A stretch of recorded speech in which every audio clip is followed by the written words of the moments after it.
6 hours before the apocalypse, Chuyin not only possesses the memories of the future, but also holds the ultimate secrets of genetic evolution. He is destined to become the mightiest deity of the end times. He frantically hoards supplies, crafts weapons, modifies vehicles, rescues his parents, and races against time. He aims to slay his enemies and reverse his fate. However, peculiarly, the 18th floor of the company has inexplicably vanished. His colleagues insist that the highest floor is the 17th, yet he inadvertently discovers that the elevator button is illuminated with the number 18. His high school roommate, Hatian, who has shared a bunk with him for 3 years, has been denied existence by the entire class. The pivotal figure in his rebirth, Hatian, has been erased from the world. Most chillingly, during his previous life when the time machine activated for his rebirth, the unknown spear that had assassinated him was inadvertently forged by himself in this life. Why does this spear, which only appeared in this life, possess the power to strike him down in the past? The apocalypse has finally arrived, with zombies rampant and a mysterious organization named Blood Moon launching a global manhunt against him, who has always gone unnoticed. In his struggle for survival, Chuyin uncovers a colossal conspiracy that transcends time and space hidden behind this calamity. The betrayal of his former girlfriend seems to harbor astonishing secrets, and she may be the key to unraveling all mysteries. With the core of evolution in his grasp, can he reverse time, identify the one who struck against him at the end of time, and save everything? Chapter 1, 6-hour countdown. Where's the knife? Chuyin, suffering from a severe headache, struggled to open his eyes, instinctively reaching for his waist with his right hand. There should have been a steel knife there, one that had severed countless zombie heads. Yet his fingertips only brushed against the synthetic fabric of the office chair, smooth and warm, devoid of the cold metallic touch. He squinted, and in his blurred vision, the chrome sign of photon technology gleamed blindingly in the sunlight. The air conditioning hummed, the keyboard clicked, and the aroma of coffee wafted in. The air was pristine, without a hint of decay. Where are the zombies? Where's the blood? He sat up abruptly, directing his gaze at the monitor covered in a fine layer of dust before him. In the lower right corner of the pure black screensaver, a line of clear white text read, January 27th, 2023, Thursday, 10:01 and 37 seconds a.m. 2023, January 27th. A tempest surged within him. The time machine had actually succeeded. Time had reverted to the day the catastrophe struck, back to the moment 20 years ago when the world plunged into the abyss. Before he could calm himself, the screen of the phone on the desk suddenly lit up, displaying an urgent news alert that filled the screen. National Astronomical Observatory latest news, asteroid number 2023 BU, is about to pass by Earth, with a size comparable to that of a heavy-duty container truck. It is set to pass within a record-breaking distance of 3,540 kilometers above the Earth around 1600 hours Beijing time today. Experts claim there is no risk of collision, describing it as a once-in-a-century astronomical wonder. Watch now. That's it. What do you mean pass by? At 4:05 p.m., it will be dragged into Earth's gravity and shatter into fragments. The gamma ray burst triggered by unknown substances will instantly paralyze global power grids and communications, obliterating smart devices and plunging civilization into a savage era of machines and manual labor. The age of gears. More lethally, the extraterrestrial microorganisms within the meteorite dust will cause a quarter of humanity to instantly transform into zombies. 6 hours. There are only 6 hours left until the asteroid explodes. Memories of his 20-year struggle during the apocalypse surged within him. Huddled in the cold night among the ruins, witnessing companions collapse from hunger and the despair of darkness that offered no glimpse of light, no matter how hard one struggled. But now he has 6 hours. This time, he is no longer the ordinary person who could only passively witness the apocalypse while working a 9-to-5 job. No longer the pitiful creature struggling to survive in the cracks of the end times. This time, while others remain oblivious to the apocalypse, he possesses the knowledge of a secret to rapid physical evolution 5 years ahead of the disaster. This time, he will seize power before others. Chuyin glanced around. Xuanzi was smiling at the screen. Li Jie's goji teacup was steaming beside him, and Xu Xue in the corner displayed a timid demeanor through her glasses. The conference room door was firmly shut, and his girlfriend Liu Tingyun was inside, preparing for a futile report for a world that would soon turn to ashes in just a few hours. He vividly recalls that afternoon before the disaster in his previous life, when he and his girlfriend visited clients separately. Her phone went unanswered that day. Where was she? Was she safe? And what about his parents, who were farming hundreds of kilometers away in their hometown? After the disaster in his previous life, communication ceased, and it was only 2 years later that he narrowly escaped the city and returned to that remote village, only to find collapsed walls and remnants of clothing. These memories have haunted him for 20 years. Since time has granted him a chance to start anew, he vows to leave no regrets this time. His primary goal is to rescue his parents hundreds of kilometers away. He cannot allow them to be trapped in a fallen village. Secondly, he must ensure the safety of his girlfriend, Liu Tingyun. As for Xuanzi, Li Jie, and Xu Xue, his colleagues and friends, if the opportunity arises, he will extend a helping hand. However, with the apocalypse looming and time pressing, if they refuse to heed his warnings, he will not waste precious life trying to persuade them. They must accept their fates. And there is revenge. The individuals who pushed him into the abyss in his previous life, especially that friend who plotted against him at a critical moment, leaving him trapped in a second realm and forcing him to wander the wasteland for years, he intends to make them truly experience despair this time. The flames of revenge will serve as his extra motivation in this new life. Yinzi, what are you daydreaming about? Xuanzi's voice, tinged with mockery, interrupted his thoughts. Have you finished the project materials? The client arrives at 11. We're counting on you to demonstrate. You know how manager who gets. He'll spit all over you if you mess up. Chu Yin turned his head, his gaze fixed intently on Xuanzi's pockmarked face, and said solemnly, Xuanzi, listen to me. There's no time for a PPT. Go home, lock the door, find a way to seal the windows. Fill every container you can with water, and move all food inside. There's going to be major trouble this afternoon.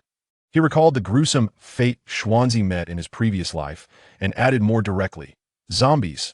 Have you heard of them? The kind that eats people globally. They'll be here after 4 o'clock this afternoon.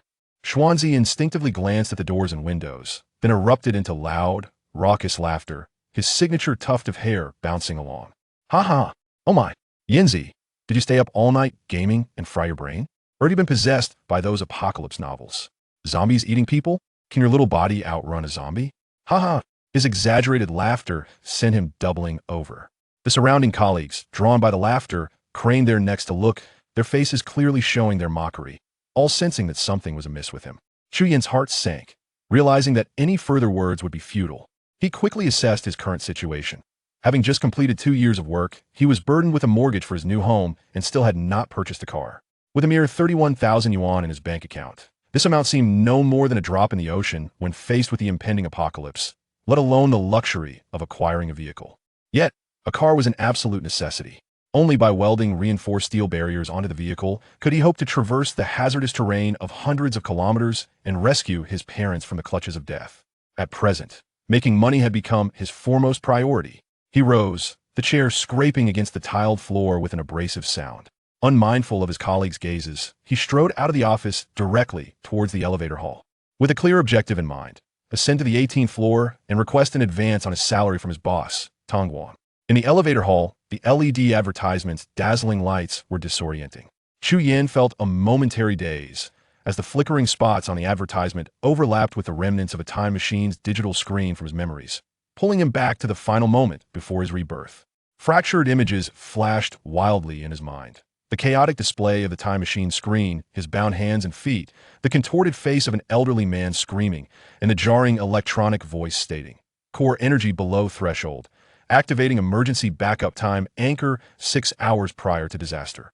The clearest of all was the short spear that pierced through the wall, heading straight for the back of his head. It dawned on him that just before the time machine was activated, he had been struck unconscious by that spear. No wonder that moment's memory was so hazy. Who could have been? At the last moment, who sought to kill him? What was that elderly man shouting? What's wrong, Yinzi? Old Liang, a colleague smoking in the corner, noticed his peculiar expression and approached with concern. And no, nothing. Chu Yin gasped, steadying himself before realizing old Liang was exhaling smoke. Old Liang was Tong Guang's driver, often sneaking out to smoke, filling the elevator hall with a pungent scent. Chu Yin calmed his tumultuous thoughts and casually diverted the topic. Old Liang, is Tong Zong in the office on the 18th floor? 18th floor. Old Liang paused mid-sentence, amused. What a joke. This building has only 17 floors. Where would an 18th floor come from? Chu Yin, puzzled, replied.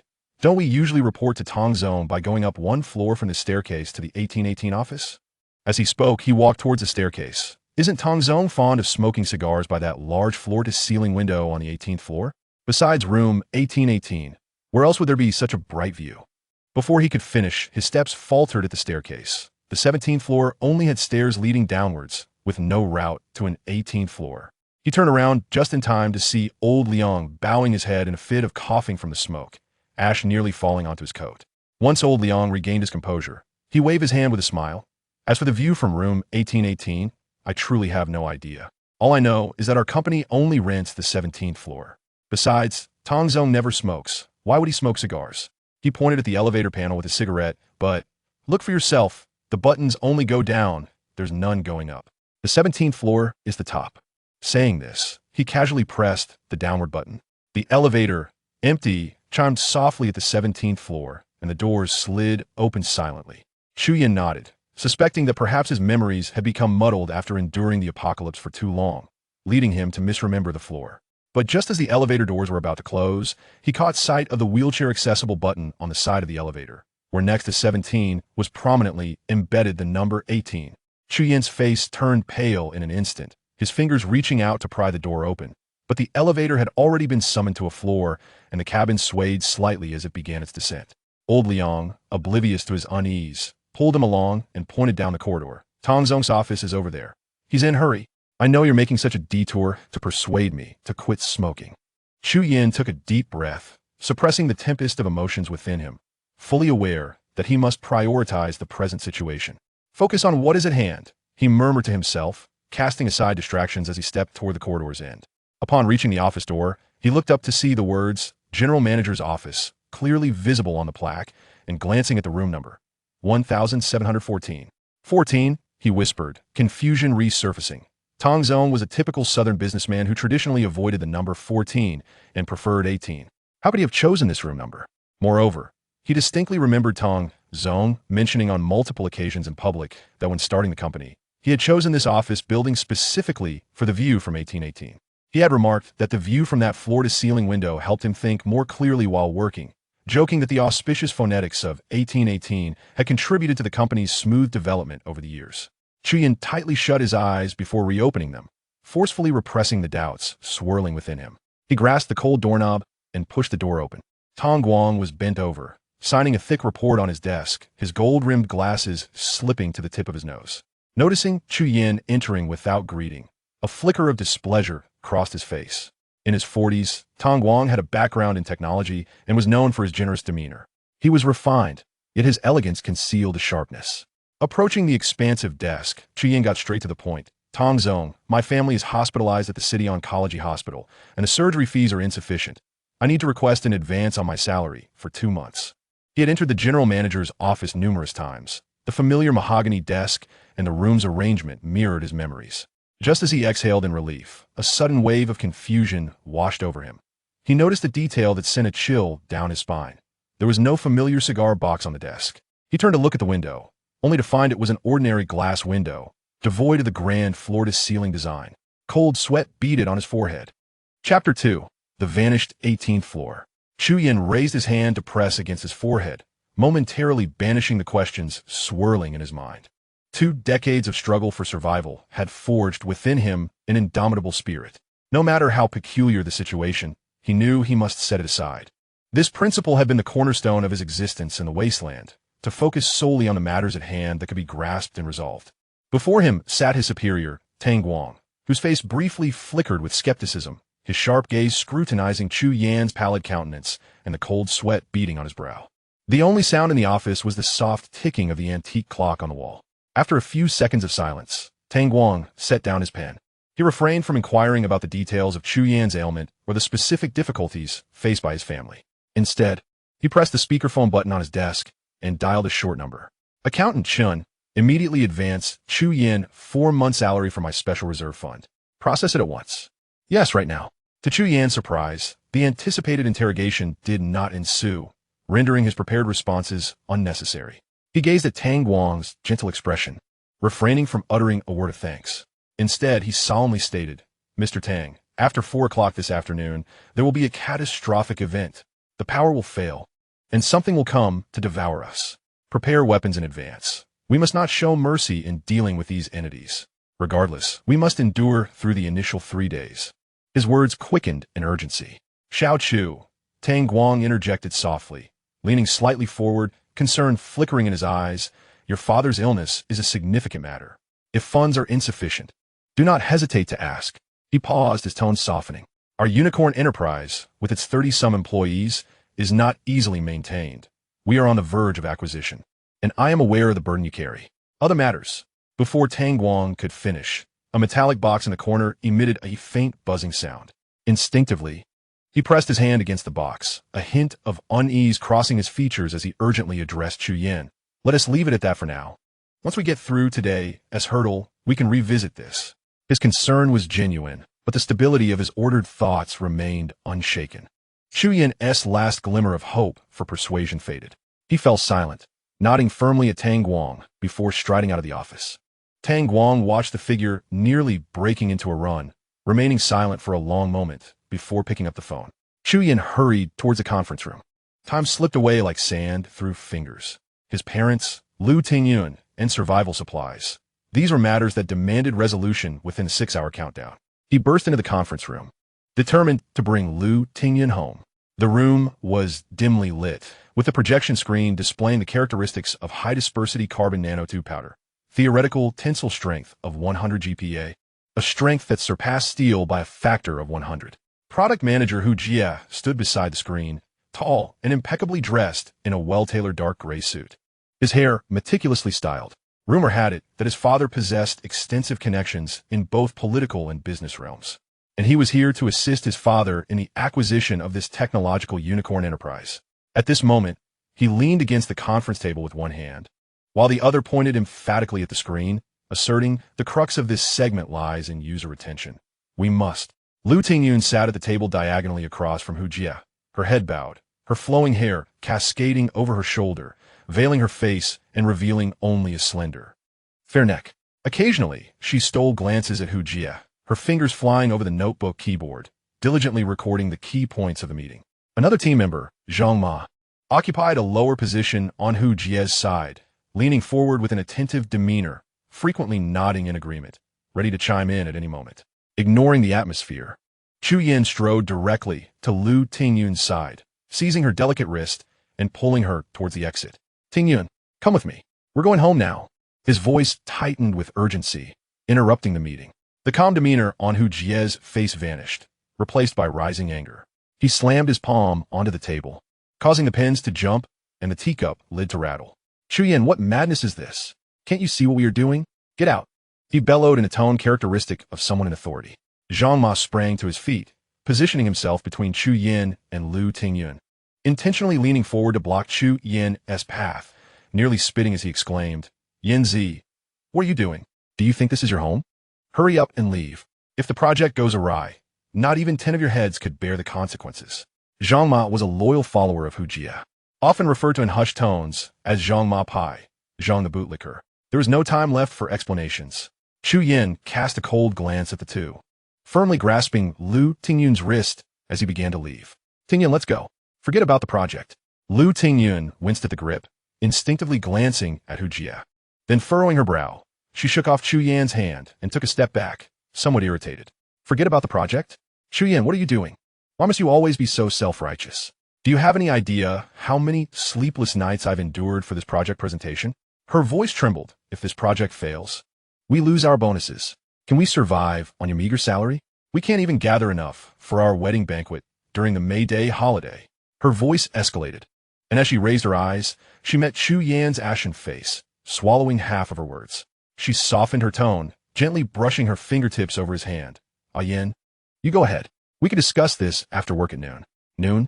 Chu Yin murmured to himself. He could not afford to linger any longer. He inhaled a sharp breath of cold air, replying hoarsely, all right. Just remember not to wander off today. Any further words would be futile. Taking his girlfriend would only lead to endless explanations and the expenditure of energy to manage disputes with her. He resolved to return to pick her up after work at noon. With that, he turned and strode out of the conference room. His time was fleeting. In the elevator hall, Chu Yin fished out his phone. He intended to dial his hometown number, but his fingers betrayed him, repeatedly misdialing the numbers.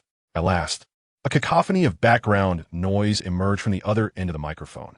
Chickens clucking, dogs barking distantly, and amidst it all, the mother's robust voice, thick with local dialect, lamenting that wretched chicken. It's pecked the vegetables to ruin. Hello. What else with the call, son? Isn't it too early for that? Are you not busy? Mom. Is Dad there? Chu Yan's voice erupted, losing its usual gentleness, cracking with urgency. Listen, both of you, right now, immediately head to the town's supermarket.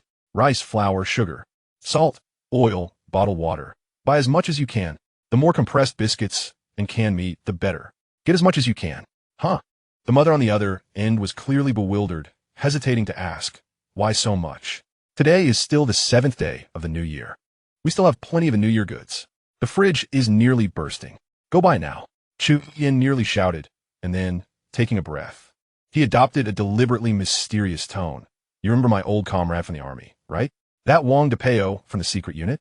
He secretly passed me a message. Something is about to happen outside. Many people are going to die. The pathogen is spreading ferociously. His words tumbled out rapidly like a machine gun, palms slick with sweat. You need to lock every door and gate with thick iron wire. Do you hear me? Promise me. Silence enveloped the other end of the line. Even the chickens seemed to pause momentarily. Only the sound of his mother's increasingly labored breathing broke the stillness. Is it really true? What Wang DePeo said could be real. Are people really going to die? Then tell your father to buy a bit more. Stock up. Mom, this time you must believe me. The cold metal of the phone pressed painfully against his cheek as Chu Yan hung up, leaning against the hard wall, tears blurring his vision. 20 years. Will he truly be able to see his parents again in this lifetime? He understood better than anyone that in mere hours, the city would devolve into a ghost town. Skyscrapers reduced to concrete shells, subways halted, traffic frozen in iron formations, and electricity, communication, and smart devices all obliterated. By then, his parents' numbers would be forever unreachable. The journey home, hundreds of kilometers long, would transform from a paved road into a death maze filled with zombies and barricades. Now, he had to prepare for the impending disaster. Otherwise, he would not only fail to save his parents, but also become a casualty of the zombie tide, rendering this rebirth a grim joke. The elevator chimed as it arrived. Chu Yan squeezed in with the crowd, and the cabin began its descent. In that fleeting moment of weightlessness, a name suddenly pierced his mind. He Tian. He must contact his high school roommate, his upper bunkmate, He Tian. This thought arrived without reason, yet clung stubbornly to him. Chu Yan pulled out his phone, the screen reflecting his pale face. His fingers trembled slightly as he opened his contacts, scrolling swiftly through names starting with H. Hu Jia, Huang Li, he phoned. He reached the end, but He Tian was nowhere to be found. His heart sank an inch. Impossible. Just days ago, they had spoken over the phone, and the traces of their interaction on social media were still fresh. Switching to a messaging app, he scrolled through the contact list from top to bottom. He Tian.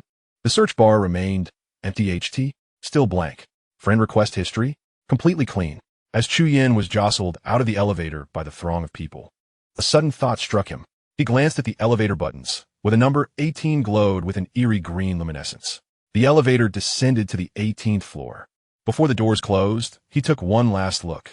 The number 18 flickered erratically between brightness and darkness, momentarily transforming into a charred void.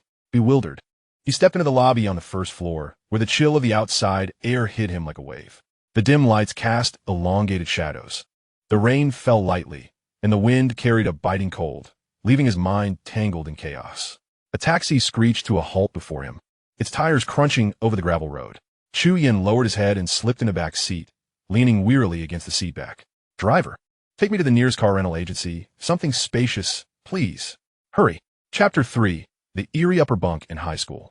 The taxi jolted along, and Chu Yan shut his eyes, his fingertips unconsciously pressing against his forehead as he leaned back, slowly recalling memories. He remembered He Tian, a classmate from high school. They had shared 3 years in the same dormitory, yet their relationship had remained rather lukewarm. He Tian was an exemplary student, aspiring to enter Tsinghua University, while Chu Yan's academic performance was mediocre. After graduation, their communication dwindled to occasional greetings during holidays and the occasional like on social media. High school, Shanghua No. 1 High School. Class 167, Dormitory 504. Memories came flooding back, gradually sharpening into focus. The dormitory was perpetually infused with a blend of sweat and the greasy aroma from the cafeteria. The iron-framed beds creaked incessantly. Chu Yan occupied the lower bunk, directly beneath He Tian's. In his recollections, He Tian always seemed as silent as a stone, spending nearly all his time at the desk, save for meals and sleep. his thick glasses concealing eyes that appeared as deep and stagnant as still waters. After graduating, their encounters were infrequent. Following the cataclysm of their previous lives, they had a brief intersection. Subsequently, a protracted struggle for survival spanned 2 decades.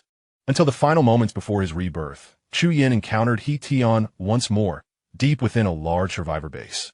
At that time, He Tian, in his early 40s, was already graced with a shock of glaring white hair, his figure emaciated like a reed that could snap at any moment.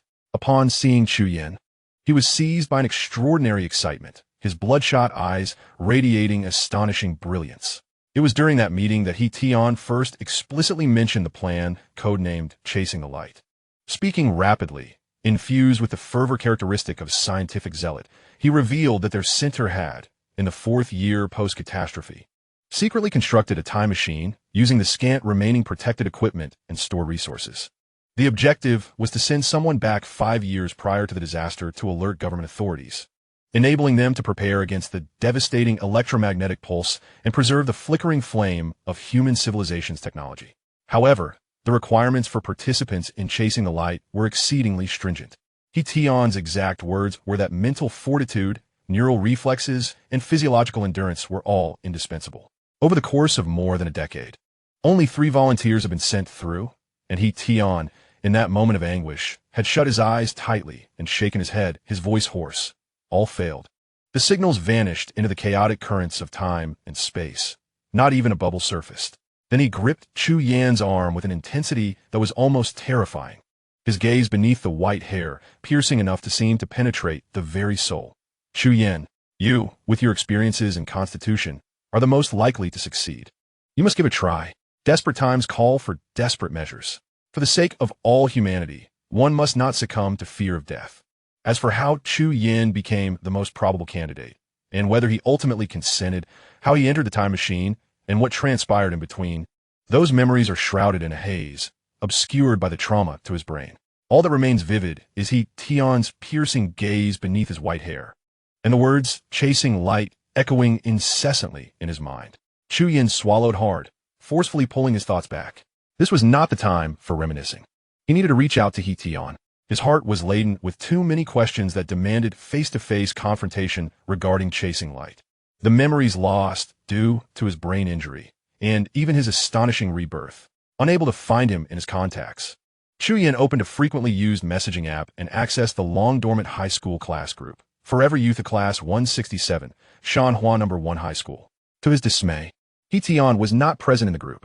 A wave of unease surged through Chu Yin, causing his fingers to stiffen. He took a deep breath, opened the chat box, and noted that the conversation had stagnated with the New Year greetings and red envelopes from a few days prior. With little interest in those exchanges, he swiftly typed, "Who has He Tian's number? Urgent matter. Waiting online." Once the message was dispatched, the solitary green bubble hung in the chat window. He traced the edge of his phone, the urgency in his eyes pulsating with the glow of the screen. In the interim, memories from his high school dormitory flooded back. He Tian had slept in the upper bunk. After returning from evening study sessions, while Chu Yin grappled with his English paper, He Tian would occasionally pass down a draft filled with problem-solving steps or offer a rather unfeeling explanation. Subjunctive mood, used were. Thanks to these sporadic acts of generosity from He Tian, Chu Yin barely scraped past the 110 mark in his English exam. He Tian eventually went on to study computer science at Tsinghua University, while Chu Yin enrolled at the local Tanzhou University, pursuing a rather obscure mechanical engineering degree. Chu Yin pulled his thoughts back to the present. On his phone, replies had begun to trickle in from the class group. He Tian? Who is He Tian? Yanzi. Did you send this to the wrong group? This came from the former sports committee member, nicknamed Big Bear. Chu Yin, does our class even have someone named He Tian? I don't recall, added the former academic representative, a girl. Nordic election? A heavy weight settled in Chu Yan's heart. How could that be? In his previous life, He Tian had saved him. He remembered it all too clearly. About 2 months after the catastrophe, it was April Fool's Day, the 1st of April. He was scavenging for supplies in a ravaged residential area in southern Tanzhou, like a mouse startled by a hunter, pursued desperately by a small horde of zombies. Just when he thought he was cornered in a foul-smelling alley, an inconspicuous iron door suddenly creaked open, and a hand pulled him inside. The door slammed shut behind him. Breathless and shaken, Chu Yin leaned against the cold wall and looked up to see He Tian. Once again, he donned those golden-rimmed spectacles. Yet the gaze behind the lenses was far more radiant than during his student days. Tion guided him through the labyrinthine corridors, skillfully maneuvering the terrain to evade the relentless pursuit of the zombies. Later, Chu Yin found refuge in Tion's home, cluttered with professional tomes and electronic components, until the zombies were lured away by other sounds, allowing him to depart. As he sat upright in the taxi, his fingers swiftly typed a response. "You mean Tion from our class 167, the one from the upper bunk in dorm 504. No sooner had he sent the message than someone replied, "Yin Z, are you still half asleep?" It was Lu Tao, a former dorm mate, affectionately nicknamed Mouse. "In our dorm 504. You had the upper bunk? That iron-frame bed has been broken since the first day of high school. The crossbeam has been bent, and no one has ever occupied that space. It's been a storage area for luggage for 3 years. Have you forgotten?" "Right, Yin Z," chimed in another dorm mate, Wong Highball, with a teasing tone. "Are you perhaps confusing college classmates with high school? There's no one like that in our class." "And the upper bunk? The only occupants there are air and dust." "Ah." Chu Yin stared at the lines of text on the screen, a chill coursing through him, cold sweat soaking through his undershirt. How could there be no one? The image of Tion vividly surfaced in his mind. During that time, after the catastrophe, when I sought refuge at Tion's home, he was no longer the awkward high schooler. His eyes sparkled with life. In our idle chatter, I learned that Tion had graduated from Tsinghua University and secured a position at the renowned National Supercomputing Center in Tanzhou, discovering his life's purpose. When the disaster first struck, he was at work. Tion spoke of his workplace in vague terms, merely mentioning that the protective measures were somewhat better, and that some equipment had retained its functionality. As for why he had risked returning home that day, he only vaguely stated he was fetching some items, fortuitously crossing paths with Chu Yin, who was fleeing like a stray dog. A sense of mystery enveloped Tion's words regarding the activities of the supercomputing center post-disaster, shrouded in ambiguity, only hinting at the commitment of resources to a project codenamed Chasing Light, aimed at a 5-year timeline, or even sooner. When Chu Yin pressed for details, Tion merely shook his head and diverted the conversation. Inside the taxi, Chu Yin lifted his hand to wipe his face, steadying his trembling fingers as he continued to type. "Impossible, there must be. The one who got into Tsinghua's computer science program. During evening study sessions, he often explained problems to me. I owe my score of 110 in the English portion of the college entrance exam to his last-minute help. He wore those golden-rimmed glasses and had a crew cut. Have you truly forgotten?" This time, the group chat erupted in a flurry of messages, the air filled with exuberance. "Tsinghua computer science? Yin Z, you've truly mixed things up. The one from our class who got into Tsinghua is Lu Yang. Lu Yang, go me for it. Someone is usurping your major." Big Bear was the first to stir the pot. "Golden-rimmed glasses? Crew cut? Huh. Who in our class would be ostentatious enough to wear golden-rimmed glasses? We're not the principal." A girl responded with a laughing emoji. "Chu Yin, my brother. Have you been under too much stress lately? Are you seeing things?" Lu Yang himself emerged, accompanied by a playful jest, stating, "My law degree is still at home on display. I have never learned to code. If your upper bunk truly housed a Tsinghua prodigy who cooked for you daily, how could you only manage to enroll in the mechanical engineering department of Tan University? You would have soared to greater heights." The final blow was delivered by the mouse, accompanied by an emoticon for protection. The glow of the mobile screen cast a pallid light upon Chu Yan's face, draining it of all color. He slumped in a car. The vigor that had once propelled him in a race against time seemingly siphoned away in an instant. The screen remained illuminated, the banter and laughter in the group chat still leaping upwards in a flurry. Non-existent? His upper bunk had been vacant in everyone's memories for a full 3 years. The image of the bespectacled figure, patiently elucidating complex English sentences after countless evening study sessions, the memories of Tsinghua's computer science department, that life-saving gesture on April Fool's Day, the visage of a silver-haired man 2 decades hence, and the whispers of a time machine. Could it be that his memories had been lost or misaligned? Impossible. He firmly recalled a statement made by Tion, one that had initially moved him. The light-chasing project, you may call it time travel or rebirth. The crux is that all your memories will be vividly preserved. Chu Yin shook his head vigorously. The fleeting sensations of dizziness and suffocation lasted barely 10 seconds before he straightened his posture once more. He had endured a hellish apocalypse, personally vanquishing countless mutated creatures, bearing witness to the most extreme darkness and distortion of human nature, his nerves tempered like fine steel. The past was immutable, yet the future remained a realm to be navigated. For now, the only reality was the countdown ticking away. Survival was paramount. Only then could he delve into this perplexing void. He ceased to gaze at the rolling messages filled with mockery and skepticism in the group chat, pressing the power button with determination. Unable to find answers, then he would confront the matter head-on. Chu Yan's gaze shifted to the window, as though piercing through the concrete jungle of the city, reaching the familiar area in the south. He remembered that alley. He recalled that unremarkable iron gate. 2 months hence, on April 1st, April Fool's Day, at that time and place, Tian would certainly appear. He must appear. Chapter 4, followed by a mysterious figure. Chu Yan leaned back against the chair. After a brief respite, he reopened his phone. Sweat rendered the screen somewhat slick. No longer hesitating, he swiftly tapped on the colorful icons of various loan apps on his device. Weimi Loan, Jiebe, Jingxi Baijiao, Green Poison Loan, and others. His breathing steadied as his focus narrowed to the incessantly flickering numbers and progress bars on the screen. Scanning his ID, verifying his face, and mechanically agreeing to authorization protocols, he proceeded. He rapidly overdrawn the limits of each credit card with utmost efficiency. As for the platforms, with lengthy approval processes and cumbersome procedures, he had no choice but to abandon them. Notifications of successful applications in red popped up incessantly. The digits on the screen depicting the bank account balance accumulate frantically.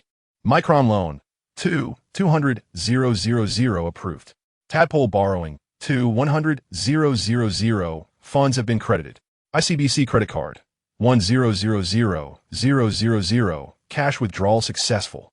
These cold numbers silently amass, imbued with a surreal sense of apocalyptic revelry. After deducting the platform's service fees, transaction charges, risk management funds, and the so-called usurious interest, the existing assets amount to 300,000, which suffices. In the twilight before the end of the world, money serves merely as a ticket for survival. With a creak, a gray-green taxi came to a halt. Chu Yan opened the car door, and a gust of frigid air struck his face, starkly contrasting with the warmth inside the vehicle. Pengcheng Car Rental became his first stop on the path of frantically acquiring equipment. Within the rental agency, Chu Yan bypassed the luxurious and dazzling sedans, as well as the comfortable gasoline SUVs, and immediately set his sights on a significantly larger blue Hilux parked in a corner of the lot.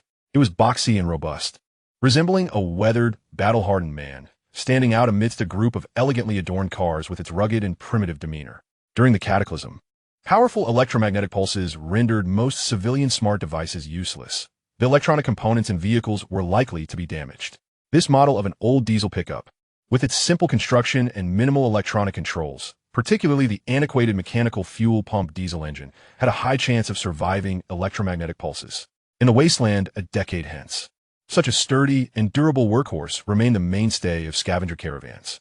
The deposit was 10,000, with a traffic violation deposit of 2,000.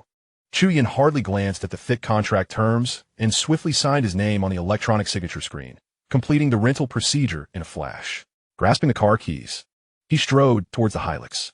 His pace was brisk, yet his peripheral vision caught a glimpse of a service attendant in blue overalls speaking to a man clad in a deep brown coat, gesturing apologetically towards the blue pickup he had rented, seemingly explaining that the vehicle had already been leased. Chu Yan paid little heed, casually scanning the man in the brown coat. The individual stood with his back to him, unremarkable in build, poised to turn and depart. In that fleeting moment, as the stranger pivoted, Chu Yan's gaze fixated on the man's left wrist. A bracelet, crafted from a dull metal, its design exceedingly peculiar. Neither gold nor silver, nor resembling common alloys. It appeared to be etched with some indecipherable patterns, emanating an unnatural cold light beneath the fluorescent lamps of the rental office. That object! Chu Yan felt an eerie familiarity, yet no clear memory surfaced. Nevertheless, a shiver akin to a venomous snake bite coursed through him. A surge of dread rising from the depths of his soul. He experienced a phantom pain at his own wrist, as if something similar had once constrained him tightly. He halted in his tracks, narrowing his focus once more. A deep brown silhouette has seamlessly merged into the sparse flow of people at the parking lot exit, vanishing in the blink of an eye. Inside the parking structure, only a few rental cars and a handful of languid attendants remain. The sunlight is blinding, and the air is thick with the scent of gasoline and dust. Is it an illusion? Chu Yin vigorously shook his head. After 2 decades of struggling in a post-apocalyptic world, his nerves occasionally become too taut, perceiving danger in every rustle of leaves. He suppressed the inexplicable flutter of anxiety and slid into the car. The mingled aroma of leather and motor oil enveloped him, temporarily dispelling his unease. Time waits for no one. He inhaled deeply and began to jot down a procurement list on a notepad. At the top of the list were medicinal supplies, emphasizing the necessity of multivitamins and whey protein powder. These items are crucial for aiding evolution in the face of the apocalypse and represent one of his significant advantages in gaining strength ahead of others. The quantities for antibiotics, antipyretics, and wound care supplies were each listed as 5 boxes. These medicines are vital in the early stages and must be secured. However, as time progresses, they will gradually lose their efficacy in a world of genetic mutations, making excessive quantities unnecessary. Survival materials, rice, flour, oil, salt, compressed biscuits, and canned meat, along with energy tools such as solar panels and handheld welding guns were also included. He contemplated adding walkie-talkies, steel cables, and animal traps, even incorporating bleach, drain cleaner, alcohol, super glue, mosquito coils, and small mechanical alarms, as well as glow sticks for children as play. Though seemingly inconspicuous, these everyday items, when assembled, could transform into formidable weapons in a world gone awry. For fortifying defenses, he noted the need to reinforce his pickup truck and living quarters, necessitating a visit to the building materials market, along with acquiring weapons and protective gear from physical stores. Time slipped away like sand in an hourglass. These 2 tasks required meticulous planning. Lastly, he added 08 fishing line to the survival materials section. This common fishing tackle, in the context of the apocalypse, would become the most vital suture for wounds. In the later stages of the cataclysm, standard suture kits would be rendered obsolete, and a meter of 08 fishing line could be exchanged for a bullet. He opened a local delivery app and placed a frenzied order. However, the compressed biscuits were out of stock and the quantity of canned meat was insufficient. A trip to a physical store was imperative. The supermarket owner soon expressed skepticism regarding the large order. Chu Yin succinctly replied, quelling the other's inquiries. The order for medicines was successfully placed, and the acquisition of vitamins and protein powder provided him with a slight sense of assurance. He navigated to the medical purchase module, where he found a complete array of medications, easing the tension in his nerves. The car radio chimed the hour at 11 o'clock, and Chu Yin felt the urgency of time pressing upon him. He started the pickup truck and sped towards the commercial district of Mayday Square. His goal was clear: to locate a labor protection store and procure a substantial supply of compressed biscuits and canned meat. With one hand gripping the steering wheel, his gaze instinctively flicked to the rearview mirror. The traffic flowed normally, and pedestrians hurried about their business. Yet, an unsettling sensation, akin to a prickling on his back, quietly crept up his neck. Someone was following him. This was no mere illusion. 2 decades of wilderness survival had ingrained in him an instinct for detecting the covert watch of powerful predators. In the rearview mirror, an emptiness lingered. Yet an intangible sensation of being watched clung to the back of the car, like a chilling shadow, refusing to dissipate. Who was it? What was their purpose? Why would they choose to stalk someone as seemingly inconsequential as a mere employee? Chapter 5. The Clue of the Saboteur. The pickup truck raced down a secluded alley from his memories, as if it were a wild stallion untethered. During the early days of the cataclysm in his past life, he had been part of a survivor team that stumbled upon an inconspicuous shop in this very alley, where they unexpectedly discovered dozens of well-preserved military-grade compressed biscuits and canned meat, sustaining them through the most arduous times. Deeper in the alley, a modest establishment named the Veteran Service Agency came into view, its weathered sign and simple facade aligning perfectly with his recollection. A surge of joy filled Chu Yan's heart. This was the place. He pushed the door open. The interior was dimly lit. Behind the counter, an elderly man in worn military attire lounged in a wicker chair, his eyelids not even lifting, the glow of his phone screen illuminating his expressionless face. All the goods are on the shelves. Help yourself, he drawled, his voice tinged with a Sichuan accent. Chu Yin pointed to the shelves and got straight to the point. Boss, I need 50 boxes of this type 90 replica compressed ration and 25 boxes of military canned meat. They must be delivered to Unit 1401, Building 1, Bicey Garden, before 3 o'clock this afternoon. Only then did the old man lazily raise his eyelids, his gaze appraising Chu Yin. The young man, dressed ordinarily, spoke with an audacity that was shocking. The old man's lips curled downward. 50 boxes? 25 boxes? Do you think my place is a wholesale market or your personal warehouse? He rapped his knuckles on the weathered counter, producing a dull sound. Those goods are reserved for old comrades. If you take one box, consider yourself knowledgeable. Chu Yen frowned. I can pay more. I truly have an urgent matter. Pay more? The man, who identified himself as Old Joe, let out a derisive laugh, as if he had heard the greatest joke. He dug in his ear and flicked away non-existent earwax. Do I need your trifling contribution? I didn't procure these items for profit. I had them specially replicated for the old brothers of the 478th Regiment's Reconnaissance Company, not for you to toy with. He waved his hand dismissively, as if shooing away a fly, adding coldly, don't waste time here. With that, he sank deeper in his chair, his fingers swiping rapidly across the screen, completely disregarding Chu Yen as if he were merely air. The mention of the 478th Regiment's Reconnaissance Company sent an inexplicable shiver through Chu Yen. This was the very designation that had been associated with the friend who had once thrust him into the abyss during his previous life. Their rise had initially been bolstered by the influence of the retired veterans from this reconnaissance unit. Do you know Himungzi? Chu Yen asked coldly. Old Joe paused, his hand holding the enamel cup faltering, spilling tea and scalding his hand. He suddenly looked up, staring intently at Chu Yan's face, his Sichuan accent shifting slightly. How do you know our company commander? Clarity dawned upon Chu Yen. He regarded the weathered visage of Old Joe, and a long-buried nickname resurfaced, Joe Sichuan. Chu Yen fixed his gaze upon him, employing a statement rather than a question. Old Joe's lips quivered slightly. This nickname, once known only to a select few close comrades in the unit, stemmed from his incessant complaints about the rise from the southern frontier, lacking the fragrance of that from Sichuan. How could this young man possibly be aware of it? Old Joe's eyes swept over Chu Yan's unnaturally youthful yet eerily calm visage, then to his stance, straight as a javelin, seemingly brimming with explosive potential, accompanied by a chilling aura that could only emanate from someone who had truly emerged from a sea of corpses and blood. This young man was one of their own, and the matters at hand were substantial enough to shake the heavens. Old Joe sprang to his feet, the rickety chair groaning under the strain. His hunched back straightened. All traces of languor and mockery vanished without a trace, leaving only the solemnity and reverence one reserved for a compatriot. 1:30. Old Joe's voice rang out decisively, akin to a command on the battlefield.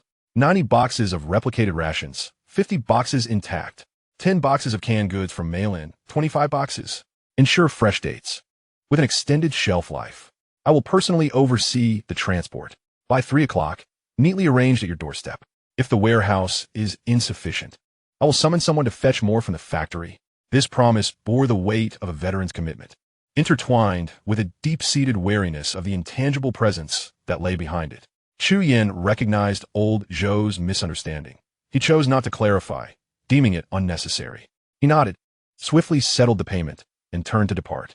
As he exited the shop, the frigid air rushed into his lungs. A lead had emerged. Locating Himungzi would allow him to find that friend ahead of time. A glint of cold light flickered in Chu Yan's eyes, as he considered the despicable schemer of his past life. Once hailed as a prodigy, I have already grasped your foundation. In this life, let us see how you will turn the tide. Just as he was about to open the car door, Chu Yan hesitated slightly. A creeping chill once again slithered up his neck. Someone was following him. Could it be the online loan collectors scouting ahead? It seemed the only possibility. Cursing under his breath at their swiftness, he refrained from entering the vehicle. He deliberately veered into a narrow alley cluttered with debris, slowing his pace as if searching for other shops. The shadow appeared, pressed against the wall behind a line of grimy newspaper boxes. Its movements were peculiar, lacking the finesse of a professional tale. At times, it remained as still as a post, merging into the shadows of the corner, while at other moments, it glided silently between the gaps of 2 rolling shutters. That clumsy yet eerily efficient method of stealth evoked a vague sense of familiarity within Chu Yen. The debt collectors lacked such prowess. He changed his mind, deciding to unearth the individual. With a sudden burst of energy, he propelled himself forward, akin to a taut bowstring snapping back, charging toward the row of newspaper boxes. The alley lay deserted, save for an old newspaper whirling in the wind. The shadow had vanished. In the fleeting moment before his arrival, it seemed to have anticipated his action, melding into the intricate terrain of the corner with an extraordinary swiftness. Chu Yin merely caught a glimpse of a deep brown garment vanishing behind a wall, along with the fleeting outline of a peculiar bracelet as the wearer raised their wrist to shield it. That bracelet again. A chill ran down Chu Yan's spine. He stood frozen in place, panting with uncertainty. He could not fathom why this was happening. In this world, he was merely an ordinary, unambitious clerk, diligently adhering to his work schedule, wearing a smile for everyone, having never offended anyone. What trouble had he inadvertently stirred? He returned to his pickup truck, settled into his seat, and retrieved his phone. Drawing upon his memory, he sketched the two bizarre symbols from the bracelet, which resembled cryptic runes, onto his device.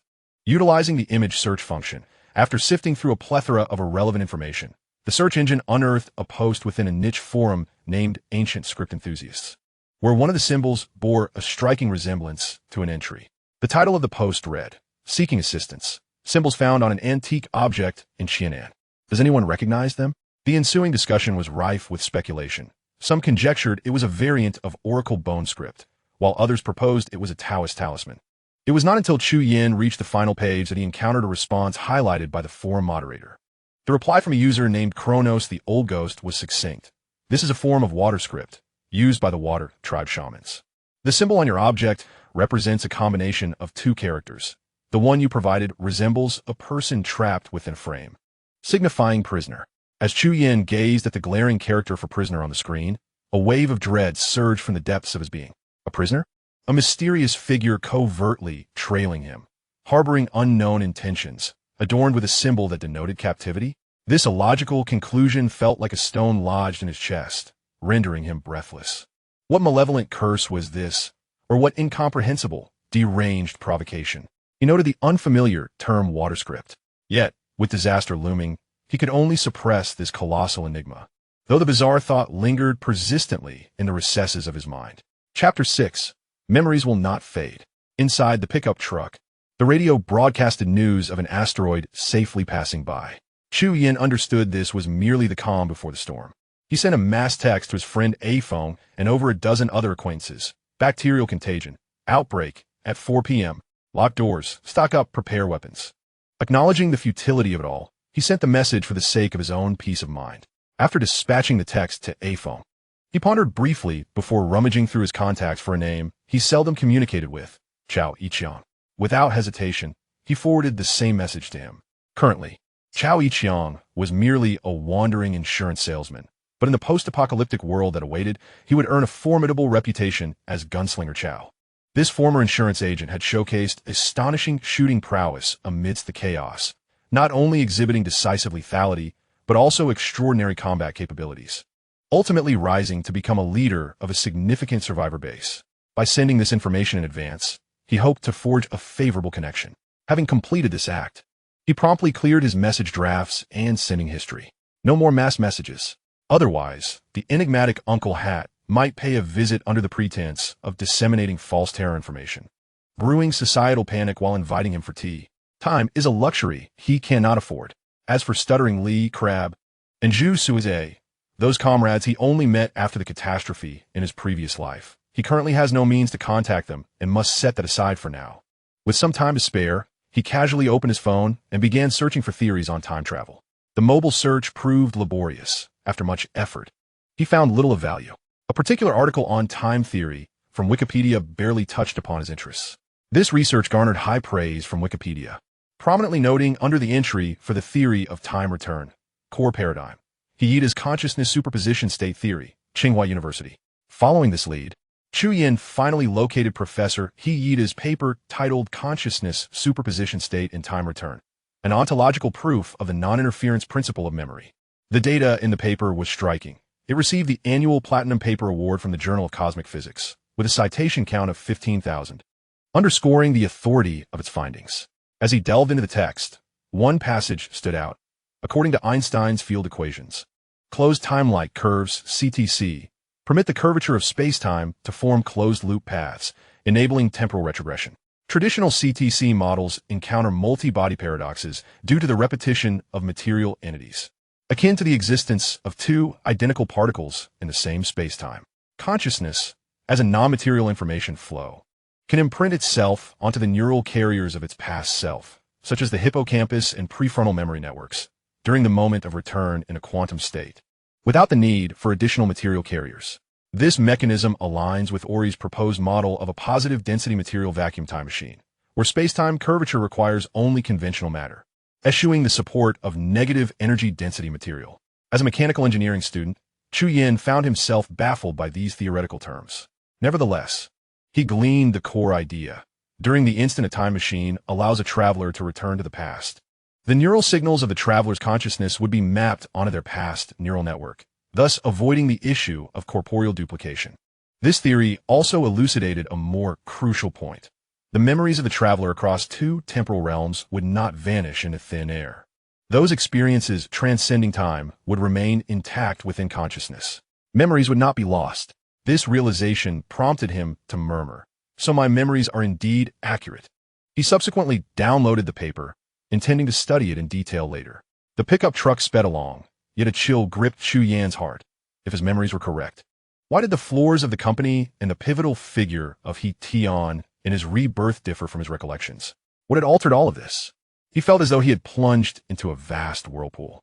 The pickup truck surged toward the central hospital of Tanzhou City. After parking, he hurried into the bustling outpatient hall, making a beeline for the one-stop service center's front desk. With urgency in his tone, but maintaining politeness, he said, "Hello, I apologize for the interruption. I am a delivery person from a pharmaceutical company, and I have a batch of urgently needed refrigerated medications that require Director Wang's signature. May I inquire where Director Wang Zhiping of the pharmacy department is currently located? Is he in the pharmacy office or attending to patients?" The front desk nurse, without lifting her head, casually gestured to the side. "Director Wang? He is consulting in room 3 of the internal medicine specialist clinic. You can head over directly, but there are many patients waiting, so you will need to queue for your number." Chu Yin immediately turned toward the internal medicine clinic area. Instead of lining up outside room 3, he scanned the surroundings with a keen gaze. A janitor had just emptied the trash bin at the entrance of room 3 and was preparing to leave with her cart. Seizing the opportunity, Chu Yin swiftly retrieved a discarded laboratory report bearing the heading of the internal medicine clinic from the bin. He made his way to a secluded corner at the end of the corridor, crumpled the paper further, took a deep breath, and donned an expression of anxious bewilderment before abruptly entering the consultation room of room 3. Inside, Director Wang Zhiping was attending to an elderly patient and was visibly displeased at the interruption. Chu Yin raised the crumpled paper, his voice laced with feigned urgency. "I apologize. Director, the nurse's station asked me to bring you the results urgently." Director Wang glanced at the paper, his brow furrowing in discontent. "Nonsense. Whose report is this? There's no name. This is not even from our department. You've made a mistake. Go wait for your number." Pretending not to hear, Chu Yin leaned in slightly, pointing at an irrelevant indicator on the paper. "Oh, really? Please take another look at this value. Isn't it considered dangerously high? Get out. Get out." Director Wang waved him away impatiently. "Don't waste time. Go find your own doctor." In those brief seconds of entanglement, Chu Yin cleverly obscured most of the view. With his other hand, like a phantom, he glided over the edge of the desk, swiftly pocketing a set of keys and a blue access card. "Juzan Vipiten Apolit," feigning reluctance as he exited the consultation room. Without pausing, he slipped into the men's locker room for doctors on the same floor. It was empty. He quickly grabbed a white coat from a hanger and donned a fresh mask. Now, he resembled a hurried young physician. Grasping the keys and access card tightly, he proceeded towards the fire escape leading to the basement. The basement was considerably quieter than the upper floors, with a cold light illuminating the space. In the air was a mixture of disinfectant and low temperatures. At the end of the corridor, a heavy metal door stood closed, the cold storage for special pharmaceuticals. Rarely visited, the only security was this door. Chu Yin approached and swiped the blue access card. The green light illuminated, accompanied by a subtle click. He quickly selected the thickest brass key from his keyring, inserted it into the mechanical lock, and twisted it to open the door. A rush of cold air greeted him. Inside were rows of refrigerated cabinets. With a clear objective in mind, Chu Yin walked directly to a cabinet in the corner designated for special medications. He found it. The box was clearly labeled, Tigesicline XK-17. This unassuming medication would, in the future, become a coveted treasure for evolutionaries. The breakthrough from one evolutionary realm to another, particularly from the second to the third and from the third to the fourth, represents a monumental leap in the hierarchy of life. Fraught with high failure rates and extreme peril, It requires not only innate talent and accumulation, but also a formidable external force to stabilize the tumultuous energy within, safeguarding the core genetic chain. Subsequent scientists, after exhausting their efforts, confirmed that this substance, designated as XK-17, possesses unique molecular structures and exerts a powerful intervention on the human microecology, miraculously enhancing the success rate of breakthroughs by over 80%. This implies that even those of ordinary aptitude hold a significant chance of becoming top-tier powerhouses with its aid. In his previous life, Chu Yin lamented the absence of such a resource, remaining perpetually trapped at the pinnacle of the second realm, helplessly witnessing his loved ones being consumed by the apocalypse. At this moment, the key to transcending boundaries was finally grasped firmly in his hands. Chu Yin placed the medication along with the ice pack into a portable insulated box and secured it tightly. He discarded his white coat in a corner and swiftly exited the cold storage, retracing his steps. Upon leaving the hospital, he hopped into his vehicle, merging into the flow of traffic. Shortly after departing, a nondescript black sedan approached from behind, shadowing him closely, tailing the pickup truck. Chapter 7. Where's my girlfriend gone? With a swift turn of the pickup's steering wheel, he arrived at the nearest Wanqing building materials plaza. The immediate priority was to complete the fortification listed on his agenda and to hastily forge 2 melee weapons. In this apocalyptic era, survival demanded that one possess a few effective offensive weapons. After the cataclysm, extraterrestrial microorganisms swept across the globe, causing all living beings to undergo varying degrees of evolution and mutation. The surviving humans not only had to compete with zombies and other survivors for resources, but also contend with mutated creatures. Only through constant self-evolution could they bolster their resilience and endure, even if one sought refuge in the sturdiest of bunkers. A body that had not evolved might not withstand even the toxicity of a mutated mosquito, ultimately leading to a dead end. To survive, one must continuously grow stronger. The opportunities that had lingered in his mind from his previous life needed to be seized without delay. Once he had amassed the necessary weaponry, Chu Yin intended to immediately head to several critical locations to obtain vital opportunities related to evolution. Particularly, the kiln at Tongwangku must be visited without hesitation. The items there, overlooked in the early days of the catastrophe, would become invaluable currency for survival within a year or two, with a mere fist-sized piece capable of trading for a woman. At the Hongfa steel store, Chu Yin pointed to the promotional image on the advertisement board. Boss, I need 100 of these HRB 500 rebar, all cut to a length of 1.5 meters. A middle-aged man, resembling a shopkeeper, approached with a broad smile. Young man, you have a keen eye? This earthquake-resistant rebar is of high strength and certified to national standards. A splendid choice. Chu Yin had already devised a plan in his mind. This rebar would be sufficient to promptly secure the community's corridors and seize the rooftop of that building. One of his greatest advantages in this second life lay within that confined space, where the opportunity for first-realm evolution must be realized. He picked up a 15-meter sample, weighing around 7 to 8 pounds, and found its heft and texture quite satisfactory. This would serve perfectly as the shaft of a spear. The poignant experiences chronicled in the survival guide for unevolved beings from a previous life elucidate that the most efficient cold weapon for dispatching zombies is the spear. When thrust into the skull through the vulnerable areas such as the eye sockets and temporal bones, the weapon's effectiveness is magnified for every additional meter in length. The probability of survival increases fourfold, though it should not exceed 2 meters in length. Chu Yin expressed his satisfaction and relayed the address to the shopkeeper. Please deliver to Unit 1401, Building 1, by Koyuan, number 88, Wui Road. It must arrive before 3 o'clock this afternoon. He gestured towards the door, adding, additionally, please reinforce my vehicle with anti-seismic steel bars, capable of withstanding severe impacts. Approximately like this. As he recalled the design of an apocalyptic modified vehicle, he demonstrated a shape beside the car. The shopkeeper circled the blue pickup truck, a look of sudden realization mixed with a hint of mischief crossing his face. With such fortification, young man, are you preparing to hunt wild boars in Xiangxi? Wild boars?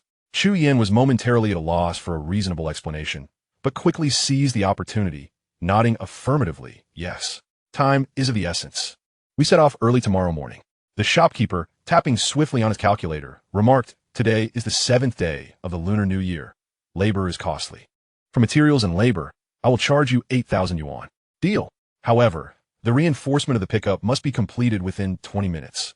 It need not be aesthetically pleasing, merely secure. Without a moment's hesitation, Chu Yin pulled out his phone to scan the payment. 8,000 yuan for half a ton of top-grade steel and expedited processing was an exceedingly worthwhile investment in the face of the apocalypse. Observing the shopkeeper's beaming expression, Chu Yin seized the moment to articulate his most crucial request. One more thing, I need you to cut 5 steel bars, threading one for me, and welding a threaded sleeve on another, so that they can be assembled into a spear shaft. He gestured again. Do you have quality steel? I require a steel knife, with a longer and sturdier blade, capable of slicing through wild boar hide. In his previous existence, Chu Yin always carried a large knife on his back. In this life, he must also procure a fine blade, steel capable of slicing through wild boar hide. The shopkeeper pondered for a moment before lowering his voice. There's a place that might have what you seek. Where? Zhuzhan Inquit Evli.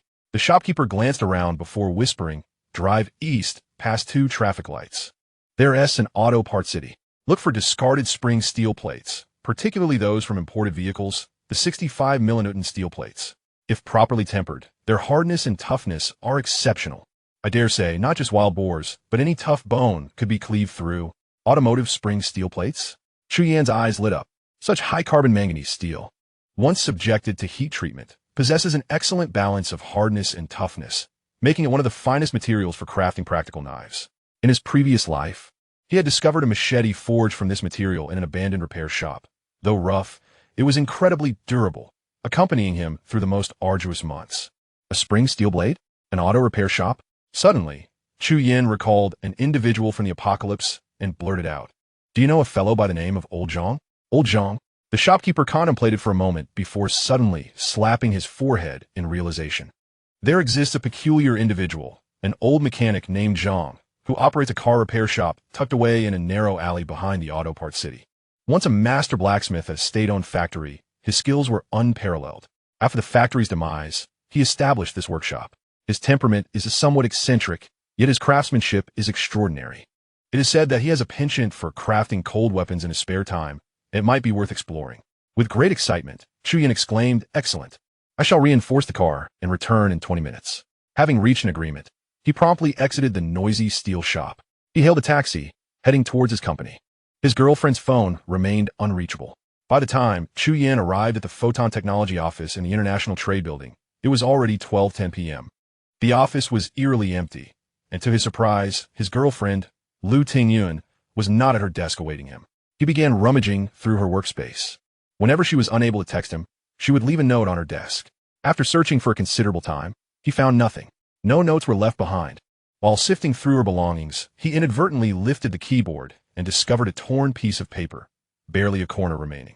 The hasty and frantic scrawl on it bore no resemblance to his girlfriend's typically elegant handwriting. This Yanzi is a fake? The multitude of question marks hinted at an overwhelming sense of dread. Chu Yin stood frozen for a moment before bursting into a silent laugh. His girlfriend often delighted in such riddle games, making him ponder deeply.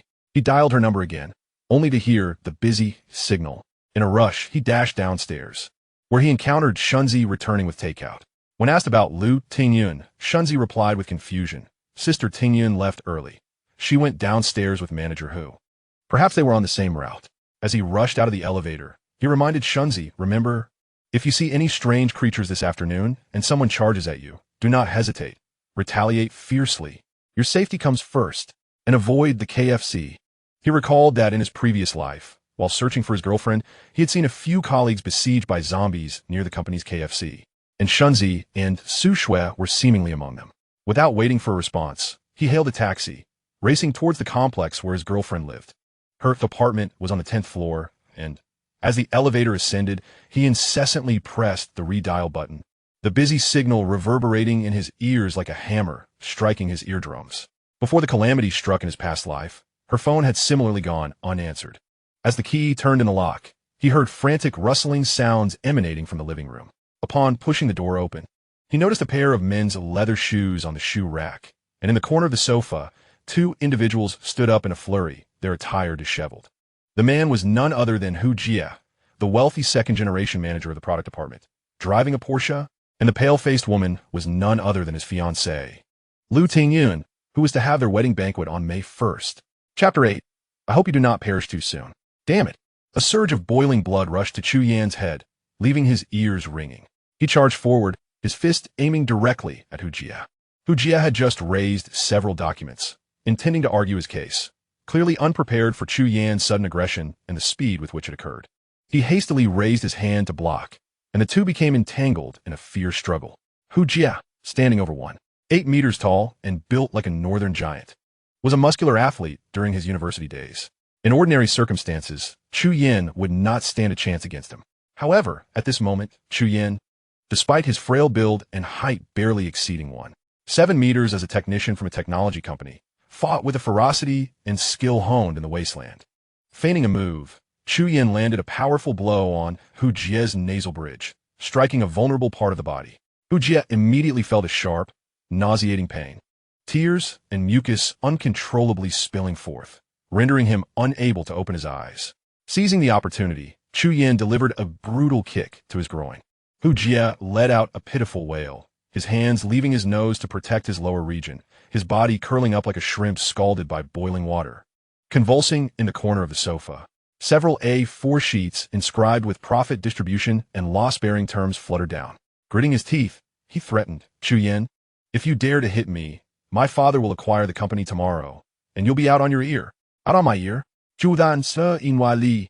If it weren't for fearing Uncle Mao's intervention and the potential disruption to greater matters, I would have already sent you on your way. He shook his aching hand, lamenting the inadequacy of his current strength and speed. It shouldn't require so much effort to deal with a pampered playboy who had never faced true violence. In his past life, 10 such opponents would have been insufficient to challenge him. A cruel smile curled at the corners of his mouth as he prepared to rush forward and deliver more punishing blows to incapacitate his adversary. Suddenly, a gust of wind whipped past him. Bang! A dull thud echoed, akin to being struck on the back of the head with a baseball bat. Chu Yan's vision darkened, and he stumbled forward, barely managing to regain his footing. A warm liquid began to trickle down his neck. He raised his hand to touch it, finding it sticky and drenched in blood. Stiffening, he gradually turned his head. Lu Tingyun stood before him, clutching a stainless steel frying pan, the bottom edge smeared with crimson stains. Her expression went a panic as she rushed to shield Hu Jie. No, Chu Yan, I didn't mean to. Please calm down. It's not what you think. I just needed to find a way out." Her voice grew increasingly frantic. "Calm down?" A sudden wave of bitterness surged within Chu Yan's heart, a sharp pang cutting through him. Memories of 3 years of tenderness surged to the forefront of his mind, now pierced by betrayal. The image of her shy smile beneath the cherry blossom tree by the stream, the promises exchanged in the flickering candlelight, her joyful twirls in the wedding dress shop, all those once warm memories shattered into countless shards of glass, deeply wounding his heart. The wound on the back of his head throbbed painfully, and the thick blood trickled slowly down his neck. This warm blood ignited a blazing fury within him, and he was ready to confront this treacherous woman. Suddenly, amidst the fragments of memory, a vague silhouette emerged, echoing her voice once more. "Rest assured, I shall certainly assist you in this matter." The scene that unfolded was inexplicably foreign, seemingly detached from Chu Yan's memories. His fists clenched and relaxed in a rhythm of confusion, his heart engulfed in a haze of uncertainty. After a prolonged moment, he exhaled deeply, his voice returning to a tranquil state, devoid of any warmth. "Take care of yourself." He turned, his icy gaze piercing towards Hu Jie, who lay crumpled like a discarded rag upon the sofa. "I hope you do not perish too soon. I will come to find you." With that, he lingered not a moment longer, pivoting to wrench open the door and striding forth with resolute steps. "Chu Yan, allow me to explain." The anguished cry of Lu Tingyun echoed behind him. Chu Yan feigned deafness, firmly shutting the door that bore witness to his final folly. The dull thud that followed severed all ties to the chaos and betrayal that lay behind him. At 12:25, Chu Yan once more settled into a taxi, returning to the entrance of Home Fa Steel. The vehicle's front and rear were adorned with menacing crash beams. The body was encased on both sides with protective mesh, while the wheels donned reinforced steel rings, and the cargo bed had been transformed into a rectangular cage of steel bars. The entire automobile resembled a mechanized war elephant clad in armor, the weld still radiating the lingering warmth of metalwork. Chu Yan conducted a swift inspection. Indeed, the reinforced measures had doubled the efficiency. Taking a deep breath, he retrieved his phone once more. As the traffic light turned red, His fingers trembled slightly as he dialed his mother's number. Would the elderly couple, as stubborn as they were, heed his urgent request to procure supplies? A sense of unease crept in. What reached his ears was no longer his mother's familiar complaints, but rather a cacophony of noise, the blaring promotions of the supermarket, the clattering of shopping carts, and the hum of conversations among the crowd. Chu Yin exhaled in relief. His parents had indeed followed his advice and were already shopping. He raised his voice. Mom, Dad, have you gathered everything? Are you still at the supermarket? His mother's voice emerged from the din, laced with urgency. Yin, we've bought the oil and sugar, just as you said. Seizing the moment, he urged them with increased speed. Good. Listen, Dad, Mom, head to the pharmacy in town. Regardless of whether they are open, do your utmost to procure a supply of common medications, particularly the multivitamins. Do you remember? In his previous life, after the asteroid explosion, the stratospheric jet streams had swept alien microbial aerosols across the globe, leading to a quarter of humanity mutating into zombies upon inhalation. Among the remaining 3/4 of the immune population, some experienced genetic mutations, their strength, speed, and senses exceeding those of ordinary humans, evolving into a new breed in the post-apocalyptic world. It wasn't until years later that human scientists gradually elucidated the mechanisms and criteria triggering evolution, when alien microbes engaged with the human immune system in a peculiar interplay. Dormant genes could be activated under specific conditions. Comprehensive intake of vitamins was one such condition. Unfortunately, by the time research findings emerged, the flame of civilization had long since flickered and waned amidst the desolation. Clutching the secrets of evolution post-catastrophe, Chu Yan's greatest reliance in this second life is to prepare his parents for the initial stages of evolution. He ended the call, ignited the engine, and shifted gears.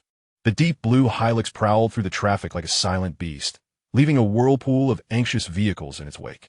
It's all a facade. Only survival is genuine. He slammed his hands against the steering wheel. Emotions? Those are luxuries in the apocalypse. Luting, Ruya, 5 days hence at the KFC. I shall witness your fates. He erupted into laughter within the confines of the car, tears streaming down his face. Chapter 9. The Armament of the Apocalypse. In the back alley of the auto part city, the sign of Old Zhang's repair shop was rusted and worn, hanging from a heavy green roll-up door. The door was half ajar, revealing a dimly lit space cluttered with scattered automotive components.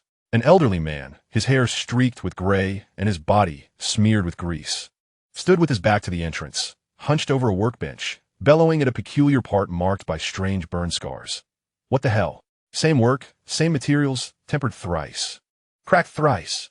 Chu Yin approached, calling out, Master Zhang? Old Zhang did not turn around, merely waving his hand in irritation, his voice curt. Car repairs? Not taking jobs today. Let me finish this first. Chu Yin's gaze fell upon the part. Memories from his previous life surged forth. During the frigid winter of the 18th year, he and several surviving engineers had diagnosed a batch of similar scrap in an abandoned factory while attempting to repair a core bearing. The root cause was, astonishingly, memory distortion, stemming from materials having undergone an abnormal low-temperature quenching. Chu Yin spoke. The material is sound. It was frozen during transit, and its inherent injuries were exacerbated by heat, leading to premature cracking. Old Zhang's hunched back suddenly straightened, his eyes widening. 3 days prior, the temperature had plummeted, and the delivery truck indeed froze overnight in the suburbs. His bloodshot eyes locked onto Chu Yin. Do you understand materials? Metallurgy? Chu Yin replied candidly. I possess a modicum of knowledge, albeit through unconventional means.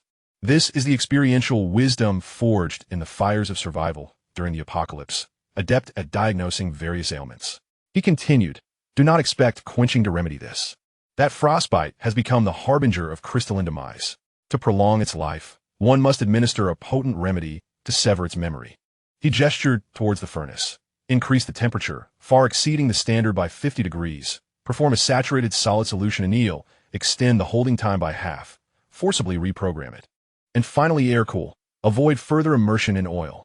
Old Zhang's face displayed incredulity and astonishment. This young man discerned the source of the frost damage at a glance, pinpointed the crystalline death knell, and even dared to propose such an unprecedented remedy. He paused, his gaze shifting, and finally he thumped the workbench, shouting an apprentice nearby. What are you waiting for? Adjust the furnace temperature as this brother suggests. Judan stipet galo. Cutting to the chase with his request. I require a knife and 5 spearheads. I must venture into Xiangxi to hunt wild boars tomorrow. It is urgent, and I must obtain them within 2 hours. They need to be robust enough to cleave through boar skin and bone. Old Zhang scrutinized Chu Yin with a piercing gaze, then glanced disdainfully at the modified pickup truck outside, which resembled a prison transport.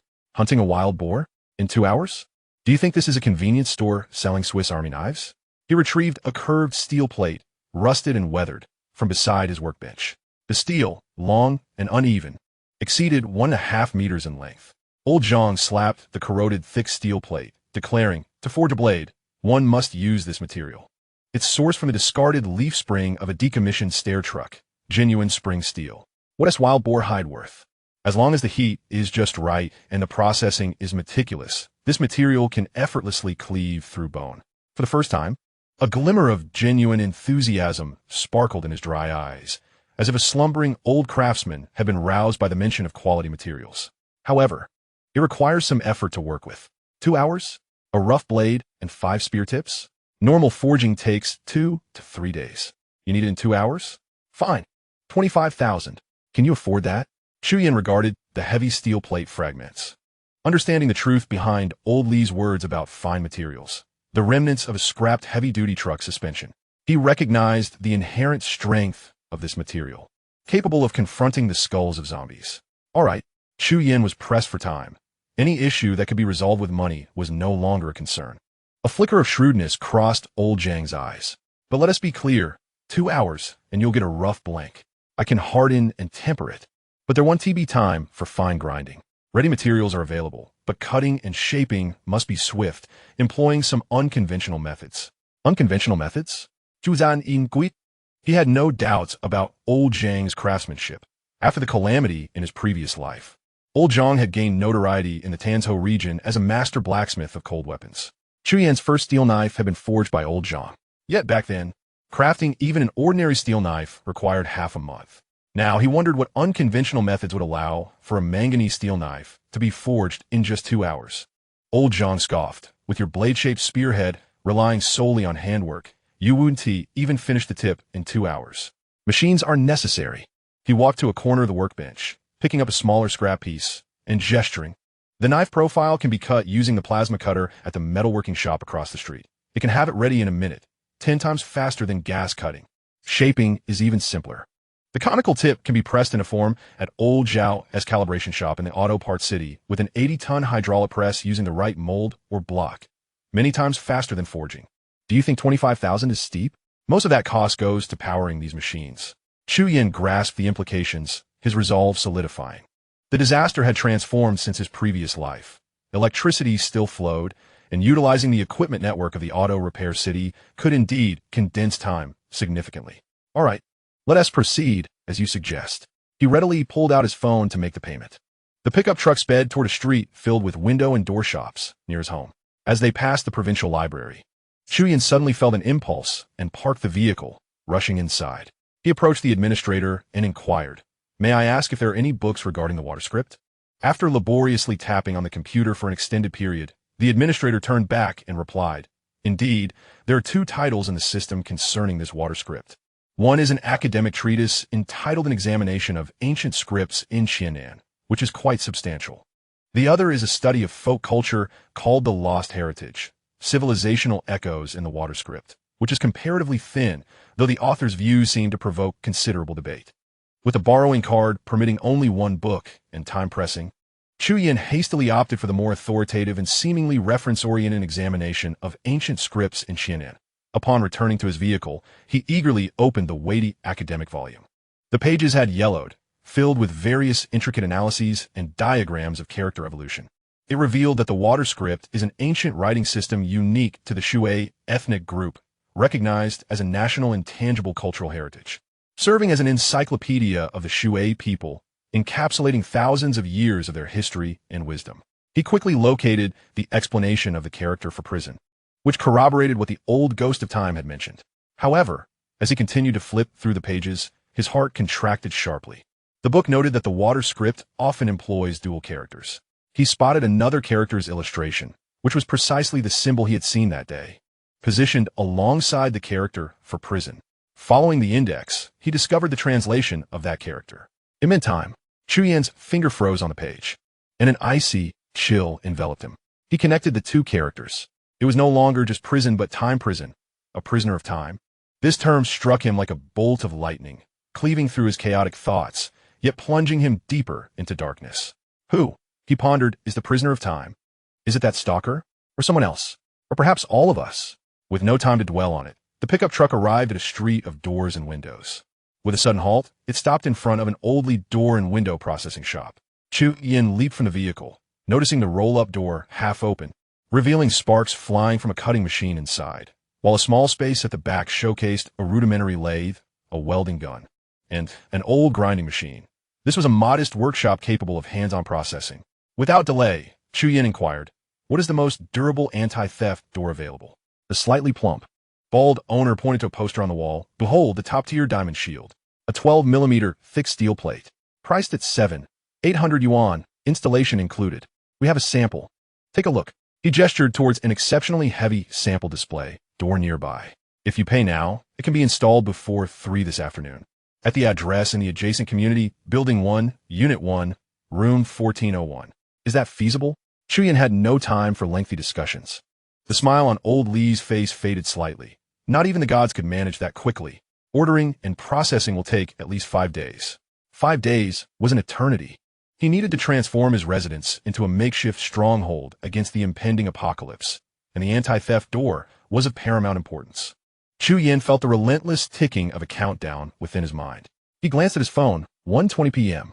There was no time left to search for another door and window shop. Moreover, the delivery and installation of such a substantial item necessitate at least an hour's reservation.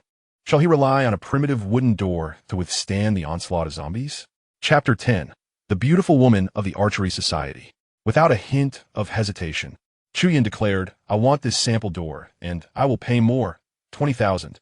He unzipped his backpack and, with a decisive slap, laid a thick stack of freshly withdrawn cash upon the counter. Old Li, taken aback by the vibrant stack of bills, felt his eyelids twitch. Yet he shook his head in refusal. "I can't do that. To remove this quality door, we would have to cut through the heavy metal base with a cutting machine. It's quite a hassle." He nudged the robust metal base, firmly embedded into the floor tiles. 40,000. Chu Yan's voice remained unwavering as he doubled his offer.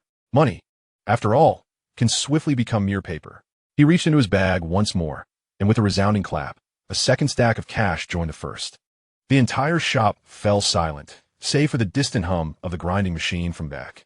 Old Li's eyes, as if magnetically drawn, fixated on the frayed edges of the 40,000 yuan, oblivious to the discomfort in his jaw as his muscles twitched. He had encountered a foolishly wealthy patron. A windfall of over 30,000, sufficient to cover the shop's profits for 2 months. "All right, for your straightforwardness, we have a deal," Oldie exclaimed, slapping his thigh, his earlier indecision evaporating. He swiftly swept the 2 stacks of cash into the drawer and called out, "Juicy, stop sharpening that useless knife and bring out the large cutting machine. Don't forget the oxygen and acetylene. Move quickly." He turned to Chu Yan, flashing a grin that revealed his smoke-stained teeth. "Don't worry, brother. The door will be delivered by 3 o'clock, and it will be installed in half an hour." Chu Yan nodded slightly and turned to leave, his gaze skimming over the cluttered workspace, where an aging, iron-gray diesel generator quietly sat in the corner. A purely mechanical diesel generator, a treasure in the apocalypse. However, Chu Yan merely paused before striding out of the shop. He transformed once more into a fervent shopper, racing through the streets, acquiring a spotting scope from the photography store for sets of protective gear from the sports center, and a folding flying tiger claw and climbing Kevlar rope from the outdoor supply shop. All these were essential for survival in the wasteland. He also picked up 50 magnesium fire starters, a commodity that would prove invaluable in the apocalypse, resistant to moisture and high temperatures, theoretically enduring for ages. What he lacked was a long-range weapon. He needed a bow, an armament that had been his constant companion in his past life.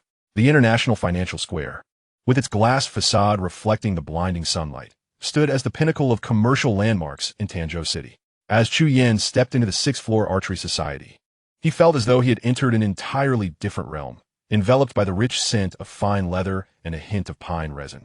The dark walnut floor gleamed, silent beneath his footsteps. Adorning the walls were exquisitely crafted compound bows and recurve bows, each one displayed like a work of art under the gentle glow of the spotlights. The imposing head of a North American moose occupies an entire wall, silently proclaiming the hunting heritage of this place. The golden plaque of the Hunting Bow Society is both understated and luxurious. Rather than a mere shop, this establishment serves as a private sanctuary for elite archery enthusiasts, attracting only the affluent. "Sir, do you have an appointment?" A crisp and melodious voice resonates. Chu Yin turns toward the sound. A tall woman strides forward, clad in a meticulously tailored deep blue suit. The taut collar of her white shirt strains against her ample curves, the top button appearing to bear an excessive burden, threatening to pop at any moment. Her slender waist leads down to the rounded contours of her hips, elegantly encapsulated in a dark skirt that stops mid-thigh, revealing a pair of long, straight legs clad in sheer black stockings that glisten with a hint of skin. She stands on pointed stiletto heels, accentuating her already statuesque figure. Her chestnut waves are artfully styled, cascading over her shoulders, while her makeup is exquisite, her features striking.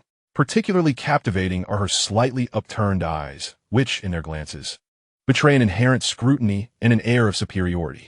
A small platinum name tag adorns her chest, identifying her as Wang Xiaoya, the club's floor manager. Wang Xiaoya's gaze sweeps over Chu Yin, noting the weariness etched upon his face, yet the lines are unexpectedly sharp and defined. A straight nose and a jawline that exudes a certain hardness.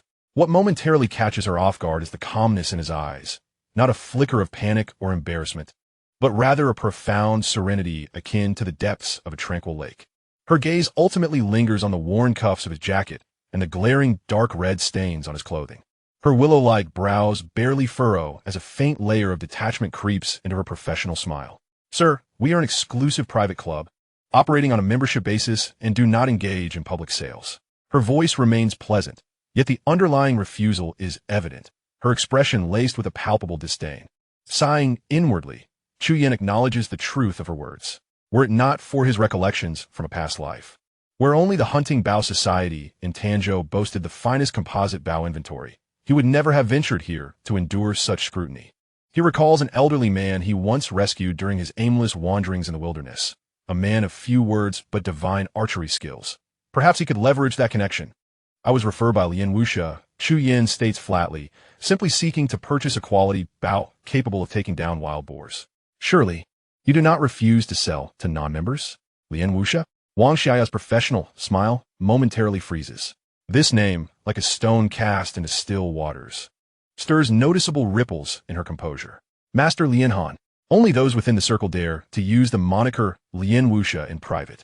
Years ago, during a clandestine competition, he had astonishingly shot 5 consecutive arrows through the same coin hole from a distance of 100 meters, earning him a near-legendary status. Few are aware of this nickname, and those who are invariably true insiders were closely tied to Master Lian, this seemingly inconspicuous young man before her." She scrutinized Chu Yin once more, her disdain somewhat tempered, yet skepticism lingered heavily.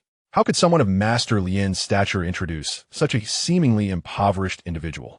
She softened her tone, yet the condescension in her gaze remained palpable. "Ah, so you're a friend of Master Lian's. My apologies. If you come recommended by him, then of course, you're welcome here." She paused, subtly shifting her tone. "However, our club showcases only the finest professional equipment, and the prices, well, might not be very approachable." She gestured towards a sleek black compound bow, her voice imbued with the fervor of a salesperson, yet laced with a hint of disdain. "With a draw weight of 40 pounds, this Falcon Tactics 40 is quite adequate for hunting wild boar. The price is reasonable, a mere 12,000. It was evident she doubted Chu Yan's ability to afford any of the premium goods, perceiving him merely as someone trying to gain insight through Master Lian's name. She deliberately accentuated the terms adequate and reasonable, as if offering a mere chance. 40 pounds? Chu Yan shook his head, not even approaching to inspect the bow closely. "It is insufficient. The average thickness of a wild boar's scapula exceeds 15 millimeters, and the frontal bone is particularly resilient. The kinetic energy and arrow speed of a 40-pound bow would not guarantee a fatal strike in an encounter." His words were precise and calm, reminiscent of a textbook analysis. Wang Xiaoya was taken aback, not expecting her superficiality to be exposed. The stark contrast of such a clinical and almost cold analysis emanating from someone she deemed beneath her was jarring. "Oh, that sounds quite convincing." A male voice, dripping with sarcasm, interjected, A muscular man emerged from the nearby practice area, holding a recurved bow. He was Zhou Qiang, the club's seasoned shooting instructor and one of Wang Xiaoya's admirers. Having noticed the commotion, especially the sight of Wang Xiaoya seemingly flustered by this impoverished individual, he took it upon himself to swoop in as the hero. Zhou Qiang appraised Chu Yan's shabby attire with a disdainful gaze, a smirk playing at the corners of his mouth. You may have a wealth of theoretical knowledge, but how many wild boars have you actually hunted? A 40-pound bow is sufficient for wild boar. It all depends on who wields it. With a physique like yours, can you even draw a heavy bow? If you can't manage to pull it back, you might just dislocate your own arm. Now, that would be amusing. He deliberately flexed his bulging biceps, eliciting laughter from a few nearby patrons. Chapter 11. Can you handle the zombies? Wang Xiaoya furrowed her brows, not stopping Zhou Qiang's taunts. Instead, she found some of her own confidence returning through his words. Indeed, no matter how professional the talk, one must possess the strength to wield it. She looked at Chu Yan, noting his not particularly robust build, and the flicker of respect that had briefly ignited in her gaze faded once more. Chu Yan, however, paid no heed to Zhou Qiang's provocations. His eyes were firmly locked onto a compound bow displayed on an independent platform deep within the exhibition area.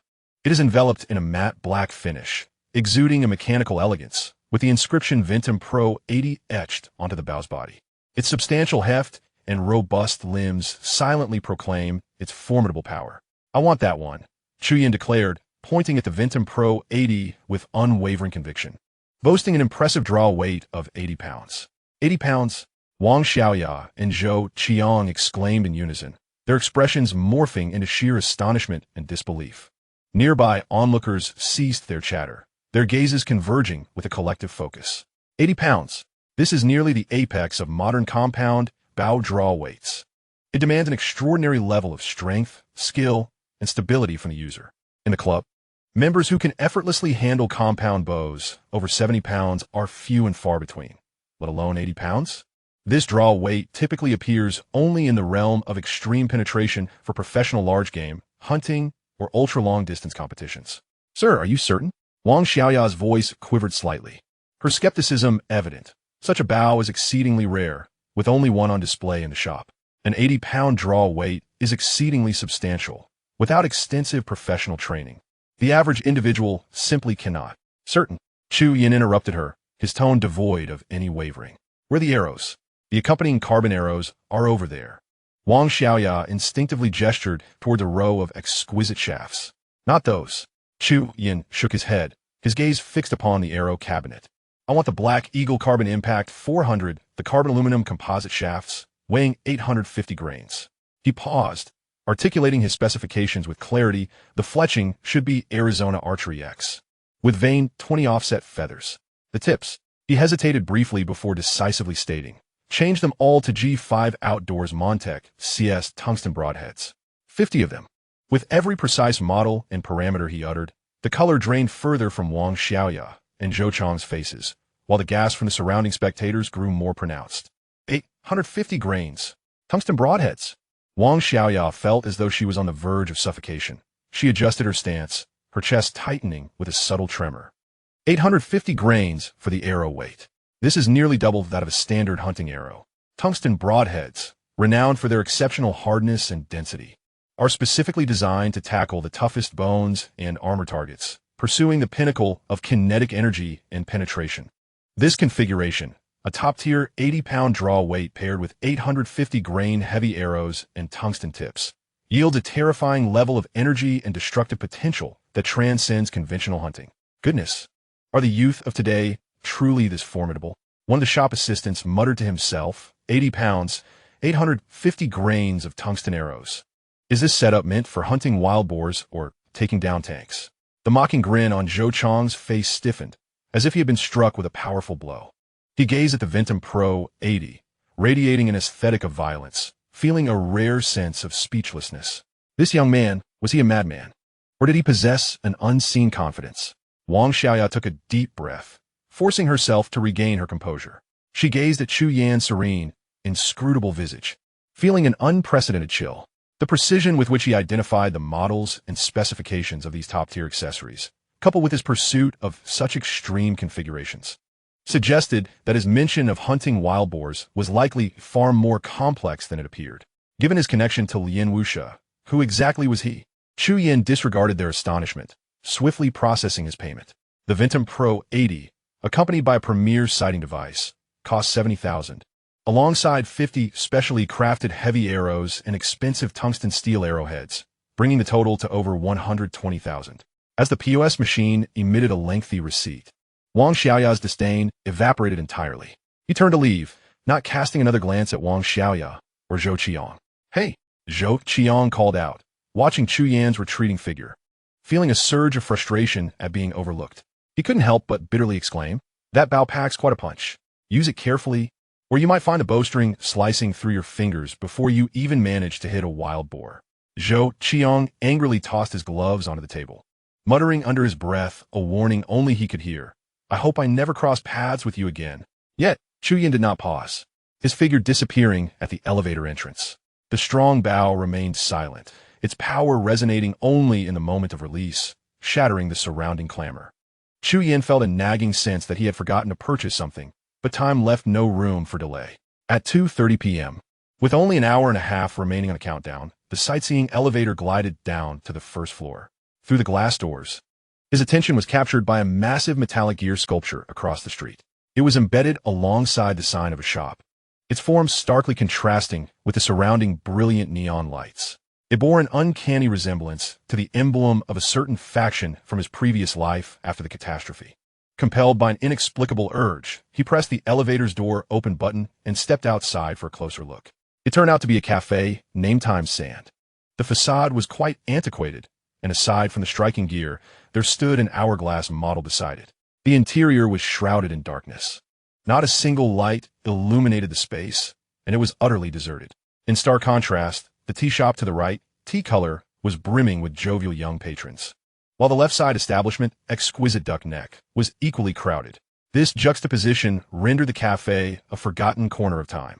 Upon closer inspection, he noticed a vibrant red notice affixed to the interior of the glass window, its lettering glaringly conspicuous. Opening hours, January 1st, 2024.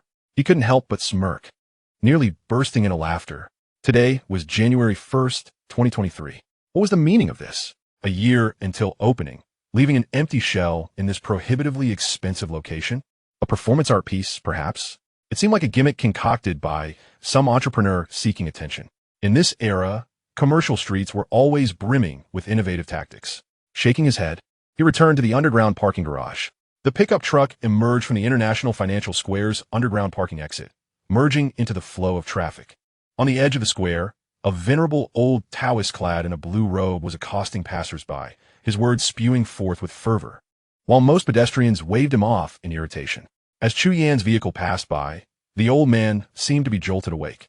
Abruptly turning to fix his gaze on Chu Yan in the driver's seat, his face contorting into an exaggerated expression of shock. He stumbled after the car for a few steps, calling out, "Ah, sir, please wait. This is grave. The purple energy from your forehead heralds misfortune, mingled with a hint of bloodshed. This is an omen of calamity. I have awaited your arrival for quite some time." Zhuzan Unfa pressed the accelerator in an attempt to distance himself from the situation. The old man, now desperate, pounded on the car window, exclaiming, "Sir, do not depart. Our encounter is fated.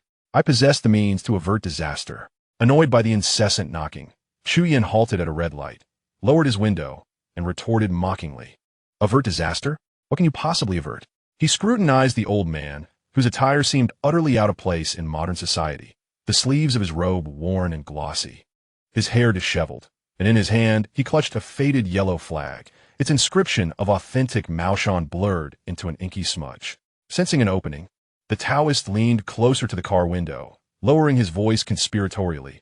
"Every calamity on earth has its remedy. What do you fear, sir? Legal troubles? Illness?" Or perhaps he deliberately prolonged the last word, keenly observing Chu Yin's reaction.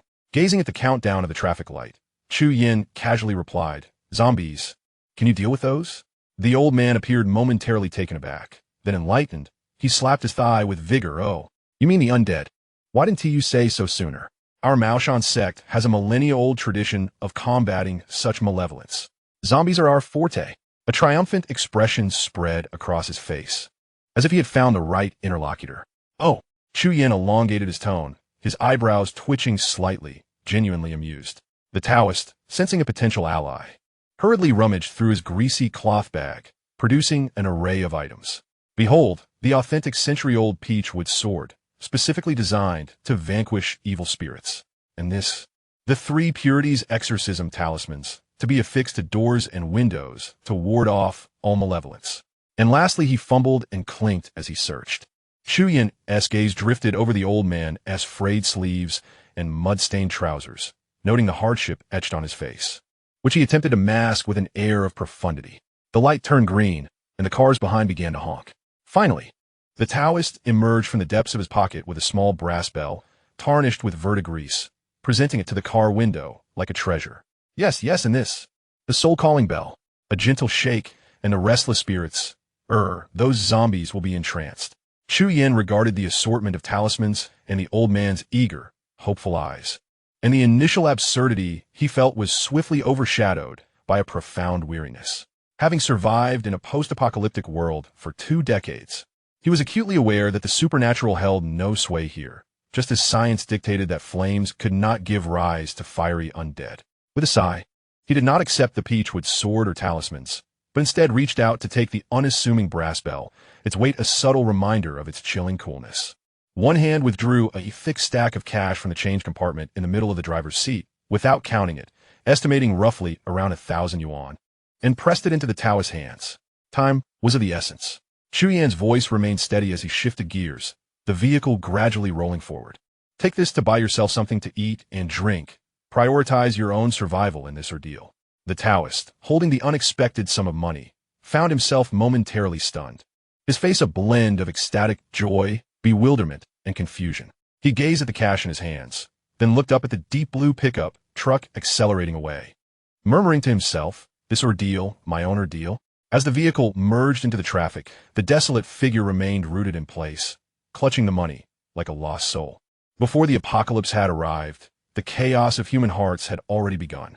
Chu Yin dismissed this brief encounter from his mind, steering the car directly towards the back alleys of the auto parts city. Chapter 12. The Emergence of the Assassination Spear.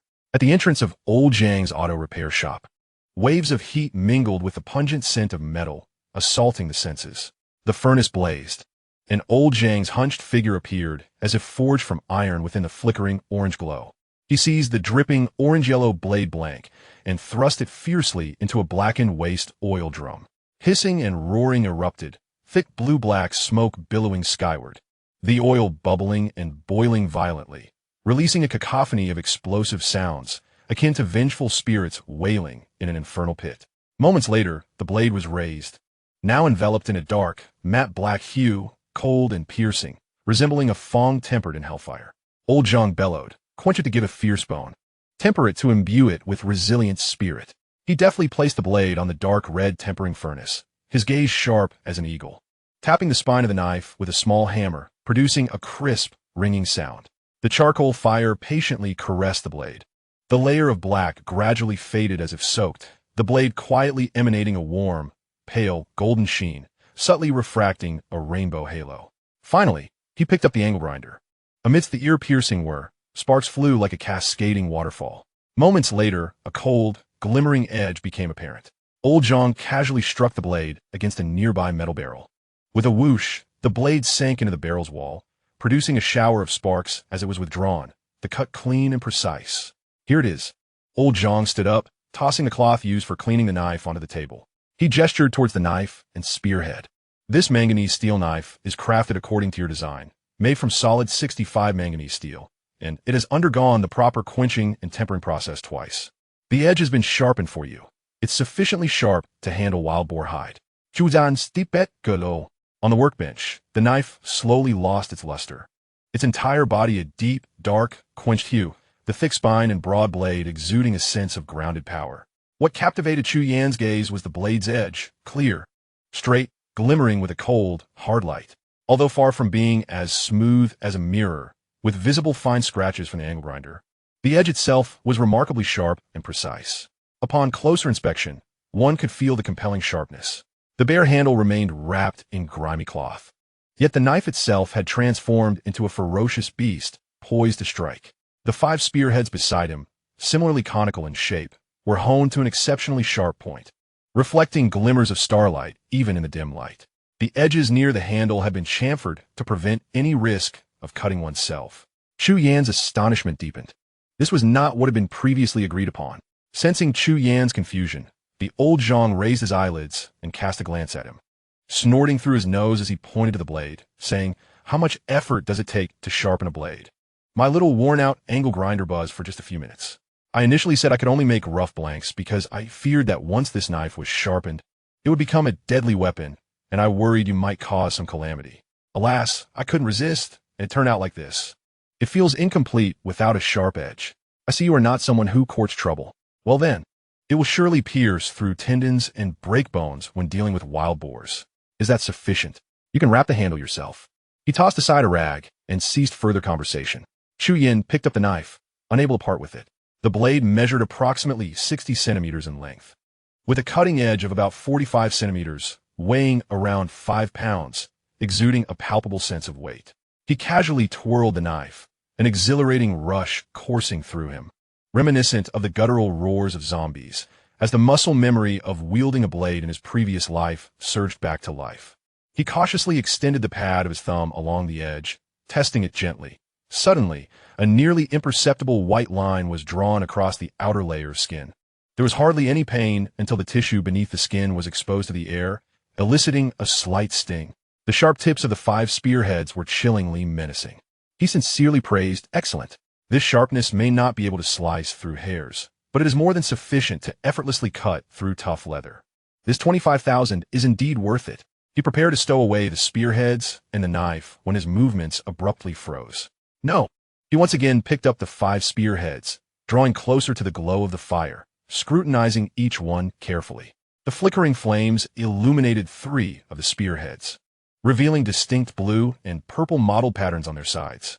These patterns, this color, were identical to the spearhead that had been thrust toward him at the critical moment of the time machine's activation before his rebirth. A wave of cold washed over him, overpowering the heat of the fire. Gripping a spearhead, he coldly inquired, "What is this?" Old Zhang, who was bent over tidying up his belongings, paused at the sound, leaned in closer, and squinted to take a look. "Oh, this is called tempering color, made from old automobile leaf springs. That material was tempered before leaving the factory. And if the temperature and time during tempering coincided just right, such colorful spots will appear on the surface. It's flashy, but it doesn't matter." Chu Yan's gaze remained fixed on those spots, as if he intended to burn through the metal. "Who else has made something like this before?" Old Zhang straightened up, lifting his eyelids, the wrinkles deepening. "The pattern you provided. This spearhead design is the first time it has been forged. Only certain old brands of leaf springs have such colorful markings. After a while of use on a vehicle, they wear off. To have such vibrant marks still remaining on the spearhead, well, that's a rare find." A chill surged within Chu Yan. A rare item? The spearhead that had been used to assassinate him had manifested itself ahead of time. What an extraordinary coincidence. The speckled leaf spring? How many more such spearheads can it forge? He inquired. Old Zhang let out a chuckle from his nostrils, as if bemused by the naivety of the question. "How many more?" "Just enough to craft these 5, leaving the material utterly exhausted, not a scrap remaining." He patted his grease-stained chest with conviction, assuring, "Rest assured, these 3 spearheads in your possession are unique, adorned with this singular pattern. Absolutely exceptional." Chu Yan fell silent for a moment, the flickering flames casting dancing shadows across one side of his face. He nodded slowly, choosing not to elaborate further, and placed the remaining payment of 12,500 yuan onto the workbench. Old Zhang accepted the stack of red bills without glancing at Chu Yan, instead bending down to rummage through a filthy wooden box at his feet. He retrieved a similarly soiled toolbox, which contained a hand-crank device and a box filled with assorted spare grinding wheels. He also added a roll of cloth and some iron wire to the mix. "Consider these extras, all for you. This is a hand-cranked grinding machine, my old companion. When you venture deep into the mountains to hunt wild boars and your blade dulls, this device will swiftly sharpen it, even without electricity. Use the cloth to wrap the handle and the wire to secure the spearheads firmly." He nudged the decrepit box towards Chu Yan with his foot. Chu Yan was elated. This hand-cranked grinding machine was indeed a treasure. In a world where technological civilization had regressed to a primitive era of mechanical and manual labor, such a device that required no electric power was invaluable. He loaded several items into his vehicle, paused for a moment, and turned back to old John with a solemn expression. The apocalypse is approaching. Stock up on food, water, and vitamins. Once we survive the initial phase, ensure you get plenty of sunlight, and remember to replenish your meat and vitamins. He hesitated for a moment before adding, "You can call me cold-faced Yenluo. If you find it hard to survive, come seek me out." Chu Yin disregarded old Zhang's astonished expression and swiftly climbed into the driver's seat of the pickup truck. The engine roared like a wild beast, stirring up dust as it sped away from the mechanic's workshop, thick with the scent of oil. The pickup bounced along the dirt road, yet within the cab, Chu Yan's thoughts were more tumultuous than the vehicle's jarring motion. Old Zhang's words pierced his mind like a ruthless iron wedge. There are only 3 speckled spearheads in the world, and now those 3 spearheads are in his hands. The short spearhead that had sought his life must have originated from here. Could it be someone close to him? But who would that be? Moreover, he had never forged spearheads in his previous life. So, from whence had the spear that pierced him come? An instrument of murder that had never appeared before. Why did it target him? This whirlpool of contradictions unsettled him more than the edge of tempered blade. Chapter 13. The eerie reemergence of the company. The engine emitted a beastly roar as it charged towards the final bastion, Bician Garden 1401. He dialed his home phone from the car, and his father's breathless voice came through the receiver, accompanied by the creaking sound of wooden wheels rolling over muddy ground. "Dad, have you bought rice, flour, and canned meat?" Chu Yin wedged the phone between his shoulder and ear, his left hand furiously maneuvering the steering wheel to avoid a red light running electric bike. "Rice? Yes, I bought some. Why?" The voice of my father, laden with the breath of a day's labor, spoke of 2 canisters, recalling how my mother adored those delicate noodles. "What on earth is that meat can?" I had butchered 2 slabs of local pork, 100 pounds in total, filling the refrigerator to its brim, sufficient to last until autumn. Chu Yin thumped the steering wheel, startling the sparrows perched nearby. "Dad, I told you to buy canned food." "Canned food?" He groaned weakly into the receiver, lamenting that fresh pork, having sat idle for 3 days without refrigeration, had spoiled. "What do you mean no power?" "The village transformer was just replaced last month." A grunt emanated from my father, the sound of my mother chopping vegetables echoing in the background. "Did you buy the multivitamins and protein powder?" "Vitamins? I purchased 10 bottles." "Your mother is deficient in calcium and usually takes these multivitamins." "What is this protein powder?" "The old hen lays 3 eggs a day." "I assent that better?" Chu Yin inhaled deeply, conceding, "All right, eggs will suffice."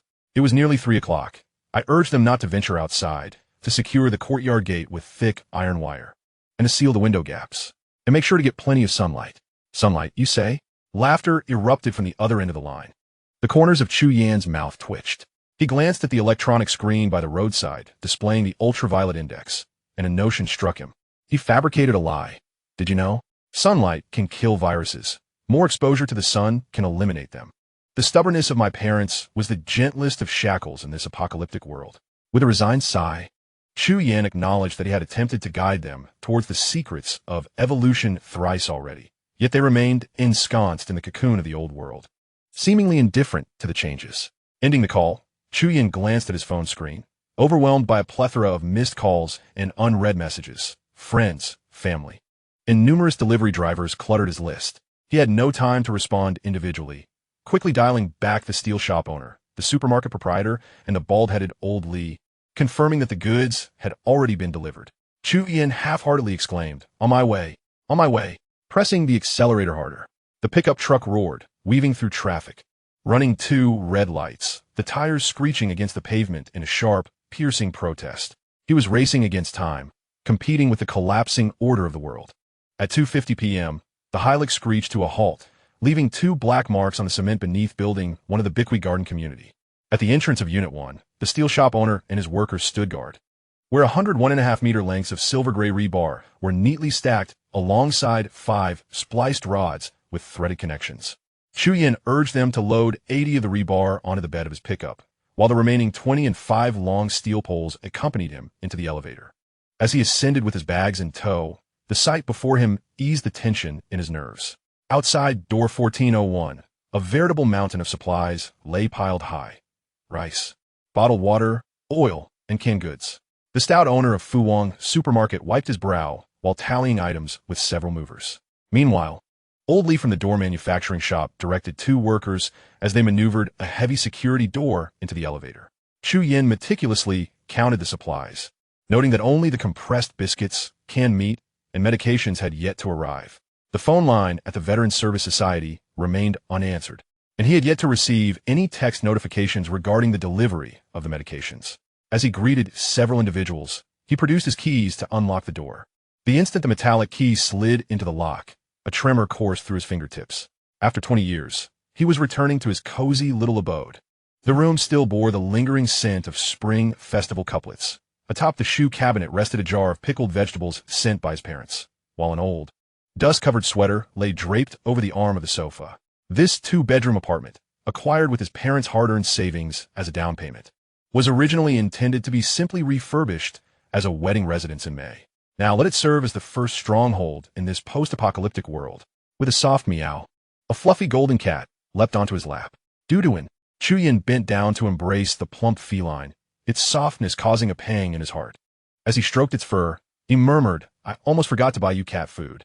In his previous life, this cat had followed him out of their home in search of sustenance during the catastrophe, only to vanish amidst the chaos of the zombie horde, leaving no trace behind. Ignoring the cat's struggles, he turned and placed it into the bedroom. The living room was in the midst of being rearranged, with the front door wide open. He could not afford to lose you again in this world. As Chu Yin pivoted to leave the bedroom, his feet seemed to be anchored to the spot.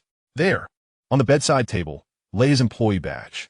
The words Photon Technology appeared unremarkable, yet the small print beneath sent chills down his spine. Employee serial number, 108. Indeed, he was the 108th employee of the company. He recalled a remark made by his boss, Tang Guang, earlier that morning in his office. Our unicorn enterprise, with just over 30 employees, is not easy. At the time, he sensed something was amiss. But only now did he realize the source of his unease. That mention of just over 30.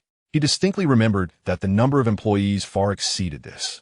On the day he joined the company, the HR manager had clapped him on the shoulder, laughing. "Chu Yin, you've arrived just in time. We have 108 heroes in our company." But why had Tang Guang claimed there were only over 30? Along with the various anomalies within the company, he felt an inexplicable eeriness. The missing 18th floor. His colleague, Lao Yang, had mentioned that the building only reached 17 stories, and neither the staircase nor the elevator buttons bore any trace of an 18th floor. Yet, he distinctly recalled seeing the button for the 18th floor in the elevator on 2 occasions, its eerie green glow piercing the dim light. Furthermore, the southern boss, Tang Guang, who was known to avoid the number 14 like the plague, had inexplicably chosen room 14 as his office. Yet, Chu Yin clearly remembered Tang Guang's fondness for the auspicious number 18. He adored the panoramic view from the floor-to-ceiling windows of room 1818 on the 18th floor, often standing there amidst swirling cigar smoke, surveying the city below. But Lao Yang insisted that Tang Guang never touched cigars. Moreover, the iconic rosewood cigar box in the office had vanished, and the grand floor-to-ceiling windows seemed to have never existed at all. Who was concealing the truth? And what were they hiding? These thoughts weighed heavily upon his heart. He closed the door behind him and stepped out of the bedroom. In the living room, the movers were bustling about, transporting supplies with great urgency. As Chu Yin was about to bend down to move a box of bottled water, a voice laden with discontent and reprimand abruptly emerged from behind him. "Xiao Zhu, what are you doing?" Chapter 14. Troubles arrive in droves. Chu Yin turned around to find Teacher Zhang from room 1402 standing at her doorway, her brow furrowed, and her thick glasses framing a gaze full of reproach. She pointed at the nearly obstructive bags of rice, boxes of bottled water, and stacks of canned goods cluttering the corridor, her tone growing more severe. "Look at you, purchasing such an excessive amount of goods, rice, flour, cooking oil, bottled water, canned food. Are you attempting to empty the supermarket? The government has repeatedly issued stern warnings against malicious hoarding and price gouging. It's individuals like you who hoard indiscriminately, causing panic in the market and disrupting social order." As her agitation escalated, she quickly pulled out her phone and began scrolling through the screen. "See here, the latest announcement from the city. In response to the irrational hoarding of essential goods by certain citizens, it reaffirms that market supply is ample, urging rational consumption, and strictly forbids looting, hoarding, and spreading rumors. Violators will face legal consequences." She thrust her phone screen almost into Chu Yan's face, displaying an urgent notice from the Tanshan city government. Its stern wording evidently addressing a specific social panic. Chu Yin regarded her with an expression devoid of emotion, his gaze betraying no ripples. Only a cold indifference that bore the semblance of looking at a fool. He recalled Teacher Zhang's usual antics, her steadfast opposition to the expulsion of stray cats and dogs that plagued the neighborhood, calling for compassion while never taking responsibility for the aftermath, her intervention in a domestic violence case, where she advised the victim to endure for the sake of the children after having reported it to the police. A quintessential example of self-righteousness. She perpetually failed to grasp the gravity of situations and distinguish between what truly mattered. Moreover, in this lifetime, he held an innate aversion to such sanctimonious hypocrisy. In his past life, he had a friend who, despite receiving his sincere friendship, donned a facade of moral righteousness, ultimately betraying him at a crucial moment for personal gain. That betrayal left him severely wounded, forever stalling his progress at the second realm, forcing him to struggle on the fringes for 2 decades. Meanwhile, that so-called friend ascended to great heights by stepping on him to seize opportunities. "Excuse me, you're blocking the way." Chu Yin, disinterested in offering an explanation, sidestepped between her and the pile of supplies, bending down to lift another bag of rice. His blatant disregard and indifference thoroughly infuriated Teacher Zhang. "What kind of attitude is this? You're breaking the law and disturbing the market. I will call the police to see what you intend to do with all this hoarding." Teacher Zhang's face turned pale with anger, her fingers trembling as she reached for her phone to dial emergency services. At that moment, the door of room 1402 opened a crack. A small boy, around 8 years old, peeked out. He was Teacher Zhang's son, Manya. His small face was taut, lacking the lively chatter typical of children his age. He gently tugged at Teacher Zhang's clothing, his voice carrying a peculiar, soothing quality. "Mom, let us go home." Teacher Zhang's intense anger and sense of justice were abruptly stifled by her son's timid demeanor. She glanced at her son, then at Chu Yin, who was obliviously continuing to move supplies, and ultimately shot a fierce glare at his back, muttering incomprehensible words of reproach while being half-pushed, half-dragged back into room 1402, slamming the door with a thud. The corridor was left with only the sound of Chu Yan's hurried and silent labor, as he truly had no time to deal with these trivialities. The workers departed one by one. Boss Lee, bald and burly, was drilling holes into the door frame, the clattering noise causing the wall dust to fall in a cascade, even making the motion sensor lights in the hallway flicker erratically. At that moment, a young man in a blue property management uniform approached with a stern expression, a work badge pinned to his chest and a notebook in hand. "Is this Unit 1401? I am Wong from the property management. What is going on here? There are piles of rebar blocking the corridor, and you've illegally modified the security door. Who authorized this? The fire escape is obstructed. You need to cease all work immediately. All rebar must be taken downstairs at once. As for this door, any changes must be reported to the property management first and approved before installation. Otherwise, we will cut off your power supply right now." Chu Yin felt a weight in his heart. Trouble was brewing. If the power was cut, all would be in vain. He understood that halting the work was impossible and that moving the rebar downstairs was out of the question. He stepped forward with a forced smile. The rebar was ordered long ago, and the property management had no such regulations before. "Who is this, may I ask?" Wong scoffed. "Manager Kai personally saw you bringing several loads of materials in and specifically instructed me to intervene. You need to stop work immediately and have the rebar moved down. Don't make it difficult for me." Manager Kai, from the property management? Chu Yin immediately grasped the situation. The only small convenience store in the community was run by Kai's nephew, having piled up so much rice and oil at the entrance. The delivery personnel surely mentioned the store to the security. Manager Kai sensed competition and deliberately sent someone to cause trouble. A smile spread across Chu Yan's face as he pulled out a wad of cash he had just withdrawn, naturally moving closer to Wong, while subtly blocking the view of the corridor surveillance camera. "Brother Wong, I appreciate your hard work. Just a small token of gratitude. To buy the brothers a pack of cigarettes."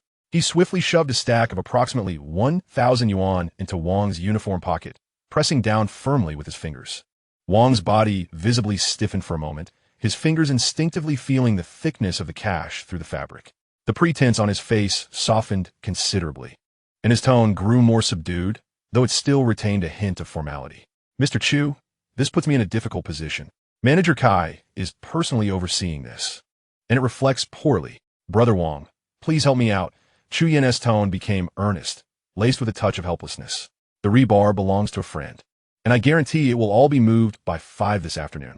As for this door, look, the workers are already here, half installed. If we stop now, leaving the doorway open is not safe, is it? At 5 o'clock, I will certainly go to the property management to complete the necessary procedures. Could you please explain the situation to Manager Kai and seek some leniency? I assure you, just this once will suffice, and it will not happen again. He specifically emphasized the importance of completing everything before 5.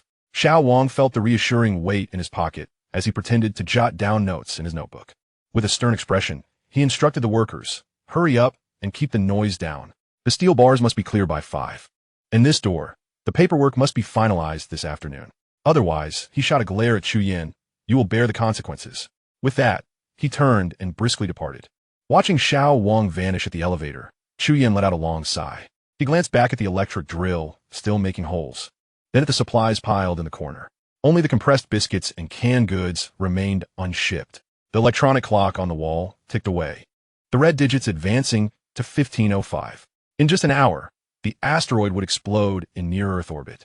At that moment, a powerful electromagnetic pulse would strike, crippling power supplies and severing communications. All electronic devices would be rendered obsolete. Humanity would irrevocably transition into an era governed solely by mechanical means. In the previous life, Chu Yin had witnessed this calamity unfold. That electromagnetic pulse marked the first wave of humanity's downfall, rendering most civilian smart devices into mere scrap. Chu Yin's objective was crystal clear. Within this final golden hour, he aimed to preserve as many operational electronic devices as possible. Meanwhile, the extraterrestrial microbial aerosols from the asteroid dust would, aided by the stratospheric jet stream and gentle breezes, incite a zombie frenzy across the globe in approximately 1 hour. The two disasters will be separated by around an hour, leaving only that brief window to implement additional protective measures. Chu Yin disregarded the security door and swiftly entered his study, powering on his computer and rapidly switching between search engines and technical forums. Keywords: electromagnetic pulse protection, EMP. The information flooding in was monotonous. Faraday cages, continuous metallic enclosures, all requiring specialized tools and materials, utterly impossible to complete in such short time. Some articles reference scenes from disaster films where individuals hide in refrigerators, labeling them as pure misinformation. The rubber and plastic seals of refrigerator doors would leave lethal gaps when subjected to a potent electromagnetic pulse. Frantically scrolling through the pages, his fingers trembled with anxiety. Finally, on a popular radio enthusiast forum, a newcomer with the username #OldGhost had posted a few hours prior, asserting confidently, EMP apocalypse emergency. Microwave cavity, remove the turntable.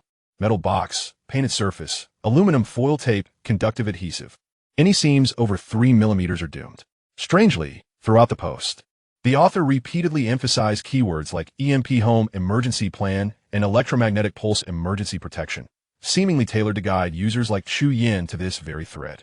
Time has grown too precious to dwell on trivialities. Upon finishing the proposal, Chu Yan's eyes sparkled with intrigue. It was sufficiently simplistic and homely, yet it encapsulated the fundamental principle of multi-layered metal shielding. He swiftly grabbed his phone and dialed the number for Fuwang Supermarket, speaking with rapid-fire urgency. Boss, I kindly request another delivery, with the shipping costs doubled. 10 of the most affordable microwave ovens. Yes, I need them immediately. Also, iron boxes. Oh, you don't have those? Do you have the old military-style tin lunchboxes? Perfect. How many do you have? I'll take all 20. Additionally, I need 10 rolls of tin foil. What about aluminum foil tape? The kind specifically designed for sealing radiators and chimney joints, with a silver metallic finish? Yes, that's it. The hardware store next door surely has it. Could you please rush over to Old Loot S hardware store and give me 10 rolls on credit? I'm counting on you here, please. The call ended, and not a second was wasted. On his computer screen, he quickly logged into several major mapping applications, downloading offline maps of dozens of key cities across the country onto his phone. The device was plugged into a charger, steadily filling its battery. He dashed into the bathroom and kitchen, gathering every container capable of holding water, buckets, basins, even large stock pots, and filled them to the brim at the tap. The city's water supply system had plummeted in pressure and even faced contamination post-disaster, while it was unfit for drinking. It would still serve its purpose for washing and cleaning. His browser windows flickered as he frantically searched for emergency knowledge on firearms, auto repairs, and compound bows, hastily opening, downloading, and saving the information onto his phone. if the provisions he had stockpiled in the previous hours were the lifeblood of survival. The weapons he fashioned were his bargaining chips for life, and the protective gear he acquired was his armor. Then the knowledge stored on his phone would be his trump card, enabling him to navigate the apocalypse with greater composure. He recalled a vagabond from his past life in a shelter, who reminisced about how a few printed books had been invaluable in the early days of the apocalypse. He quickly typed the titles into the search bar: Bajuanjin, 1957 edition, and Research on Tai Chi, 1964 edition. Fortune favored him, as he found scanned versions on a reputable ebook website. Without hesitation, he clicked to download. The first was an officially published book on Qigong, while the second was a pioneering work analyzing Tai Chi theory from historical, mechanical, and physiological perspectives. Books published in the early years of the Republic contained genuine wisdom. He swiftly saved both PDF documents onto his phone. The owner of Fuwang Supermarket arrived promptly, bringing the aluminum foil tape, which filled Chu Yan with delight. He glanced at the electronic clock on the wall. 3:18 p.m. Time was of the essence. He seized the aluminum foil tape, tore open the packaging, and commenced his task with fervor. He meticulously followed the Forum S instructions. His fingers danced as he first removed the antennas from 4 walkie-talkies, dismantled the solar controller, and powered down his phone. Next, he meticulously wrapped each of these 3 items in layers of tin foil, sealing them tightly with aluminum foil tape like a bandage, before carefully placing these metallic parcels into a Type 65 military lunchbox. After securing it with a latch, he layered additional strips of aluminum foil tape along the seams of the box lid. Even after completing these tasks, he remained uneasy. He crammed 3 lunch boxes into the microwave, sealing the door's crevices with aluminum foil tape until it was airtight. Finally, he shoved the microwave and the solar battery into a steel filing cabinet in the study, meticulously applying tape to every gap and seam of the drawers, until the entire cabinet was adorned with shimmering silver patches, nearly exhausting 10 rolls of tape.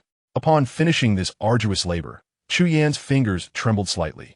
The workload was not substantial, yet left him in a heightened state of anxiety. He leaned against his knees, catching his breath. Before him stood the large steel cabinet, resplendent in its silver tape, harboring the microwave, the lunch boxes within, and the foil-wrapped packages alongside his phone. A 4-layered nesting doll of protection. According to the post he had read, this was on par with industrial-grade EMP protection. He wiped the sweat from his brow, feeling a tad more reassured, estimating a 70 to 80% chance of success. Still, his apprehension lingered. He enlisted the bald-headed old Lee, who installed the security door, to weld several steel rods into the floor, adding a grounding line for the steel cabinet. As the installation of the security door neared completion, Chu Yan asked Old Lee to drill holes in several spots along the corridor, securing 12 expansion screws.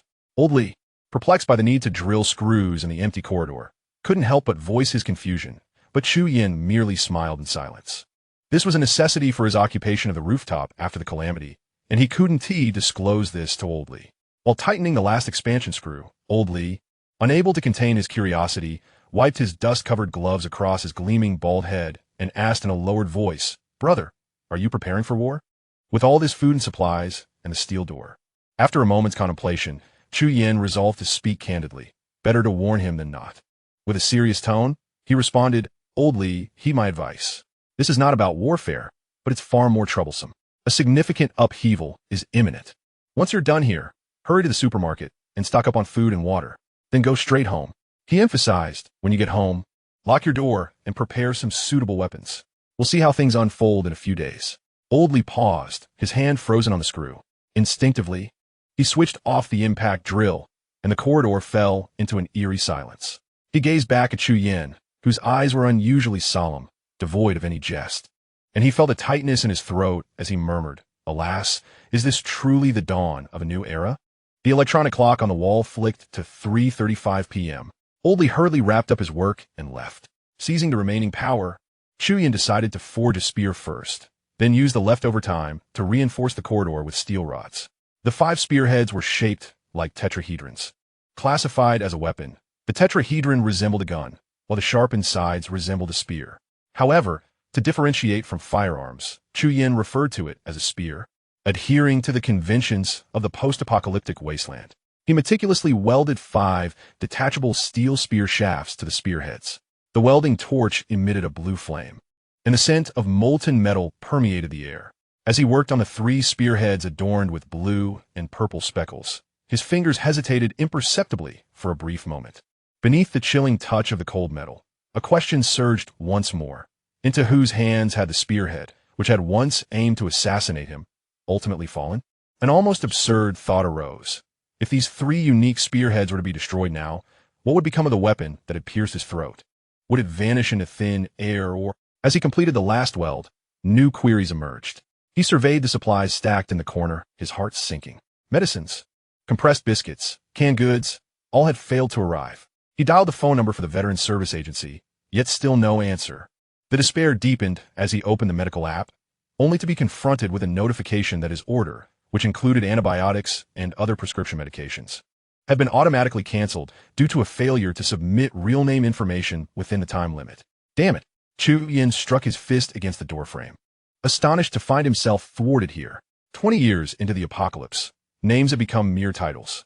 How could he have remembered that an app still required real name registration after his rebirth? But these essential items contained the key medicines for his evolution. Without them, his path to advancement was rendered impossible. What to do? He patted the 3,500 yuan remaining in his pocket. Chapter 16. The Mysterious Robbery by the Enigmatic Individual. The countdown had reached its final half hour. These crucial supplies had to be acquired. Chuyan had no choice but to take a risk. He donned an old-fashioned mechanical watch and rushed downstairs. His vehicle, like an enraged buffalo, charged out of the community, tires shrieking as they left black marks on the concrete. 10 minutes later, the pickup truck skidded to a halt at the entrance of the Veteran Service Agency, narrowly avoiding a collision with the steps, while the 80 steel bars in the truck bed clanged violently. The roll-up door of the agency stood wide open, revealing a scene of disarray within. The frail old Joe, drenched in sweat, was straining to push a heavy military green iron box onto a small truck. The box prominently marked with the words 90-style replica compressed rations. As he worked, he frequently cast anxious glances towards the side door of the store. Young Zhao was also assisting, yet his movements were noticeably sluggish, with his left shoulder wrapped in thick gauze, faint blood stains seeping through. His complexion pale and glistening with sweat. Upon seeing Chu Yin leap from the vehicle, old Joe's wrinkled face flushed crimson, a mix of urgency and guilt in his explanation. Young brother, I sincerely apologize. There's been a little incident. While young Zhao was counting the supplies in the back warehouse, a thug suddenly appeared, attempting to steal something. He reflected with a hint of dread. If young Zhao hadn't been quick to shout out, I would have charged in with the door latch, and that bastard might have gotten away with it. Young Zhao took a heavy blow to his shoulder. Fortunately, nothing was lost, but it delayed us, and even the phone got smashed. Juzan Pao said, what kind of person was it? The fellow wore deep brown clothing, his movements exceedingly sinister. While not particularly strong, his strikes were swift and cunning, aimed directly at vital points, simple yet insidiously lethal. Old Joe pointed at young Zhao's shoulder injury, his beard quivering with anger. If it weren't for the combat skills I retained from my days on the battlefield, I would have stood a chance against that guy, even 2-on-1. That devil took a hit from me and vanished faster than a rabbit, leaving not even a trace behind. Truly sinister. Deep brown clothing? Chu Yin cast a fleeting glance at the injury on Xiao Zhao's shoulder and the few drops of blood scattered on the ground. It was that enigmatic stalker once again. What did he want with the compressed rations? Glancing at his watch, Chu Yin realized there was no time to linger on details. He urged, load the cargo directly into the bed of my truck. 5 minutes. No matter how much we manage to load, I must leave. He gestured toward his truck, which had been modified to resemble an armored vehicle. Old Joe paused momentarily, then bellowed, hurry! What are you standing there for? Move it to that pickup. He and Xiao Zhao scrambled to unload the boxes of compressed biscuits that had already been placed onto a smaller truck, hastily tossing them into the back of Chu Yan's vehicle. The heavy metal boxes thudded into the truck bed, producing a dull, clanging sound. Each time Xiao Zhao lifted a box, he grimaced in pain, cold sweat beading on his forehead. Chu Yan did not wait for them. His gaze swept over to an electric bicycle parked at the shop's entrance, keys still in the ignition. I'll borrow this, he shouted, not waiting for a response. In one swift motion, he mounted the bike, which took off with a whir, heading straight for the nearest pharmacy. Inside the pharmacy, he frantically filled his shopping basket with 20 bottles of multivitamins and 10 tubs of whey protein powder, hastily grabbing some adhesive bandages, mupirocin ointment, and sterile gauze for emergency wounds. Although antibiotics and antipyretics had gradually lost effectiveness against evolved survivors in the post-apocalyptic world, they were crucial during the early stages of the catastrophe. Regrettably, acquiring such prescription medications was no longer feasible, as they required a prescription, and the process was too cumbersome. Time was of the essence. Anxiety gnawed at him as he wondered if failing to procure these vital medicines would lead to unforeseen consequences. A sense of unease crept over him. 5 minutes later, panting, he returned to the Rongjuan Service Center, where the bed of his truck was already brimming with supplies. "I apologize, my young brother. 50 boxes of compressed rations and 25 boxes of mail-in canned food are all here," old Joe said, wiping the sweat from his brow. His face filled with remorse. "Thank you. We shall meet again. Please send my regards to He Mengzi." Chu Yin interrupted, jumping into his vehicle. "He, the squad leader? I haven't seen him in over a decade." Old Joe mused, bewildered. "You'll see him soon," Chu Yin replied, rolling down the window. Old Joe opened his mouth, seemingly wanting to say more, but the roar of the truck's diesel engine drowned him out, black smoke billowing from the exhaust as the tires screeched against the road. The vehicle sped away, the speedometer climbing rapidly. The afternoon sun streamed through the windshield, glaringly bright. The shops lining the street, the pedestrians, and the flowing traffic appeared as they always had. A mother led her exuberant child across the crosswalk, while several students in uniforms purchased grilled sausages from a roadside stall. The bus stop was crowded with people waiting for their ride. Everything seemed eerily calm. Only Chu Yin's palm, gripping the steering wheel, was slick with cold sweat. He could distinctly hear his heart thudding against his ribcage, each beat counting down the seconds. Faster, just a little faster. As the vehicle turned into the entrance of the Baikuyuan community, a sweet female voice from the radio announced the time. Beijing time, for a clock sharp. The final 5 minutes. As he scanned the area but failed to locate a parking space, his gaze fell upon an empty spot beside the entrance, occupied by a red and white striped traffic cone. This parking space was intended for communal use within the community. Yet since Manager Kai's corpulent nephew opened the convenience store, he had brazenly claimed this spot for himself, using the worn cone to reserve it solely for his deliveries. Without a second thought, Chu Yin sharply turned the steering wheel, the robust bumper of his pickup truck colliding with the obstructive cone, sending it flying with a resounding crash. He parked steadily at the convenience store's entrance, turned off the engine, and swiftly removed the key from the ignition. He was keenly aware that if the engine continued running, a sudden electromagnetic pulse would likely obliterate the electronic control unit, rendering the vehicle utterly useless. Just as he jumped out of the truck and opened the rear door to retrieve several heavy boxes of canned luncheon meat, the glass door of the convenience store burst open with a loud bang against the wall. A rotund man clad in a greasy jacket stormed out, his belly jiggling with each step, his shiny, round face flushed crimson with anger as he nearly poked his finger into Chu Yan's nose, exclaiming, "Hey, who authorized you to park here? If you intend to run a convenience store, you can't just seize my parking spot.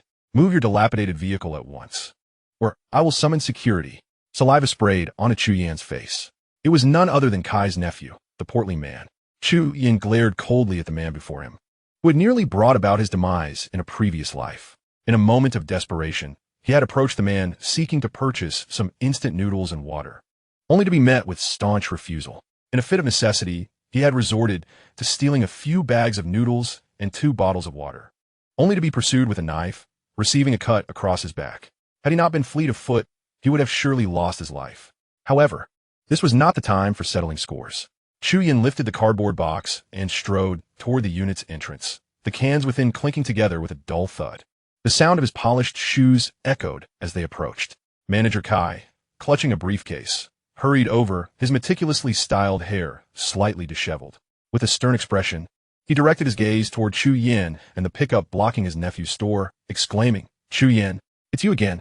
First, you obstructed the hallway this morning, and now you're parking indiscriminately.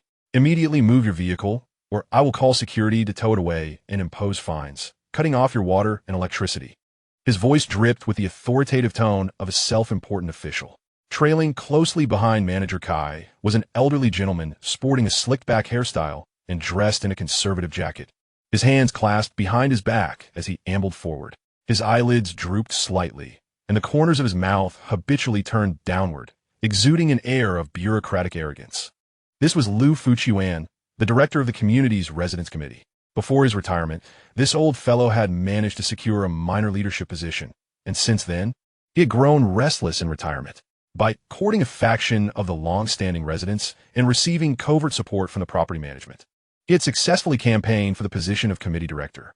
Although the committee was ostensibly meant to represent the interests of all residents and homeowners, he had aligned himself with property management, finding ways to exploit the community's homeowners, often issuing decrees in the homeowner group, reprimanding dissenters, and expelling those who opposed him, as if he were not a servant, but rather a governor presiding over thousands. Such behavior was utterly unacceptable. Lu Fuchuan halted beside Manager Kai, clearing his throat with an air of authority, his relaxed, aged eyes fixated on Chu Yin and the box cradled in his arms. Manager Kai was indeed correct. The community had regulations prohibiting parking in fire lanes and in front of commercial establishments. Your vehicle, resembling a clumsy turtle, obstructs the entrance to Boss Kai's shop, causing considerable inconvenience. Have the homeowners' agreements been rendered meaningless? Move your car at once. Otherwise, the homeowners' committee will endorse any actions taken by the property management. A cold laugh echoed in Chu Yan's heart. Ah, how could I have overlooked you until now? On the 8th day after the catastrophe in my previous life, during the Lantern Festival, the sole rescue vehicle from the government struggled to arrive at the community entrance. It was this hypocritical director Lu who, in a bid to claim more spots for his so-called connections, callously shoved Chu Yin off the vehicle, justifying his actions by citing the infection risk posed by the wound inflicted by the corpulent Kai. That duplicitous and callous visage remained etched in Chu Yan's memory until his dying day.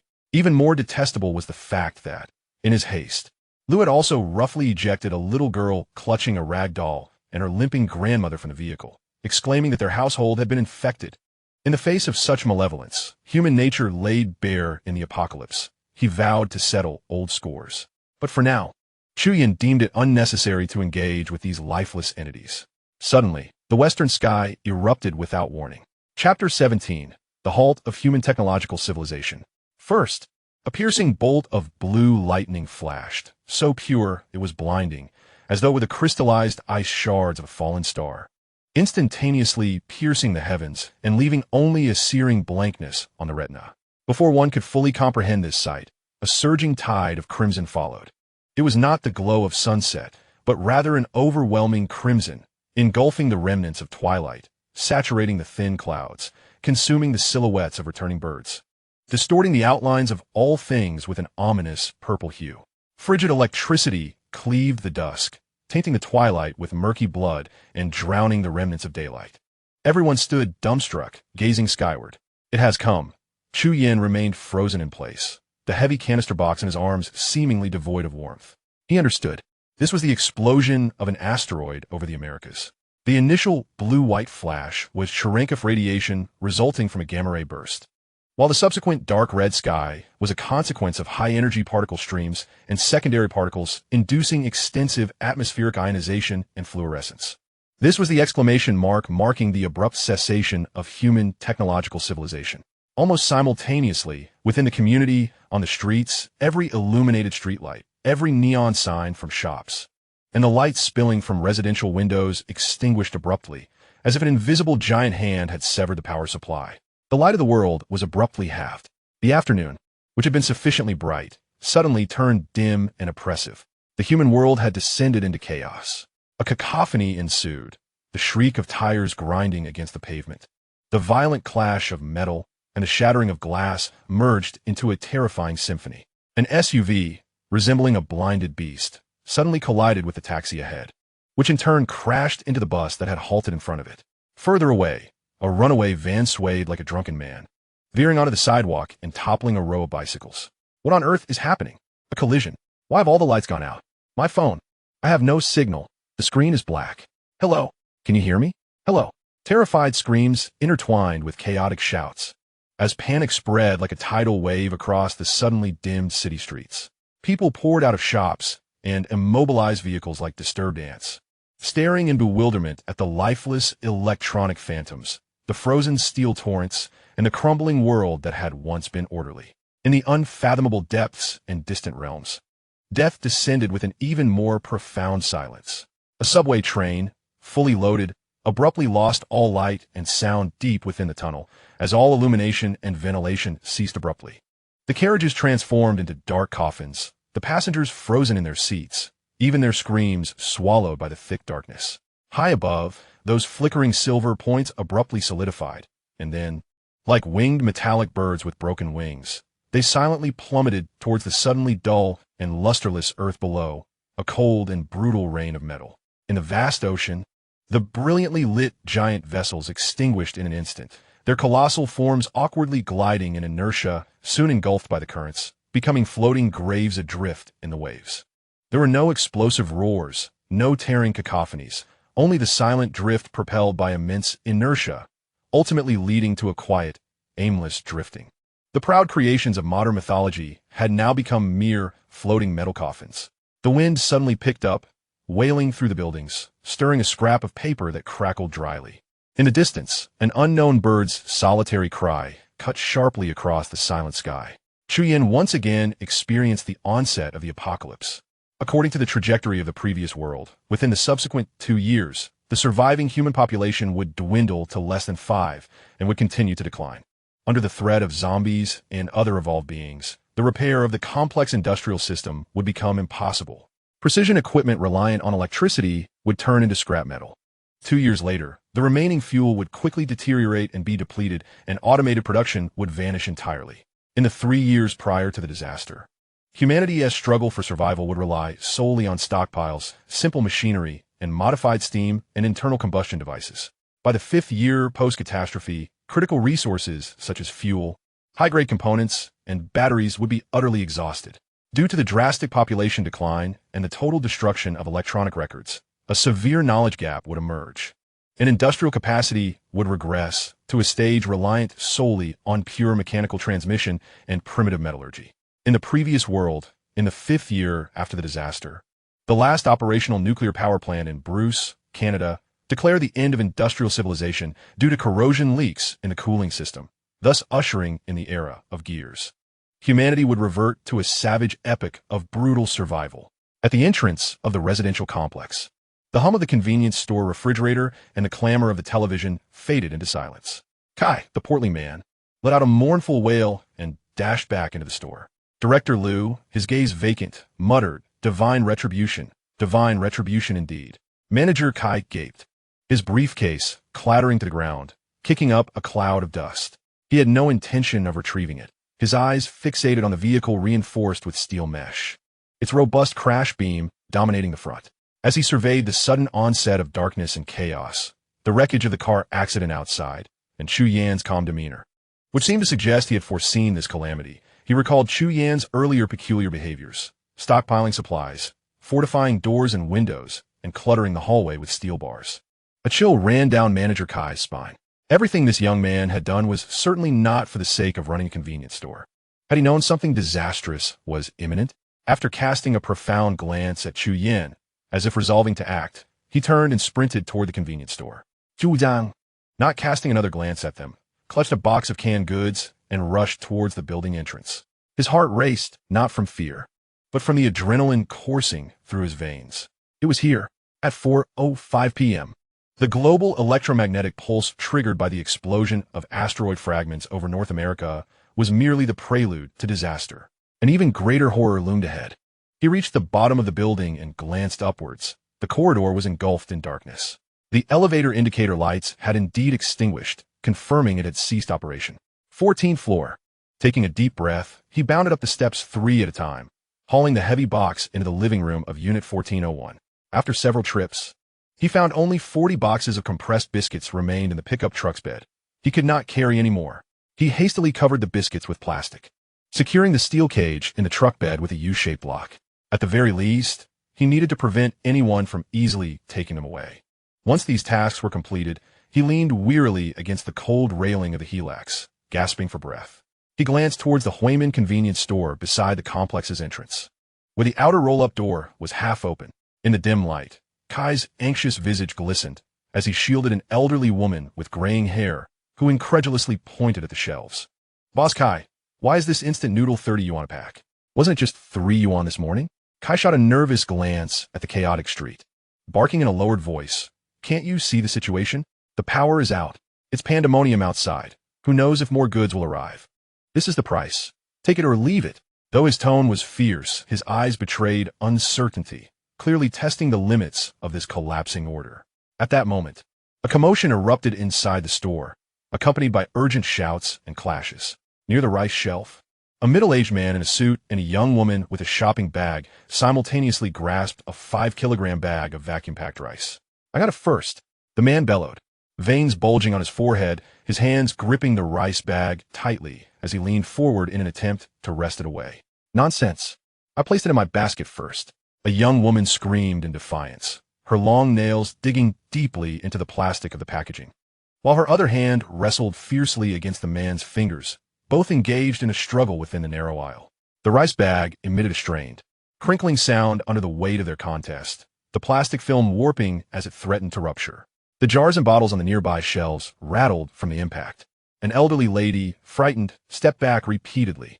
Observing this, the heavy-set Kai displayed a flicker of panic on his face, hastily pulling down the rolling shutter to a significant extent, leaving only a narrow opening and cursing under his breath, "Don't brawl in my shop. If you want to fight, take it outside.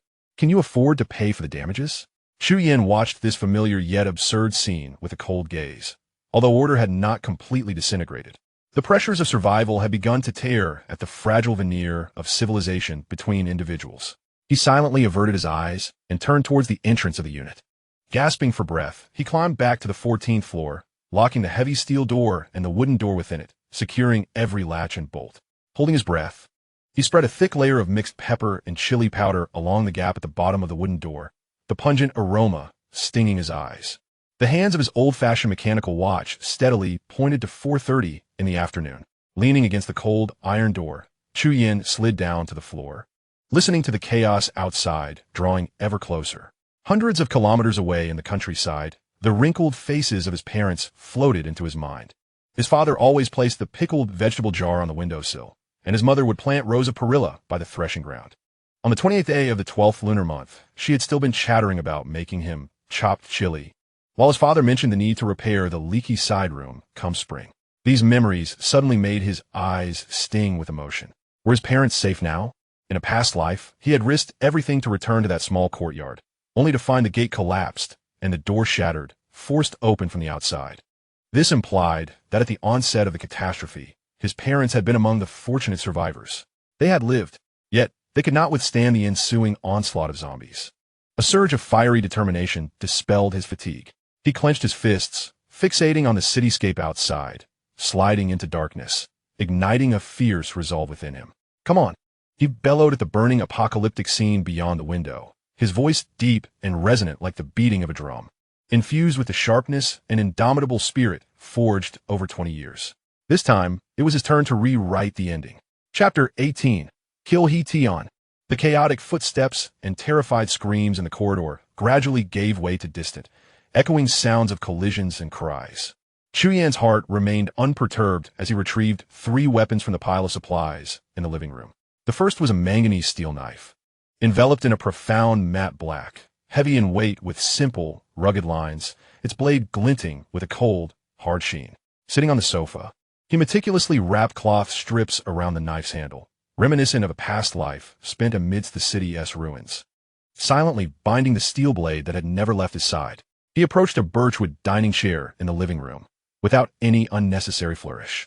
With a flick of his wrist, he drove the tip of the knife precisely into the joint where the chair's back met the seat. With a crisp crack, the sturdy birchwood backrest splintered apart.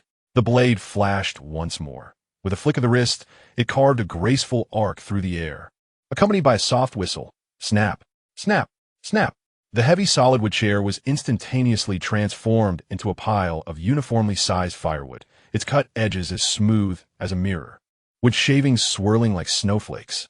He shook his wrist. The 5-pound cleaver felt somewhat cumbersome for him in his current unevolved state, making it difficult to wield with complete finesse. The second item was a set of 5 steel-tipped spears.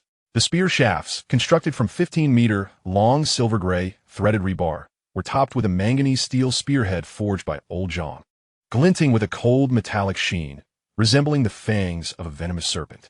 A threaded coupling in the middle of the shaft allowed this long spear to be disassembled into a 75-centimeter short spear and an equally sized short stick for easier transport. Chu Yin had wrapped the spear's tail with anti-slip cloth. Picking one up, his arm muscles tensed, the spear transformed into a streak of silver-gray lightning, piercing through the air with a sound akin to tearing fabric, thrusting forcefully. Thud! A dull sound echoed as the spear tip effortlessly penetrated the wooden backrest of a sofa leaning against the wall, emerging from the other side with a glimmer of cold light, deeply embedding itself into the concrete wall behind, producing a muffled thump as the spear vibrated ominously.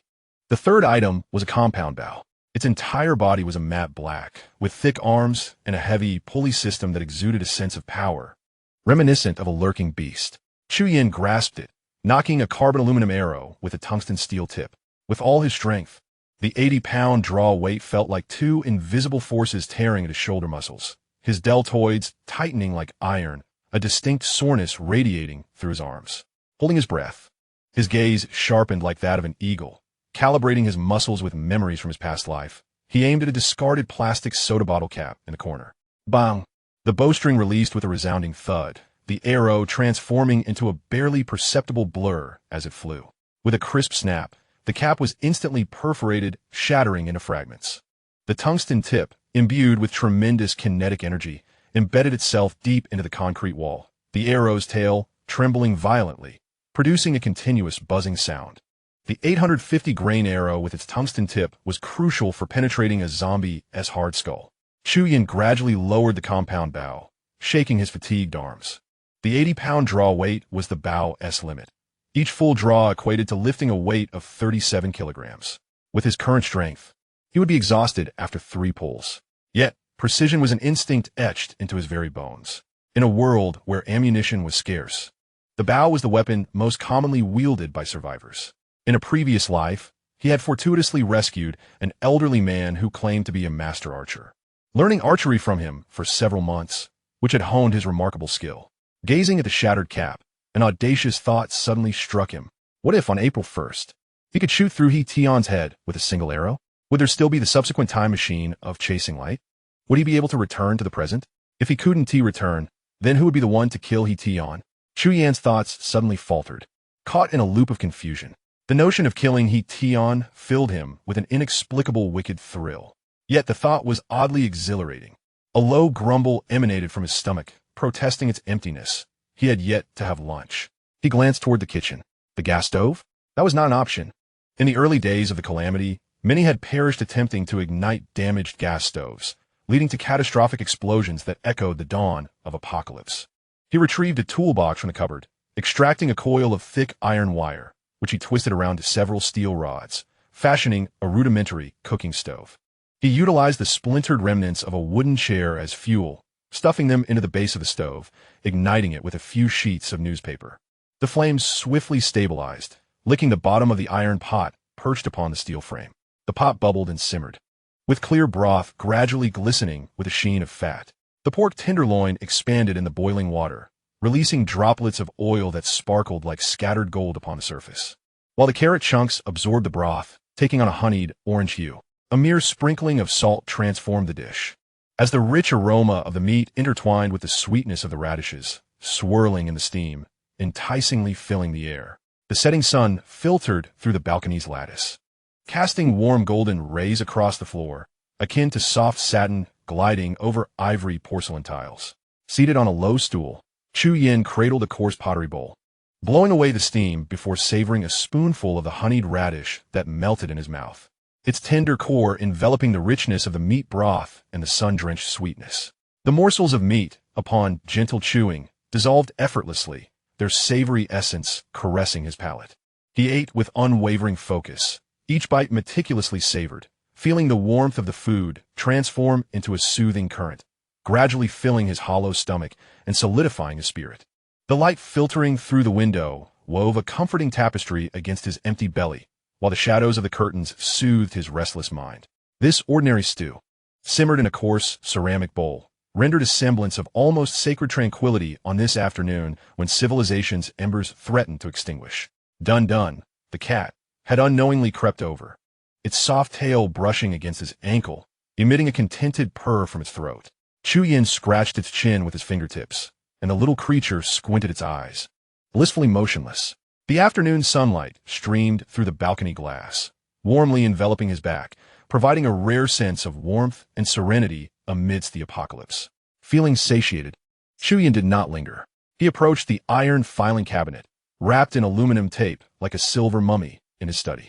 Carefully peeling away the layers of protection, he retrieved its contents: a mobile phone, a solar controller, 3 solar batteries, and 4 Motorola walkie-talkies. Taking a deep breath, tinged with nervous anticipation, he pressed the power button on the phone. The screen illuminated. The familiar startup image appeared. He exhaled a long, relieved breath, the tension in his chest easing. The phone had powered on. The data was preserved. He immediately attempted to make a call. As expected, the screen displayed no service. The signal had vanished completely. The phone was now merely an electronic notebook, storing offline maps and survival information. Next, he picked up the walkie-talkie, inserted the battery, and pressed the power button. With a crisp chime, the device powered on, illuminating the screen to display the channel and battery level. The walkie-talkies were operational, securing a means of short-range communication. A rare smile graced Chuyan's face. The global electromagnetic pulse had obliterated power and electronic devices, rendering communication satellites inoperative. In the aftermath of the catastrophe, only a handful of military and scientific equipment, fortified against EMP, remained functional. These 4 walkie-talkies would prove invaluable. While others relied on human effort to relay perilous and delayed messages, Chuyin could simply press a button, transmitting information across several kilometers in an instant. This absolute advantage in communication could avert ambushes, coordinate captures, and facilitate emergency retreats, transforming into a strategic edge on the battlefield. In a world rendered silent, these 4 unassuming devices represented the lifelines of his team. Chapter 19, Old Wong. Have you lost your mind? Finally, he grasped the solar controller. This crucial component linking the solar panels to the batteries was of utmost importance at that moment. He delicately connected the controller to the solar panels. Yet the indicator light remained unresponsive. A wave of despair washed over him. Undeterred, he switched to the 2nd and 3rd solar panels, but still, no sign of life. The solar panels were defective. Chuyin felt a chill of dismay. This signified that the 3 precious solar panels had become mere ornaments for the time being. His hopes of harnessing solar power to sustain electricity lay shattered.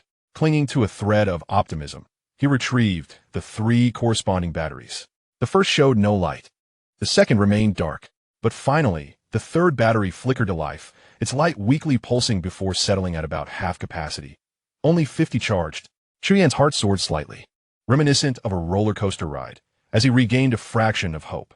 Though the solar panels were temporarily inoperative, at least he had 1 battery with a 50 charge. He began to organize the supplies that filled the living room. With each item he lifted, he silently calculated their weight and potential duration. 10 heavy bags of 25-kilogram rice, 25-liter bottles of cooking oil, over 40 cases of 24 bottle packs of mineral water, and 20 boxes of assorted canned goods nearly filled half the living room. Enough sustenance for an individual to last a year and a half. In the bathroom and kitchen, every container capable of holding water, bathtubs, buckets, large pots, and even basins, was filled with tap water. While short-term water availability was assured, it required boiling and was not safe for consumption. After the disaster, any water source exposed to zombies could potentially become contaminated with viruses. Thus, even boiling it posed a small risk of infection until purification was ensured. This was common knowledge. Dozens of bags of salt were piled together, resembling a small white hill. Nearby, neatly stacked, were 20 bags of 10-pound sugar, the entirety of the supermarket stock. 30 bottles of honey had also been scavenged. In this new world, sugar was a necessity, a form of hard currency. He had deliberately procured plastic bags, and with a lighter, could seal the edges to create makeshift airtight containers. When time permitted, he would portion these sugars and salts into smaller sealed bags, ensuring their preservation for over a decade without issue. As for sugary foods like chocolate and candy, which have a shelf life of only 2 to 3 years, they are not the first choice for stockpiling in a post-apocalyptic scenario. Conversely, honey, which he had seen in unspoiled bottled form before his rebirth, is reputed to last indefinitely. He has 10 boxes of 10-pound replicas of 90-style compressed rations and 25 boxes of 10-pack Merlin luncheon meat cans, all of which are high-calorie, long-lasting survival food sufficient for several months. He recalls the 40 boxes of compressed biscuits and 80 seismic-resistant steel bars locked in the steel cage of the pickup truck downstairs. A treasure of immense value, yet also a significant target. Finally, he remembers the equipment he forgot to purchase at the International Financial Plaza, a personal outdoor water purifier capable of filtering viruses. Fortunately, this is not an immediate necessity. The medications are stored separately in 2 large plastic bags, 20 bottles of multivitamins, and 10 tubs of whey protein powder. Nearby are Band-Aids, gas masks, sterile gauze bandages, and other first aid supplies, but time is short, and the collection of medicines is insufficient. There are 4 protective suits, whereas he should have ideally secured 8 or 10. Regrettably, funds are limited. Of the 4 suits, 2 must be reserved for his parents, leaving him with only 1 spare. The Swarovski STS-80 HD. This birdwatching scope is a strategic eye in the apocalypse, with an 85mm objective lens that surpasses many military night vision devices, allowing observation of moving corpses up to 500 meters away under moonlight. More importantly, its eyepiece can be detached and modified into a sniper rifle scope, and its heavy-duty tripod serves as an excellent stable platform. In the corner lie a hand-crank grinding machine, an angle grinder, a cutting machine, a handheld welding gun, 20 large animal traps, a bundle of steel wire, and a bag of iron nails. In a canvas bag, there are 50 heavy arrows made of carbon aluminum tungsten steel, a folding tiger claw, 50 magnesium fire starter sticks, 5 spools of number 08 shore fishing line, and 10 spools of regular fishing line. The supermarket delivery bag contains a plethora of dry batteries, candles, flashlights, bleach, drain cleaner, alcohol, strong adhesive, mosquito coils, 20 small mechanical alarm clocks, and a large bundle of glow sticks for children's play. This is sufficient, completely sufficient. A surge of profound reassurance fills Chu Yan's heart. This stockpile is even more substantial than what he possessed a decade after the cataclysm in a large shelter in his past life. This is the reward for the 6 hours he fought so hard to obtain. This is the true value of rebirth. Unit 1401 of Bickway Garden will serve as the stronghold for his supplies in this new world. Everything shall commence from here. The mechanical watch on his wrist points to 5 o'clock. The golden rays of the setting sun adorn the buildings with a fluffy edge of light. Leaning against the balcony window, the satisfaction from counting his supplies brings him a fleeting sense of relaxation. His fingers unconsciously caress the metallic edge of the window frame. Dun-Dun curls up by his feet, dozing. Ah, a woman's scream pierces through the oppressive dusk, sharp enough to shatter the silence. It is not one of terror, but rather a wail of disbelief and agony. The sound is close, emanating from the adjacent Unit 1404. Old Wong, are you insane? Old Wong. Ah. It is Sister Lee from across the hall, usually adorned in fashionable attire, who often exchanges nods with Chu Yan when they meet. At this moment, her cry pierces the air with an indescribable anguish. Chu Yan's body tenses, all traces of languor evaporating. He strides swiftly to the door, peering through the peephole of his security door. There, he witnesses Sister Lee dashing out of her apartment, pursued by her typically jovial husband, Old Wong, now transformed into a frenzied beast. Sister Lee, her high heels barely allowing her to escape, is violently tackled to the ground by Old Wong. His movements are grotesquely uncoordinated. His neck twists rigidly as he sinks his teeth into his wife's shoulder, blood gushing forth and staining her pale, yellow silk nightgown. Sister Lee struggles desperately, pushing and kicking, while her other hand futilely attempts to cover her husband's mouth, only to have her palm bitten down upon. Old Wong emits a guttural, inhuman growl, saliva mixed with blood dripping from the corners of his mouth. It appears he is utterly oblivious to his wife's resistance and excruciating pain, consumed by an insatiable hunger for his prey. Help! Help! Sister Lee's voice transforms, infused with despair. In a sudden surge of strength, she manages to shove her husband away, stumbling toward Chu Yan's door. The back of her nightgown tears open, revealing a gruesome sight of blood and flesh. Bang! Bang! The security door reverberates under the force of her frantic pounding. Chapter 20. The zombie Old Wong breaches the door. Chu Yan lets out a resigned breath, silently retreating to the center of the living room. The doorframe is now dusted with pepper and chili powder. He is untroubled by the thought of zombies detecting his scent. Almost simultaneously, screams, crashing sounds, and frantic wails erupt from the floors above and below, resonating throughout the city. Chu Yan seizes the birdwatching scope position beside the sofa, its cold rubber eyepiece pressed firmly against his eye as he peers out onto the street below from the balcony. The scene below resembles a paused silent film. Vehicles haphazardly strewn across the road, their windshields reflecting the grim sky. A woman in a floral dress collapses on the crosswalk, Her bloodied high heels caught in the drainage gap, trailing a serpentine path of crimson behind her. In the distance, the glass door of a bakery shatters explosively. As a man in a baking uniform stumbles towards screaming pedestrians, the air filled with heart-wrenching cries. From shattered car windows, pale arms occasionally reach out, while overturned takeout containers and a rolling baby stroller litter the ground, transforming the realm of humanity into a hellish landscape. Chuyen adjusts the birdwatching scope, directing it towards the community below. The security booth by the main entrance has become a stage for slaughter. Old Chien, in uniform, leans half his body outside. His neck twisted at an impossible angle, torrents of blood erupting from his fingers, unable to stem the flow. He futilely crawls forward, each movement leaving a thick trail of blood on the concrete. His face is frozen in a mask of incomprehensible horror. Thud! He collapses at the frigid edge of the flower bed, his body convulsing violently. However, before he could draw his last breath, the window of the security booth, smeared with bloodstains, was suddenly thrust open from within, and a shadow that once belonged to another guard emerged with a ferocious howl. Its filthy fingers dug mercilessly into the calf of the twitching Old Chien, dragging him backward. Tattered remnants of Old Chien's coat hung from the jagged edges of the broken window frame. Chuyen's gaze finally swept across the narrow space beneath his apartment building. A zombie clad in a faded blue delivery uniform arched its spine in an unnatural curve, moving with a grotesque gait, its joints twisted, dripping saliva and an unknown foul liquid, relentlessly pursuing a young mother clutching her child. The young mother, with disheveled hair and bare feet pounding against the tiled floor, was filled with profound despair with each glance over her shoulder. Suddenly, her foot slipped, whether on a pool of blood or loose gravel, and she fell heavily forward. The child's heart-wrenching cries echoing in the air.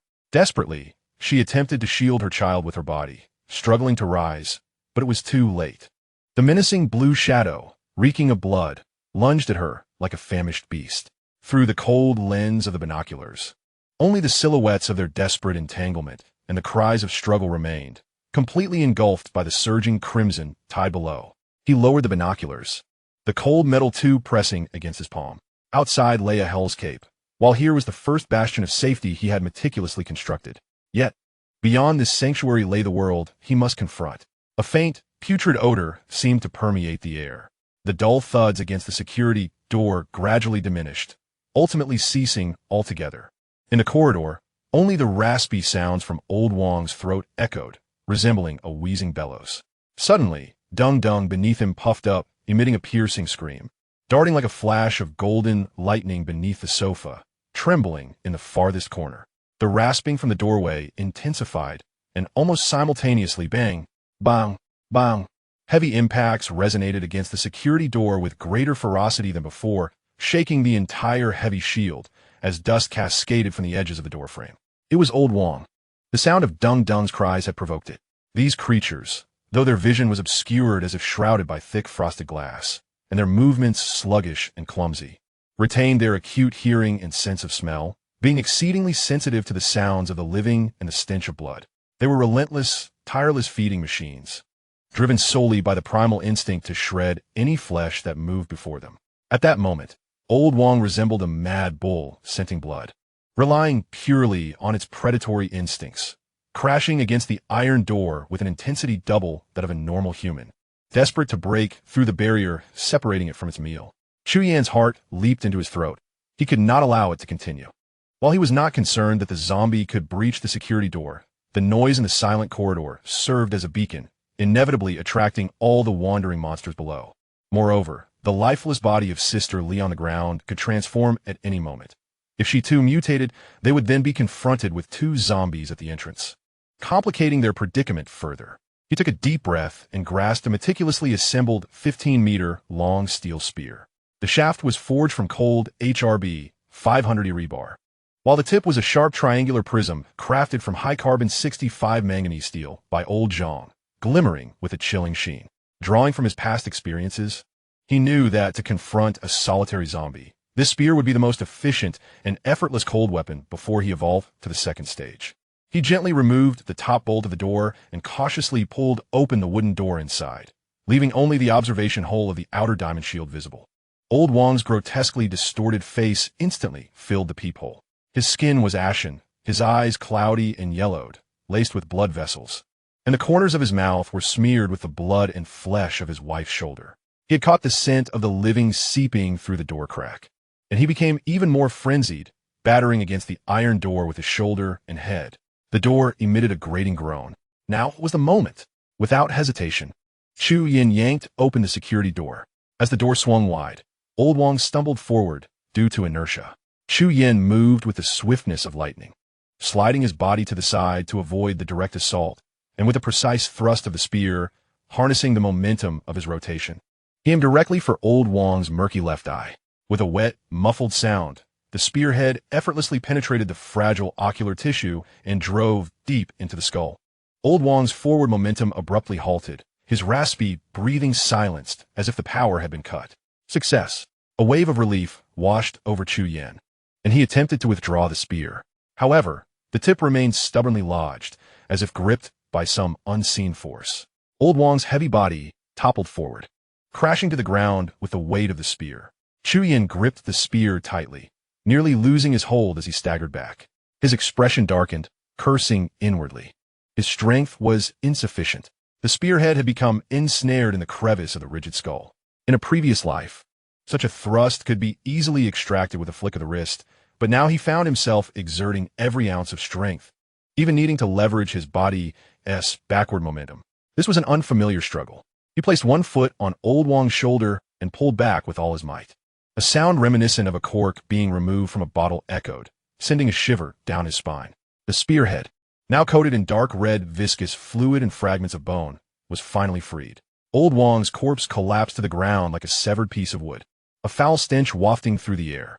Zhuzan Fao Wen, he could not allow it to rot at the entrance. These creatures seemed to be sustained by some unknown force while alive, their bodies not decomposing rapidly. In fact, after consuming sufficient flesh, they underwent bizarre transformations. However, once deceased, their decay accelerated far beyond that of ordinary corpses, and the odor would attract more trouble. He leaned the spear against the doorframe of 1401, and then laboriously dragged Old Wong's body. The heavy corpse scraped against the ground, producing a rustling sound. The glass of the window at the end of the hallway had shattered during the previous chaos. Gritting his teeth, he pushed the body through the broken window. A muffled thud resonated from below. One down, Chu Yin straightened his back, stretching his sore arms. His gaze fell upon Sister Li, curled up in the corner of the wall. Her complexion was as pale as paper, her shoulders and neck a gruesome mess, and there was no longer any rise and fall in her chest. He sighed, preparing to dispose of her remains to prevent any mutation. As he bent down and reached for her icy wrist, an unexpected turn of events occurred. Chapter 21. The corpse on the ground came to life. Suddenly, Sister Li's lifeless body opened its eyes. Her pupils had dilated, leaving only a deathly gray reminiscent of a lifeless fish. Almost simultaneously, her body emitted a chilling, grating sound, like decaying wood being strained, accompanied by a spasm. Her entire form jolted upright as if pulled by unseen strings, springing abruptly from the ground. Her hands, smeared with grime and blood, moved with unnatural strength, clawing at Chu Yan's chest and neck, exuding a stench of decay and blood.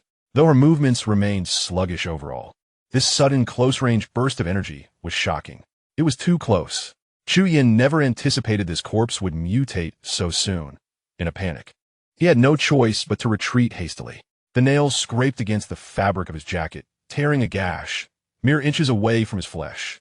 Forced back by this unexpected assault, Chu Yan collided heavily with the cold wall of the corridor, blocking his escape. The newly risen zombie emitted a low growl from its throat, swaying as it stood, its grayish eyes fixated on Chu Yan, mouth agape, revealing teeth stained with dark red. It advanced step by step, cornering Chu Yan against the wall. With a zombie in front of him, a direct confrontation was unwise. Just as the creature moved forward, its body slightly leaning due to stiffness, Chu Yan's body sprang into action like a compressed spring, awkwardly lunging to the side, followed by a roll. His shoulder and elbow struck the cold, rough tiles with a jolt of pain. Relying on muscle memory and the instinct for survival, he twisted his body mid-roll, narrowly escaping from between the foul-smelling legs of the zombie, squeezing through a gap as narrow as a ghost's passage. The zombie lunged and crashed into the wall with a dull thud. Clumsily, it turned around, once again locking onto Chu Yan, who had rolled to the center of the corridor, its throat emitting raspy sounds as it prepared to pounce again. An opportunity. The moment Chu Yan's rolling ceased, he stretched out on the ground, reaching desperately until his hand grasped the cold spear propped against the doorframe. Just as he seized the spear, the zombie had already turned, propelled by the stench of blood, lunging towards him, now only 2 steps away. There was no time to stand. Kneeling on the ground, Chu Yan tightly gripped the end of the spear, its tip angled upwards. To him, the approaching figure of the zombie seemed to move in slow motion, its mouth agape, reeking of blood right before him. This was the moment. With every ounce of strength, Chu Yan thrust the spear upward, aiming directly at the zombie's gaping maw. Ready to strike. With a sharp hiss, the spearhead precisely penetrated the oral cavity, piercing through the upper jaw. Encountering formidable resistance, it nonetheless drove deep into the brainstem. The immense force halted the zombie's lunging motion. A guttural sound emanated from its throat, and its body stiffened, the once glimmering grayish eyes now utterly devoid of life. The zombie collapsed forward, inadvertently pinning down Chu Yan's leg, which he had yet to retract. Chu Yan let out a muffled grunt, gasping for breath. That last action had relied solely on sheer determination and an instinct for combat that was ingrained in his very bones. In that moment, the frailty of an ordinary human body was unmistakably revealed. Struggling, he extricated his leg from beneath the corpse, dragging the newly deceased zombie to the corridor window and pushing it out. After completing this task, he leaned against the cold wall, his chest heaving violently. How careless!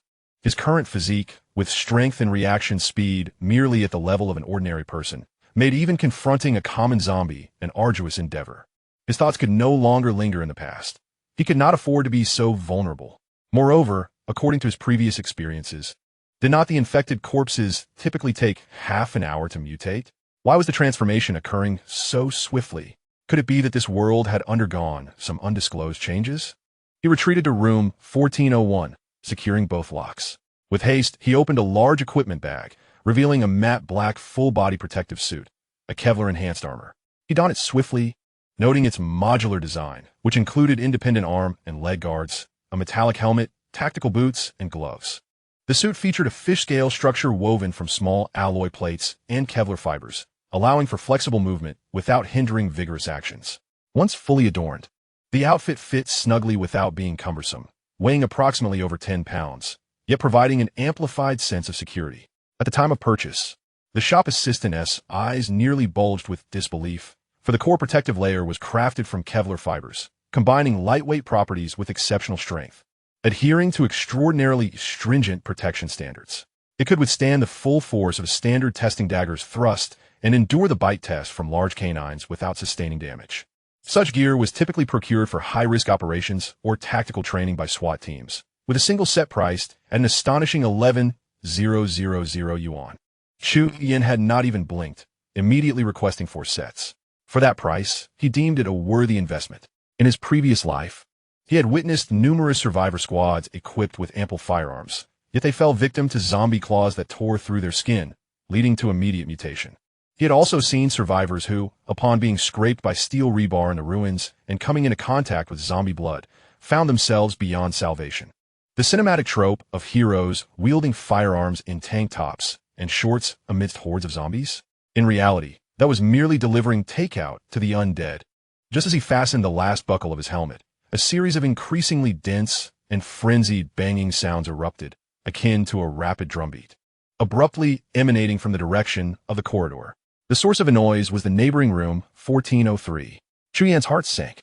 Most of the residents in this building have wooden front doors, and the ordinary wooden door of neighbor 1403 is unlikely to withstand the relentless assault of 2 zombies. Oblivious to pain and fatigue, there are a total of 4 households on this floor, and from the sounds emanating, at least 2 neighbors from 1403 have already succumbed to the undead. Drawn by the recent commotion, they are maddeningly battering against the door, and it won't be long before they break through. What to do?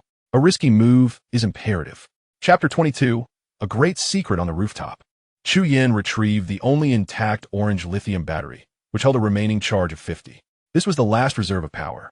He plugged in the welding gun, and the indicator light flickered to life with a faint green glow. It was operational. He rummaged through his toolbox and found several stainless steel sockets. The blueprint was already etched in his mind, a steel fence with a simple door, to be welded at the entrance of the stairwell leading from the 13th to the 14th floor. Earlier that afternoon, when the bald, old Lee was installing the security door, he had specifically requested the installation of 12 expansion screws at the stairwell entrance. The exposed metal heads of these screws would serve as crucial anchor points for welding. This vintage residential building consists of 15 floors. The 15th floor boasts a rusty, yet sturdy iron door that opens onto a spacious rooftop terrace. Chu Yan's objective was crystal clear: eliminate the zombies on the 14th and 15th floors and convert this rooftop into a safe stronghold. To expedite his bodily evolution, he must secure the rooftop as swiftly as possible. In his previous life, he considered himself fortunate. While visiting a client that afternoon, the strong electromagnetic pulse struck just as he was not far from home. He hurried back to evade the initial chaos. However, his home had scant provisions, and by the 5th day, hunger had become unbearable. 3 desperate young neighbors from the 8th floor banded together and charged downstairs, drawing the entire building's zombies away. That was his chance to slip down the fire escape to the convenience store and grab a few bags of food and water, but he was relentlessly pursued by zombies on his return, forcing him to take refuge on the rooftop behind that iron door. Unexpectedly, this misfortune led to a fortuitous discovery of a monumental secret on the rooftop, hastening his bodily evolution. This was the fundamental reason he managed to survive for 20 years in the apocalypse. In this lifetime, he was privy to the complete secret of evolution, and he intended to leverage the rooftop to achieve a preemptive evolution, strengthening his body ahead of everyone else. In his previous life, he had also ventured to the rooftop, but unfortunately, his stay was too brief. Days later, for reasons unknown, a horde of zombies was drawn to the top floor, and when the iron door was breached, his evolution had not yet reached completion, forcing him to flee once more. Coincidentally, a rope had been tied to the 15th floor window at some point, allowing him to escape down to the 10th floor window. Why did the zombies suddenly rush to the rooftop? Why was there a rope at the 15th floor window? Was someone manipulating the situation? These questions had long perplexed him, and he had yet to uncover the answers. Now, he must take the risk of sealing off the passage between the 2 floors. In his hazy memories of his previous life, there were no surviving neighbors on the 15th floor. Today, it was still the 7th day of the Lunar New Year. With relatives visiting and people returning to work, there were not many staying at home during the day. On the 15th floor, there resided 4 households, accompanied by 5 sluggish zombies. Should he successfully seal the entrance to the 14th floor, he could transform this space into an independent bastion of safety, allowing him to concentrate on the threats above. Strapping on his compound bow, he inserted 10 carbon tungsten arrows into a makeshift canvas quiver, which he slung diagonally across his back for easy access. He then unscrewed the steel spear, splitting it into 2 segments that he carried upon his back. Prepared at last, Chu Yan approached the door, pressing his ear against the cold metal surface, listening intently for half a minute. The corridor beyond was enveloped in silence, punctuated only by his steady breaths and heartbeat. The violent banging from room 1403 had ceased, and faint sounds of zombies shuffling and colliding with furniture could be discerned within. After losing their senses of sound and smell for a period, the undead would begin to wander aimlessly. Gently, he disengaged the 2 locks and slipped into the corridor like a shadow. He swiftly dragged the heavy steel frame to the stairwell entrance, aligning it with the pre-embedded holes for expansion screws on the wall. A sudden, jarring electric crackle erupted, accompanied by splashes of blue sparks, shattering the stillness of the corridor. Each weld released acrid white smoke, the noise of welding akin to stones dropped into a still pond. Bang, bang, bang. The wooden door of 1403 groaned under the assault of ferocious force. The sound of splintering would resonating clearly as the hinges creaked ominously, as if on the brink of collapse. Inside, frantic scratching against the wooden panels blended with the primal roars of beasts that had discovered their prey. With unwavering focus, Chu Yan steadied the welding gun between the steel and the expansion screws. Sweat began to bead on his brow, yet his hands moved with calm precision. The primary objective was to weld shut this exit. A resounding crack echoed as the lock of the 1403 door succumbed to the strain, ultimately shattering. The door itself was hurled inward by sheer force, and 2 grotesque figures surged forth with a howl. At the forefront was a middle-aged man clad in wrinkled pajamas, his belly protruding, sunken eyes fixated on Chu Yan with a glassy gaze. Following closely was a gaunt old woman, her neck twisted at an unnatural angle, arms stiffly extended, with gnarled fingers resembling the talons of a bird of prey. They had zeroed in on their quarry, guided solely by sound. Chu Yin reacted almost instantaneously as the door collapsed. Without a glance, his right hand darted behind him, knocking an 850-grain carbonum tungsten arrow onto the string of his Hoyt compound bow. The 80-pound limbs of the bow were smoothly drawn to their limit, the strain tightening his muscles like steel cables. In the dim light, the tri-blade tungsten arrowhead gleamed with a chilling metallic luster, aimed steadily at the forehead of the pajama-clad zombie racing forward. With a deep, resonant thrum, the bowstring snapped, sending the arrow forth like a shadow of death. It struck true, piercing the zombie's brow with such force that it obliterated brain matter in an instant, sending the heavy body reeling backward, its head crashing violently against the glass of a nearby fire hydrant. With a resounding crash, the hardened fireproof window shattered, its fragments scattering like hailstones, littering the fallen corpses and splintered doorframe. The pajama-clad zombie collapsed like a tattered sack, utterly motionless, while the arrow's tip vibrated ominously against its forehead. The elderly zombie stumbled, tripped by the body of its companion, yet immediately locked onto Chu Yin with renewed fervor, lunging at him with wild abandon. The distance rapidly closed to within 2 steps, rendering it impossible for Chu Yin to knock another arrow. He decisively abandoned his bow. With his center of gravity lowered, he stepped back, his hands reflexively grasping a short spear and a shaft that he swiftly drew from behind him. The spear's tip lightly tapped the tiled floor, producing a crisp sound. Using the momentum, he spun rapidly, the spear shaft whipping through the air like a steel whip, propelled by a fierce gust of wind, and struck with a sudden diagonal sweep. A resounding crack echoed as the heavy, sturdy spear struck the back of the elderly zombie's knee, shattering the joint with a piercing sound. The zombie's body lurched uncontrollably forward, crashing against the corridor wall with a dull thud. In its flailing, its emaciated arms shattered a plastic emergency light fixture hanging on the wall. The fragments and small light tubes cascaded to the ground in a chaotic clatter. Chu Yin advanced without hesitation, seizing the opportunity to connect the 2 spear shafts into a long spear.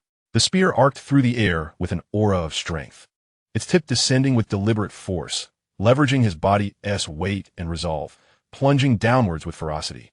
With a muffled thud, the specially crafted 65 manganese steel trident tip pierced through the temple, breaching the skull's weakest point with precision, even emerging slightly from the opposite side. Glinting with cold light, thick, viscous black blood gushed from the spear's blood channel, splattering against the nearby wall, forming a grotesque pattern. The elderly zombie convulsed violently a few times, akin to a deflated balloon, before becoming entirely limp. Suddenly, a commotion erupted above in the stairwell, the sound of hurried, dragging footsteps echoing. More than one. The zombies on the 15th floor had been roused by the cacophony of battle. Chu Yin immediately exerted himself to withdraw the spearhead and dashed back to the stairwell, reclaiming the still-warm welding gun. A brilliant blue light flickered back to life, sweat trickling from his temples and evaporating with a hiss at the welding point. The steel rebar was swiftly melded to the base of the expansion bolt, the acrid scent of molten metal pervading the air. Several critical connection points glowed red-hot, evidently consuming the last vestiges of precious battery power. Finally, with a soft click, the small battery indicator extinguished. Yet the task was accomplished.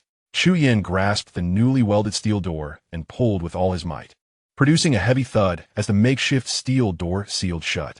A pre-installed robust steel bolt slid through the sleeve hole with a clang, locking the door securely. This structure, though simple, was sufficient to withstand the frenzied assaults of 4 or 5 zombies simultaneously. The surviving neighbors can still pry open the latch to come and go, but the ignorant zombies, oblivious to the mechanics of the door, remained trapped outside the iron bars. At that moment, a figure clad in a gray jacket, moving with a stiff gait, emerged from the corner of the stairwell on the 15th floor, emitting a guttural roar from its throat as it staggered toward the corridor of the 14th floor.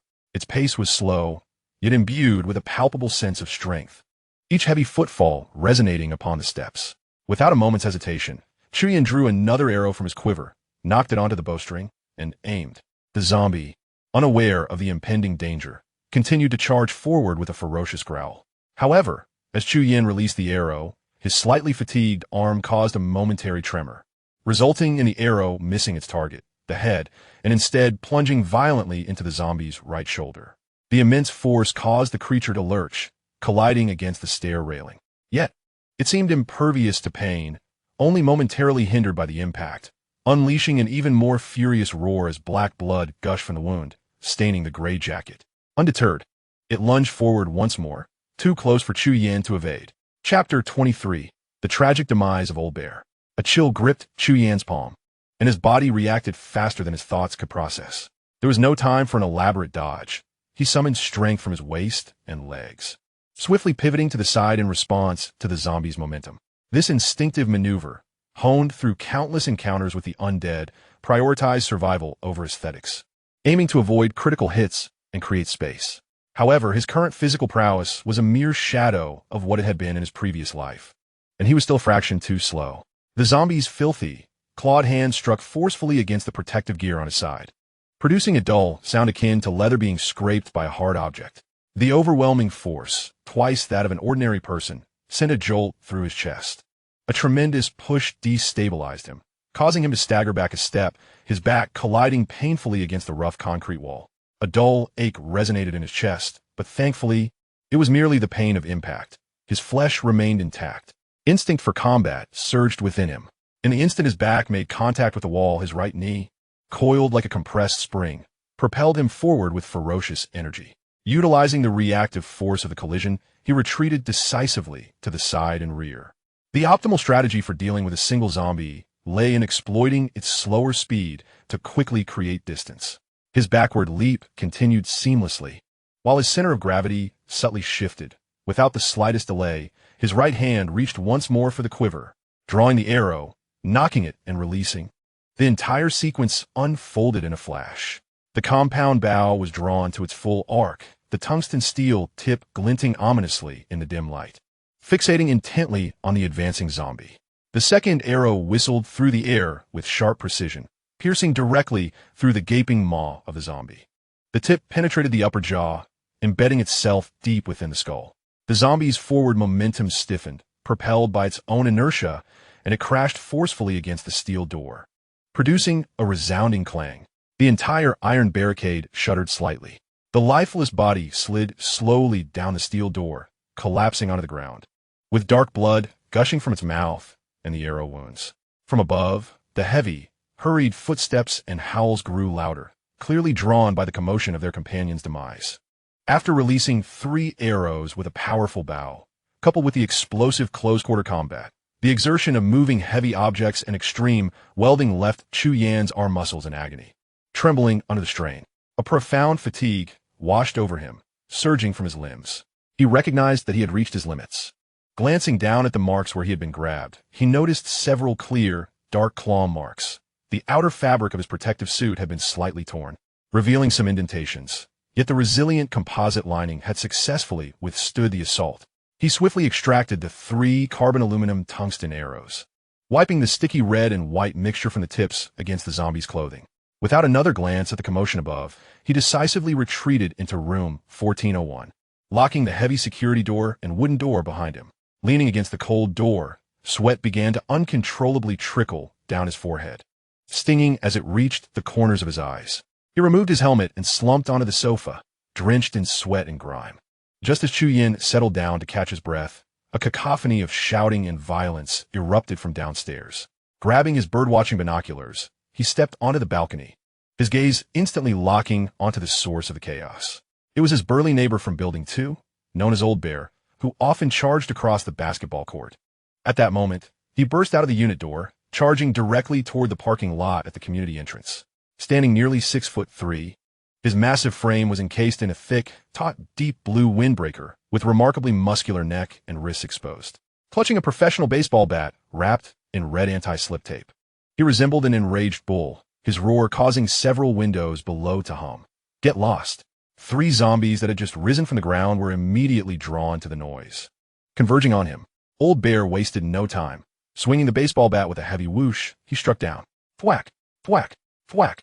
The first blow shattered a zombie's shoulder blade, the sound of cracking bone unmistakable. The second strike landed forcefully on another's temple, sending its body sprawling. The third swing sent the third zombie spinning half a turn before collapsing to the ground. Well done. Charge out. A few scattered cheers erupted from the buildings in the community, as if a spark had ignited the air thick with despair. Old Bear's muscles twitched, and a grin spread across his face, seemingly inspired by this fleeting victory, as he strode boldly towards the parking lot. Chu Yin silently shook his head from the 15th floor balcony. This explosive power was indeed remarkable, but the dull thuds echoed to him like a countdown. The cinematic scenes of a lone fighter sweeping through hordes of zombies were mere fantasies of death in reality. In the early days of the catastrophe, many had emulated such film heroes, wielding bats only to become fodder for the undead. The post-disaster data is stark. It requires a force of 700 kilograms to shatter a zombie's skull, while an average man can only deliver a maximum force of 300 kilograms. Even professional athletes can only manage to fracture the skull, necessitating repeated strikes to the same area to ensure the demise of a zombie. The blunt weapon has a mere 60 probability of incapacitating a zombie, but after 3 consecutive strikes, its efficacy diminishes, with a staggering 40 chance of being countered and injured. Old Bear had scarcely dashed 10 meters when 4 zombies encircled him from the side. Of the 3 that had previously been knocked down, 2 were now staggering back to their feet. 5 grotesque forms instantly obstructed his path. Roaring in fury, Old Bear swung his bat once more, though his strength was evidently waning. The heavy baseball bat struck a zombie's raised arm with a sharp crack. The forearm shattered at an unnatural angle, exposing the stark white bone through torn flesh. However, Old Bear too was jolted by the immense recoil, his arm trembling violently, nearly losing grip on the bat, as blood seeped from the split in his palm. The ferocity on his face was swiftly replaced by shock, clearly overwhelmed by the creature's formidable strength and its audacious disregard for pain and death. Realizing the dire situation, he turned to retreat towards the unit door. But it was too late.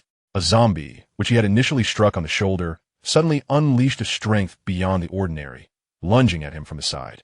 Its decayed claws, reeking of decay, brutally raked across his broad back. Old Bear let out a pained roar as the thick fabric of his jacket, along with his flesh, was torn open with deep gashes. His massive frame staggered forward perilously close to collapse. Before he could regain his balance, another zombie seized the opportunity, lunging at him from the front, its rotting arms wrapping tightly around his waist. The immense force propelled both of them to the ground with a heavy thud. The sound of their bodies striking the tiled floor sent a shiver down the spine, as Old Bear's anguished scream erupted from his throat. It was swiftly drowned out by the gaping, putrid maws of several zombies that descended upon him like ravenous wolves, tearing and gnawing at him. Bright red blood blossomed against his bronze skin, only to be quickly darkened by the filth of their saliva. He futilely swung the bat, its hollow thuds against the zombies' bodies failing to dislodge them. His robust form was utterly engulfed by the throng of decaying heads and heaving backs, leaving only a haunting wail that echoed throughout the community, soon fading into the chilling sounds of gnashing teeth and tearing flesh. The brief applause from above abruptly ceased, replaced by muffled gasps and the rapid slamming of windows. Through the cold lens of the binoculars, only the blood-stained bat remained, forlornly lying on the ground, not far from where Old Bear had been overwhelmed. In the sunlight, the red non-slip tape glimmered ominously, resembling congealed blood. Chuyin slowly lowered the binoculars, the barrel chilling to the touch. To confront the undead, the selection of weaponry is paramount. Blunt instruments merely shatter hope, while sharp implements possess the ability to pierce despair. In a past life, scientists reported post-catastrophe that the initial wave of infected individuals constituted merely a quarter of the global populace. However, within mere days, humanity's numbers would plummet to 30%. The initial 72 hours will be a descent into hell. Zombies, driven by the instinct of hunger, exhibit a frenzied desire to attack the living. Their vision degenerates to a state akin to severe myopia, yet their auditory and olfactory senses remain as acute as those of an ordinary person. Their movements may be slower than that of humans, but their strength surges to double that of an average individual. More terrifyingly, they possess no sense of pain and are immune to fatigue. Unless their brain tissue is utterly destroyed, they will not perish. In densely populated areas, human casualties will be the highest, as the unprepared are akin to lambs awaiting slaughter. As dusk descends, a tranquil darkness envelopes the room. Chuyin gropes for a candle and ignites it with a lighter. The small flame flickers briefly before stabilizing, casting a soft, warm orange glow that elongates his shadow upon the wall, illuminating the neatly stacked boxes of food and bottled water in the corner. The candlelight dispels the stench of blood and death from outside, bringing forth an almost surreal sense of tranquility. He tears open a pack of 90-style replicated compressed rations and swallows it down with cool water. The coarse texture scratches his throat, yet it embodies the essence of survival. Dun, having emerged from beneath the sofa unbeknownst to him, gently nudges his calf, emitting a faint purring sound. Chuyin exhales deeply, his taut nerves momentarily unwinding. Outside, the night has completely darkened, with only distant, indistinct cries and the whimpers of cats and dogs piercing the silence. Today he is utterly fatigued. He extinguishes the candle and succumbs to sleep. Tomorrow, everything shall change. He will seize the rooftop and commence his evolutionary plan. This is one of his greatest assurances in this rebirth. Chapter 24. In this world, one must learn to survive independently. In a realm of dreams, he finds himself standing beneath the crooked old locust tree at the entrance of his ancestral village, his feet upon the cracked concrete path from his memories. Stumbling into the courtyard, he notices the wooden gate hanging askew on its hinges, marred by deep brown claw marks, evidently forced open from the outside. The wooden door to the main room lies half-collapsed, revealing an empty interior. The rice jar is nearly bare, the clay pots are devoid of contents, and even the iron pot on the stove has succumbed to rust, containing only a layer of dried, black grime. He staggers into the vegetable garden behind the house, where the winter greens, radishes, and mustard greens that should have carpeted the ground in vibrant green are now reduced to overturned soil, stripped of even their roots. Scattered in the courtyard are fragments of a tattered blue shirt, once worn by his father. Most striking, however, is a red cloth bag hanging on the clothesline at the entrance, emblazoned with the words Harbin Institute of Technology, Science and Future Experience Camp in yellow. Fluttering slightly in the wind, a glaring contrast amidst the desolation. Father, mother. His voice feels as if it is choked by scalding sand, raspy and unrecognizable. The only response is the mournful whisper of the wind sweeping through the empty house. Suddenly, a multitude of zombies surged from the direction of the village entrance, howling and dragging their shattered limbs. He spotted his father's hunched silhouette among the throng and caught a fleeting glimpse of his mother's floral dress amidst the massive corpses. Their eyes, clouded and vacant, staggered toward him, emitting raspy growls. "No!" he cried out, jolting upright from his bed, cold sweat soaking his shirt. The morning light filtered through the curtains, carrying a chill. Chuyin turned over and rose, taking a few steps to the balcony, gripping the icy railing as he gazed down. Below, the scene appeared as if time had been paused. The car, crumpled into a twisted heap yesterday afternoon, lay covered with a layer of gray frost. A solitary broken high heel rested conspicuously in the center of the road. The wind whistled through the building's crevices, carrying with it the earthy scent of soil, the acrid odor of char, and a faint trace of decay. The sky, however, was excessively blue, with clouds as wispy as torn cotton, so pristine that it sent a shiver down his spine. Absent were chimneys and cars, leaving the air remarkably clear. He closed the balcony door, shutting out the indescribable stench. In the corner of the living room, the makeshift stove, crafted from thick steel bars, still retained the warmth of the previous night. He rummaged through the last few pieces of frozen pork, withered carrots, and potatoes. The limp carrots were tossed into a basin, his fingertips deftly pinching the least desirable parts, tearing them with a satisfying rip. As he shook his wrist, grains of salt cascaded onto the cutting board, the frozen meat rolling over the salt before plunging into a bowl of cold water to thaw. The proportions and timing instinctively understood. The oil in the iron pan began to sizzle with tiny bubbles as he promptly added the ingredients, the sound of sizzling filling the air as he deftly stirred, coaxing the rawness away until the edges of the meat turned a beautiful golden brown. Water was poured in to cover the ingredients, and he simmered it on low heat, the gentle bubbling releasing an oddly rich and fragrant aroma that gradually enveloped the room. He felt a moment of disorientation, recalling his past life in the wilderness where any food he found was tossed into a pot to be haphazardly cooked, his companions often complaining about the terrible taste. How could that be? Had he perhaps awakened a culinary genius within himself? Amused by the thought, he quickly dismissed it. This was no film, and there was no such thing as a culinary talent. In the aftermath of the disaster, the few who had evolved possessed abilities born from the enhancement of their senses. Shaking his head to rid himself of such notions, he added another ladle of water. The simple ingredients unexpectedly became tantalizing under his skilled hands. He filled a bowl to the brim and consumed it warmly. Just as he set the bowl down, Dun ambled over, circling the pot and sniffing around. Chuyin tossed a small piece of lean meat his way. The cat sniffed it closely, twitched its whiskers in disdain, then turned away, scuttling to the corner where the cat food bag lay, its little head buried inside, crunching contentedly. Chu Yin chuckled and scolded, "Are you being picky? Once the cat food is gone, let us see if you'll gnaw on the wall." He reached out to scratch its chin, lowering his voice. "Today, I'll take you to the rooftop to test our luck. In this cursed world, one must learn to survive." He recalled the strange creatures of his previous life. Forest-dwelling wolves as large as bulls, bizarre plants in caves that could drain a person dry. This cataclysm had transformed far more than just humanity.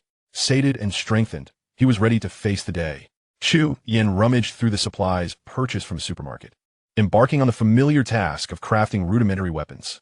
He first gathered over 10 glass bottles used for soy sauce and fruit preserves, pouring bleach or drain cleaner into them before inserting a handful of iron nails, sealing them tightly. For those with loose caps, he applied an extra layer of strong adhesive, thus creating a batch of highly corrosive projectiles. Next, he found coffee cans and other tin containers, layering them with iron nails, covering them with flour, and soaking the flour with alcohol. Finally, he wrapped the rim of the cans with alcohol-soaked cotton string to serve as fuses, resulting in several makeshift explosive devices. He then filled transparent plastic bottles with cut segments of glow sticks, adding a small amount of water and fragments of tin foil to enhance the light's reflective range. These transformed into several luminous bait bottles designed to attract the undead. Once these tasks were completed, he donned his protective gear, feeling the reassuring weight of over 10 pounds pressing down on him. He slung an 80-pound compound bow over his back, while a manganese steel knife was securely sheathed at his waist. He left the spear behind, as the narrow staircase presented a perilous obstacle. It was intended for open spaces, and being cornered would spell doom. The faint creak of the security door echoed ominously in the silent corridor, mingling with a musty scent of dust and an inescapable stench of decay. Pressing against the cold wall, he cautiously navigated the edge of the stairs, step by step, towards the 15th floor. The steps and railing were smeared with large patches of dark, dried stains. Each floor featured an L-shaped corridor, and he paused at the stairwell, holding his breath to listen intently. The shuffling footsteps of 4 zombies could be heard, though their exact positions were concealed by the corridor's bend. He produced a glowing bait bottle and tossed it into the distance. It landed silently, emanating a soft light near the corner. Before long, a zombie clad in a faded blue work uniform was drawn towards it, sluggishly shuffling around the corner, its legs seemingly weighed down, dragging along the ground with a rustling sound. Chu Yin readied his compound bow. The 80-pound draw weight strained his shoulder muscles, a tingling sensation creeping up his arm. Steadying the slightly trembling arrowhead, he aimed at the slowly swaying head of the zombie. With a resounding thud, the bowstring vibrated dully, the heavy arrow slicing through the air with a piercing shriek, embedding itself forcefully into the creature's forehead. The sound of the arrow penetrating through flesh and bone was unmistakably clear. The shaft protruded from the back of its skull, and the body crumpled to the ground, crashing against a discarded paint can in the corner, which tumbled down the stairs with a cacophony of noise. This was disastrous. Chu Yin felt cold sweat bead on his brow. The clamor of the paint can reverberated like an explosion, and from the depths of the 15th floor corridor, the 2 doors flanking it suddenly erupted with ferocious roars. 3 grotesque figures burst forth, the foremost being a young zombie clad in gray athletic wear, moving with alarming speed and emitting a guttural growl. Trailing behind were 2 slower-moving zombies, a stout woman in a floral nightgown and a middle-aged man with graying hair, whose movements were sluggish, yet whose roars were even more thunderous. As the athletic-clad zombie lunged forward with its claws, the narrow corridor offered no escape. Chu Yin forcefully pushed off the wall with his right foot, twisting his body to retreat swiftly, narrowly avoiding the attack aimed at his chest. With a sharp sound, the claws left deep gashes on his left arm guard. However, this evasive maneuver caused the zombie to lose its balance due to its own momentum, sending it tumbling down the stairs. Seizing the moment, Chu Yin swiftly withdrew an arrow with his left hand, knocked it with his right, and drew the bow in one fluid motion. The resonant twang of the bowstring intertwined with the sound of the zombie's fall. With a resounding thud, the heavy arrow transformed into a piercing streak of dark energy, striking precisely as the zombie's head lifted during its descent. The tungsten steel arrowhead penetrated its gaping mouth, emerging from its neck and spilling forth a torrent of black blood and shattered bone fragments. The tremendous force propelled the falling corpse upward momentarily before it crashed down with a thunderous impact against the stair's edge. Having dispatched one foe, Chuyin barely had time to catch his breath before two additional zombies approached from above. A stout female zombie in flowery pajamas lunged at him with a feral scream. The stench of decay overwhelming as her claws aimed for his face. The distance was too close to use his bow. Chuyin discarded the weapon, twisting his body to evade, and retreated a few steps down the stairs, drawing his blade with lightning speed. The knife's edge sliced through the female zombie's ankle with precision, causing her to lose balance and collapse to the ground with a beastly roar. Before he could sheath his weapon, a gaunt male zombie with grizzled hair lunged at him with a low growl, its bony claws slicing through the air toward his helmet. Chuyin's right arm felt heavy and sluggish. He blocked too late and had to tilt his head to avoid the attack. With a chilling sound, the cold nails scraped against the tough weave of his protective gear, leaving several clear, deep marks. The force of the blow staggered him back. He seized the opportunity to retreat down the stairs to the 14th floor landing, striving to increase the distance between them. The zombies possessed twice his strength, were impervious to pain, and relentless in their pursuit. He could not afford to be encircled. The male zombie's murky eyes glowed with malevolence as it descended the stairs with an unnatural gait. Now facing it one-on-one, Chuyin felt no fear. Gripping his manganese steel knife tightly, he harnessed the momentum of the zombie's charge, driving the blade into its gaping foul mouth. The force of the downward thrust allowed the tip to penetrate the soft palate, driving deep into the maxilla. The male zombie fell to the ground with a thud, motionless on the 14th floor platform. As Chuyin withdrew his knife, he discovered that the blade was lodged firmly between the tough mandible and cervical vertebrae, ensnared by powerful jaw muscles. Despite his efforts, he could not extract it. At that moment, the stout female zombie, now missing a leg, clawed her way down dozens of steps, howling as she rolled and crawled toward him, her hands wildly grasping. The knife was stuck. In a desperate moment, Chuyin bellowed, "Get away," and delivered a powerful kick to her shoulder. The impact sent the female zombie tumbling, her blackened and yellowed nails scraping against the protective plate on his lower leg, leaving a scratch. With all his strength focused on the hands gripping the knife, he did not attempt to pull it out, but rather twisted it free. The wrist, entwined with the entire forearm, twisted in a spiral motion downwards, producing a nauseating crunch of shattered bones. The cervical vertebrae of the middle-aged male zombie were mercilessly torn apart by this brutal twist. Chuyin drew his blade, its glint flashing as he struck down fiercely at the squat, struggling female zombie. A resounding crack echoed as the edge met her neck.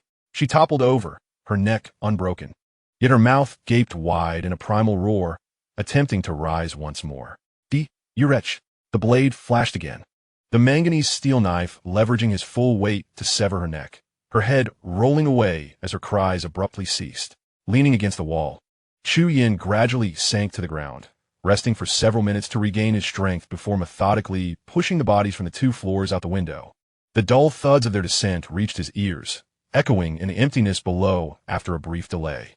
From the 13th floor came the violent sound of a wooden door being battered. Some zombies, alerted by the commotion, sought to break free. Retrieving pepper and chili powder, which he liberally sprinkled around the corridor's railing. After a time, the zombies would lose their target and return to a semblance of calm. He swiftly cleaned his protective gear, blade, and arrows. His left arm guard, chest, left side, and shin guards bore deep scars and scratches. It was imperative to swiftly enhance his physical capabilities. This tattered suit of armor would not endure for long. At last, he cleared the rooftop passage. After a brief respite, Chuyin hoisted his bow, arrows, and knife, ascending the final steps to the rooftop. In his past life, many years after the catastrophe, scientists painstakingly unraveled the uneven evolution among survivors. The viral outbreak, instigated by extraterrestrial microorganisms, acted as the key to Pandora's box, ushering in cataclysmic disaster while inadvertently loosening the ancient genetic shackles hidden within humanity. Whether an individual could evolve and the heights they could ultimately reach were primarily constrained by 3 factors. Firstly, the inherent differences in latent genes among individuals, akin to distinct foundational blueprints of life, determine the starting point and potential limits of evolution. Secondly, the immense and diverse nutritional support required for the evolutionary process. Particularly abundant high-protein foods, such as meats and eggs, and comprehensive vitamins became nearly a luxury in the resource-scarce apocalypse. Without sufficient foundational elements, even the most potent latent genes could not transcend their shackles. The most critical factor was the golden time window during the early stages of the disaster. The sooner one attempted evolution, the higher the chances of success and the greater the potential for the future. Over time, the human immune system would continuously consume and eliminate those foreign viral keys, making the activation of genes increasingly difficult. The pivotal element for early evolution was sunlight, sufficient exposure to intense sunlight. Sunlight served as the most efficient catalyst, drastically stimulating viral activity and awakening dormant genes at an astonishing pace. Regrettably, this hard-earned understanding was only pieced together by the remaining scientists 5 years after the disaster. For the majority of survivors teetering on the brink of existence, it is already too late. They have lost precious guidance. At the onset of the catastrophe, everyone was engulfed in fear, huddling in the shadows of crumbling walls, struggling to survive. Who would dare to risk long exposure to the lethal rays of the sun? In this lifetime, Chu Yen was fully prepared. The rooftop was desolate and silent, sunlight pouring down unimpeded, scorching and relentless. The iron door behind him was securely locked, rendering the rooftop temporarily safe. Chu Yen shed his heavy protective gear and sat comfortably on the cold, rough concrete floor. The searing sunlight enveloped his exposed skin, bringing a slight sting. He closed his eyes, concentrating all his senses, striving to perceive the subtle tremors and upheavals deep within his body as the genetic forces were violently stirred beneath the surface. Approximately an hour later, a peculiar stirring awakened deep within him, as if some dormant entity had been roused by the sunlight, beginning to surge restlessly. Accompanying this was the emergence of another force.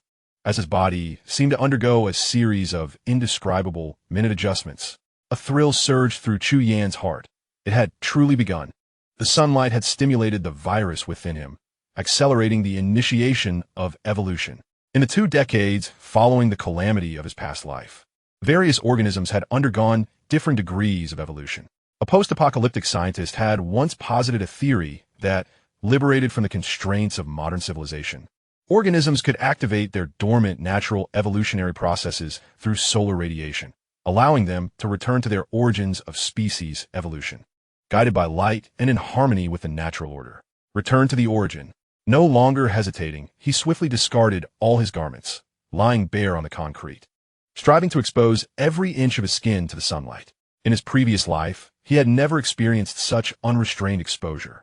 It seemed he was the only one bold enough to embrace such madness in this post-apocalyptic world rife with zombies, where danger lurked at every turn, and everyone was gripped by fear.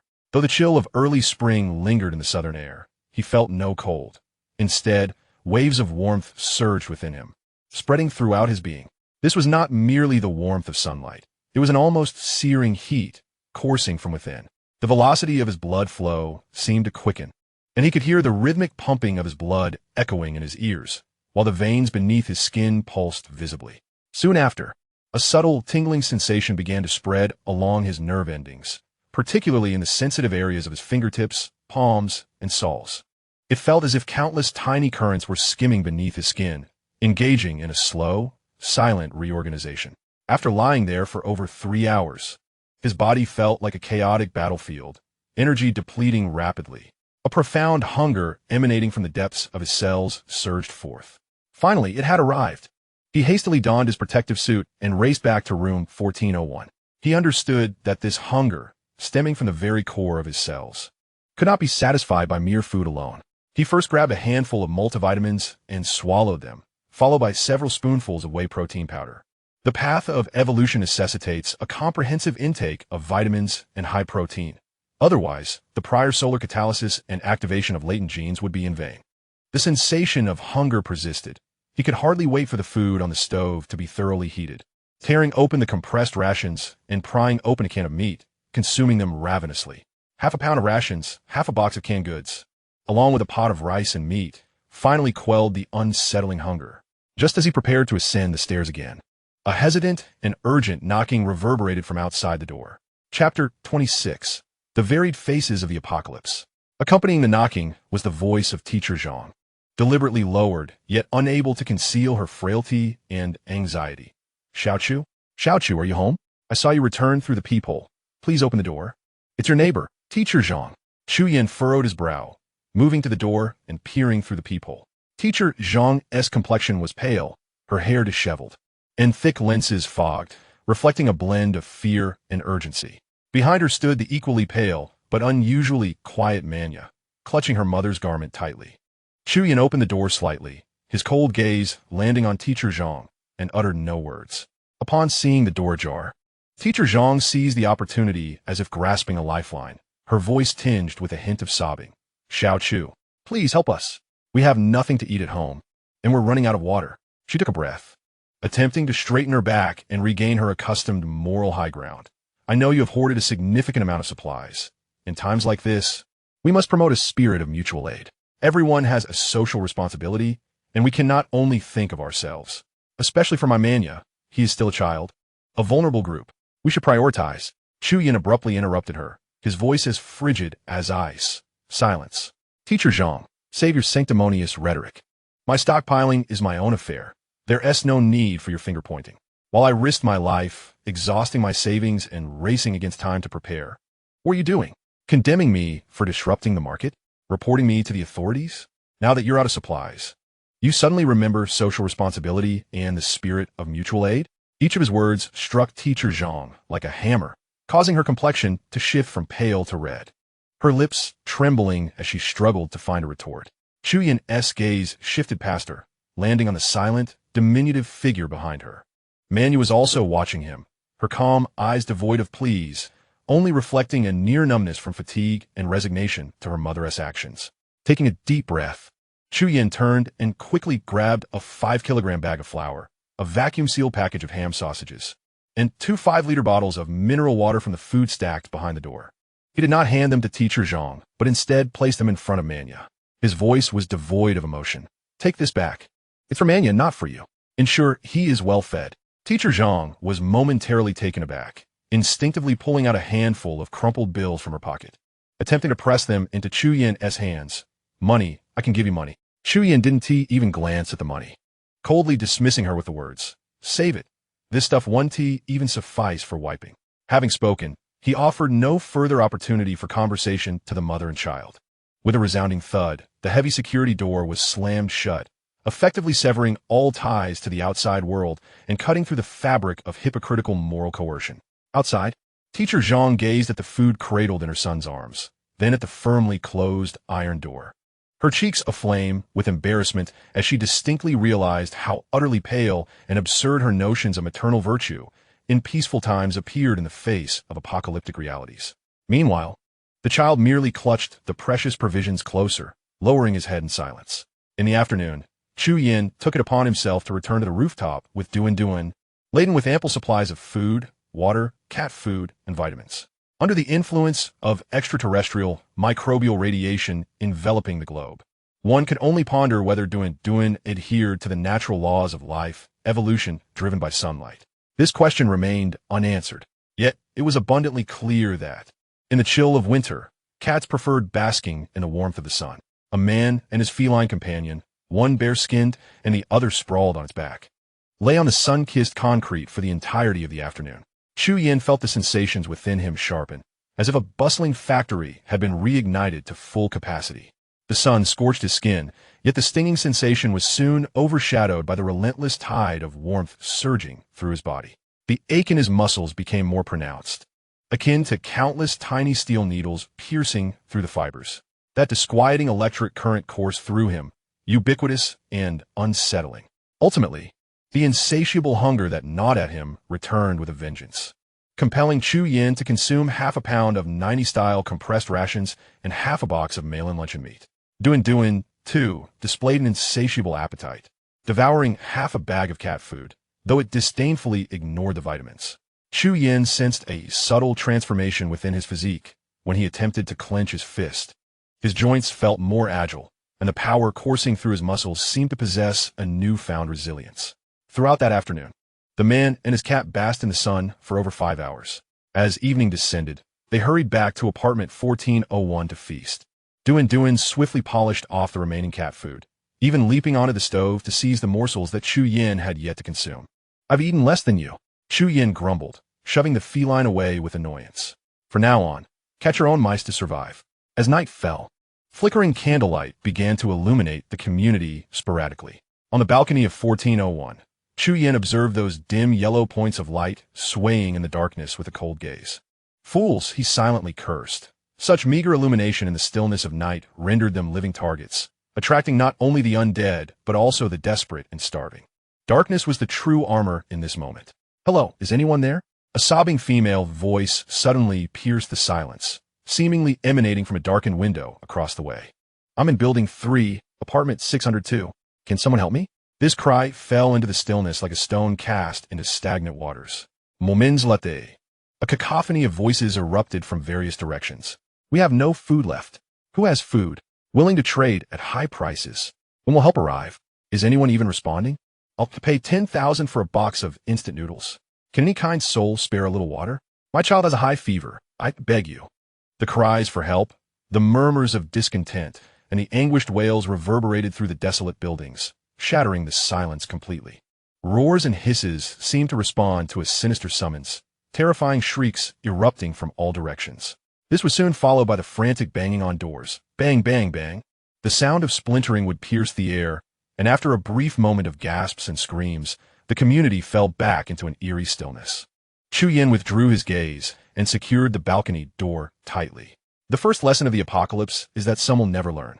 The rescue they so eagerly awaited would indeed arrive on the Lantern Festival, several days hence. In the initial chaos of the catastrophe, although communications were severed, the government at all levels continued to function. Following a brief period of disorder, large-scale rescue operations and collective evacuations unfolded rapidly. The organizational prowess exhibited by local governments proved crucial, becoming a vital support in stabilizing the situation. Yet, the tide of disaster was ultimately insurmountable. With the emergence of secondary and tertiary zombies possessing the ability to manipulate groups, hordes began to appear, breaching one bastion after another, rapidly diminishing the number of survivors and leading to a complete collapse of social order. At this moment, overthinking was futile. He lay down early to conserve his strength. Night belonged to the zombies, their murky eyes indistinguishable between night and day, while humans remained utterly blind. In his dreams, Chu Yin found himself transformed into a small white mouse, trapped within a cage. In that familiar yet alien laboratory, a white-haired figure pointed at him and laughed maniacally. "Look at you, nothing but a mouse. Yet you wish to change your fate? Ha ha ha." He yearned to scream, but only a pitiful squeak escaped his lips. Suddenly, Chu Yin bolted upright from his bed, cold sweat trickling down his back. His heart raced, the fury from the dream still surging within him. "Am I a mouse? Do you see me as a mere rodent?" He clenched his increasingly powerful hands. "Then I shall shatter the heavens. Let us see who the real mouse is." Chapter 27. An unforeseen attack amidst chaos. On the third day following the disaster, as dawn broke and the horizon glimmered with the first light of day, Chu Yin and Dun Dun returned to the cold concrete of the rooftop. Beside them lay a sufficient supply of provisions, food, water, vitamins, to last the day. Without hesitation, Chu Yin shed his protective gear and all clothing, lying bare as he greedily exposed every inch of his skin to the impending sunlight. In that moment, amidst the jungle of reinforced concrete ruins below, all remaining life cowered in the shadows, wary and alert, while he alone embraced the lethal rays of the sun with reckless abandon.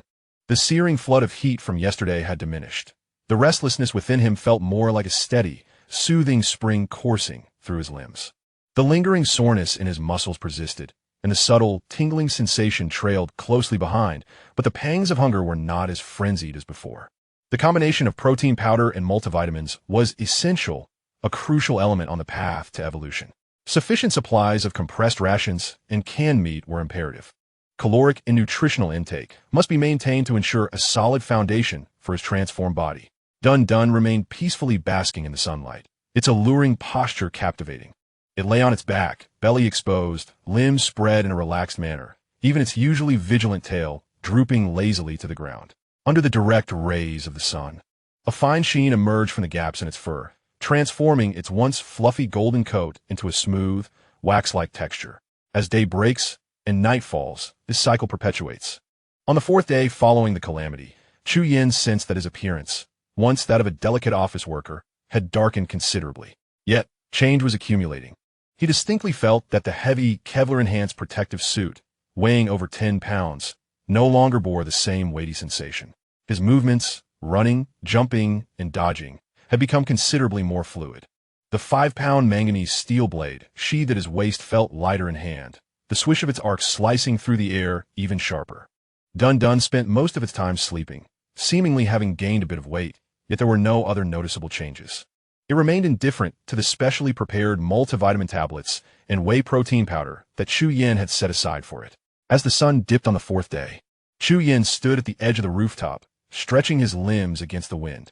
He felt a tangible enhancement in strength, speed, and sensory perception. However, a weight pressed heavily upon his heart. The rate at which food was being consumed far exceeded his expectations. The 40 boxes of 90-style compressed rations locked in the pickup truck below needed to be moved upstairs at the earliest opportunity. He vividly recalled that on the 5th morning of his previous life, 3 ravenous neighbors from the 8th floor had charged down in a frenzy, creating a commotion that attracted all the wandering zombies in the building. That would be a moment of safety. At dawn on the 5th day, before the light had fully broken, Chu Yin and Dun arrived promptly at the rooftop once more. As was his habit, he stripped off his clothing and lay down, with Dun instinctively settling beside his legs. Not long after he lay down, the anticipated sounds of hurried footsteps and frantic shouts erupted from below, accompanied by the frenzied howling of the disturbed zombies. The 3 desperate neighbors from the 8th floor had indeed begun their descent. A spark ignited in Chu Yin's heart. The opportunity had arrived. Once the commotion below subsided, he could go down to retrieve the 40 boxes of compressed biscuits. Yet, just as this thought flickered through his mind, an unforeseen change occurred. An invisible shackle deep within his being seemed to shatter with a resounding crash. A force, more intense and burning than any he had experienced before, surged through him, accompanied by the dull thudding of his heart and the rushing sound of blood echoing in his ears. His skin felt as if it were on the verge of igniting. This sensation was familiar. It marked a pivotal moment of evolution, breaking the shackles. In the struggle for survival during the apocalypse of his past life, people referred to this qualitative leap, achieved after the body had evolved to its peak, as a breakthrough. Each breakthrough signified a comprehensive enhancement of physical capabilities, strength, speed, resilience, as well as significant improvements in the senses of sight, hearing, and touch. The feeling of breaking through was wondrous. It seemed as though an invisible barrier hindering evolution within him had been shattered. Those who had experienced it could vividly perceive the moment of crossing that critical threshold, yet articulating exactly what had been overcome remained elusive. In the aftermath of calamity, the scientists of a past life regarded this as the activation of latent genes. The breakthrough in this lifetime arrived with astonishing swiftness. In his previous existence, although he basked in the sun during the initial fortnight, he was hindered by a scarcity of sustenance and did not recklessly expose himself in a bid for maximum efficiency as he did now. It was not until nearly a month after the disaster that he struggled to achieve his first breakthrough. This time, however, the advance came not only rapidly, but with such ferocity that it surpassed his comprehension and the limits of his body. Just as immense joy began to surface, it was swiftly engulfed by an even more intense agony. His body felt as though it were being torn apart and reassembled, every bone and sinew emitting groans of unbearable strain. To make matters worse, an overwhelming heat followed, accompanied by an encroaching sense of weakness. Oh no! The emergency response of his immune system had activated. In his previous life, during 2 breakthroughs, he had also experienced high fevers. Yet those were trivial compared to the tumult he faced now. He felt as though he had plunged into a furnace, struggling to breathe, his vision darkening and blurring, his throat parched and smoking. He needed to take antipyretics, an abundance of them. Yet, he had been unable to procure any before the catastrophe.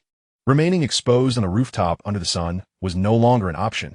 Gritting his teeth, Chu Yin hastily donned a protective suit, summoning the last vestiges of his strength to tremble back into room 1401, locking the door behind him, and collapsing into the familiar living room, losing consciousness.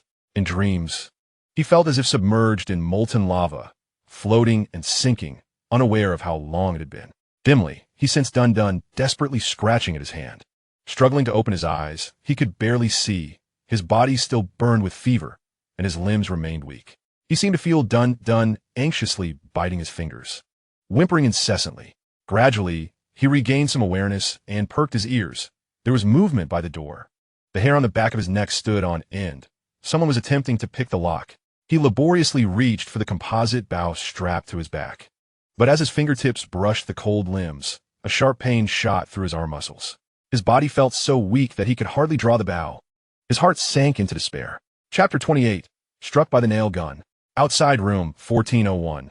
The empty corridor echoed with heavy breaths and the subtle sound of metal scraping. A burly young man, drenched in sweat, was using a red spare key to unlock the top-of-the-line anti-theft door. Wiping the sweat from his brow, he began to extract tools to pry open the lock of the second wooden door. Behind him stood a slightly overweight middle-aged man, his thick hands firmly grasping an oddly designed nail gun. Two robust black hoses extended from the rear of the gun, connecting to the heavy fire extinguisher canisters strapped to his back. A shiny, bald head glinted in the dim corridor. It was old Lee, the owner of the anti-theft door processing shop. "Juicy, hurry up. Stop dawdling." Old Lee's voice dripped with impatience, akin to a starving wolf licking its fangs. "I'm about to starve to death." In that room, the sheer abundance of flour, oil, and other provisions resembled a small mountain. I had witnessed their arrival firsthand. It was enough to sustain us for a year, if not two. His suppressed gasps reverberated in the cramped space. Juicy swallowed hard, licking his parched lips. "Water, water, boss, is there truly no one inside?" There seemed to be a faint stir. As he spoke, his hands did not falter. The key cautiously turned within the lock, producing a subtle click. Lao Li, growing impatient, growled, "What the hell is there to hear?" Spittle nearly sprayed on his Juicy's nape as he continued. "That little brat is as thin as a stick. He might have run off on the first day to feed those man-eating monsters dead. Listen to me. When the door opens, rush in without hesitation. If you see a shadow, just attack. This gun is not to be trifled with." He hefted the rugged nail gun in his hand, its weight substantial, the body crafted from thick steel, polished to a sheen, with the dark muzzle ominously pointed toward the door. With a determined grit, Juicy bit down hard and applied force to the keyhole. With a sharp crack, the lock shattered, and the wooden door swung open slightly. An impenetrable darkness loomed beyond. Nothing was visible. "Damn it, who draws the curtains in broad daylight, sealing the place so tightly?" Juicy muttered under his breath, drawing forth the short knife concealed at his waist, its blade glinting ominously in the dim light. He took a deep breath, steeling himself, and instinctively reached for the light switch on the wall. As he tentatively placed his foot, clad in cheap sneakers, onto the icy floor tiles of the entrance, a sudden, piercing pain seized him. "On my foot, it's caught." Juicy's scream pierced the air, his body convulsing as if struck by a jolt of electricity. The ankle of his foot that had crossed the threshold was ensnared by a cold, unyielding steel clamp. A shadow darted swiftly within the room. "Juicy!" Lao Li's voice erupted in a pitch of terror, his call accompanied by a reflexive squeeze of the trigger from his calloused hands. A thunderous bang echoed in the confined space, 3 sharp concrete nails hurtling forth, embedding themselves forcefully into the wall opposite the living room. The unmistakable sound of shattering glass followed, reminiscent of a television being smashed. A faint mewl of a cat emerged from another corner of the room. "Damn it! A dead cat!" Just as Lao Li's taut nerves began to ease, a dark object hurtled toward him with a whoosh. It struck the left side of his head against the doorframe with a resounding crack. A pungent, acrid liquid mixed with shards of glass splattered violently, engulfing Lao Li's face and head. My eyes!" Lao Li let out a heart-wrenching wail. The excruciating pain drove him into a frenzy, and the gun in his hand spiraled out of control, the trigger firmly pressed. The gunfire erupted chaotically, pop, pop, pop, like a torrential downpour, the concrete nails raining down upon the source of the thrown object.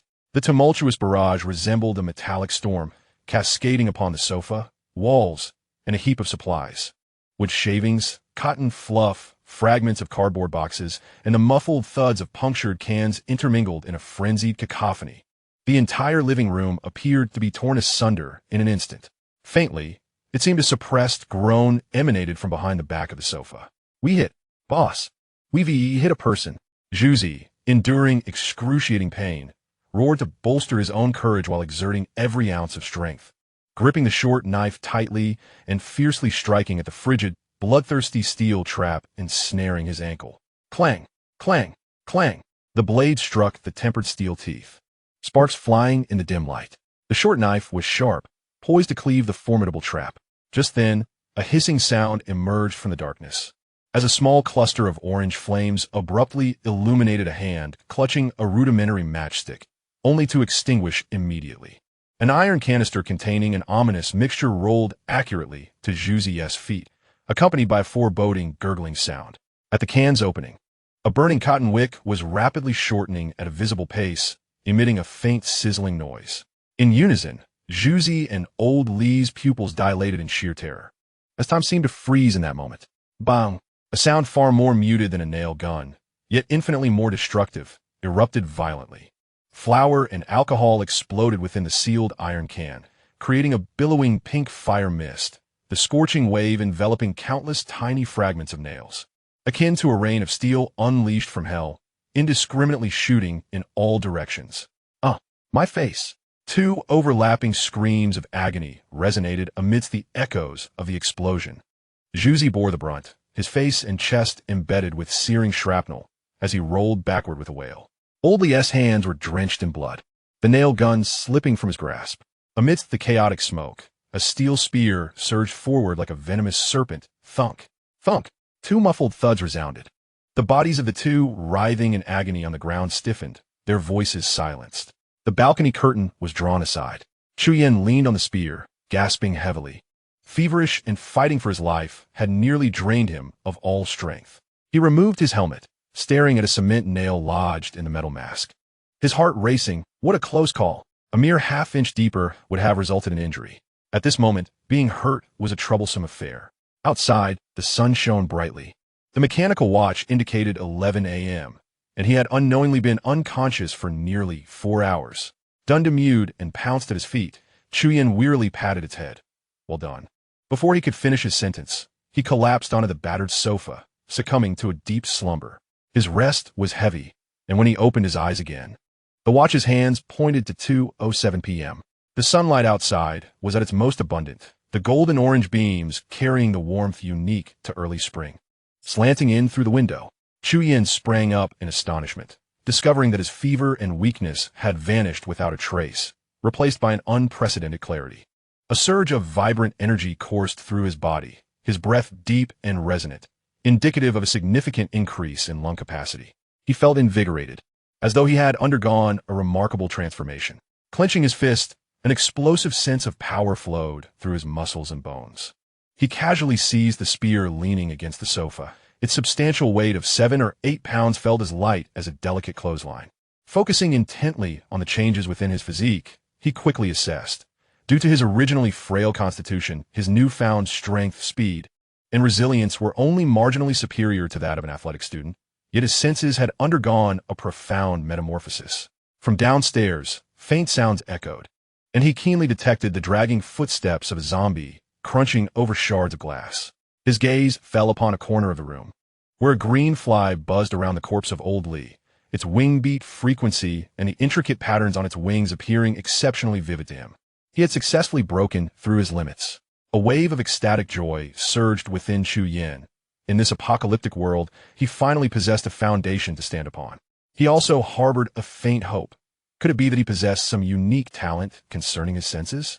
Human evolution awakens latent abilities only after reaching the 5th realm. Thus, those who evolve beyond this point are referred to as awakened. However, even before the 5th realm, potential talents can begin to reveal themselves. In his past life, he had not sufficiently tapped into his physical potential and remained indistinguishable from the crowd. He discarded his black-framed glasses, realizing they would no longer serve any purpose. He first dragged the pillar and Old Li's corpse to the broken window in the hallway and disposed of them. Then, he began to tidy up the chaotic living room, where debris lay scattered as if swept by a pneumatic nail gun. He felt a pang of heartache as he cleaned. The bags of rice, flour, sugar, and salt that had been punctured were manageable. A little spillage could be sealed with tape. The dented cans, despite some superficial damage, were still edible as long as they hadn't leaked completely. What truly pained him was the loss of over a dozen boxes of mineral water, now rendered into a honeycomb structure, clear liquid cascading onto the floor and saturating it. His bottled water reserves had diminished by a third. Upon inspecting the weapons left behind by the two, he was pleasantly surprised. The short knife from the pillar was quite impressive, exceptionally sharp, and he decided to keep it. His gaze then fell upon old Lee's uniquely crafted pneumatic nail gun. Was it a treasure? Chapter 29. Undoubtedly a formidable weapon. Chu Yin meticulously examined this homemade instrument of destruction, appreciating its rugged yet efficient design. The barrel was affixed with a cleverly modified trigger mechanism using a car wash pressure valve, ingeniously labor-saving. The firing mechanism featured a push rod made from a motorcycle chain. Rough yet functional. What captivated him most was the ammunition device capable of holding 50 concrete nails, fashioned from stainless steel sliding rails repurposed from security window frame, ensuring a smooth feeding process. The dual gas canisters, ingeniously adapted from a carbon dioxide fire extinguisher, were connected to the gun body through a clever lever-switching valve. A push rod, made from a motorcycle chain, using a car wash valve to modify a three-way trigger. Chu Yan's fingers caressed the meticulously crafted components of the trigger. Reveling in the sheer practicality of this crude ingenuity, his eyes sparkling with admiration. Truly a genius. The design of the dual gas canisters in parallel with a lever switch valve allows for both the precise firing of 3 concrete nails and the rapid discharge of 18 nails within 3 seconds.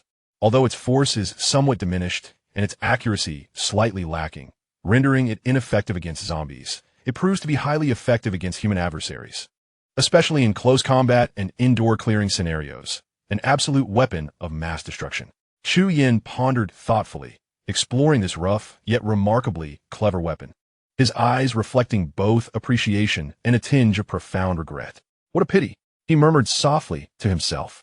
This firearm was evidently a hasty creation of old Lee.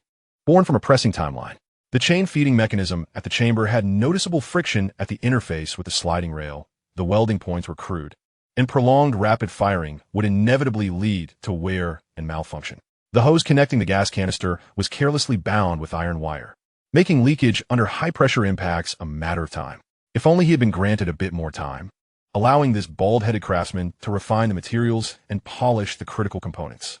Shaking his head, Chu Yin recognized the immense potential of this device, precisely because its materials were exceedingly simple.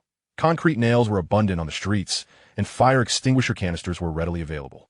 More importantly, operating it required no firearms knowledge, no aiming.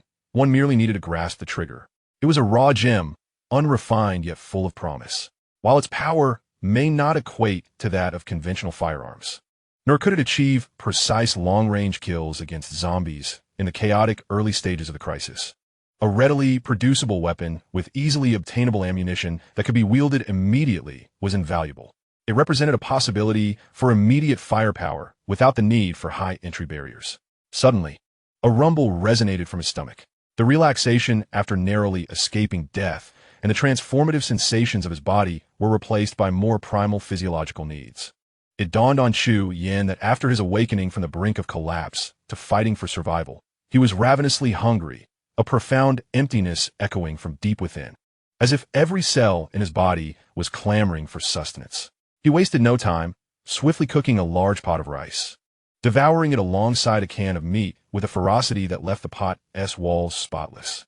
Yet, this was insufficient.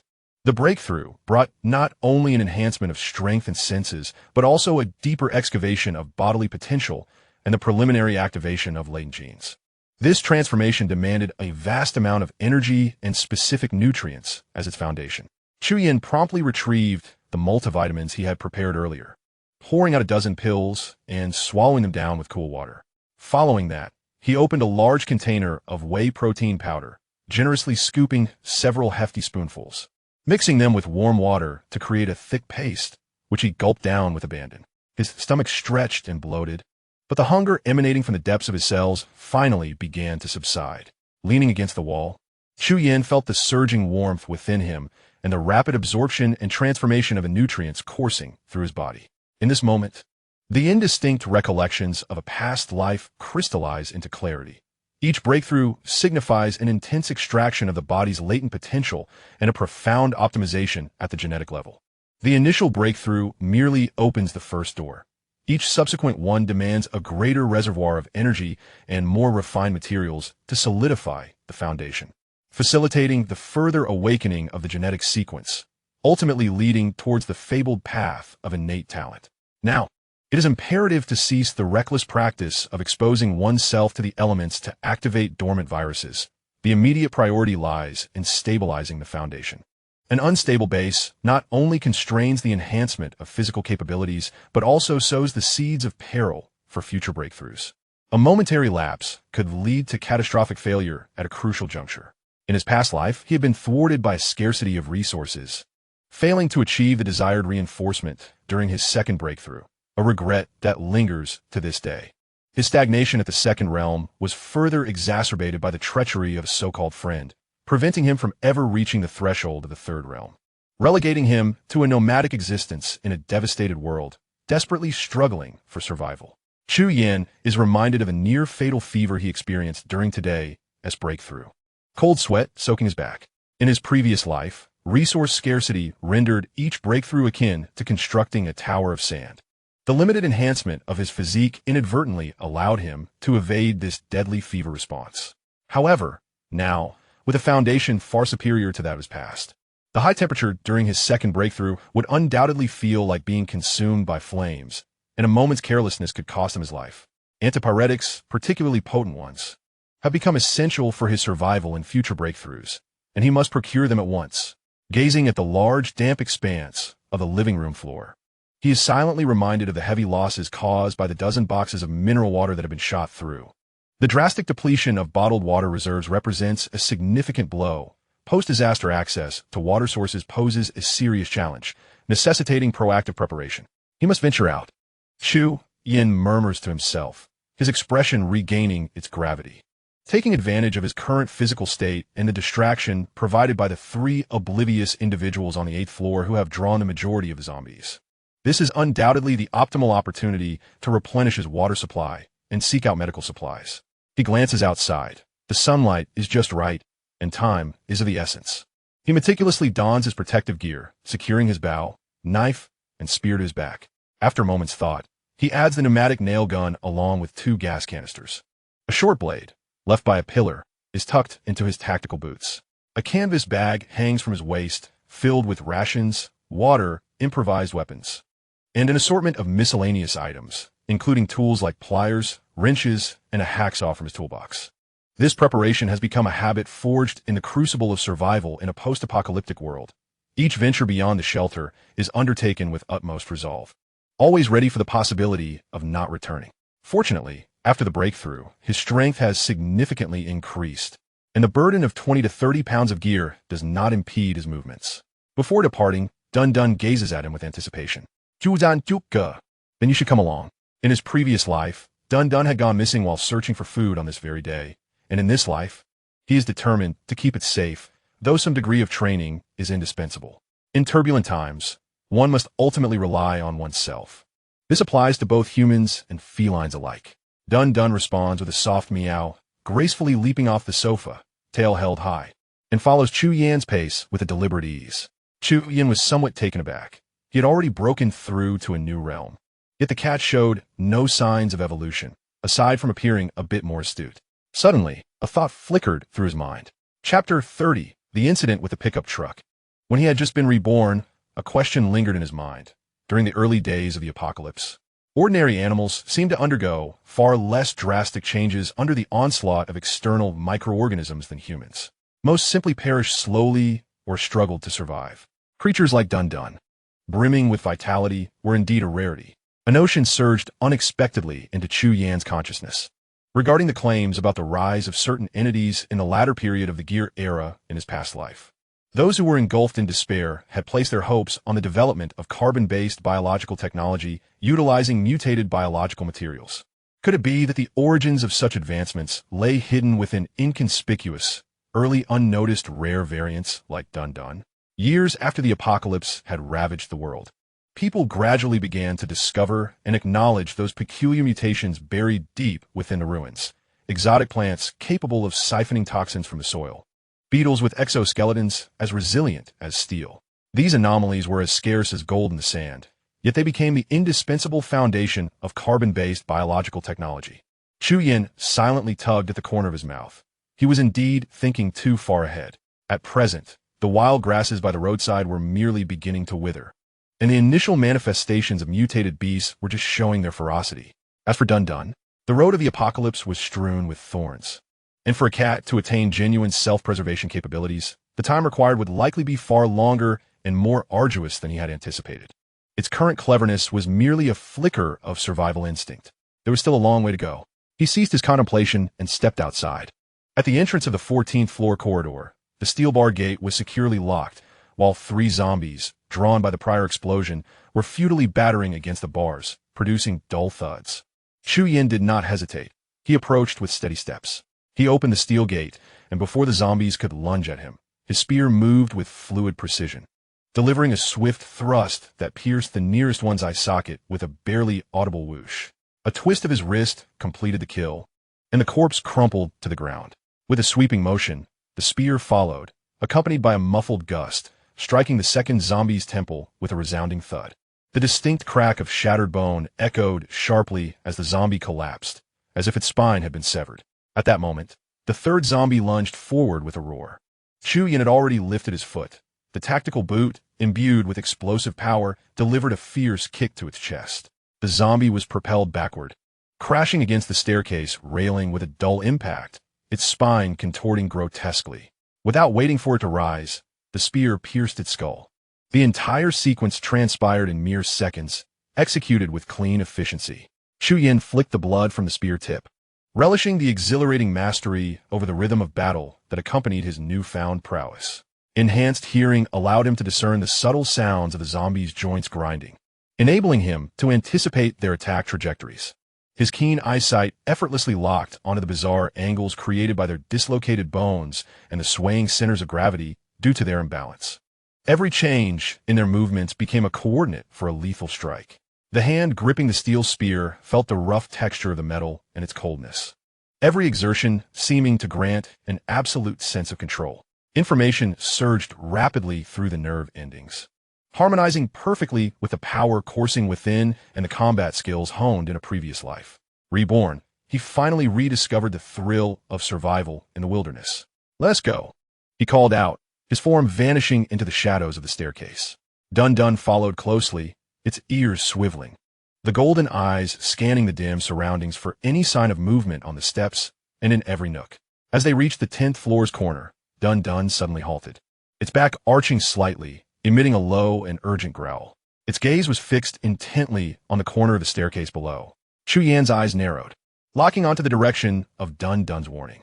Almost simultaneously, a previously dormant, emaciated zombie lunged out from around the corner. After losing a target for a time, zombies can enter a state of dormancy, akin to human sleep, to conserve energy until awakened by external sounds or scents. Their hearing and sense of smell are comparable to those of ordinary humans. Such silent, dormant zombies are the most difficult to detect, often posing great danger to survivors. Chu Yan's body reacted faster than his thoughts. The spear thrust out with the fluidity of an extension of his own arm. With a soft thud, the spear's tip pierced through the gaping mouth of the zombie, sending a tremor up the shaft as it damaged the fragile brain tissue. The corpse fell with only a faint sound. "Good," Chu Yan whispered in approval, as Dun Dun's fur gradually flattened, continuing to scan the surroundings with vigilance. The synergy between man and cat grew ever more attuned. They soon encountered 2 more zombies, dormant near the stairwell and fire escape. Each time, it was Dun Dun's keen intuition that detected the slightest disturbance, granting Chu Yin those crucial seconds of advantage. Chu Yin delivered the spear with utmost precision and simplicity, not through flamboyant displays, but through the lethal strikes forged in the crucible of combat. Each thrust was as precise as a scalpel, meticulously avoiding any noise that might attract a horde. As they descended, his heightened senses captured the muffled sobs and cautious breaths emanating from behind tightly shut doors, hinting at the presence of survivors.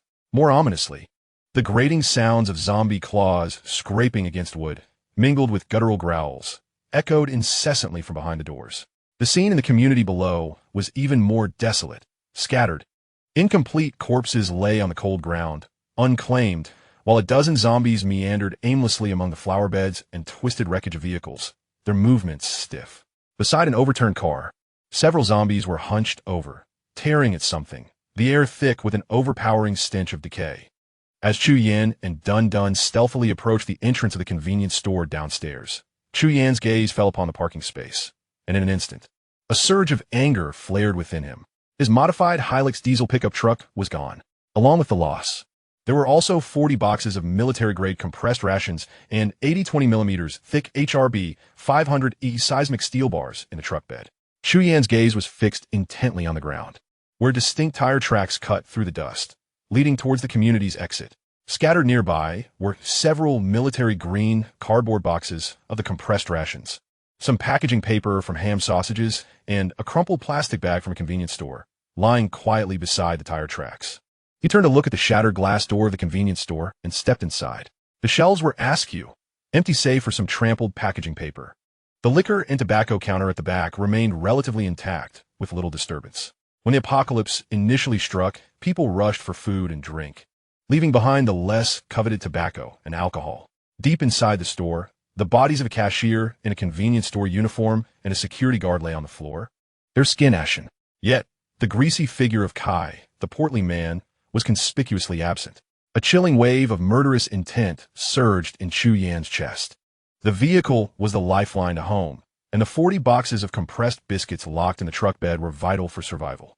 Without the car, what was to come next? Gritting his teeth, Chu Yan made his way towards the door, his peripheral vision catching sight of several boxes of cigars on the liquor cabinet. Suddenly, he recollected the missing cigar box from Tang Guang's office.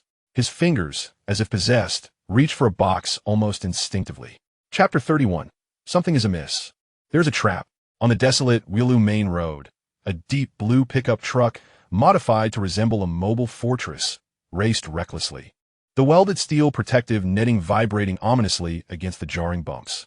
Inside the cabin, Kai, the portly man, gripped the steering wheel tightly, the flesh on his face shaking with the vehicle's movements. He broke into a wide grin, revealing teeth stained yellow from smoke, bursting into a loud laugh. Huh? I never expected this battered truck could still move. That Chu fellow must know something. This modification and this old diesel engine have their merits. So rugged. Huh? It's all thanks to you, Xiao Wang, for your mechanic skills. In the back seat, property manager Xiao Wang still had grease on his hands, chuckling softly. His body swayed with the truck, hands gesturing proudly. Purely mechanical, without those finicky computer boards. But unlike gasoline ignition, the method of hot wiring to create sparks from a short circuit won't work here. This truck requires hard wiring and manual oil pumping. That's the only way to deal with an old diesel engine. Sitting beside Xiao Wang, property manager Kai wore a sullen expression.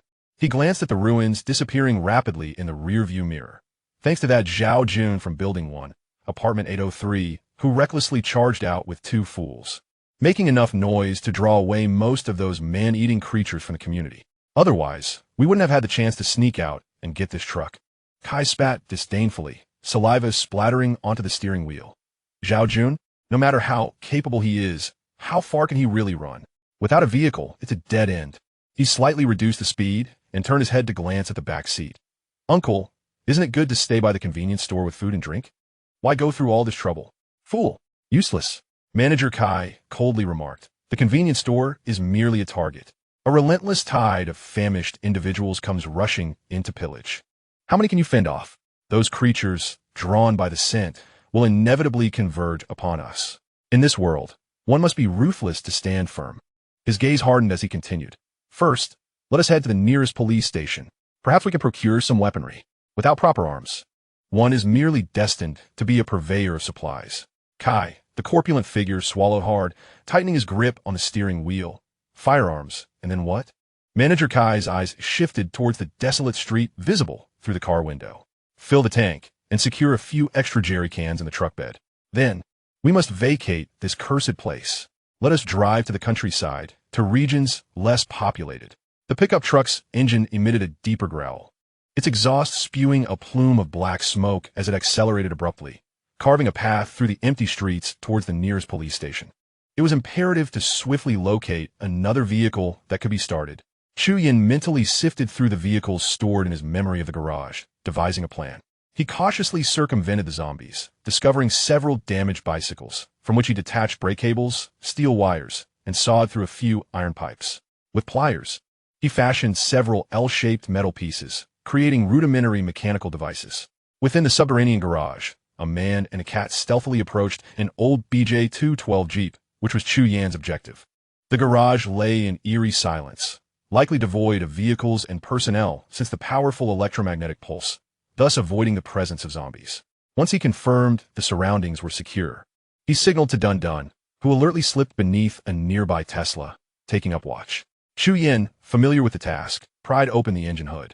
Starting a diesel vehicle without keys was a skill Chu Yin had honed to perfection in the apocalypse. He unscrewed the thick red wire and the thin green wire from the starter motor. These two were the lifelines connecting the battery to the ignition switch. He brought the copper cores of the two wires together, and in that instant of metallic contact, the starter motor emitted a faint click, but it was unsuccessful. Again, buzz, clickety-clack, hiss. The motor groaned intermittently in its struggle. Chu Yan's eyes gleamed with determination as he pressed the copper wires tightly together one final time. Buzz, clack, clack, clack, rumble, rumble, rumble. After a violent bout of coughing, trembling, and explosive sputtering, the old carbureted engine finally erupted into a deep, powerful roar, albeit laced with thick exhaust fumes. Black smoke billowing from the exhaust pipe. The throaty growl of the diesel engine shattered the silence of the underground parking lot. Suddenly, a nearby green metal trash can rattled violently, its lid flying off as three enormous brown-gray rats burst forth, their small red eyes glinting with ferocity. The lead rat was half again the size of the others, resembling a rat king. Its fur was greasy and filthy, sharp teeth bared, and its bulk was not much less than that of Dun Dun. Chu Yin felt a jolt of alarm. These were clearly rats that had undergone preliminary mutations. A sudden wave of disorientation washed over him, as a fragment of a distorted memory ignited deep within his mind. A mad cackle echoed in his ears. Rats. We are all rats. Ha ha ha. Look at the white mice in the laboratory cages. What distinguishes us from them? We are merely a horde of rodents. The image of the gray-haired man overlaps with Haitian, who, in anguish, clutches his head. We have failed. All the volunteers for the time machine experiment have met with failure. He moans in despair, desperately shaking his head. Beads of cold sweat trickling down as his blood-stained vision gradually refocuses and clarity begins to return. Over there, before the three mice can escape, meow, awoo. Dundu has swiftly leaped from beneath the Tesla chassis, pinning the Mouse King to the ground with a single paw. However, the Mouse King possesses strength far beyond expectations. Thrashing and biting madly, the other two mice not only refuse to flee, but also screech and join the fray, their sharp teeth targeting Dundu's soft waist and abdomen.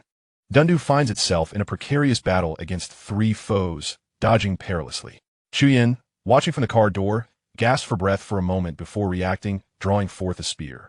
Observing that the Mouse King is fully engaged with Dundu, he seizes the opportunity to thrust the spear, its cold gleam flashing as it pierces the Mouse King's skull with a precise strike, causing it to convulse and perish. With the pressure lifted, Dundu swiftly dispatches the remaining two mice, biting them to death. Immediately, it lunges at the Mouse King's carcass, claws tearing through fur as it ravenously devours. Making a loud, slurping sound, Chu Yin furrows his brow and quietly turns away, returning to his work. He retrieves a simple mechanical device he had previously constructed, utilizing a bicycle brake cable to connect the red and green wires on the motor.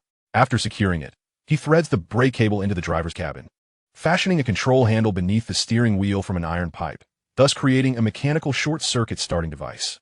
In the absence of a key, this rudimentary apparatus could substitute for the electronic switch, eliminating the need to open the hood for future starts. Testing it, he grips the iron pipe handle and pulls it back, akin to cocking an old-fashioned rifle.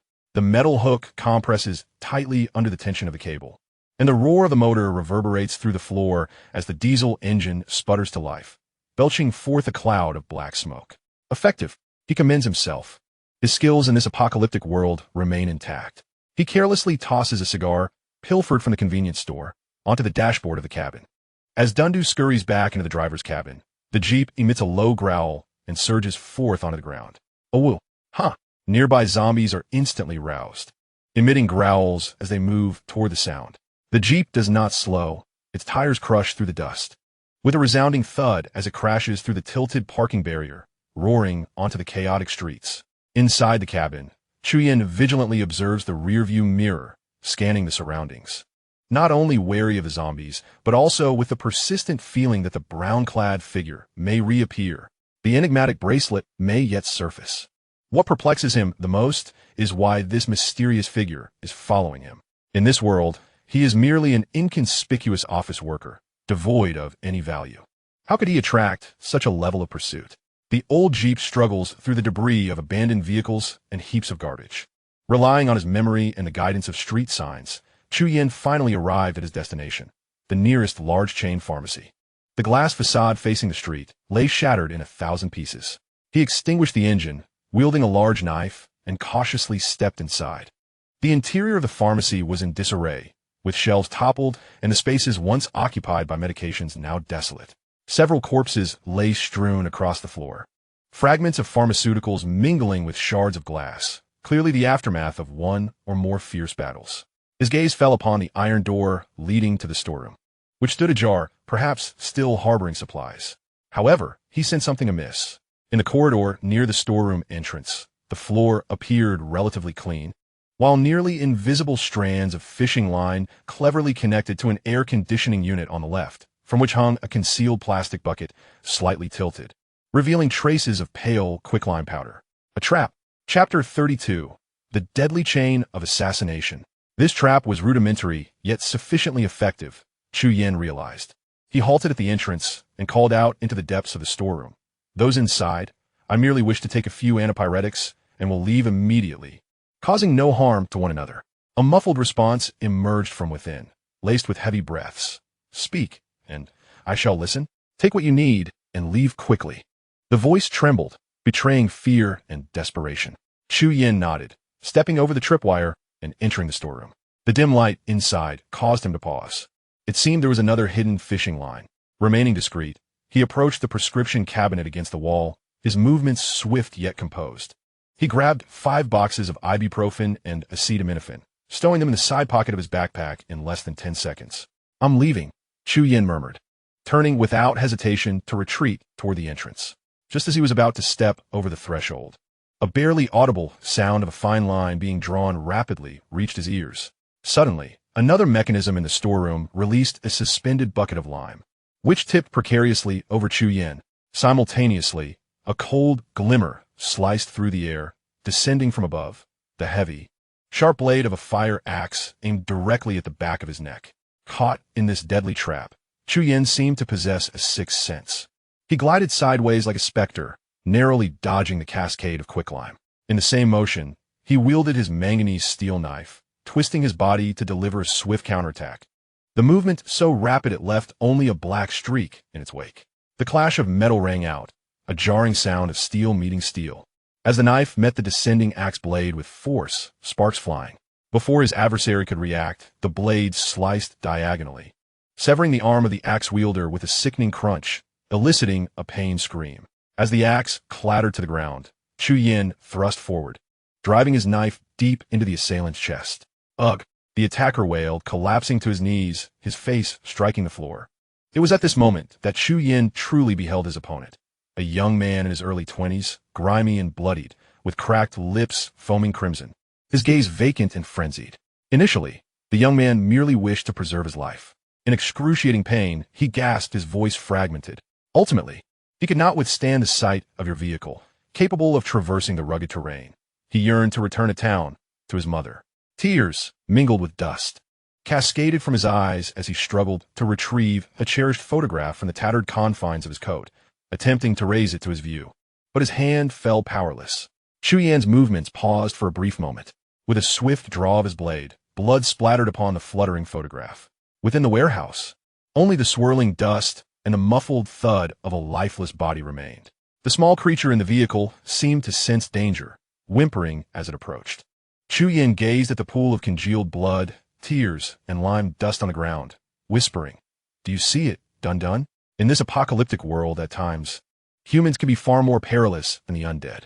With a flick of his wrist, droplets of blood fell from the tip of his weapon onto the ground. He did not look back, striding out of the warehouse. The afternoon sun was blinding, yet it failed to warm the stagnant air. Dun-Dun brushed against his pant leg, emitting a plaint of whine. Chu Yin bent down to lift it into the vehicle, casting a glance at the gradually stiffening corpse by the warehouse entrance. Along with the blood-stained photograph, the sharp blade severed the last vestiges of hope, as bloodstains soaked the remnants of innocence. In this crumbling apocalypse, the devastation extended far beyond the shattered concrete of cities. It penetrated the very depths of the human heart, dismantling the final barrier that once distinctly separated man from beast. Truth from deception, life from death, a wall that had succumbed to the gnawing hunger and despair, collapsing with a resounding crash. The old BJ-212 engine emitted a hoarse roar, as if struggling to break free from the oppressive stillness. It carried one silent man and one cat, laden with life-saving supplies, and bore the newly inscribed iron laws of survival forged through calculation and bloodshed, grinding over scattered medicine boxes and shards of glass, plunging back into the desolate, crumbling ruins where order had irrevocably disintegrated. The BJ-212 Jeep twisted and turned, diverting from its intended course toward the supermarket in search of bottled water, as if an invisible thread guided its way, inexplicably veering toward the office building, the direction of the Guamao Tower. Subconsciously, he longed to seek out the 18th floor, even if it bore no relevance to the immediate urgency of survival. Before reaching Guamao Tower, just around the corner, Chu Yin noticed something amiss at the KFC. Chaos reigned beneath the KFC sign. The floor-to-ceiling windows lay shattered, and tables and chairs were haphazardly piled into a makeshift defense, blocking most of the openings. Dozens of zombies relentlessly battered against this precarious barrier, decayed arms reaching through the gaps to claw at their prey. Behind the barricade, shadows moved, voices shouted, and the sounds of collisions echoed faintly. Two olive-green Toyota LC78 vehicles were awkwardly parked at the entrance, the very vehicles of the company's off-road fleet. One had already overturned, its door contorted. The other remained relatively intact, though its front was dented and scarred. A heaviness settled in Chu Yan's heart. His colleagues were indeed trapped here. In his previous life, they had only reached this location 2 days later before being ensnared. In this life, it seems that due to his rebirth, the strings of fate have been subtly plucked. He pressed the brake, and the Jeep came to a silent halt several dozen meters away. He took out his bird-watching binoculars and peered through them. The first image captured by the lens was that of Tang Guang, the usually refined boss, now with disheveled hair, his expensive suit soiled, sleeves rolled to the elbows. A hunting rifle slung over his shoulder, and in his hands, he gripped a fire axe stained with dark blood. Adjusting the binoculars, he spotted Sun Zi, Li Jie, Su Shui, Hu Jie, and Zhang Ma, each appearing in his field of vision. Also present was the beautiful woman curled up behind Hu Jie, his former fiancée, Lu Tingyun. Many familiar faces from the company were no longer there. Chu Yin roughly counted. Approximately 15 survivors remained. In his previous life, only 7 or 8 had managed to escape to this place. Chu Yin removed the nail gun and its connected air tank, realizing it would be of no use against the zombies. He then lifted the sleeping Dun Dun from the passenger seat and tucked him into a canvas bag at his waist. After eating the Rat King's flesh in the underground parking lot, Dun Dun had begun to feel drowsy. He opened the car door, creating a gust of wind. A large billboard advertising a real estate project by the roadside flapped loudly in the breeze. Without hesitation, he tore down half of the garish plastic sheet and siphoned some gasoline from a nearby, overturned vehicle's tank, soaking the cloth and stuffing it into an empty trash bin by the roadside. Next, he took out a standard mosquito coil from his backpack, cut off a section that would burn for about half an hour, lit the end, and carefully inserted it deep into the gasoline-soaked cloth in the trash bin. A rudimentary, delayed ignition device was complete. He cast one last glance towards the direction of KFC, started the Jeep, and turned toward a nearby corner that offered better concealment. Chapter 33. Encountering My Girlfriend Again. Inside KFC, the air was thick with the stench of blood, sweat, and despair. Bang! Crack! Another leg of the table barricading the door twisted and broke under the relentless force of the zombies crashing against it, creating another gaping hole. A decaying foot with long, filthy nails stepped on shards of glass and food remnants, desperately forcing its way inside. An arm covered in corpse-like spots exerted strength far exceeding that of an ordinary person. Suddenly reaching for the young employee, Xiao Hai, who was desperately bracing against the table at the opening. "Ah, save me." A young employee barely had time to utter half a cry before that icy hand seized his ankle, the immense force dragging him out of the barricade. "Xiao Hai." Tang Wang's eyes widened in fury. It was too late for rescue. Xiao Hai's screams were instantly drowned out by the roars and gnashing of the horde. "Sun Zi, block it." Tang Wang's voice was hoarse as he lunged towards the opening, swinging the heavy fire axe with a whoosh, striking down hard onto the arm of the zombie reaching in. With a crack, the axe blade sank deep into the zombie's forearm joint, bones shattering as dark. Viscous blood sprayed forth. The tremendous recoil nearly caused Tang Guang to lose his balance, stumbling to the side. The already fragile opening widened by nearly half a meter. The severed arm fell to the ground, fingers still twitching in a nerve-ridden spasm. With eyes ablaze like crimson embers, Shun lunged forward with a fierce roar, dragging a dining table to reinforce their position. His face contorted to a deep shade of purple, arms taut with muscle, sweat mingling with blood streamed down his body. The gap was finally sealed, albeit temporarily. Li Jie cowered in the corner, stifled sobs escaping her throat. Lu Tinjian leaned against the cold surface of the freezer, the frigid touch seeping through her thin clothing. Desperately, she thrust a steel pipe at the approaching zombie near the breach. Each collision sent a jolt through her hands, overwhelming her with fear. Hu Jie stood close by, wielding his steel pipe more for show than efficacy, his eyes flickering with uncertainty as he instinctively shrank deeper into the confines of the freezer. The pressure at the breach intensified. Zhang Ma and a few other young men promptly stepped forward to relieve the exhausted Tang Guang and Hu Jie. Hu Jie gasped for breath, wiping the sweat from his brow, urgency lacing his voice. Tang, this cannot continue. I can take the working vehicle and lead you out to find help. We can fit a few more inside. Saving one is better than none. Zhang Ma, nicknamed for his sycophancy, immediately concurred. Yes, Tang, it's better than perishing here. Lu Tinjian also turned her gaze toward Tang Guang, a flicker of plea in her eyes. No, Tang Guang interrupted sharply, swiftly loading his double-barreled shotgun with determination, his voice resolute. We have 2 vehicles here, and there are still 14 of us. One vehicle cannot accommodate everyone. I will not abandon a single soul. He snapped the chamber shut, addressing the group with conviction.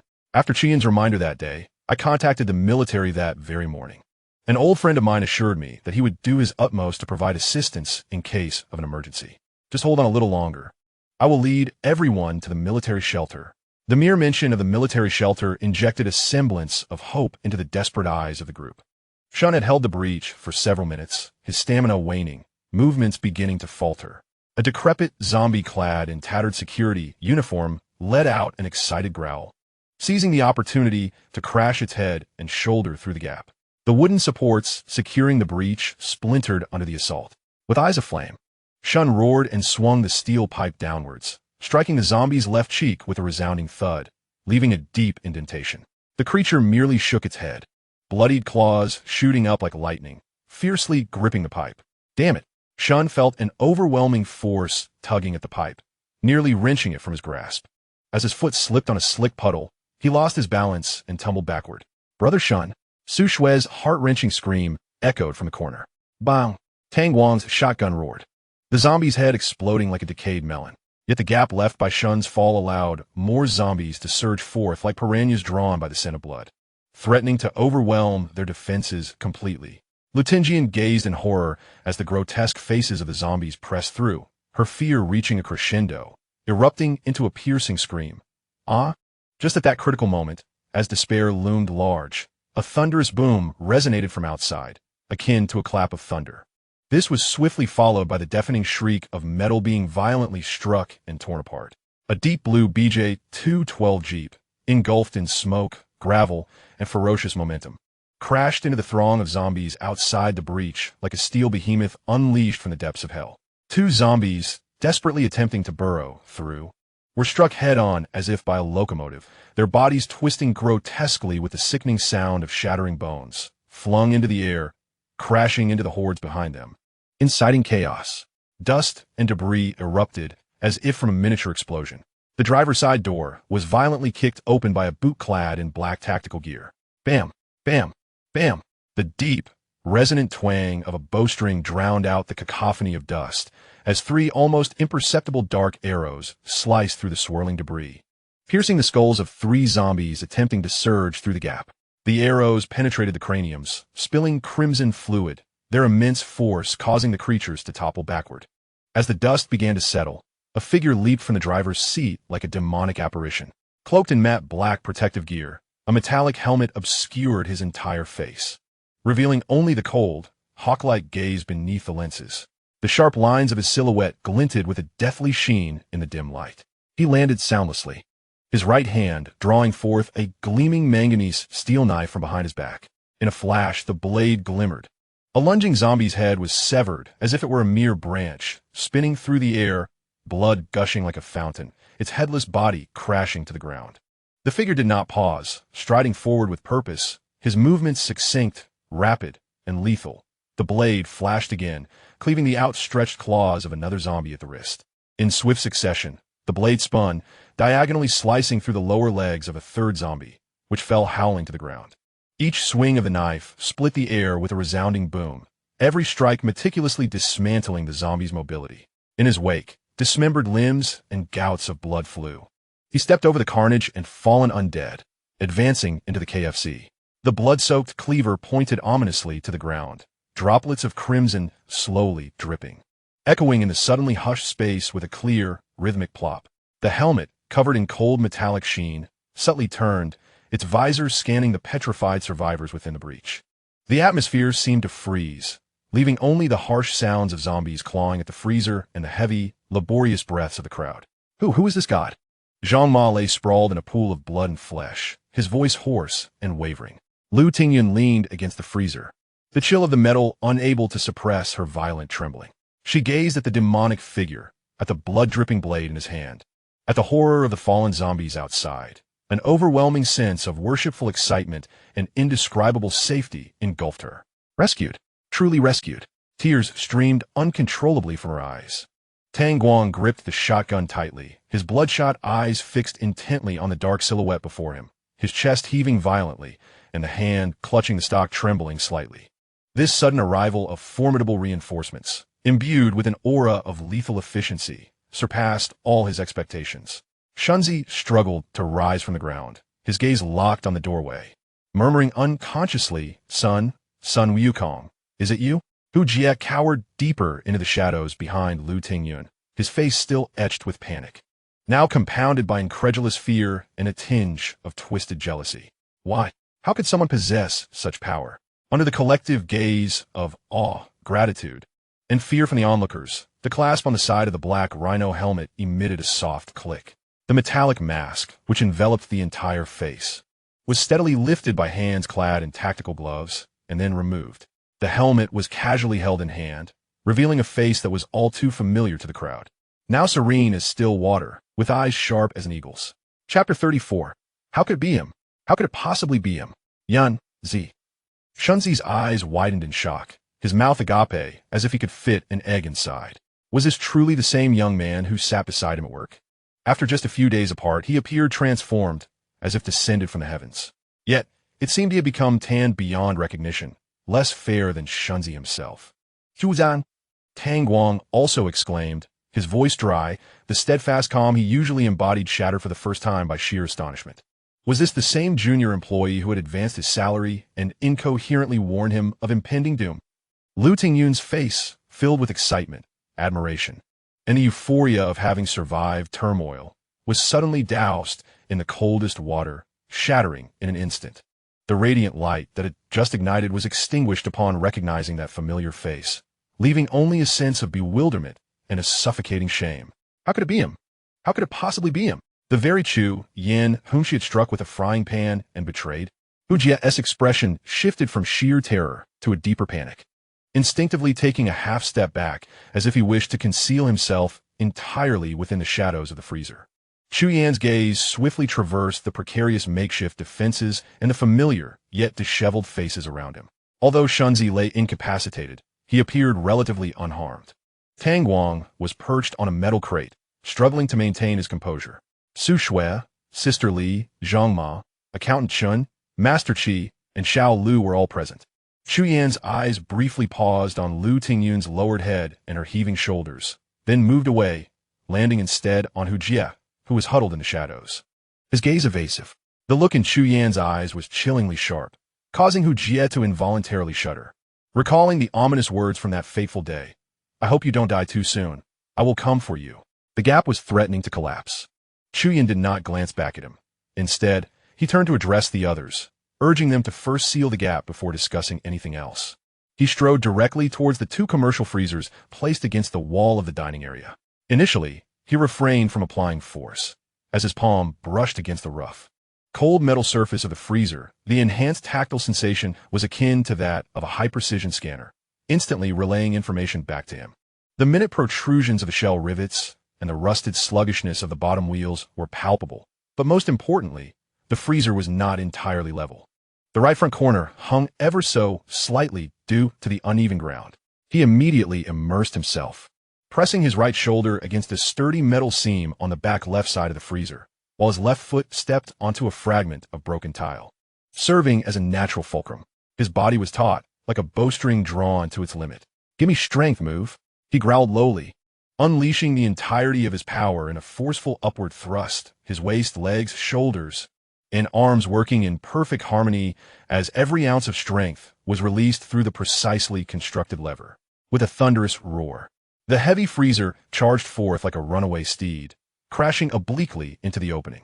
Several zombies were struck, their bones shattered, sent flying, while the battered furniture was utterly flattened. The massive freezer effectively blocked 2/3 of the gap, with the metal door caving inward, emitting a resonant hum. Without a moment's pause, Chu Yin replicated the maneuver, roaring as he propelled a second freezer. Another resounding crash echoed as the second freezer collided with tremendous force, aligning itself beside the first, completely sealing off the interior from the outside. Two cold, white steel barriers converged, and immediately a cacophony of scratching and gnawing sounds erupted from outside. The entire structure vibrated violently, yet remained immovable. The pressure dissipated abruptly. Everyone froze in place as if carved from stone. To push two freezers totaling over half a ton with bare hands? Such terrifying strength. Could this truly be the same Chu Yin they knew, the bespectacled, somewhat slender office worker? Time seemed to stand still, with only the frenzied noises from outside reminding them that their previous ordeal was no mere illusion. Cough. Tang Guang struggled to draw breath, suppressing the overwhelming shock. His fatigued face was etched with gratitude, his eyes reflecting a tumult of emotions. "Chu Yin, we owe you another life." The weight of the word another was heavy, laden with unspoken implications. Shunzi wiped his face, smeared with sweat and blood. His voice choked yet tinged with elation. "Yin-Zi, it's really you. That day you mentioned zombies, we didn't believe it, damn." He slammed his fist against the ground. Su Shui also leaned in, her large eyes sparkling. "Brother Yin, you're incredible. Just like a superhero from the movies." Chu Yin gave a slight smirk, a response of sorts. His gaze transcended the jubilant crowd, focusing on the street beyond the door. "To cut a long story short, we have approximately 15 minutes. He pointed with the tip of his knife toward the street corner where a time device was set. "There will be significant commotion over there, drawing the zombies away." He then gestured toward the relatively intact SUV and the nearby Jeep. "We'll make our escape amidst the chaos. My Jeep can accommodate 5. The SUV can squeeze in 9 if we try." He turned to Tang Guang. "When the fire ignites, we split up. Tang, you organize the personnel, prepare accordingly, check weapons, food, and water, and be ready to act at any moment." "Understood." Tang Guang's eyes gleamed with determination as he suppressed all emotions, regaining the decisiveness of a commander. Standing tall, his voice resolute, he swiftly issued orders. "Zhang Ma, you're familiar with the LC-78. You'll drive that vehicle." Others swiftly organized themselves, urging everyone to check their belongings. "Make sure your weapons are ready, and don't forget food and water. Hurry, move." The commands rang clear and forceful, and the panicked crowd found their anchor, springing into action as they anxiously inspected their backpacks and arms. Lu Tingyun mechanically grabbed her backpack, which contained half a bottle of water and a few pieces of dry bread, her fingers icy to the touch. She dared not gaze in Chu Yan's direction. His tranquil face and the formidable presence he had earlier displayed haunted her mind, each fleeting image piercing her with sharp pain and overwhelming shame. The memories of betrayal, her recent cries and adoration, felt like countless needles pricking her heart. She bit down hard on her lip, nearly drawing blood, her nails digging deeply into her palm, attempting to mask her inescapable regret with physical pain. Hu Jie cast a quick glance at Chu Yin, who was inspecting the bowstring, particularly noting the blood-dripping manganese steel knife at his waist, a chill racing from his soles to the crown of his head. He turned to Zhang Ma, who followed closely behind, whispering, "Hand me the keys to the LC-78 van. I'll drive." Zhang Ma hesitated. "Is that all right? President Tang instructed us to." Hu Jie shot him a fierce glare. "I've driven a Ferrari at 200. Do you think I can't handle this? Hurry up." He took the keys from Zhang Ma, his fingers trembling slightly. Chapter 35. Lu Tingyun's despair. In the brief respite, the air was thick with the stench of blood, sweat, and remnants of fried potatoes. Chu Yin leaned against the cold metal cabinet door, unscrewing a bottle of water and taking several swigs, the cool liquid easing the burning sensation in his throat. A soft meow emanated from the canvas bag at his waist, prompting a light chuckle as he shoved half a compressed biscuit inside. Shunzi Leonid Grosser, his voice quivering uncontrollably. Yinzi, you have no idea. That afternoon, around 4, when the lights went out and the computers went black, President Tang turned pale, slamming the table and shouting, Shunzi, that kid Chu Yin was right. Something serious is happening. Beside them, Su Shui hugged her knees, nodding eagerly. Her thick glasses framing eyes filled with both fear and admiration. Yes, yes. President Tang immediately sent driver Lao Liang and the mechanic Master Qi to the underground garage to fix the vehicles while he retrieved his double-barreled shotgun. He instructed us to prepare, with Shunzi and me, while the women searched for anything to barricade the doors, dismantling table legs for weapons. Yan Yi, we laughed at you that morning. We should have listened sooner. Chu Yin listened quietly, leaning against the cold freezer, his fingers unconsciously caressing the hilt of the manganese steel knife at his waist. The chilling, hard sensation steadied his nerves. The course of fate had indeed shifted. Tang Guang had prepared the shotgun in advance, and the company personnel did not succumb to despair in the dark as they had in the past. Instead, they organized themselves promptly. Shunzi's expression dimmed. Over 30 people. At just past 5, the office descended into chaos, just like in a movie. Lu Pongzi, Xiao Li, and the others, once their eyes rolled back, lunged at us, ready to bite. Fortunately, Mr. Tang reacted swiftly, dispatching 2 adversaries with a couple of shots, armed with the disassembled steel pipes and fire extinguishers. We managed to subdue the remaining threats. However, descending from the 17th floor was perilous. The dimly lit emergency exit was littered with obstacles, resulting in several colleagues being injured. The streets bore the aftermath of destruction, with wrecked vehicles scattered about. At the KFC, old Liang's car overturned after he swerved to avoid a sudden lunge from a zombie, resulting in his immediate demise. His voice faltered, a lump forming in his throat as he lamented, I was such a fool to mock you that day. If only I had heeded your advice, we wouldn't have lost so many lives. Over 30 individuals? The 17th floor? Old Liang was gone. Chu Yin struggled to comprehend the full scope of this tragedy, his mind fixated on these disheartening phrases. At that moment, Tang Guang approached, weary, and seated himself on the ground beside Chu Yin, his suit pants stained with grime and dark crimson. He offered Chu Yin a hamburger, his gaze revealing a complex mix of emotions as he regarded Chu Yan's battle-worn, yet fiercely resilient protective gear. Chu Dang, I owe you my gratitude for your warning that day. Otherwise, we would have likely met our end at the office on the first day. Chu Yin waved his hand dismissively and unexpectedly posed a curious question. Mr. Tang, what is your favorite number? Do you smoke cigars? Tang Guang appeared momentarily taken aback before chuckling softly. In our Southern business culture, we certainly favor the number 8. Personally, my lucky number is 18. It was my high school ID, and I even drew number 18 for my college entrance examination seat. I often jest that I must be destined to have a connection with 18, as it enabled me to perform exceptionally well and secure a place at Zhejiang University. Cigars? You know I never touch tobacco, he sighed. In these tumultuous times, your mention of cigars has oddly made me crave one. Suddenly, Tang Guang straightened, his expression turning serious. Let us head to the military shelter. I have connections there, is secure and well-stocked. Chu Yin took a small bite of the hamburger and shook his head, his tone resolute. Thank you, but I must go to the countryside. My parents are still in the village. After swallowing, he glanced toward the door, where the freezer bore the marks of desperate clawing. When the fire ignites, I'll lead the way. You follow my vehicle. Tang Guang, recognizing the determination in Chu Yan's eyes, understood that further persuasion would be futile. He firmly patted Chu Yan's shoulder. Very well, take care. Return alive. At that moment, an orange blaze erupted from a distant trash bin, thick smoke billowing into the air.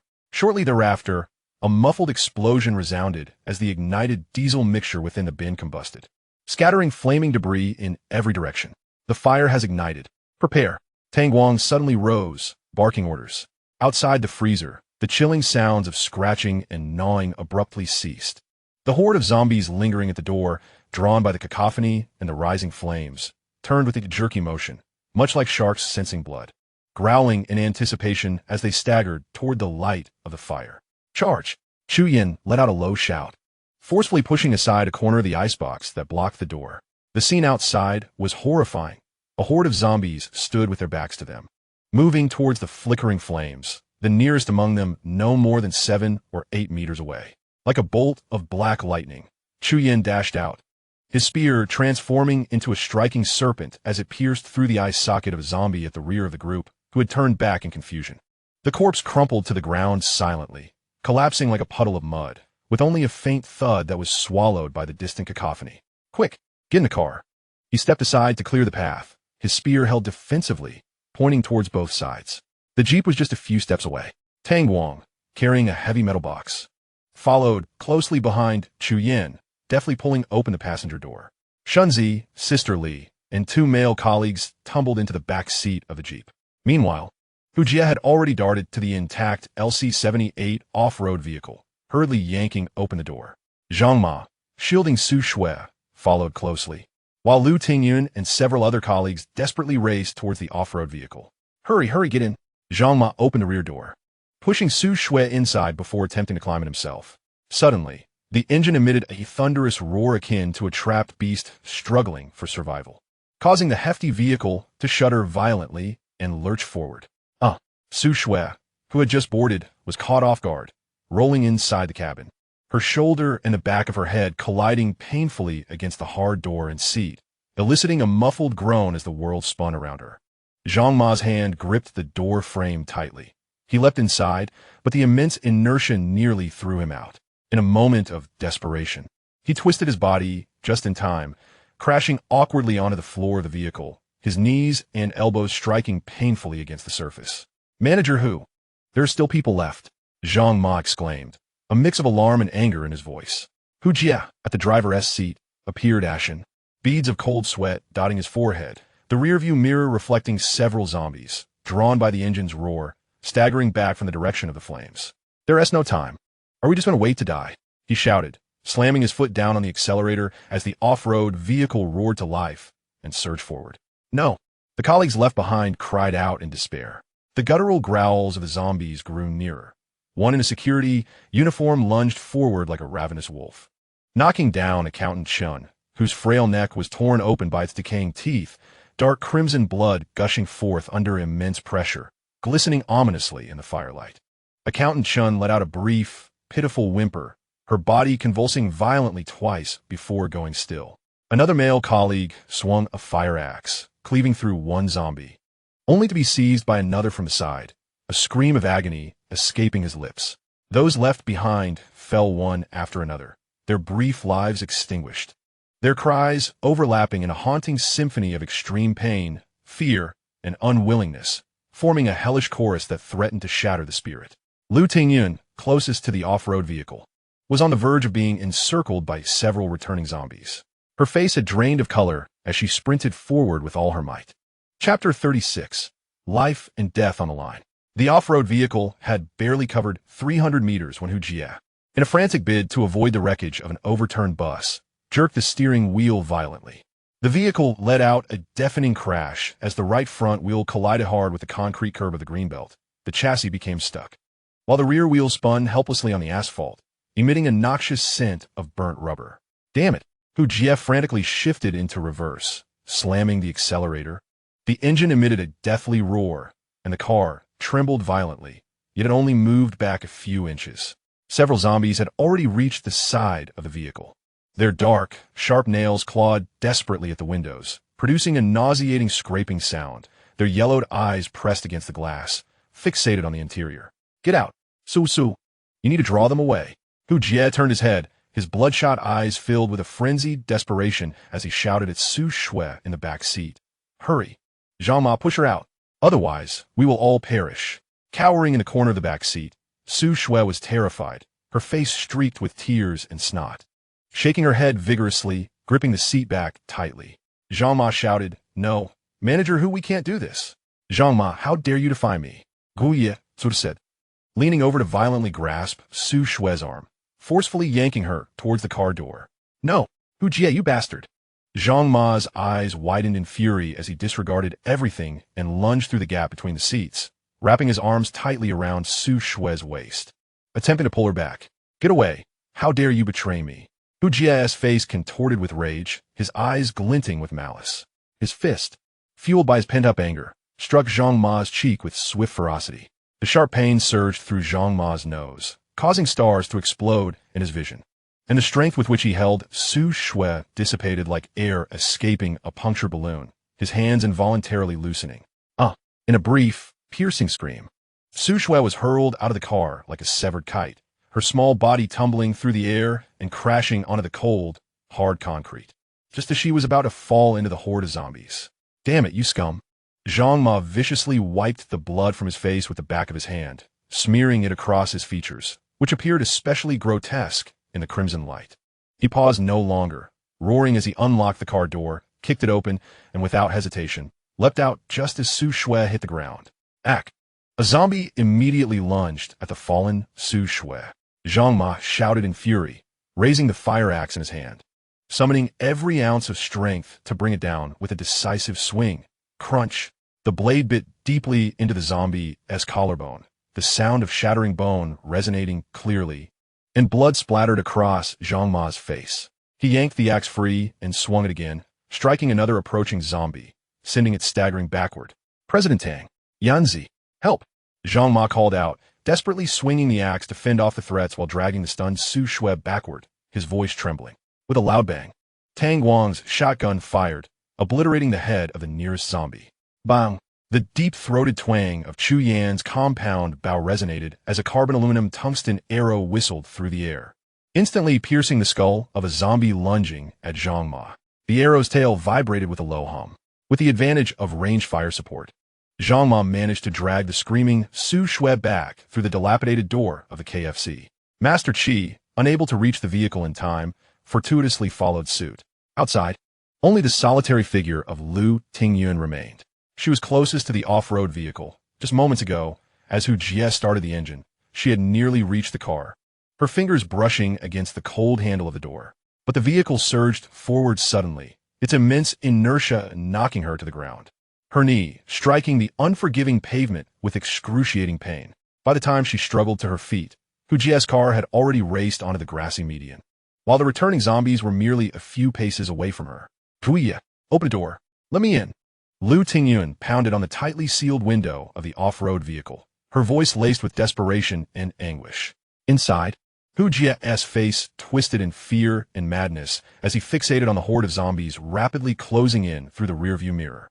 Sparing a glance at Lu Tingyun's frantic pleas outside, a fleeting look of ruthlessness flashed in his eyes. He rolled down the window. Lu Tingyun's heart leaped with hope, believing Hu Jie intended to let her inside. Jingzun, em soda. Hu Jie's voice emerged through the narrow opening, chillingly cold. Run into the store. Draw them away. Before she could react, he extended his hand through the gap in the window, using all his strength to shove Lu Tingyun forcefully on the shoulder. Caught off guard, she stumbled backward, tripping and falling once more to the ground.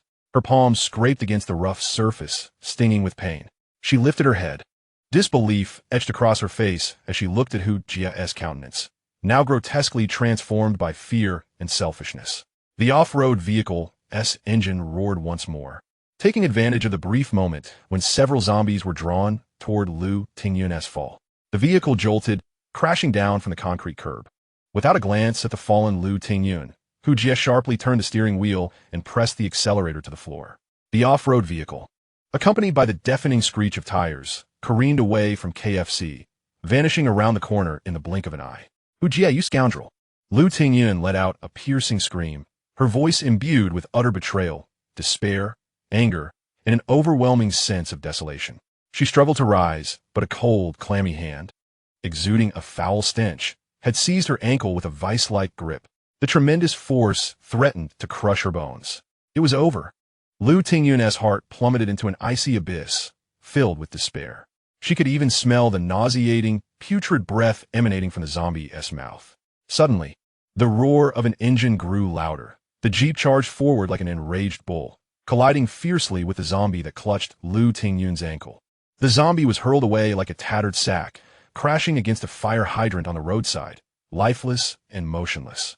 The other two zombies lunging at Lu Tingyun were also thrown off balance by this violent impact. Come here. I do not wish for your demise to come too soon. Chu Yan's icy voice emerged from the lowered window of the vehicle. Deep within his subconscious, he felt an overwhelming mystery surrounding his former girlfriend that she alone must unravel. In an instant, a flicker of hope ignited within Lu Tingyun, and she summoned an unexpected strength to rise from the ground, her body covered in dust and bruises. She flung open the door of the Jeep and nearly tumbled into the back seat, collapsing onto it.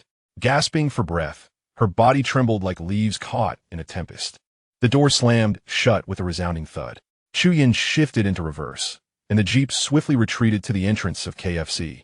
Zhang Ma and the others quickly came to their aid, pulling the shaken Lu Tingyun and the others from the Jeep back inside. Tang Guang and Shunzi hurriedly moved the freezer to seal off the opening once more. Yet, a sense of despair loomed over them like a chilling tide, engulfing the makeshift refuge. They might never have another chance. Chapter 37. The blood-red setting sun outside. The flames from the trash can had dwindled to a mere flicker, leaving only a wisp of black smoke. The horde of zombies, momentarily drawn by the fire, lost their target and began to wander aimlessly once more. A portion of them, lured by the recent sounds and the scent of humans, gradually circled back to the entrance of KFC. The sounds of scratching and banging against the freezer intensified, more ferocious than before. Through the cracks of the freezer, shadows of at least 20 to 30 figures could be discerned outside. "We cannot escape. They've returned," Sister Lee cried out, collapsing to the ground in utter despair. Shunzi slammed his fist against the freezer, producing a dull thud. "Hu Jie, that scoundrel. Must have been after those boxes in the vehicle. He came to the company for this reason, didn't he?" Su Shui hugged her knees, burying her head deeply, her shoulders trembling silently. Zhang Ma was filled with regret and guilt, unable to lift his gaze. Tang Guang's hands, gripping the metal box, were tense with veins bulging, his face ashen.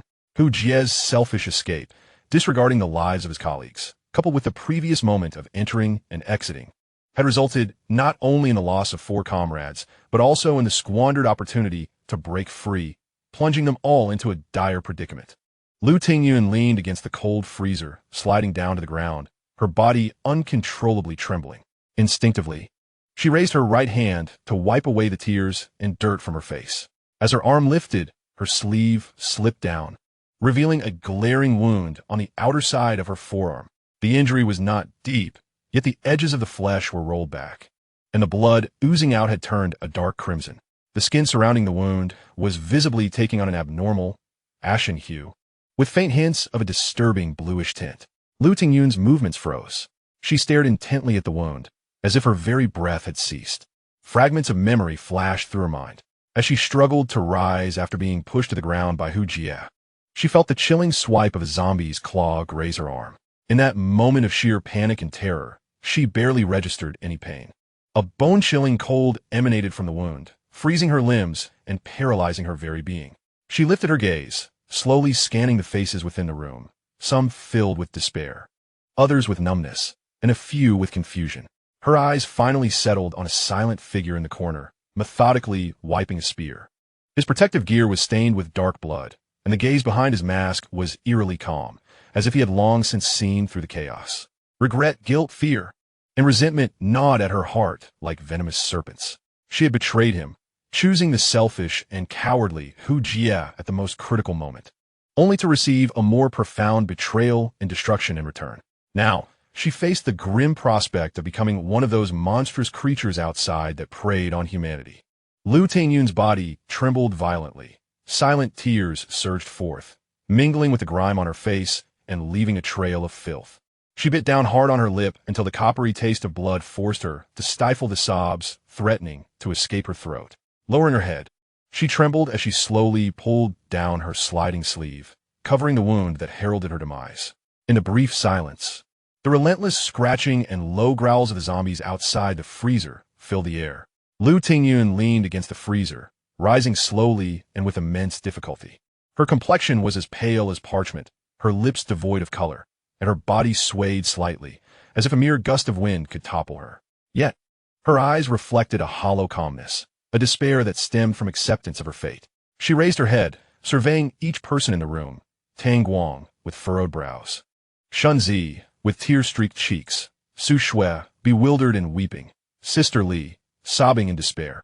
And Zhang Ma, marked by blood and regret. Finally, Her gaze lingered for a fleeting moment on Chu Yen. He did not meet her eyes, absorbed instead in examining the bowstring of his compound bow. His profile as unyielding as stone. Mr. Tang, Lu Tingyun's voice carried an unusual serenity that cut through the cacophony outside the freezer, reaching the ears of everyone present. The jeep. If we squeeze in, the remaining 8 of us can fit. Everyone fell silent, their expressions a mixture of confusion and disbelief. Lu Tingyun managed a grim smile, one that was far more tragic than tears. I cannot go. She raised her hand, gently indicating the area on her forearm. Beneath her sleeve, the concealed wound burned like a branding iron. I was just scratched, as if struck by thunder. A collective gasp echoed through the room. Shun Zi covered his mouth.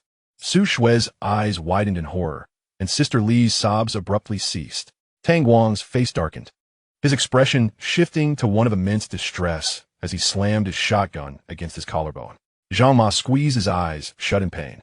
Chu Yan's hand, which had been wiping the bowstring, hesitated for the briefest moment. Lu Tingyun's gaze finally settled upon Chu Yan, her eyes brimming with an intricate tapestry of emotions, profound remorse, boundless apology, and a glimmer of her final plea. Chu Yan, she seemed to convey with every ounce of her being, her voice laced with a farewell, lead everyone away. Drawing a deep breath, she summoned all her strength to pry open a narrow gap through the obstructing freezer. Before anyone could comprehend the gravity of the moment, Lu Tingyun surged forth like a shadow of resolve, hurtling into the unknown. Do not mind me. Go, she cried out with her last vestige of strength, her voice piercing and haunting, akin to a shriek of despair.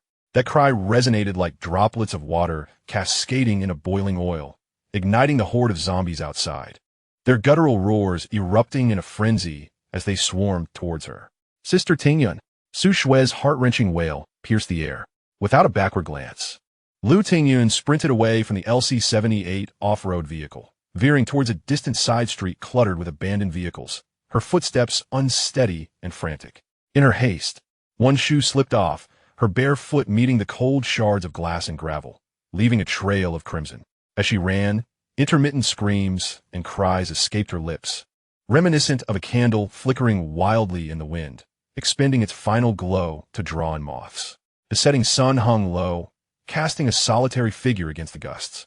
As she dashed through the neon-dimmed streets, leaving behind a path stained in blood, dozens of zombies, lured by the cacophony and the moving flesh, howled like a pack of hyenas scenting blood, swiftly redirecting their advance towards the frail, desperate silhouette racing ahead. The suffocating sounds of scratching and low growls at the KFC entrance receded like the ebbing tide. Beyond the gap in the freezer, only Lu Tingyun's diminishing figure remained, swallowed by the encroaching shadows of despair. The final, chilling cry she uttered dissipated amidst the cacophony of greedy roars and dull gnawing sounds. Inside, silence reigned, an oppressive stillness punctuated only by heavy breaths and muffled sobs. Chu Yan abruptly pulled down the visor of his helmet, concealing all expressions. He yanked open the door to the driver's seat of the Jeep, his voice cold as steel. Get in, everyone. Chapter 38. The rooftop lies above the 17th floor.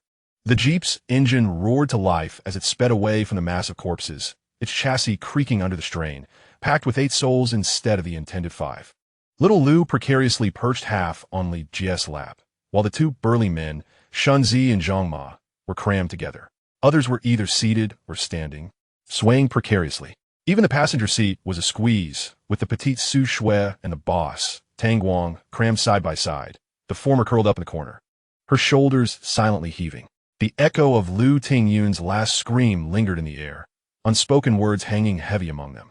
Only the sounds of labored breathing and the sorrowful wail of the engine broke the silence.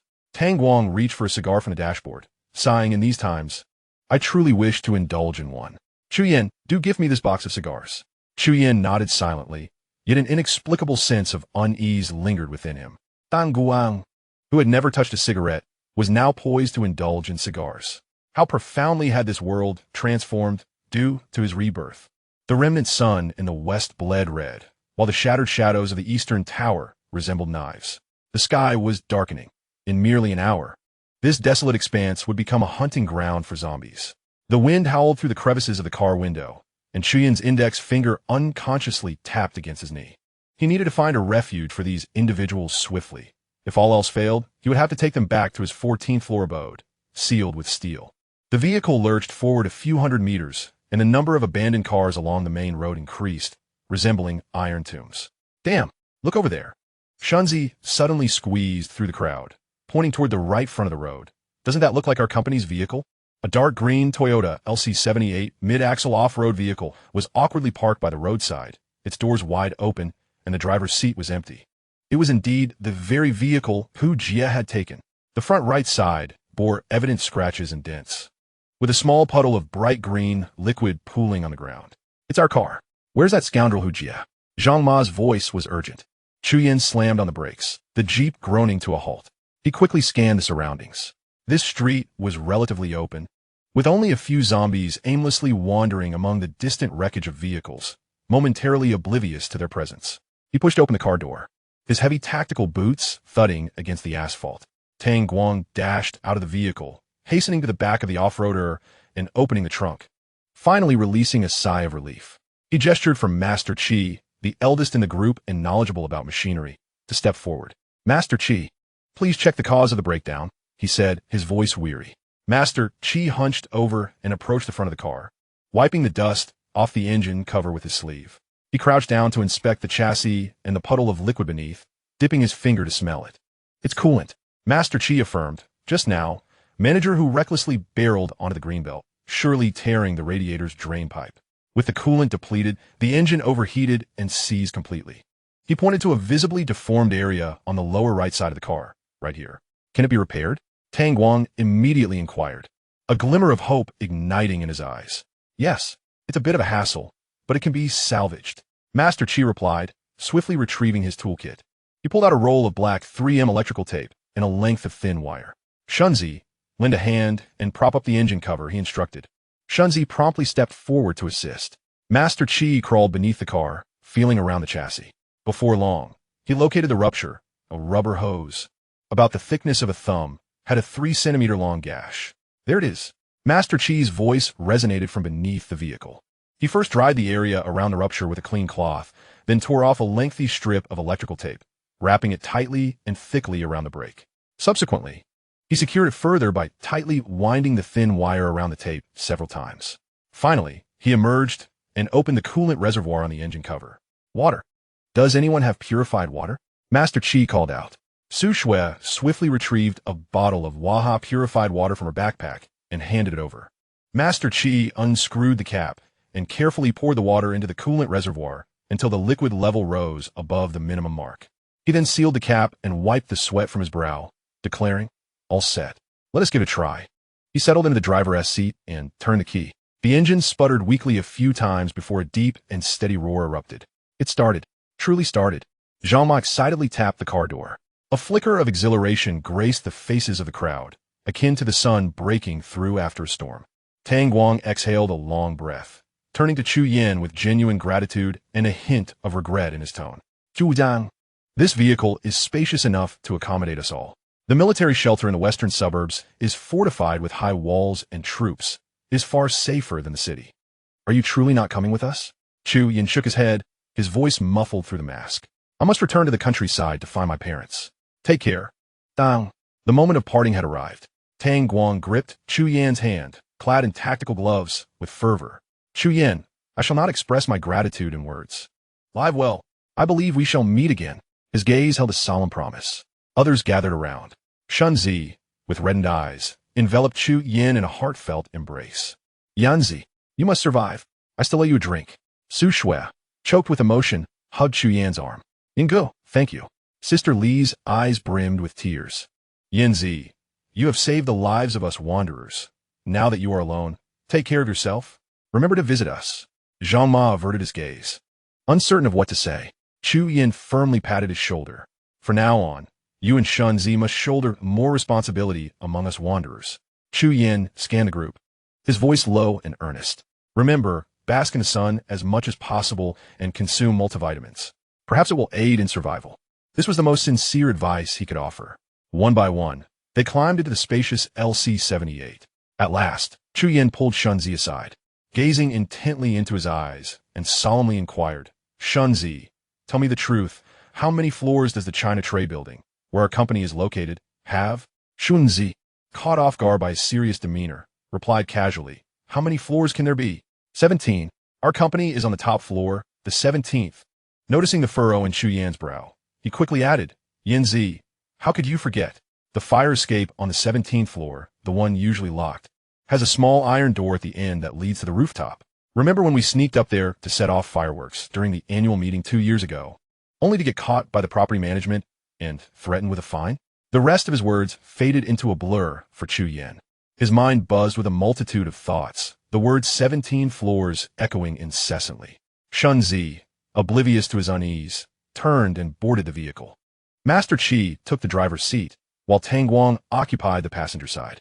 The car door was about to close when suddenly a desperate voice cried out, wait for me. Take me with you. Mr. Tang, don't leave me behind. This anguished plea emanated from a shattered bakery, the once vibrant My Xiang Yuan. Chapter 39. You are unworthy of being a zombie. The crowd turned to see Hu Jie tumbling out of the bakery, his hair disheveled like a bird's nest. His suit smeared with flour and grime, clearly having hidden inside after the vehicle broke down. His cry was like a clarion call, prompting 3 zombies to burst forth from the neighboring shop, growling ominously as they closed in. As Hu Jie sidestepped, one zombie blocking his path, another lunged from the side. Its emaciated claws sliced through the air, tearing his suit open with a sickening sound, leaving 3 deep gashes on his back, flesh torn and exposed.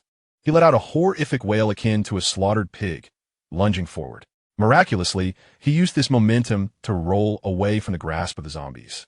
Frantically sprinting towards the LC-78 SUV that was about to close its doors. Mr. Tang, Zhang Ma, save me. I don't want to die. Gu Yitriet. Tears streaming down his face, smeared with snot, tears, and dirt. He struggled to reach the rear door of the LC-78, grasping the frame with bloodshot eyes fixed desperately on Tang Guang inside. His gaze was filled with a frantic will to survive. Mr. Tang, you know my father's influence. He will surely repay you handsomely. Inside the vehicle, silence reigned as everyone stared at him, at the ghastly wounds on his back, at the twisted expression of fear and pleading on his face. No one spoke. Only heavy breaths filled the air. Zhang Ma turned away, while Su Shui, frightened, shrank into Li Jie's embrace. Hu Jie pounded on the window, turning to Chu Yan with a voice strained from desperation. Yan Si, Yan Yi, Yan Dut. Please, you can overlook my past mistakes. Talk to Mr. Tang for me. My injuries can be healed. They can be healed. Chu Yan regarded him coldly, remaining silent. The 3 zombies he had evaded growled with renewed vigor, advancing towards Hu Jie with stiff, unyielding steps. The distance between them rapidly diminished. I'm not a monster. I realize my mistakes. Please, speak to Mr. Tang on my behalf. He will surely listen to you. Hu Jie persisted, pleading with Chu Yan in a final desperate attempt. Please, they are coming again. One zombie, clad in a greasy chef's uniform, was the swiftest, its dark claws slicing through the air with a foul wind. Lunging for Hu Jie's back. Bang! Chu Yan drew his bow. The deep thrum of the bowstring resonated as a carbon-aluminum tungsten arrow shot forth like a bolt of black lightning, piercing the chef's zombie-esque forehead, the tip emerging from the back of its skull, causing the corpse to collapse with a thud. Bang! Bang! 2 more arrows followed in rapid succession, striking down the other 2 zombies with precise headshots. The flurry of arrows was so swift that the movements were barely discernible. Hu Jie was startled by the sudden death, his body trembling in response. And then he witnessed the zombie collapse, a surge of ecstasy igniting in his eyes. Thank you, Brother Yin. Thank you, Father Yin. He turned and pounded against the car window with renewed fervor. Mr. Tang, open the door. Hurry, please. Yet, the occupants within the vehicle remained silent. Tang Guang's hand lingered over the lock button, his palm damp with sweat, yet he hesitated to press it. Chu Yan gradually lowered the compound bow in his grasp. The 80-pound draw weight caused a slight strain in his arm muscles.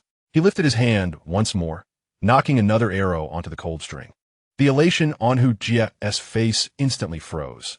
He turned to behold the figure shrouded in black protective gear, the eyes behind the mask devoid of warmth. No, Zhu Yang, you can't. Hu Jie's voice twisted in fear. Before he could finish his plea, the 4th arrow was released. This time, the target was not a zombie. With a soft thud, the sharp tungsten steel tip pierced Hu Jie's temple with unerring precision. The terror and desperation etched on his face were momentarily suspended. His body swayed and fell to the ground like a severed log, blood rapidly spreading beneath him. Chuyin approached the corpse, bent down, and forcefully extracted the bloodied arrow. He wiped the arrowhead on Hu Jie's clothing, the sound of fabric scraping echoing softly.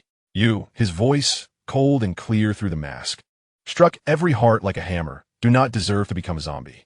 He meticulously retrieved the 3 carbon aluminum tungsten arrows, each essential for penetrating a zombie's skull, ensuring he collected every one. His movements were deliberate and composed as he turned and walked towards his BJ-212 Jeep. Inside the off-road vehicle, silence reigned, save for the low rumble of the engine. Master Chi inhaled deeply and shifted into gear. The dark green Toyota LC78 roared to life, slowly moving forward, carrying the silent occupants into the blood-tinged streets, gradually vanishing into the depths of the ruins. As Chuyin settled back into the Jeep, his hand resting on the steering wheel, the words of Shun Zi echoed in his mind.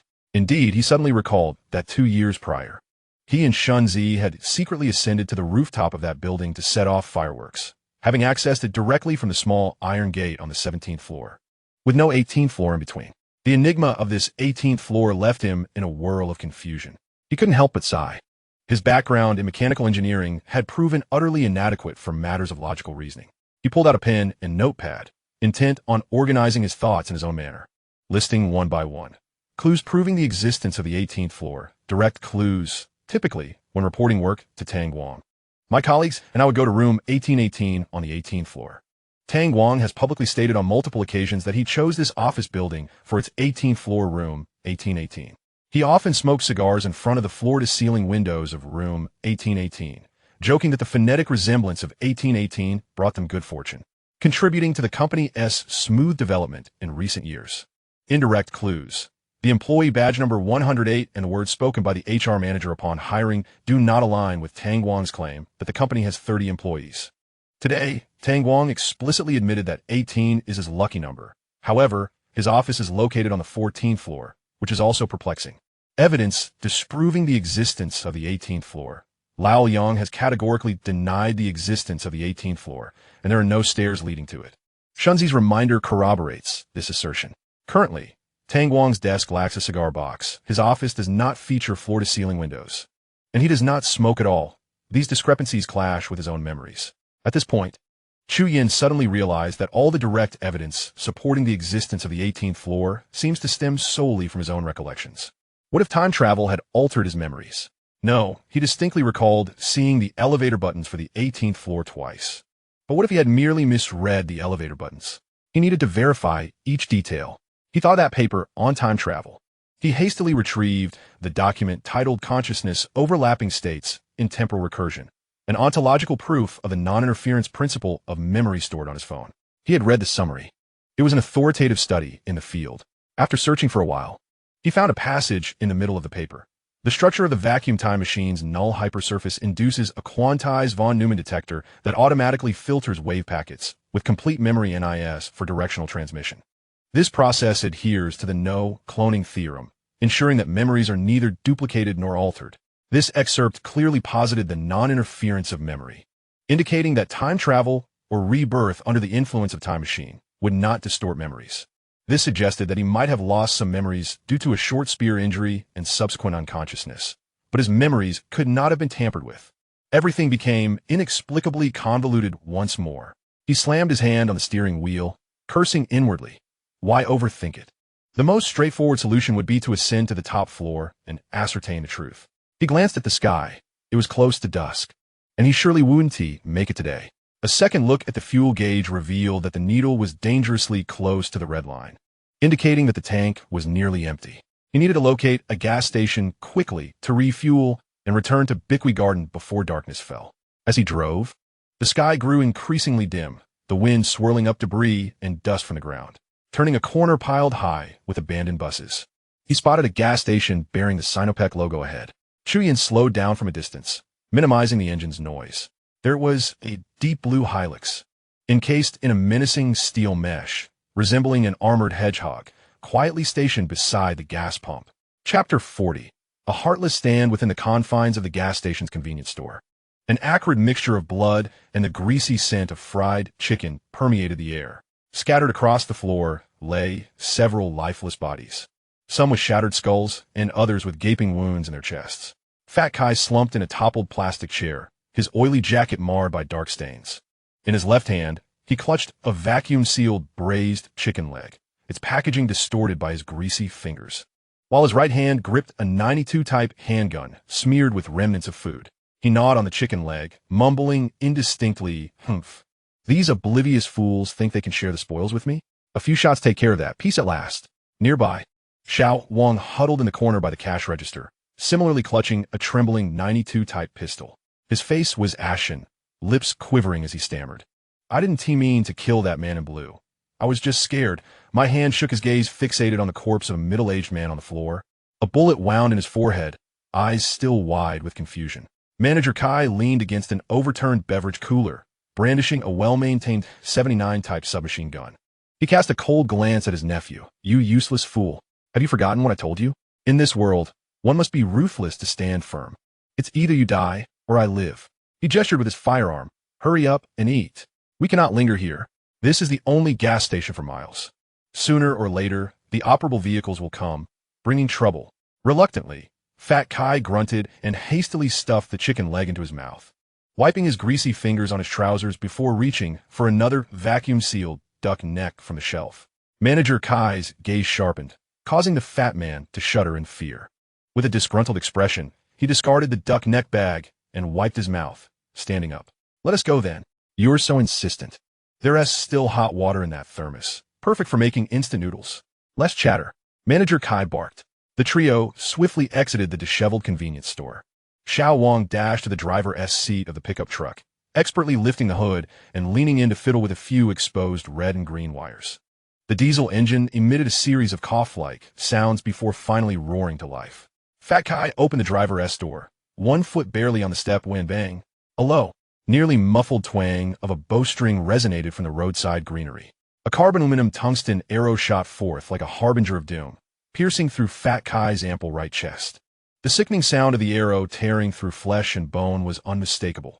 The immense force knocked him back 2 staggering steps, his back colliding with the truck door with a resounding clang. He looked down at the quivering arrow shaft embedded in his chest, a wheezing sound escaping his throat as blood soaked through his greasy jacket. His corpulent body slowly slid down the door, his eyes wide with shock and bewilderment. "Yankee!" Manager Kai's startled cry faltered. "Ah!" Xiao Wang was struck with panic, instinctively pulling the trigger of his 92 type handgun toward the direction from whence the arrow had come, unleashing a flurry of gunfire. Bang! Bang! Bang! Bang! The jarring gunfire shattered the tranquility of dusk. Bullets sent the leaves of the holly scattering, while sparks erupted against the concrete ground and metal railings. One bullet whizzed past the fuel tanker's metallic shell with a sharp crack, igniting a shower of blinding sparks. "Fool!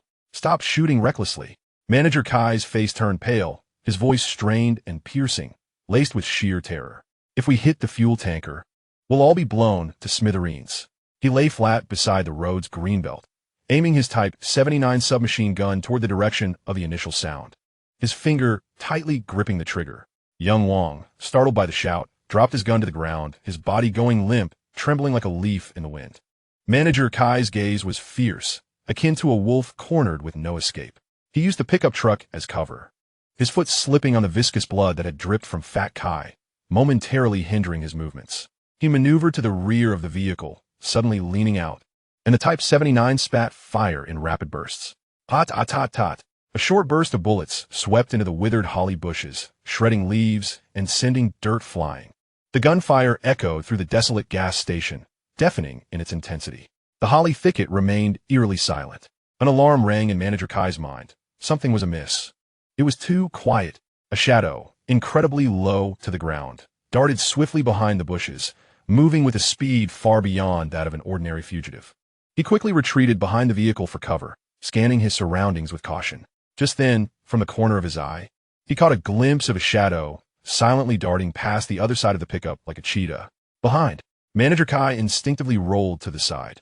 Almost simultaneously, a series of dull, rapid explosions erupted from the rear of the vehicle, 3 concrete nails whistling through the air. 2 struck the steel plate of the truck where he had just leaned, leaving behind 2 white pockmarks. The third, however, pierced through the edge of his garment as he rolled, embedding itself beneath his left shoulder blade with a sickening crack. The sharp pain elicited a cry of anguish from Manager Kai, his left arm throbbing helplessly, nearly dropping the Type 79. He scarcely discerned the assailant's exact position, firing 3 shots instinctively toward the side of the vehicle, with bullets kicking up dust into the air. The sound of the concrete nails ceased. The assailant was no longer lingering for a fight. Taking advantage of the dimming light, Manager Kai caught a fleeting glimpse of a shadow vanishing entirely behind a building. He dared not remain exposed outdoors any longer. Amidst his frantic shooting, he bore the excruciating pain as he rolled and scrambled into the convenience store behind the tempered glass door. A series of dull, rapid explosions erupted from behind him, a swarm of sharp concrete nails whistling through the air, striking the tempered glass with a cacophony of clattering sounds and blinding sparks. Manager Kai leaned against the cold beverage cabinet, gasping heavily, cold sweat mingling with blood soaking his back, the wound on his left shoulder burning with agony. He fixated on the scene outside the door, where his nephew lay beside the deep blue pickup truck, oblivious to his fate and the petrified Xiao Wang. Yet, he dared not reveal himself. Xiao Wang sat slumped on the concrete beside the truck's front, a dark stain spreading in his trousers, the stench of urine pervading the air. His gaze was vacant, teeth chattering, his body trembling like a broken bellows. The deadly arrow and Manager Kai's agonized cries had utterly shattered him. A figure appeared beside him like a wraith, a cold steel rebar striking the back of his head with a brutal force. Chapter 41. The Lost and Found. A great game. A brief, strange sound escaped Xiao Wang's throat, his eyes rolling back as he collapsed, losing consciousness, the 92 Type pistol clattering to the ground. Chu Yan did not hesitate. He swiftly retrieved the 2 fallen 92 Type pistols and extracted 2 fully loaded spare magazines from their bodies. He turned and raised the pneumatic nail gun that had been slung across his back, aiming it at the steel-reinforced glass door of the convenience store, which was riddled with spiderweb cracks. The sharp, rapid-fire bangs erupted once more, the remaining dozen or so concrete nails resembling a frenzied swarm of metallic bees, violently striking the tempered glass. The cacophony of explosions continued as the already cracked glass door was peppered with countless snowflake-like shards, the entire pane vibrating violently, emitting a haunting groan, teetering on the brink of collapse. The dense rain of nails forced Manager Kai to hastily seek refuge behind the counter. The last concrete nail missed its mark, the gun mechanism clicking emptily. Chu Yan did not glance at the outcome. He tossed the cumbersome nail gun into the pickup's bed, discarding the 2 empty gas canisters without a second thought. This type of nail gun was simple to maintain. It merely required a refill from a carbon dioxide extinguisher. He had calculated that with dual canisters, it could fire up to 40 rounds in rapid succession before needing replacement. Chu Yan's keen hearing detected the distant zombies, drawn by the gunfire, converging in a horde. No longer willing to linger, he swiftly slid into the familiar driver's seat, producing the key and igniting the ignition. As his palm made contact with the steering wheel, it felt akin to grasping a long-lost comrade, the joy of reunion coursing through his veins. A thrill 100-fold more exhilarating than unearthing a box of canned goods amidst the ruins of his previous life. Just then, 2 zombies, attracted by the sounds of gunfire and struggle, staggered into the path of the truck. With no time to accelerate, a collision could easily ensnare him. Chu Yan forcefully turned the steering wheel to the right. The pickup swayed past the fuel tank, the rear wheels crunching over gravel as it maneuvered in an arc. Rounding the back of the gas station, Chu Yan pressed down hard on the accelerator. Amidst the roar of the engine, the truck veered forward, crashing into the chest of the zombies. 2 figures were sent flying through the air, falling to the ground, motionless. In those fleeting seconds of delay, the approaching horde of zombies drew ever nearer. Chu Yan pressed down on the accelerator, and the blue pickup truck carved a sharp arc, turning around and racing toward the gas station exit. Out of the corner of his eye, he glanced in the rearview mirror, only to suddenly realize that little Wang beside the fuel pump had vanished without a trace. Looking back at the abandoned Jeep on the roadside, he was alarmed to see it had already started up and was speeding away in another direction. This Manager Kai was sharp-minded, ruthless, and decisive. A chill ran through Chu Yan, who silently steeled himself. Such an adversary was indeed formidable. He pressed the accelerator once more, the tires screeching against the asphalt, kicking up a cloud of dust and debris as the pickup truck surged out of the gas station like a roaring beast, leaving the bloodshed and chaos behind. Finally, he had temporarily evaded the onslaught of zombies. In the jostling truck bed, Chu Yin stole a glance at the rear compartment through the mirror. The U-shaped lock had long been smashed open. Although several boxes of the precious military green 90s-style compressed rations had been pried open, they were still brimming with an assortment of instant noodles, bottled water, ham sausages, and even a few cases of liquor. The dozens of boxes of bottled water particularly alleviated his immediate concerns. It was evident that Kai and his gang had plundered both the gas station convenience store and his own Huiman convenience store. Remarkably, the 80 HRB 500 East steel bars remained untouched, securely bound. This was indeed a significant haul. Chu Yin could hardly conceal his delight. Another vital acquisition was the 292-style handguns, though regrettably, only 35 rounds of ammunition remained. His right hand gripped the steering wheel while his left instinctively reached for his waist, retrieving one of the 92-style pistols. The chilling metallic sensation surged through him, accompanied by an inexplicable familiarity. His fingers instinctively weighed the firearm, and with a gentle flick of his wrist, he moved with a fluidity reminiscent of long practice, as if this gun had been by his side for over a decade. A sudden unease gripped Chu Yin. Something fell amiss. In this life and the previous one, he had never even touched a real gun. How could he wield it so proficiently? Was it possible that the first stage of evolution had heightened his senses? He recalled how he had previously located the refrigerator's pivot point by touch. Perhaps his bodily awareness had sharpened to the extent that he could instantly comprehend the structure of firearms. While he was lost in thought, a zombie unexpectedly lunged out from the roadside. Damn! Chu Yin was startled, his hand trembling as he hastily tossed the gun onto the dashboard and gripped the steering wheel with both hands. The pickup truck skidded sharply, narrowly avoiding the charging zombie. Once his breath steadied, he retrieved the gun from the dashboard. However, the inexplicable sense of familiarity had vanished without a trace.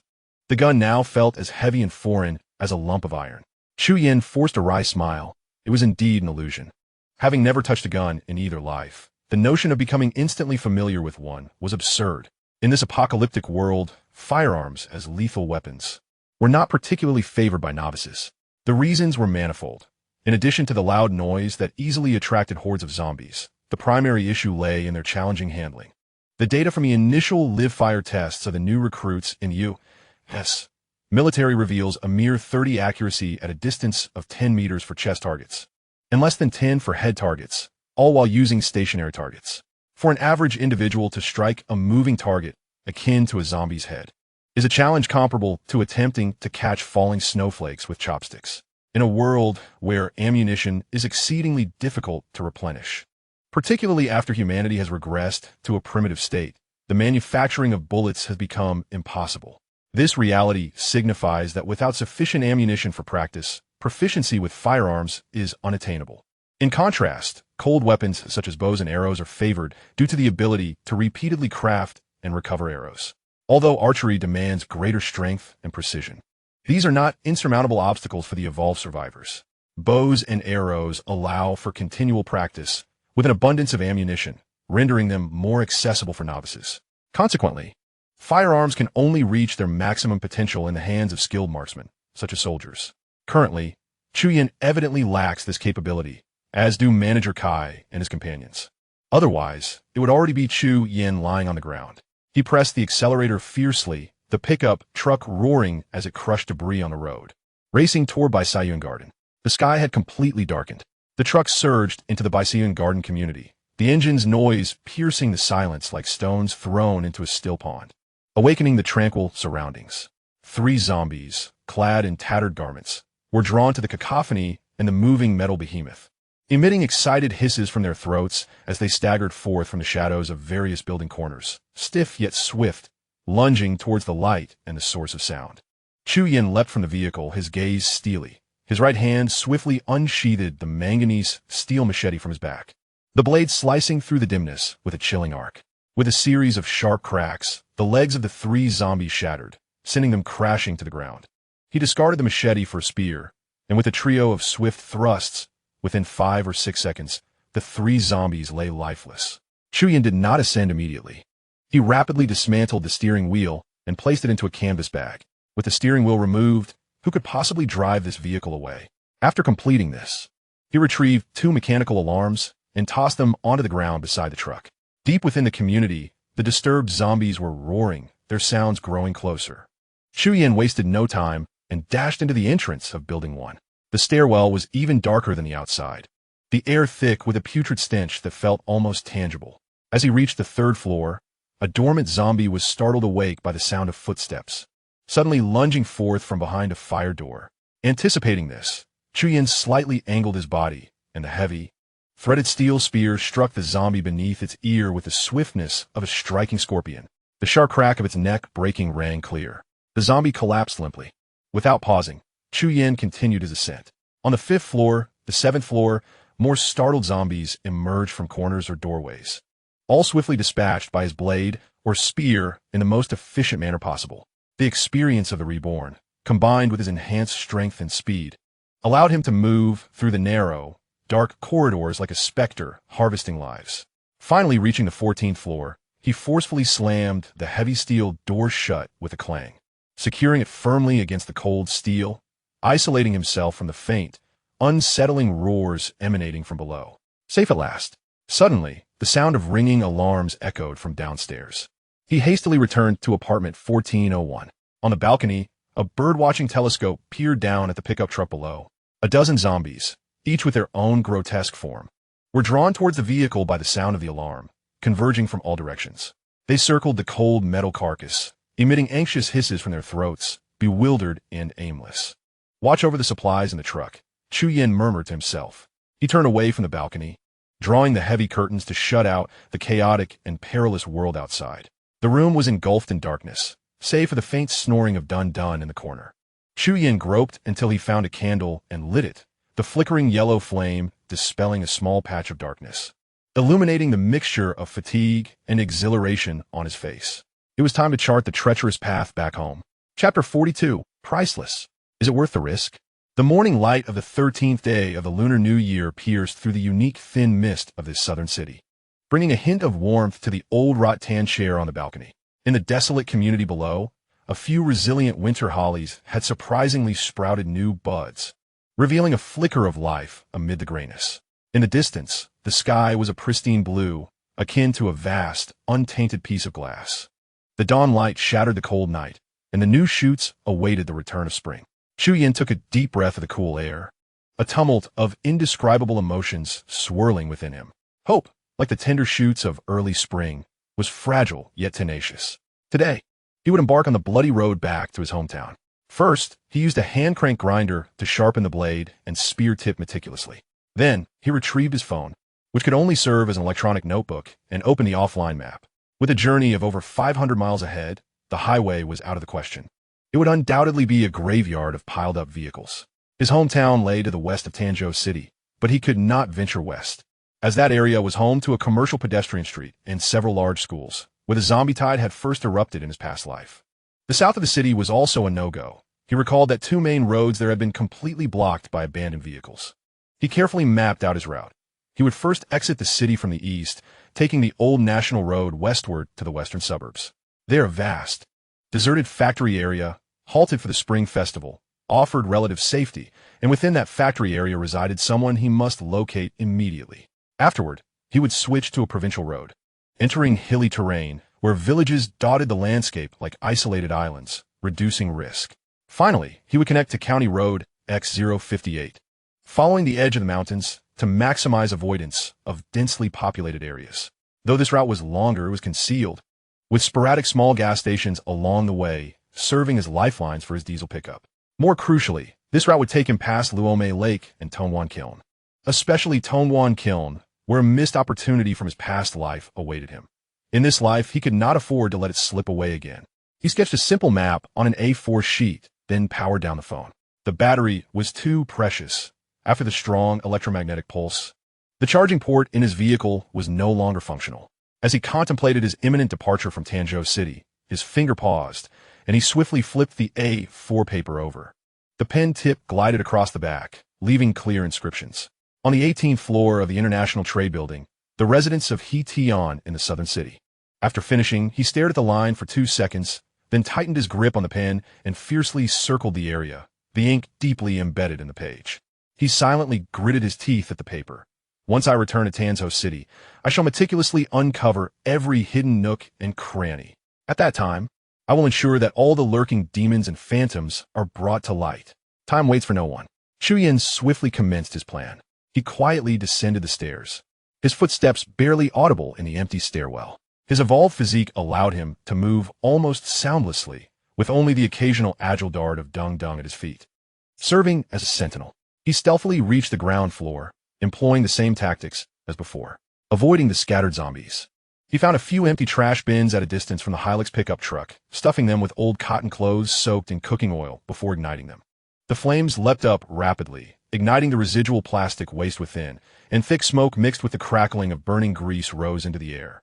This commotion acted as a beacon in the darkness, immediately attracting the dozen or so zombies lingering near the pickup truck, which shuffled towards the burning bins with a ghastly chorus of groans.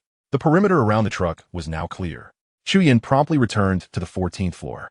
For the next hour or so, he transformed into an indefatigable laborer.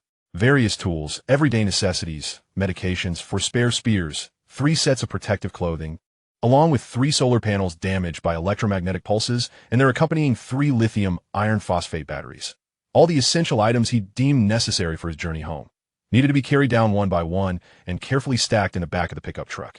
On his third descent, he securely placed 2 large boxes filled with bleach, alcohol, strong adhesive, mosquito coils, and dry batteries into the truck's bed.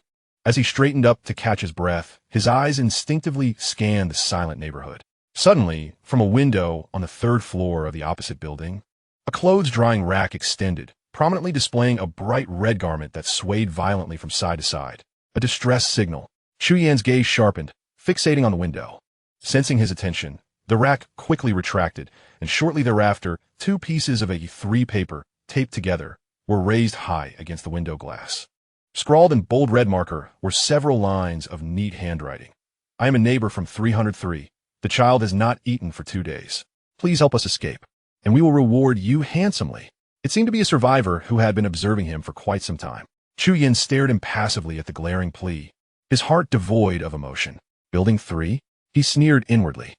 The commotion caused by 3 young men recklessly escaping from the 8th floor had drawn most of the wandering zombies to the eastern side of the complex, leaving the stairwell of Building 1 relatively clean and providing him with a window of opportunity to transport supplies.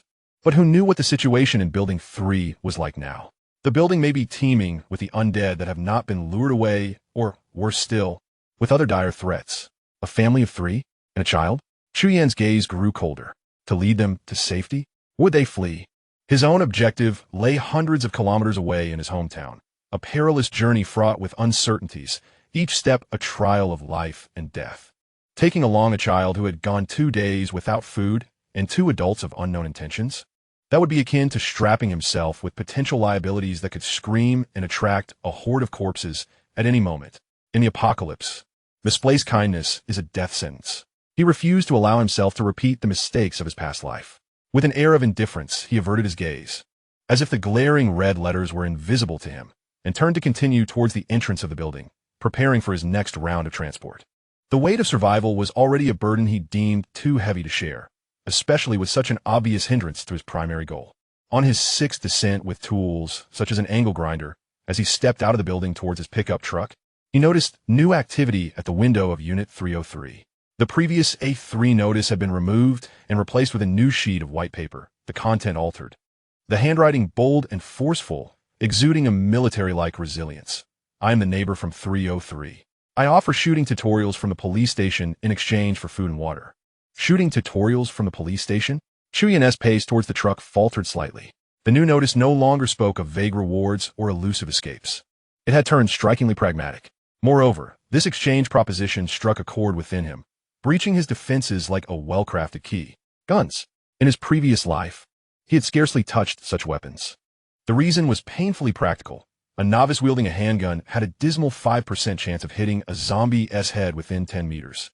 After civilization crumbled to a primitive state, ammunition became a scarce and non-renewable resource. Where would one find enough bullets for practice? Unless one awakened a legendary shooting talent, like the famed sharpshooter Chow. Now he possessed 2 92-style handguns, but only 35 bullets in total. That amount was insufficient even for familiarization, let alone systematic training. Furthermore, the undead, humans, and even animals were evolving, growing faster with each passing day. If he failed to deliver a lethal shot within 30 meters, he might never have a second chance to fire. This posed a challenge, even for seasoned marksmen, let alone a novice like him. In contrast, the advantages of a bow and arrow were glaringly apparent. Inherently silent. Arrows could be manufactured and even reclaimed in this primitive age, allowing for substantial practice to enhance accuracy. The physical toll of using a bow, it paled in comparison to the capabilities of evolved beings. Thus, in his past life, bows were the predominant weapons of the wilderness wanderers. However, the police station's shooting tutorial was rumored to provide a systematic method for training with empty firearms. Chu Yan's heart raced. If such a resource existed, the situation would be entirely transformed. This would mean he could systematically train his shooting posture, control techniques, and muscle memory without expending a single bullet. Such an opportunity was invaluable. Clearly, the other party had realized this as well, abandoning unrealistic escape requests in favor of securing survival supplies. This transformation and the proposed stakes have left Chu Yan in a state of uncertainty. Is it worth the risk? Chapter 43. The Yellowed Notebook. Chu Yan swiftly assessed the situation. The greatest peril lay in the unknown condition of Building 3. However, the allure of the tutorial was too compelling, and the mention of the child being on the verge of collapse perhaps indicated that there was currently no zombie threat within room 303. At the very least, this family still possessed some capacity for movement and concealment. Taking a deep breath, Chu Yan retrieved a 20-kilogram bag of flour and a case of mineral water, securing them with a length of rope in his left hand. After a moment's contemplation, he additionally grabbed a 15-meter steel rebar to carry on his back. He drew his manganese steel knife, gripping in his right hand, bending slightly at the waist, adopting a combat stance, and stealthily maneuvered through the abandoned vehicles and greenery of the community, quickly and silently approaching Building 3. Dung Dung stealthily slipped through the dark entrance of the building ahead of him. Chu Yan followed, entering the unit where a strong scent of blood assailed his senses. Spotting Dung Dung at the corner of the staircase, bristling with alarm, it appeared that indeed a dormant zombie lay in wait around the corner. Chu Yan moved silently past, just as he came upon a zombie clad in a security uniform, standing motionless with its back turned. He sprang into action, his left hand blade flashing with a cold gleam, precisely slicing into the zombie's nape, directly severing the spinal cord. The head of the security zombie drooped limply, its body collapsing silently to the ground without a sound. Chu Yan quickly ascended to the second-floor landing, and before Dung Dung could issue a warning, he heard the faint, dragging footsteps of an approaching zombie. To deal with the zombie coming straight at him, thrusting a spear into its eye socket or mouth would efficiently obliterate its brain tissue. He swiftly sheathed his knife at his back, turning to grasp the spear, skillfully piercing the eye socket of the pajama-clad zombie before him. The zombie fell lifelessly, and as it hit the ground, Chu Yan promptly stepped on it to muffle the sound. Withdrawing the spear and shaking off the blood, he signaled Dung Dung to maintain vigilance as they ascended. The third-floor landing was relatively quiet, but the door to room 301 was severely damaged, emitting low growls from within. Any further noise or scent could provoke the zombies inside to break through the door. Holding his breath, he became a silent shadow, pressing against the wall, moving with the utmost swiftness and lightness until he slid to the front of the security door of room 303. Leaning against the cold metal door, he could distinctly hear the suppressed breathing from within. He curled his fingers, tapping ever so lightly 3 times on the door. Instantly, silence enveloped the room. A few seconds later, a narrow gap appeared as the inner wooden door was quietly pulled open. A square-faced man appeared behind the small window of the security door. He appeared to be in his 30s, with deep-set eyes, yet his gaze remained resolute, exuding the erect demeanor typical of military personnel. He warily glanced behind Chu Yan, particularly towards the direction of room 301, before swiftly directing his gaze back to Chu Yan. Without uttering a word, their eyes met briefly, confirming their intentions. A bony hand swiftly extended through the small window, delivering a thin booklet to Chu Yan, who quickly accepted it. The cover was a simple blue hardcover, emblazoned with a few characters in song typeface. Police Tactical Shooting Training Manual. Upon opening the front page, the 4 characters' internal tutorial stood out prominently. Flipping to the table of contents, Chapter 5, Core Posture Training. Body control in a non-rebound state was clearly listed. An uncontrollable surge of excitement welled up within him. What a treasure! Without hesitation, Chu Yin tucked the manual into the innermost pocket of his jacket. Simultaneously, he gently placed the flour and mineral water container at the door's edge with his left hand. He then withdrew a 15-meter-long HRB 500E rebar from his back, leaning it against the door. This 20-millimeter thick steel bar could serve as a club, and with a slight sharpening of its tip, it could become a spear, one of the most effective cold weapons for close combat in a post-apocalyptic world. The man behind the security door nodded firmly, his eyes filled with relief and a hint of gratitude. He didn't even take a moment to glance at Chu Yin before quickly shutting the wooden door. Chu Yin descended the stairs faster than he had arrived, nearly flying back to the pickup truck, resuming his task of moving. During his final trip, besides carrying a thick quilt and some old clothes, his hands cradled a tin box that had once held mooncakes. Inside lay faded identification photos, ticket stubs, letters, and small trinkets he had once cherished. As he rummaged through them, he found a collection of insignificant yet sentimental items, including several oddly shaped old keys, which he took despite knowing their worthlessness. Among them was a yellowed notebook. Brushing off the dust, he casually flipped it open.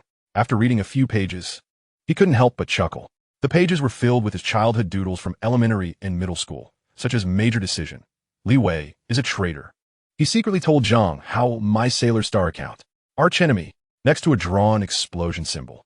Another entry read, confidential. The math teacher must be Wang Tingting's relative, always favoring her, followed by a plethora of exclamation marks. As he continued to flip through, he found records of QQ signatures like cold-blooded prince, non-mainstream. There were also crooked lines of poetry proclaiming, I am the guardian of the stars. A few pages later, he stumbled upon hastily copied lyrics from Love for Sale, surrounded by sketches of Naruto characters, along with musings about his crush on his deskmate. She's like an angel. A glance makes my heart explode. He chuckled, reminiscing about those silly youthful days, yet felt a flush of embarrassment at how juvenile he had once been. Turning to the last few pages, he was taken aback. They were no longer filled with doodles, but rather two earnest pencil sketches. One illustration features a smoothly contoured anime character with piercing eyes, pointed ears, and a billowing cape, while the other depicts undulating mountains and rivers, its composition reminiscent of a strategic map. Was I once captivated by the allure of the anime realm? Yet this map appears remarkably akin to a well-crafted game map, from which dungeon could originate. He cannot recall its source.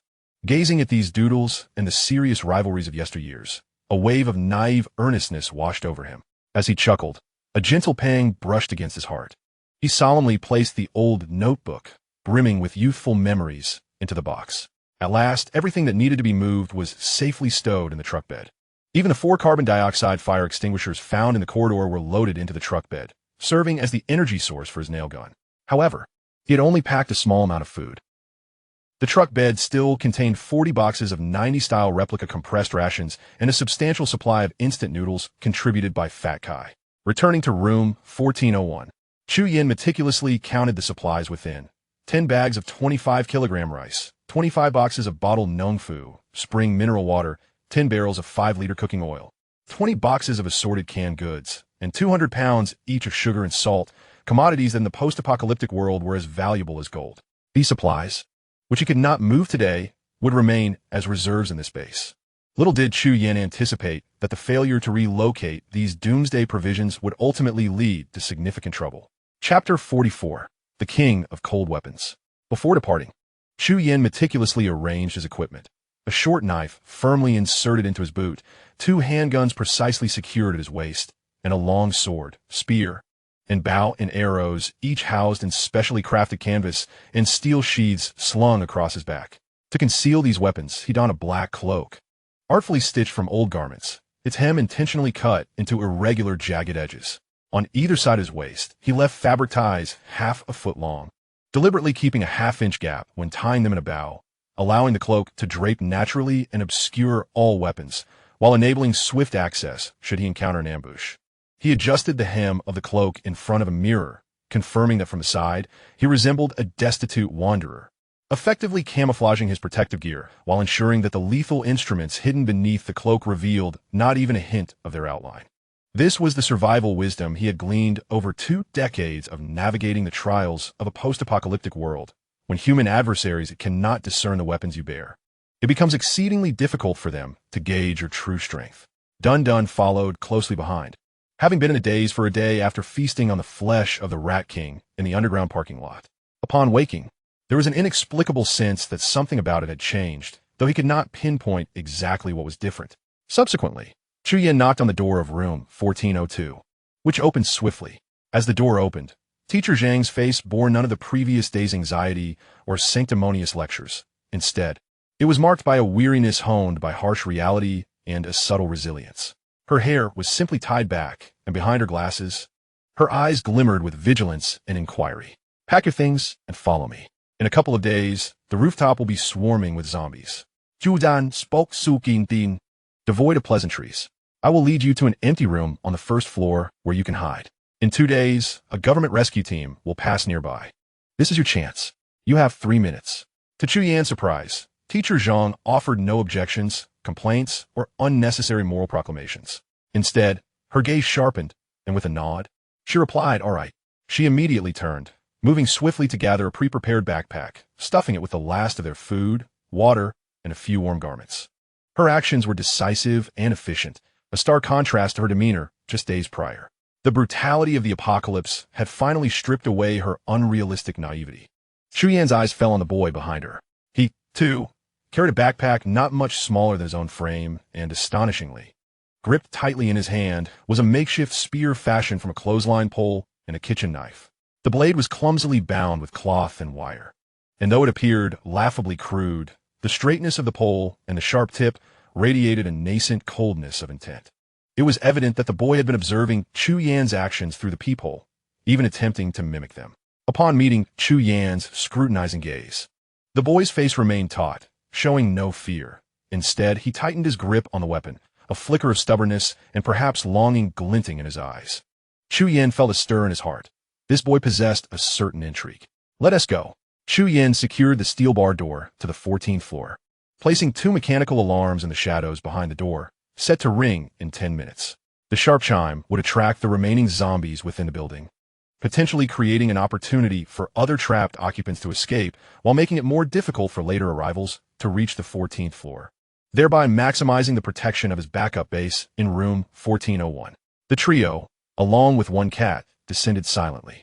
Upon reaching the 5th floor, a zombie poked its head out. With a swift flick of his spear, Chu Yan pierced its skull, executing the action with pristine efficiency, devoid of any superfluous movement.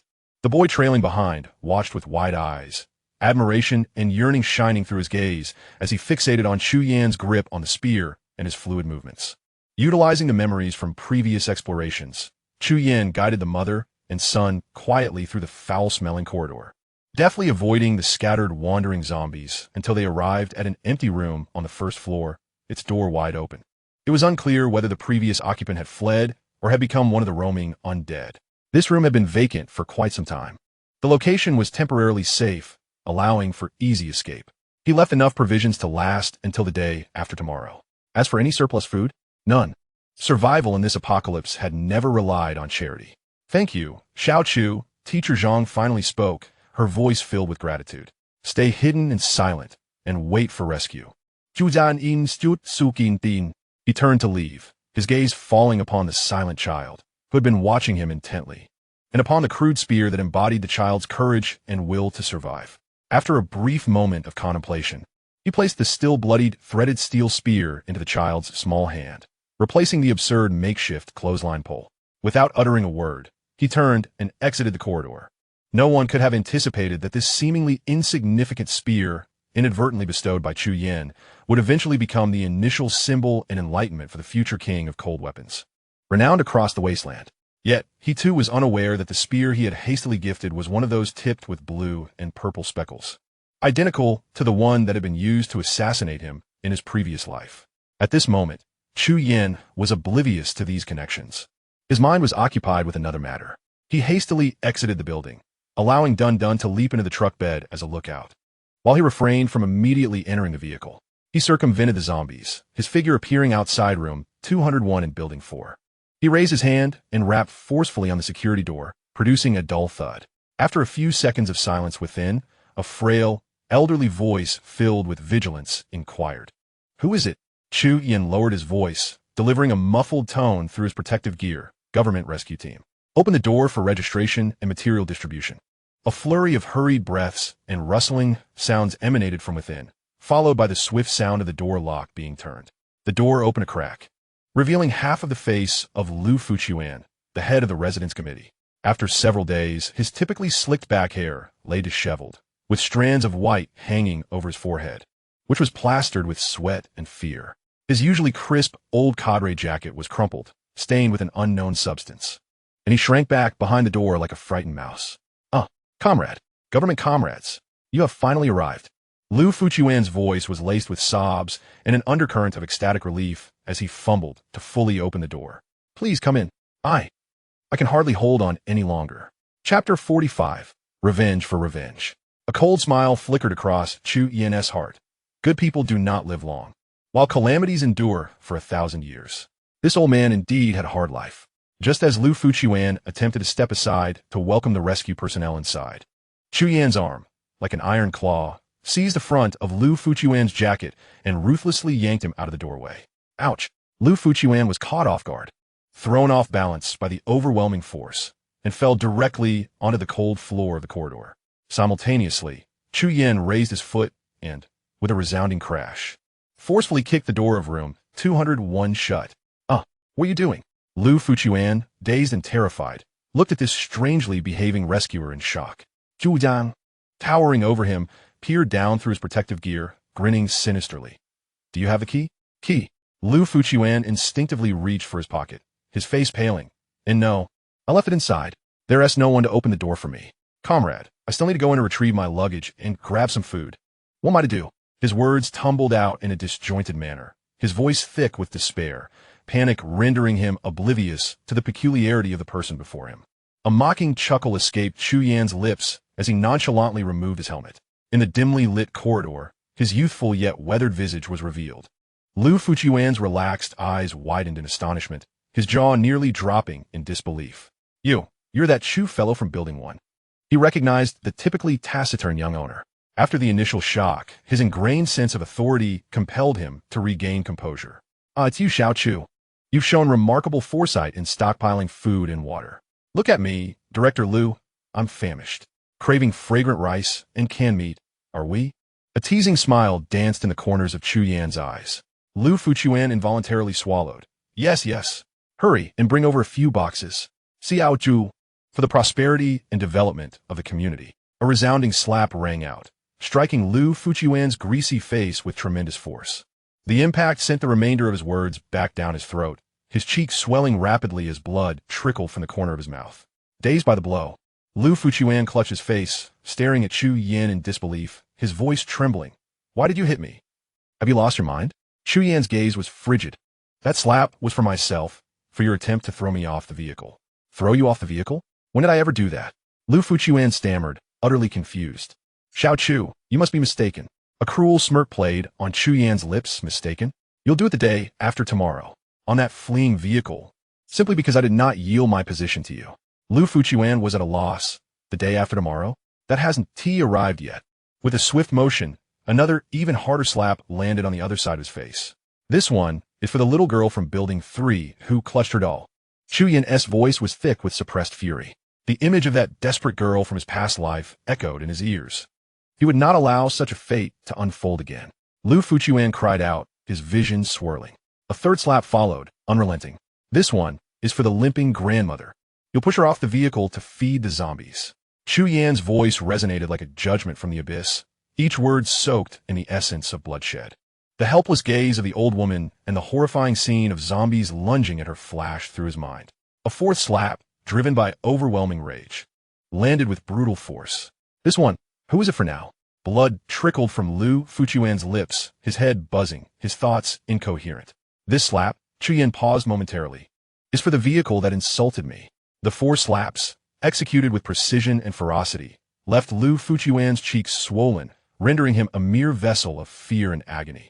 He lay sprawled on the ground, resembling a dying fish, unable to utter even a semblance of bureaucratic jargon, reduced to nothing but terror-stricken whimpers. In Chu Yan's eyes, there was no trace of compassion. He bent down and, akin to lifting a bag of refuse, seized Lu Fuchuan by the collar and effortlessly hoisted him up. No, Chu Yan, Brother Chu, let us talk this over, Lu Fuchuan pleaded incoherently, tears streaming down his face. Chu Yin remained silent, dragging him down the staircase step by step. The sound of their footsteps echoed in the quiet corridor like the tolling of a funeral bell. Upon reaching the ground floor, several zombies, drawn by the earlier sounds of the door being kicked in and the resounding slaps, stumbled toward them, their murky eyes fixated on the fresh flesh at the entrance. A chilling, bone-chilling growl resonated clearly. Chu Yin tossed the terrified Lu Fuchuan aside like a discarded sack, landing him harshly on the cold concrete floor, mere meters away from the nearest zombie. With a blood-curdling scream akin to a slaughtered pig, Lu Fuchuan frantically attempted to crawl away, but the overwhelming dread rendered his legs weak. Chu Yin observed his desperate struggles with indifference, much like a spectator watching a preordained tragedy. His cold voice sliced through Lu Fuchuan's cries and the zombies' growls. "Run, Director Lu. If you can outrun them, you shall live." His voice faltered momentarily as he regarded the advancing, clawing, decaying figures, a cruel smile playing at the corners of his mouth as if savoring a reminiscence, just like the life I once led. Chu Yin settled into the driver's seat. Outside the window, Lu Fuchuan wailed in despair while stumbling away, increasingly surrounded by zombies. Soon, the sounds of gnashing teeth and ravenous chewing reached his ears. Chu Yin gently patted Dun Dun, who had leapt into the passenger seat to doze, casting one last glance at the tightly shut windows of the 14th floor, suppressing a tumult of emotions within before starting the engine. The roar of the diesel engine shattered the neighborhood's stillness once more as the pickup truck rolled over the littered and stained pavement, heading toward a nearby street. Before leaving the city, there were two locations he must visit, places crucial to survival in this apocalyptic world. Chapter 46. The Ruthless Lone Wolf Squad. The wind swirled a few sheets of paper emblazoned with red headers, dancing in the spacious courtyard of the People's Armed Forces Department in the Eastern District. Figures clad in tattered olive-green uniforms aimlessly wandered under the bleak winter light, dragging their stiff legs, muffled hisses emanating from their throats. A lean figure lurked in the shadows against the courtyard wall, gliding along the ground like a stealthy cheetah. If Chu Yin were present, he would undoubtedly recognize his neighbor from the elevator at Baisu Garden, Zhao Jun from apartment 803 on the 8th floor. At that moment, he sprang forth from behind an overturned military tricycle, wielding a long-handled fire axe that swung down with a resounding thud. Crack! The blade of the axe embedded itself with precision at the junction of a solitary zombie's neck and skull, producing a spine-chilling sound of bone shattering. The soiled black viscous substance splattered onto the sleeves of his once white, tattered jacket. The zombie collapsed like a marionette with severed strings, convulsed twice, and then lay still. Ugh! This cursed creature, its neck tougher than gnarled tree knots. From behind the wreckage of a military jeep nearby, a burly giant, as robust as an iron tower, emerged, muttering curses under his breath. In his hand, a thick-bladed entrenching tool had just been extricated from the shattered eye socket of another zombie, trailing a grotesque mixture of red and white viscous fluid. The vines of the rainforests in northern Myanmar were not this sinister. He disdainfully flicked the shovel. Ostrich, less grumbling. So long as its brain remains intact, it will relentlessly pursue and gnaw at you. A third voice interjected, low and hoarse, imbued with a peculiar calmness. He glided silently from the shadows of the reception room doorway, wielding a gleaming, elongated triangular military dagger, its tip still dripping thick black blood. At his feet lay a corpse clad in a security uniform, a bloodied cavity in its forehead seeping foul matter. He cautioned, harder and stronger than anticipated. The giant, known as Ostrich, grunted in dissatisfaction. "Old cat, you speak so lightly. When that shovel strikes, it numbs my hands." He flexed his sturdy wrists. Zhao Jun unsheathed a fire axe, scraping the blade against the tattered military uniform of a zombie, producing a raspy sound of friction. He surveyed the surroundings. One at a time is manageable. Do not let them encircle us. Their strength is enough to bring down a bull. Especially avoid getting blood on any wounds. Haven't the lessons from the Golden Triangle taught us enough? A hint of excitement tinged Ostrich's voice. Boss. If only the fellow doghead were here, along with the mandrill with his explosive hands. Old cat, gripping the triangular dagger, licked his slightly chapped lips. If our comrades from the Lone Wolf mercenary team were assembled, this city of Tanzhou would surely be at our command. Zhao Jun admonished in a low tone. Less chatter. Move swiftly. Clear the path. Target the arms depot. Understood. Both Ostrich and Old Cat responded in unison. The trio navigated the small death zone of the armed department's front yard with the fluidity of long-practiced coordination. The heavy fire axe cleaved, the sturdy entrenching tool smacked, and the cunning triangular dagger pierced, each strike executed with ruthless precision, turning several wandering zombies into grotesque remnants. The door to the duty room stood ajar, the sound of nails scraping against the wooden boards emanating from within. Zhao Jun kicked the door open, and two zombies in security uniforms lunged forth, their faces contorted in rage. With a fierce horizontal sweep, Ostrich's entrenching tool struck the left zombie's temple with a sharp whoosh, the skull cracking with a muffled thud as a significant portion collapsed inward. Meanwhile, Old Cat crouched like a true raccoon, the triangular dagger striking like a viper, penetrating the right zombie's skull from beneath the jaw, embedding itself to the hilt. Both corpses crashed to the ground almost simultaneously. Swiftly, Ostrich rummaged through the bodies, retrieving two black handguns lodged in their holsters. Model 92. Finally, something suitable. He expertly detached the magazines, one fully loaded with 15 rounds, the other depleted, containing 7. Zhao Jun grasped the weapon, the frigid metallic texture awakening dormant muscle memories within him. Weighing it briefly, he swiftly tucked it into the small of his back. A sound is better than silence. He cast a glance at the lifeless body on the ground. What a pity. He turned first, and they proceeded. The trio hastened through the corridor, halting before a heavy gray alloy door. The door was cold and substantial, exuding a matte finish, with two biometric panels embedded at its center and a keypad shielded beneath a protective cover. Along the doorframe, a robust solid steel bolt was deeply embedded in the wall. Damn it, it's locked, this iron contraption. The old cat stepped forward and pushed forcefully against the alloy door, but did not budge. He scrutinized the dust accumulating on the biometric panel and the keypad cover. Dual verification through fingerprint and passcode, physically secured. This iron beast, without keys, passcodes, or fingerprints, might not even yield to C4. The ostrich, disheartened, kicked the alloy door with his heavy military boot, producing a dull thud. Have we come here for nothing? Where's the key? Zhao Jun decisively gestured, his gaze shifting towards the staircase leading to the second floor, to the upper level. Seek survivors. Locate the keys. Ransack the place. The corridor on the second floor was permeated with the stench of blood and excrement. Several office doors stood ajar, chairs and desks overturned, paper strewn about, and walls splattered with darkened blood. Next to one office marked with a political work department plaque, the door was firmly shut. Sao Yun signaled. The old cat immediately crept silently to the door, straining to listen. Inside, muffled, intermittent sobs could be heard. Zhao Jun exchanged a glance with the ostrich. The ostrich inhaled deeply, then raised his foot, delivering a fierce kick to the lock. Bang! Wood splintered, the lock shattered, and the door swung open.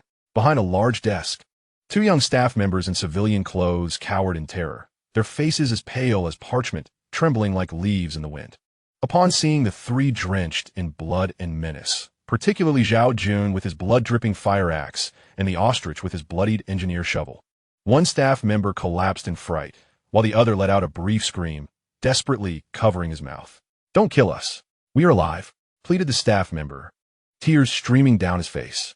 Zhao Jun stepped forward, his icy gaze fixed upon the two. "Comrades?"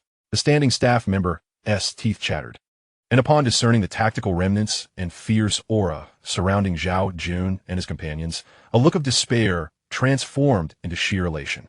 You are also from the military? Here to rescue us?" Outside, it's teeming with monsters, he babbled, his voice trembling with excitement. "The armory keys, the spare keys, the passcode." Sao Yun interrupted directly, his tone chilling. "The keys are with the minister and the political commissar. Only they know the passcode. They retreated under guard on the very first day." The standing one rushed to respond. His words flowed rapidly, a fierce desire for survival igniting in his eyes. "The dual locks, both are essential. That door is custom-made. The physical bolt is jammed, and there are high-strength alloy pins inside.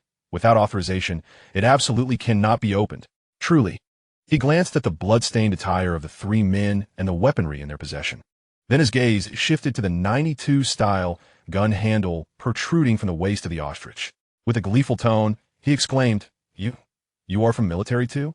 Special forces? Allies, take us with you. We are familiar with the situation and can be of assistance." The incapacitated officer on the ground nodded fervently, managing a smile that was more grotesque than sorrowful. Yes, allies. We are well informed about the armed department's affairs. Taking us along will undoubtedly be beneficial. The corners of Zhao Jun's mouth twitched slightly, the curvature as chilling as a blade's edge. He stepped forward, his imposing figure overshadowing the seated officer, whose glimmer of hope was swiftly engulfed by terror. You want to... In a flash, a hand, as powerful as a vice, clamped down on the officer's throat, fingers curling like steel hooks. Crack!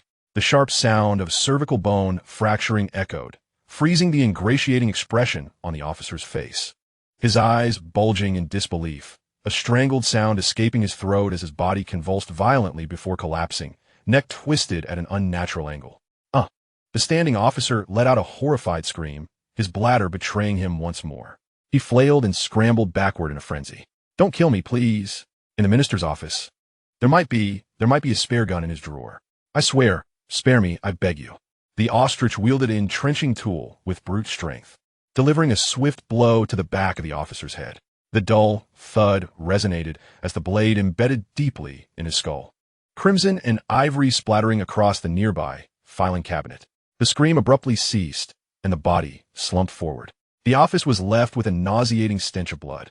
The ostrich, panting, withdrew the shovel and wiped off the blood on the officer's back, muttering under his breath, noisy. Zhao Jun, with an impassive expression, released his grip, allowing the lifeless body to fall limply. He did not spare a glance at the ground, but turned and strode through the blood-saturated corridor, halting before the door adorned with a brass nameplate of the minister's office.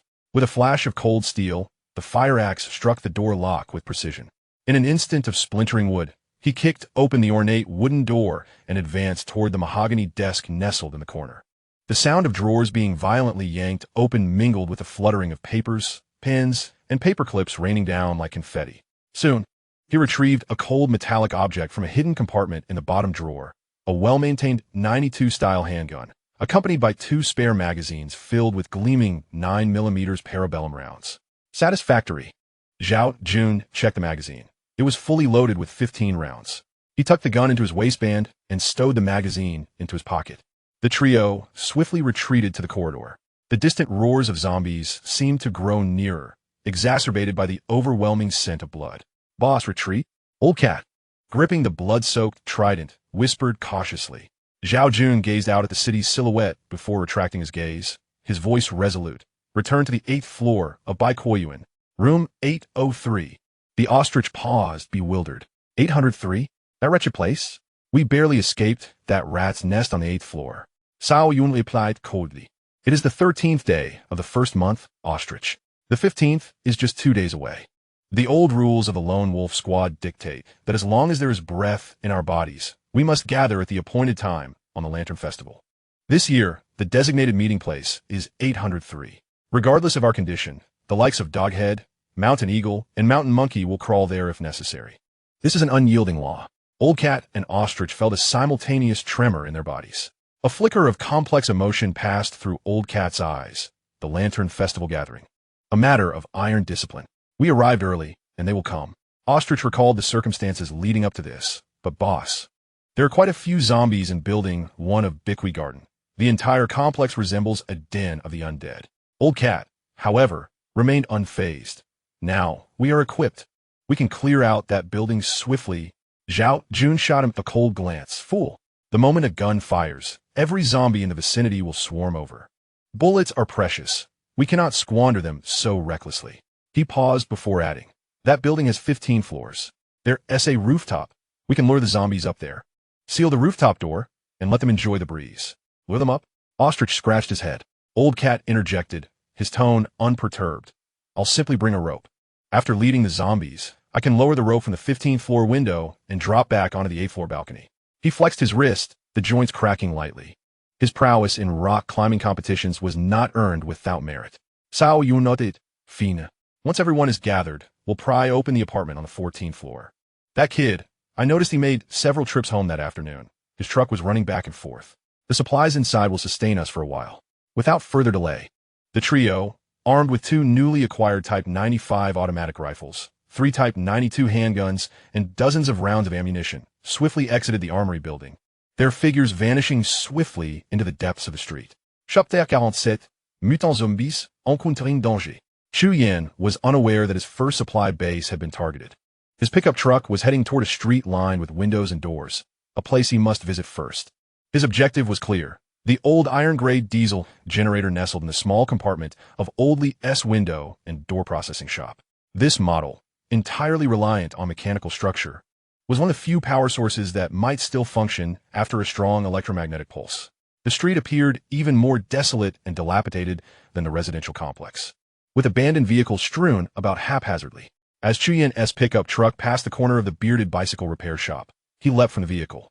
In his past life, he had been pushed off a rescue vehicle by Lu Fuchuan and chased by zombies to this very vicinity. It was this bicycle repair shop where the bearded owner had given him 2 hard buns and half a bottle of water, enabling him to endure 3 harrowing days amidst the roars of the undead. Chu Yin retrieved a box of 90-style compressed rations and a box of water, placing them on the shop's windowsill before knocking on the glass. The window was pushed open, revealing the bearded face, which scrutinized him warily. "What do you want?" "What is this?" Chu Yin grinned. "This is for you." Before the owner could react, he turned and jumped back in his truck. The tires screeched against the asphalt, and in an instant, he vanished down the street. The shop windows along the street of doors and windows lie mostly shattered, with shards of glass glinting ominously in the sunlight. Occasionally, one can glimpse a few contorted corpses. The roll-up door of old Lee's window processing shop stands ajar, revealing a scene of utter disarray. Fragments of glass, scattered aluminum profiles, and promotional brochures litter the ground, the scent of dust mingling with a faint, putrid odor. Chu Yin extinguished the engine and alighted from the vehicle, gripping a manganese steel knife tightly in his right hand, as he and his feline companion stealthily slipped into the shadows of the entrance. Dun-dun, the cat, ventured inside, soon emerging with a languid gait, its tail swaying gently as it meowed twice at him. Chu Yin had developed a certain understanding with it, discerning its message. There are zombies, but they are easily manageable for you.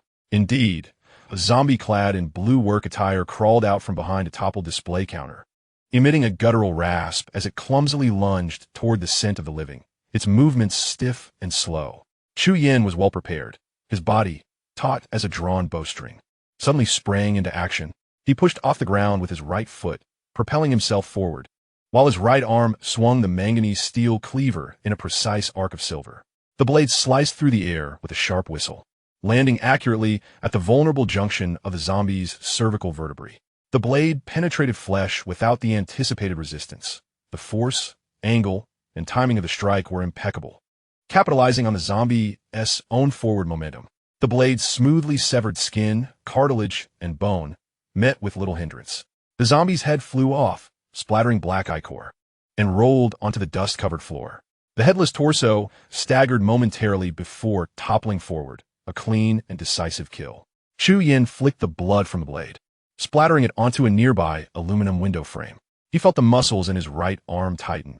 This powerful strike exacted a notable toll on his current physical condition. Suddenly, behind the display rack on the right, another zombie was roused by the scent of blood and the sound of its fallen counterpart, crashing through a heap of scattered plastic parts as it lunged out. It opened its drooling mouth, emitting a murky roar from its throat, its emaciated arms reaching out towards Chu Yin. He ducked to evade its grasp, twisting his waist as he delivered another blow with the manganese knife, this time slicing at the side of the zombie's neck. Yet this time, the blade met a distinct resistance as it struck the cervical bone. Stuck, the power was insufficient. The strength of this body was too feeble. The explosive force of the second strike was markedly weaker than the first. The zombie's body twisted awkwardly under the impact, its head hanging at an unnatural angle, yet it did not fully sever. It let out an even louder roar, undeterred by its grievous injury, and continued to advance, a fetid gust assaulting Chu Yin. With a fierce glint in his eyes, and without a moment's hesitation, he decisively discarded the knife, closing the distance rather than retreating. His right knee acted like a battering ram, crashing into the zombie's unprotected abdomen. The sound of cracking ribs was distinctly audible. The zombie was forced backward, and Chu Yin, using the momentum from the impact, stepped back slightly, his left hand swiftly drawing out a threaded steel short spear from his lower back. The muscles of his arm tensed as the short spear whistled through the air, akin to a venomous serpent emerging from its lair, striking with precision into the gaping maw of the zombie. It pierced through the fragile upper jawbone, delving deep into the brainstem. The zombie's movements froze in an instant. The last flicker of light extinguishing from its murky eyes, its body collapsing to the ground as if its bones had been extracted. Chu Yin gasped for breath, beads of sweat forming on his forehead. Before evolving to the second stage, utilizing a spear proved most efficient for dispatching a single zombie. A knife was better suited for severing claws and limbs during a horde attack, yet beheading was too taxing, especially during the previous encounter with the second one, where he nearly encountered a mishap. Meanwhile, Dun Dun paid no heed, having already scurried off to play in the shadowy depths beneath the workbench, a space it favored for its confinement. Chu Yin shook off the grime from his knife and spear, his gaze sweeping across the disheveled shop. Soon, he spotted his target in a small workshop, separated by shelves at the farthest end of the store, the old diesel generator. This generator, cloaked in a dull iron gray, was encased in a heavy metallic shell, its surface coated in matte paint. Its edges bore the scars of years of use, revealing the darker metallic hue beneath, exuding a sense of rugged antiquity. Most striking was the olive-green fuel tank, squarely embedded in the center of the machine, its surface marked with a faded white nameplate indicating the model as Serval Machinery SW300ACY, a type that operated entirely on mechanical structures. Chu Yin approached and attempted to pull the starter rope. With a sputter and a wheeze, the generator exhaled a muffled breath, emitting a few wisps of black smoke from the exhaust, yet the engine failed to ignite. After several attempts, he was met with the same result. There was fuel in the tank, but the spark plug or fuel line might be at fault. There was no time for repairs now. This behemoth weighed over 200 pounds, a veritable hunk of iron.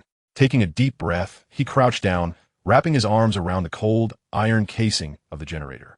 Gritting his teeth, he engaged his waist and legs, tightening every muscle to its limit as he slowly maneuvered the heavy object from its corner. Half dragging and half lifting, he extricated it from the workshop and navigated through the chaos of the shop floor. Sweat rapidly soaked through his undershirt, droplets cascading down his cheeks. As he struggled to roll the generator into the bed of his pickup truck, he felt his arms and lower back quivering, his chest heaving as he gasped for air like a bellows. Transporting this machine consumed nearly half of his strength. Securing the generator in the truck bed, Chu Yin returned to the store, intent on searching for any usable fuel or tools. He surveyed the small workshop, and a neglected wooden table piled high with clutter caught his eye. Scattered across its surface were numerous densely drawn blueprints.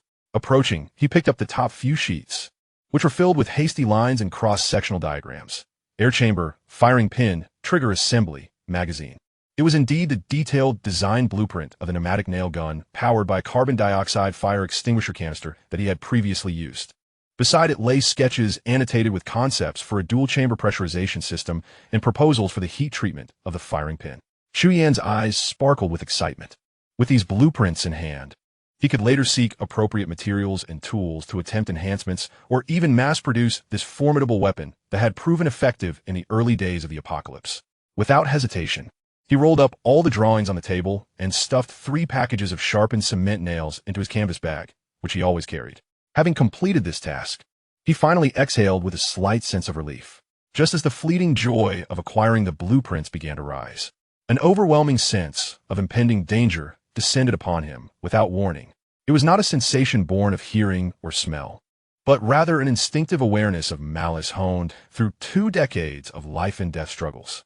At that moment, a hissing alarm sounded from the depths of the corner. Without a moment's thought, his body instinctively lunged to the right.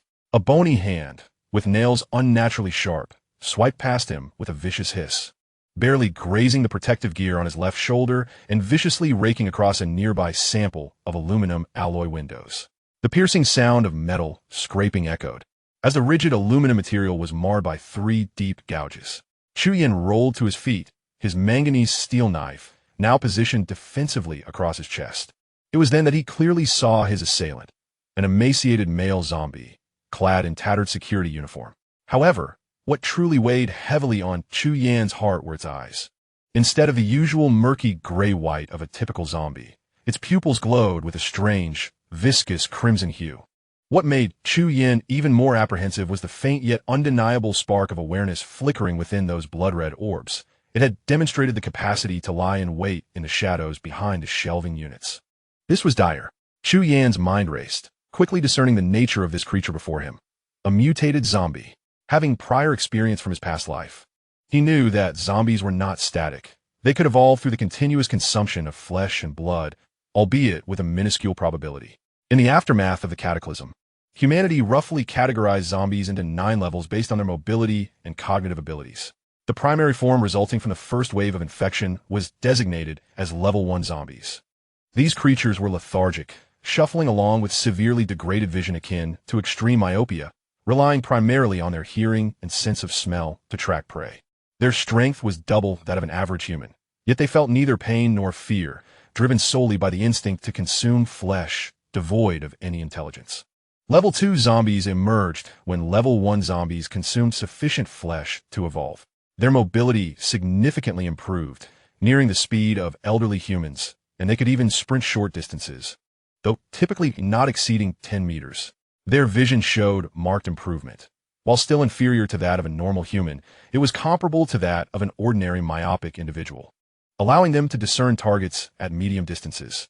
The most lethal transformation of Level 2 zombies was the awakening of primitive intelligence, granting them a rudimentary awareness akin to that of a 1- or 2-year-old child. They began to comprehend the use of shadows and corners for simple ambushes, learned to avoid obvious traps, and could even emit specific hisses to summon companions when faced with formidable prey. Before him stood a newly evolved Level 2 zombie. A sense of dread enveloped Chu Yin. His current condition was far from advantageous. The elevation to the first realm had primarily enhanced his sensory acuity and combat awareness. Yet the fortification of his physical prowess was marginal, his strength and speed merely surpassing that of an athletic student. After transporting nearly 200 pounds of generator, he had expended nearly half of his stamina, significantly diminishing his explosive power and endurance. Confronting a Level 2 zombie, which possessed agility and an understanding of ambush tactics, would demand immense effort and time, even if he relied on his extensive combat skills to defeat it. Moreover, the creature's earlier roar was not merely a display of rage. The Level 2 zombie had developed a modicum of intelligence and a sense of collective command. Indeed, outside the shop, the sounds of chaotic footsteps and the distinct guttural groans of ordinary zombies became apparent. At least 2 had been lured by its summons. They blocked the entrance, their sluggish movements nonetheless sealing off Chu Yan's escape route. Chapter 48. The 18th floor has collapsed. The blood-red eyes of the Level 2 zombie fixated on Chu Yan. Emitting a menacing low growl from its throat, its emaciated form crouched slightly, poised to pounce at any moment. It seemed to recognize that this prey was not easily subdued, refraining from the mindless charge typical of a Level 1 zombie. Chu Yan's mind raced. Engaging in direct confrontation? The risk was too great. He could not afford the depletion of resources and might be overwhelmed by the encroaching horde. A swift resolution was imperative. He glanced behind the Level 2 zombie, where several empty oil drums and discarded tires lay piled. A thought sparked in his mind. Suddenly, he sprang into action, not towards the zombie, but darting to the right side behind the shelves, his pace unhurried yet tinged with palpable urgency, as if searching for an exit in that direction. A flicker of instinctual excitement flashed in the blood-red pupils of the Level 2 zombie. It emitted a sharp, shrill cry from its throat, propelling itself forward with a speed surpassing that of a Level 1 zombie to intercept Chu Yan, just as it was about to pounce around the corner of the shelf. Chu Yan's figure abruptly reversed direction, as if a wraith, having not truly ventured behind the shelves, but merely executed a convincing feint. At that moment, between Chu Yan and the lunging Level 2 zombie lay the stacked oil drums and tires. The zombie, unable to halt its momentum, collided headlong into the barrels. With a clang and a crash, the empty oil drums tumbled and scattered, producing a cacophonous uproar. This was the very moment of hesitation and chaos that Chu Yan sought. He disregarded the entangled Level 2 zombie, channeling his energy into a swift sprint akin to that of a cheetah towards the shop's entrance. At the doorway, 2 ordinary zombies had just arrived, clawing and scrambling to force their way inside. Undeterred, Chu Yan maintained his speed, and as he neared the threshold, he crouched low, swinging his manganese steel knife horizontally. With a swift motion, the blade flashed, thud-thud. The ankles of the 2 zombies were severed, and they collapsed to the ground, momentarily incapacitated. Chu Yan did not hesitate for a moment. He dashed out of the store, sprinting toward the deep blue Hilux parked not far away. The furious growls of a Level 2 zombie echoed from within the establishment. It had struggled its way out from a pile of oil drums and was now pursuing him with a speed surpassing its previous attempt. Chu Yin yanked open the car door, and he and the cat leapt into the driver's seat. The keys were already in the ignition, and the pickup roared to life.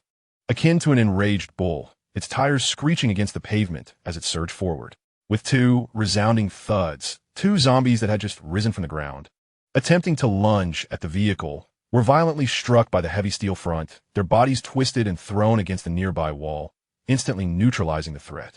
Through the rearview mirror, Chu Yin glimpsed the blood-eyed level 2 zombie reaching the center of the street, unleashing a howl of rage and frustration at the disappearing pickup. Surrounding it, several other zombies had gathered, drawn by the sound of the engine, their expressions vacant. Chu Yin gripped the steering wheel tightly, breathing heavily. The emergence of the level 2 zombie felt like a bucket of cold water dousing his spirit. The pace of the disaster was faster than he had anticipated. The journey home was fraught with more peril than he had imagined. He cast a glance at the curled-up Dowdu in the passenger seat, then felt the thick stack of blueprints in his pocket. He accelerated towards his final destination, the International Financial Square. As he passed by the familiar office building near the Guomao Tower, he instinctively glanced over. His gaze swept across the structure but halted at the top floor. Something was amiss. He pressed the brake, stopping the vehicle 200 meters away from Guomao Tower. He could not approach any closer.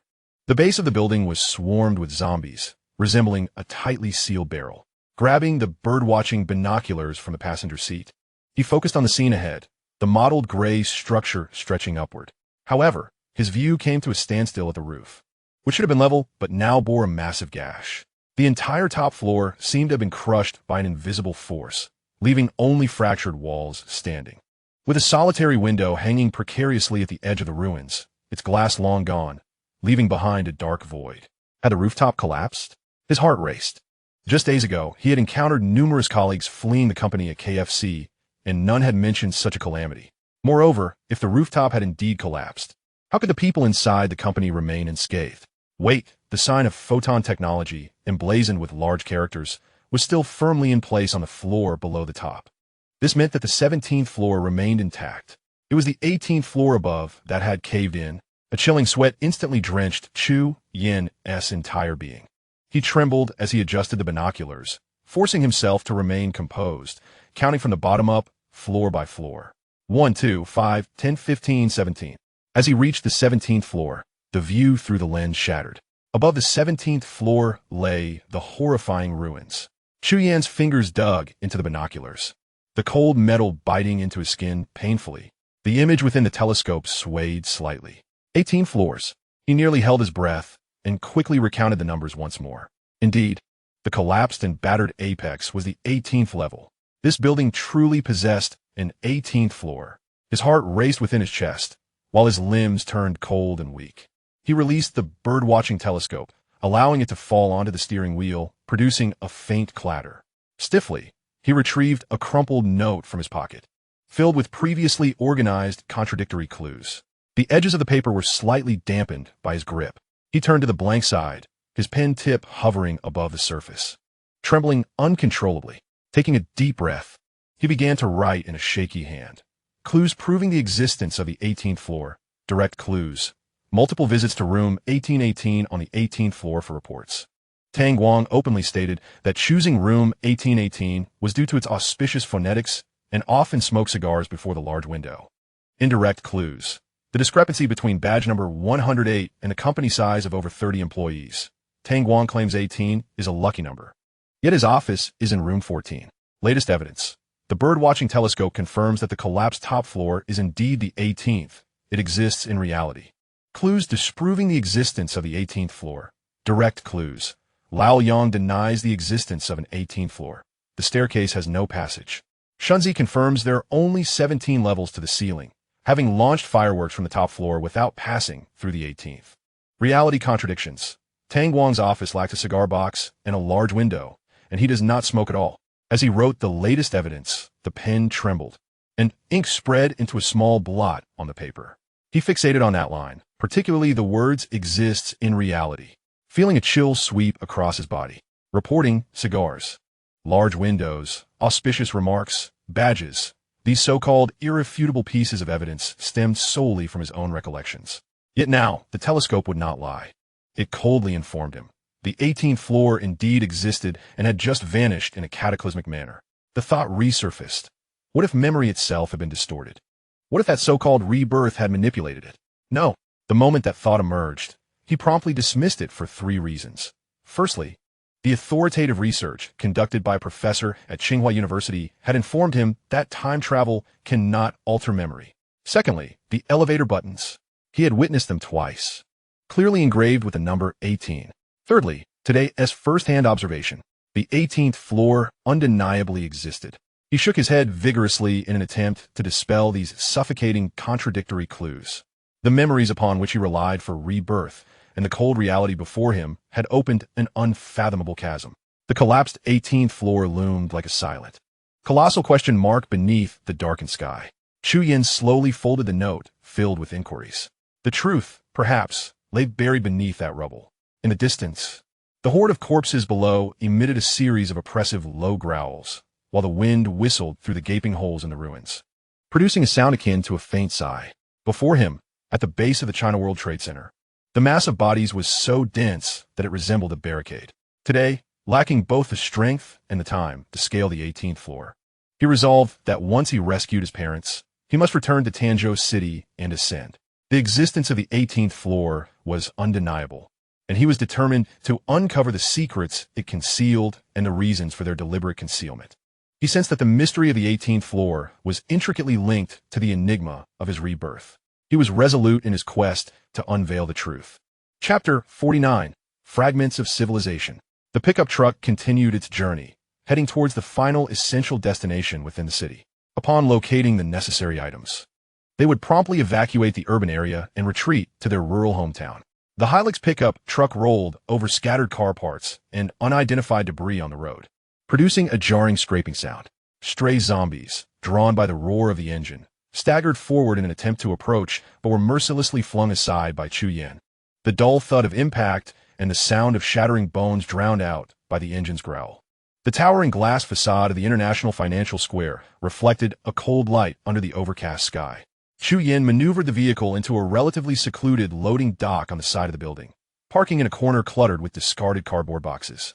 The location was discreet, making it difficult to detect. Chu Yin leaped from the vehicle, landing lightly on the ground, his tail erect as he cautiously surveyed the surroundings. The air was thick with a grotesque blend of rotten refuse and blood. He and his feline companion swiftly slipped through a partially collapsed fire exit door. With a clear objective in mind, Chu Yin headed directly for the high-end water purification store on the 7th floor. He sought an outdoor water purifier that did not require electricity and could eliminate residual viruses in water, a device far superior to the ordinary products available for mere hundreds of yuan. As such, high-end merchandise could only be found in the commercial landmarks of the city. Bottled water would eventually run out, while an outdoor water purifier could significantly enhance survival odds in the desolate wasteland. Ensuring a reliable water source post-disaster was an urgent issue that many had not yet grasped in the early stages of the catastrophe. As time progressed, this problem would become increasingly pronounced. In rural areas, the existing deep wells and uncontaminated spring water could provide a sufficient water supply. However, in urban regions and the surrounding wilderness, reliance on bottled water, purification agents, and filtration devices was often necessary to meet basic hydration needs. The fire exit corridor was shrouded in dust and a faint stench of decay, with emergency lights long extinguished. Only the dim light filtering through a high ventilation shaft barely outlined the staircase. The man and his cat stealthily advanced to the 3rd floor landing. Suddenly, the cat halted, its back arched, emitting a low rumble of warning from its throat as its eyes fixed on the corner of the staircase leading to the 4th floor. Chu Yin immediately paused, straining to listen. The muffled, dragging sound of footsteps and hoarse growls echoed from the stairwell above, resembling the heavy tide. At least a dozen zombies were blocking the way. It was unwise to force their way through.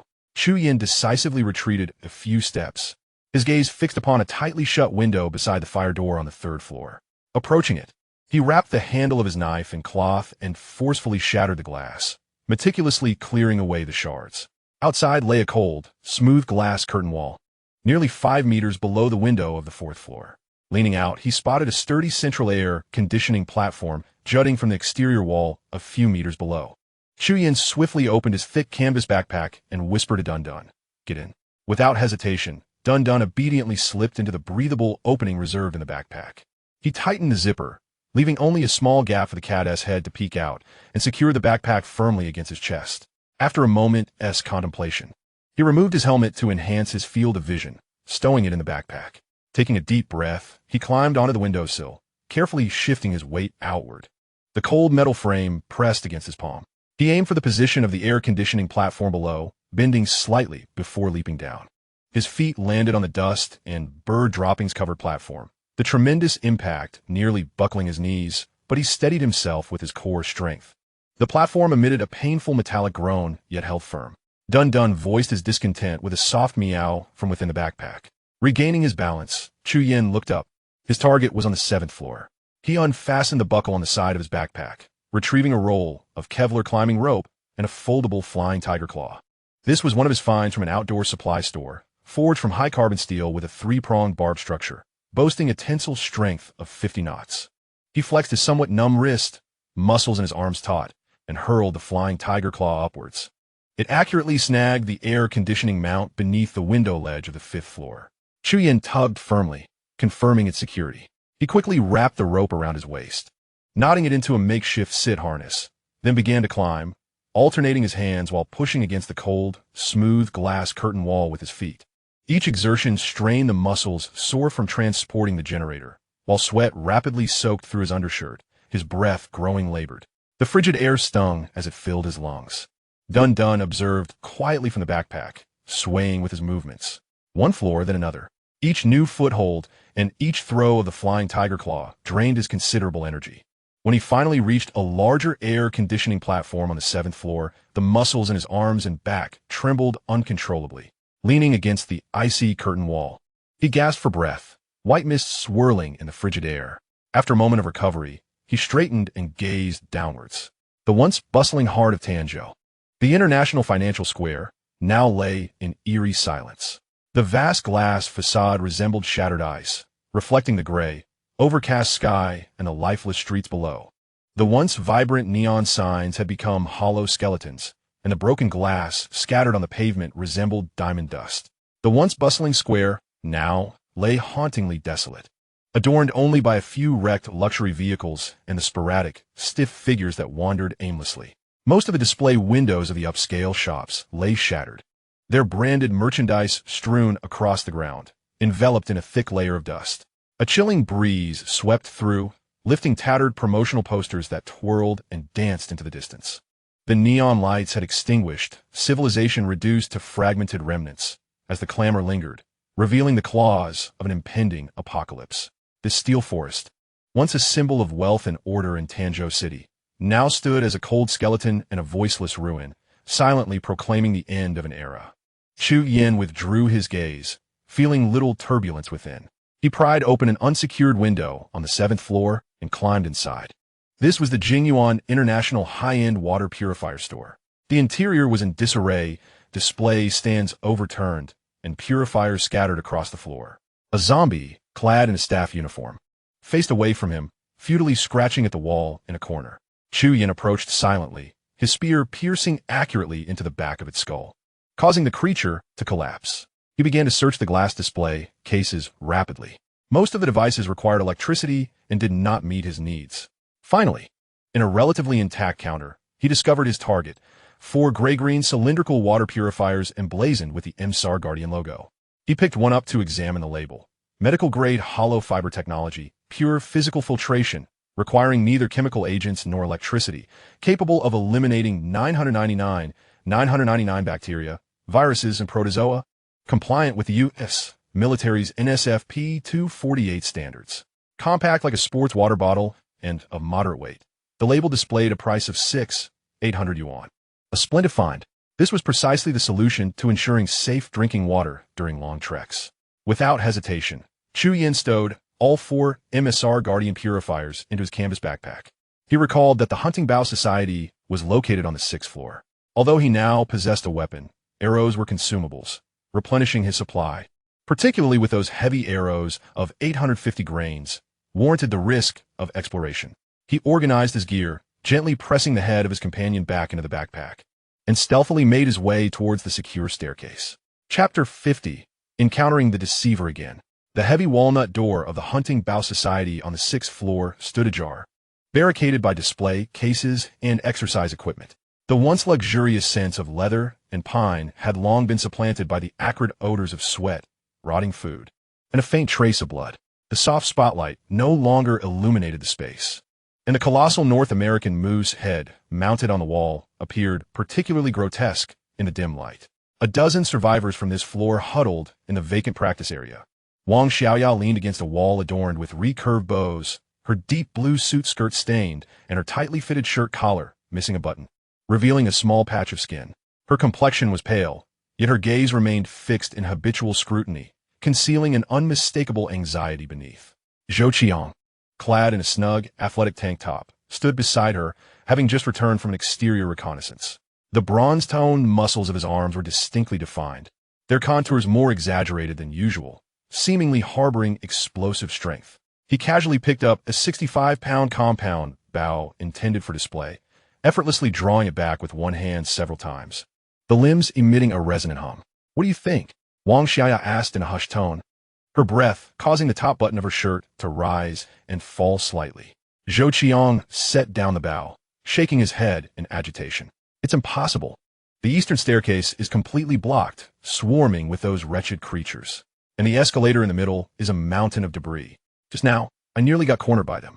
He rolled his shoulders, the joints emitting a subtle crack. "Damn it. I don't know if it's the protein powder I've been consuming like a meal over the past few days, but I feel invigorated, almost unnaturally so." He cast a glance at the group in the corner, gnawing on the last crumbs of biscuits, his tone turning icy. "After all these days, not even a shadow of rescue has appeared. These people linger here, refusing to leave.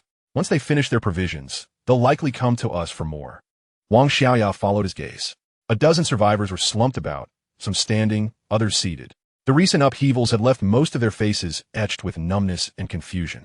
Among the crowd, a burly man in a blue jacket silently polished a crowbar he had taken from a firebox. A middle-aged man in an electrician's uniform squatted on the ground, fiddling with a handmade contraption. A female lawyer-clad in a professional suit leaned against the wall, her eyes brimming with despair. A portly middle-aged man, his gaze flickering, was attempting to strike up a conversation with an elderly woman wearing thick glasses who referred to herself as Professor Wang, likely hoping to procure some food. Additionally, a college-age girl in jeans sat alongside a receptionist in a Rolex-branded uniform, both huddled together, knees drawn to their chests, distance from the crowd. "What are we to do? Our food and water will last at most 2 days." Wang Xiaoya's voice quivered with urgency as she instinctively touched the last few purification tablets hidden in her pocket. Zhou Qiang leaned closer, his voice cold and resolute. "We cannot allow them to consume our supplies without consequence. In a moment, let that old coot." He gestured toward the elderly professor, "and those women find an excuse to explore the eastern staircase. The men can take the escalator in the center. As long as they create some commotion to draw the creatures away from the stairwell, we can make our escape down the small fire ladder on the west side. That small fire ladder is located behind the Louis Vuitton store. These refugees might not even know about it. I checked just now. It may not be completely blocked." Wang Xiaoya hesitated, glancing at the frail, coughing professor in the corner, but the instinct for survival quickly overshadowed her doubts. She nodded almost imperceptibly. Zhou Qiang scoffed, his gaze fixated on an empty display area on the wall where the Ventum Pro 80 should have been. "Damn it, what a stroke of misfortune. In the past couple of days, I have drawn this 65-pound bow, feeling as if I were merely playing, alas. This strength proves insufficient to pierce the heads of those vile creatures. Had that 80-pound bow still been in my possession, paired with heavy arrows, I might have achieved a clean shot." He spat in frustration. Upon mentioning the bow, a look of anger instantly crossed Wang Xiaoya's face. "Don't even mention it. After that wretched lad departed, I made a point to call Master Lien Wujin Lianhan, hoping to forge a closer connection. But guess what?" She raised her voice involuntarily. "Master Lien explicitly stated that he does not recognize such a person and has never recommended anyone to purchase bows. That fellow is nothing but a fraud, using a name he heard somewhere to deceive us." Upon hearing this, Zhou Qiang clenched his fists, producing a cracking sound, and cursed vehemently, "Damn, that little scoundrel. Let me not cross paths with him again. How dare he trick me and steal our prized possession?" He retrieved a solid steel rod dismantled from gym equipment and approached the wall adorned with recurved bows, wielding the rod with an air of intimidation. His stance commanded a palpable sense of authority as his gaze swept over the cluster of anxious faces in the corner, and he bellowed. Listen, the escape route has been identified. There's 7 or 8 of those creatures blocking the stairway from the 6th floor to the 5th. We can get past them swiftly. Upon reaching the 4th floor, it is clear below. The opportunity is right before us. A stir among the crowd ensued, as glimmers of hope rekindled in their once despairing eyes. The lawyer clad in professional attire immediately echoed. Coach Zhou is the expert. We shall heed your guidance. The rotund businessman rubbed his hands together, smiling apologetically. Whatever Coach Zhou instructs, we shall follow. Zhou Qiang nodded in satisfaction and began organizing the group. Those nimble and daring, form Group A with me. We shall descend via the narrower escalator in the center. Upon reaching the 5th floor, we must act swiftly, racing across the atrium without pausing until we reach the next escalator, where safety awaits on the 4th floor. The rest of you, Group B, shall take the spacious stairway on the east side. Fear not, I will cover your retreat, using my bow to clear the obstacles at the stairway's entrance. As long as we move quickly, we shall be fine. Upon hearing the promise of escape, the crowd nodded in agreement. Even the elderly female professor in the corner straightened her stooped back with effort. Just then, a faint sound of footsteps emerged from the shadows outside the door. A figure appeared at the half-open walnut door, clad in a tattered gray-black coat, caked with dust and mysterious stains. Its material was indiscernible. Hair matted with sweat clung to shards of glass, presenting a picture of exhaustion and disarray. Draped in a worn black cloak, the figure obscured its form. It was none other than Chu Yin, who had just descended from the 7th floor, leaning against the door frame while breathing heavily, evidently fatigued. Another refugee has stumbled in, the lawyer remarked disdainfully. Ugh, what a smell! The rotund man pinched his nose, shifting away in disgust. His own designer jacket appeared crumpled. Judging by his appearance, he must have been terrified. Look at that complexion. He is likely no affluent individual. The receptionist whispered a derisive laugh to the nearby female college student, completely forgetting her earlier embarrassment. The college student merely pursed her lips, choosing silence. Chu Yin had just circled the outer wall, and his attire appeared even more soiled than before, rendering Wang Xiaoya unable to recognize him momentarily. However, when her gaze fell upon Chu Yan's face, the composed and serene expression instantly reminded her of that detestable fraud. Compared to their last encounter, the contours of this little trickster's face had become more sharply defined, with a more prominent nose and a jawline that exuded a tempered resilience. Is it you? You dare return? Underneath her meticulously styled chestnut curls, Wang Xiaoya's striking visage was suddenly clouded with fury. Zhou Qiang immediately recognized Chu Yin as well. His bronzed face twitched with tension as he stepped forward to the entrance, his towering figure radiating an intense aura of intimidation. Is it you, the con artist who deceived us of our prize bow? He slammed the steel rod he held against the floor in a show of bravado. Chu Yin was taken aback by the sheer number of people crowded within the hunting society. He cast a casual glance at Zhou Qiang's disdainful expression and replied in a nonchalant tone, I paid for it. Where is the deceit in that? He then turned to Wang Xiaoya. I'm parched. As an old customer, is it too much to ask for a sip of water? I'll repay you double once we reach downstairs. The exertion of climbing had left his throat painfully dry. Wang Xiaoya scoffed, her tightly buttoned shirt collar rising and falling with her indignation. Double repayment? Ha! You've swindled our bow, and now you wish to con us out of water? Nearby, a female lawyer glanced at Chu Yan's filthy jacket and chimed in, Exactly. If you want water, just say so. Why make a grand claim of double repayment? How brazen. If he wants water, I'll offer him 1,000 for a bottle. A portly merchant shook his head, wearing a mockery-laden expression. A chorus of contemptuous faces emerged among the crowd as they recognized him for the fraud he was. Chu Yin managed a helpless smile, surveying his surroundings until his eyes lingered on the female college student clad in jeans. Leaning against the wall, she appeared to be around 18 or 19. Her fair skin and clear features accentuated by her height of over 170 centimeters, making her stand out in the crowd. The light denim accentuated her long, shapely legs. At that moment, she held a nearly empty bottle of mineral water in her hand. Noticing Chu Yin's gaze upon her, she felt a bit awkward. After a brief hesitation, she timidly stepped forward, extending the bottle, her voice soft as a whisper, If you don't mind, please have some. Chu Yin was momentarily stunned, his gaze drawn to the girl's delicate face. Without hesitation, he accepted the water bottle and tilted it back, drinking greedily until it was empty. The cool liquid soothed his scorched throat, and he exhaled a long breath of relief. Turning to the girl, "What is your name?" "Xia Jiyu," she replied. Feeling slightly uneasy under his scrutiny, her fingers nervously twisting the hem of her shirt. "Xia Jiyu," Chu Yin nodded, crushing the empty bottle in his hand. "I'll remember that. 2 bottles of water. I will certainly repay you." Xia Ji's cheeks flushed slightly. She said nothing, merely responding with a faint smile. Although she did not truly believe him, the other's calm demeanor prevented any ill feelings from arising within her. Zhou Qiang, witnessing this scene, felt a surge of anger. He was in dire need of absolute authority to maintain control over the situation, yet this upstart, who had seemingly appeared from nowhere, continually challenged his prestige. He abruptly interrupted. "Hey, you're also assigned to Group B. Use the east staircase and just follow along." Chu Yin casually tossed an empty bottle into the corner trash can, not even glancing at Zhou Qiang. "I'll go my own way. There's no need to heed your instructions." "What did you say?" Zhou Qiang's expression darkened, his grip on the steel rod trembling. The flickering hope within the shop and the atmosphere of obedience that had just begun to take root were shattered by this boy's words. A few individuals who had initially intended to join Group B now displayed signs of hesitation. It was imperative to establish dominance. Zhou Qiang bellowed, his gaze filled with malice. "You're asking for trouble." He stepped forward, his right arm's muscles bulging, thick veins writhing beneath his bronze skin. The heavy solid steel rod whistled through the air, descending mercilessly onto a sturdy display table made of solid sandalwood. With a resounding crash, with splinters and broken pieces scattered in all directions, the robust table was cleaved apart, shattered into fragments.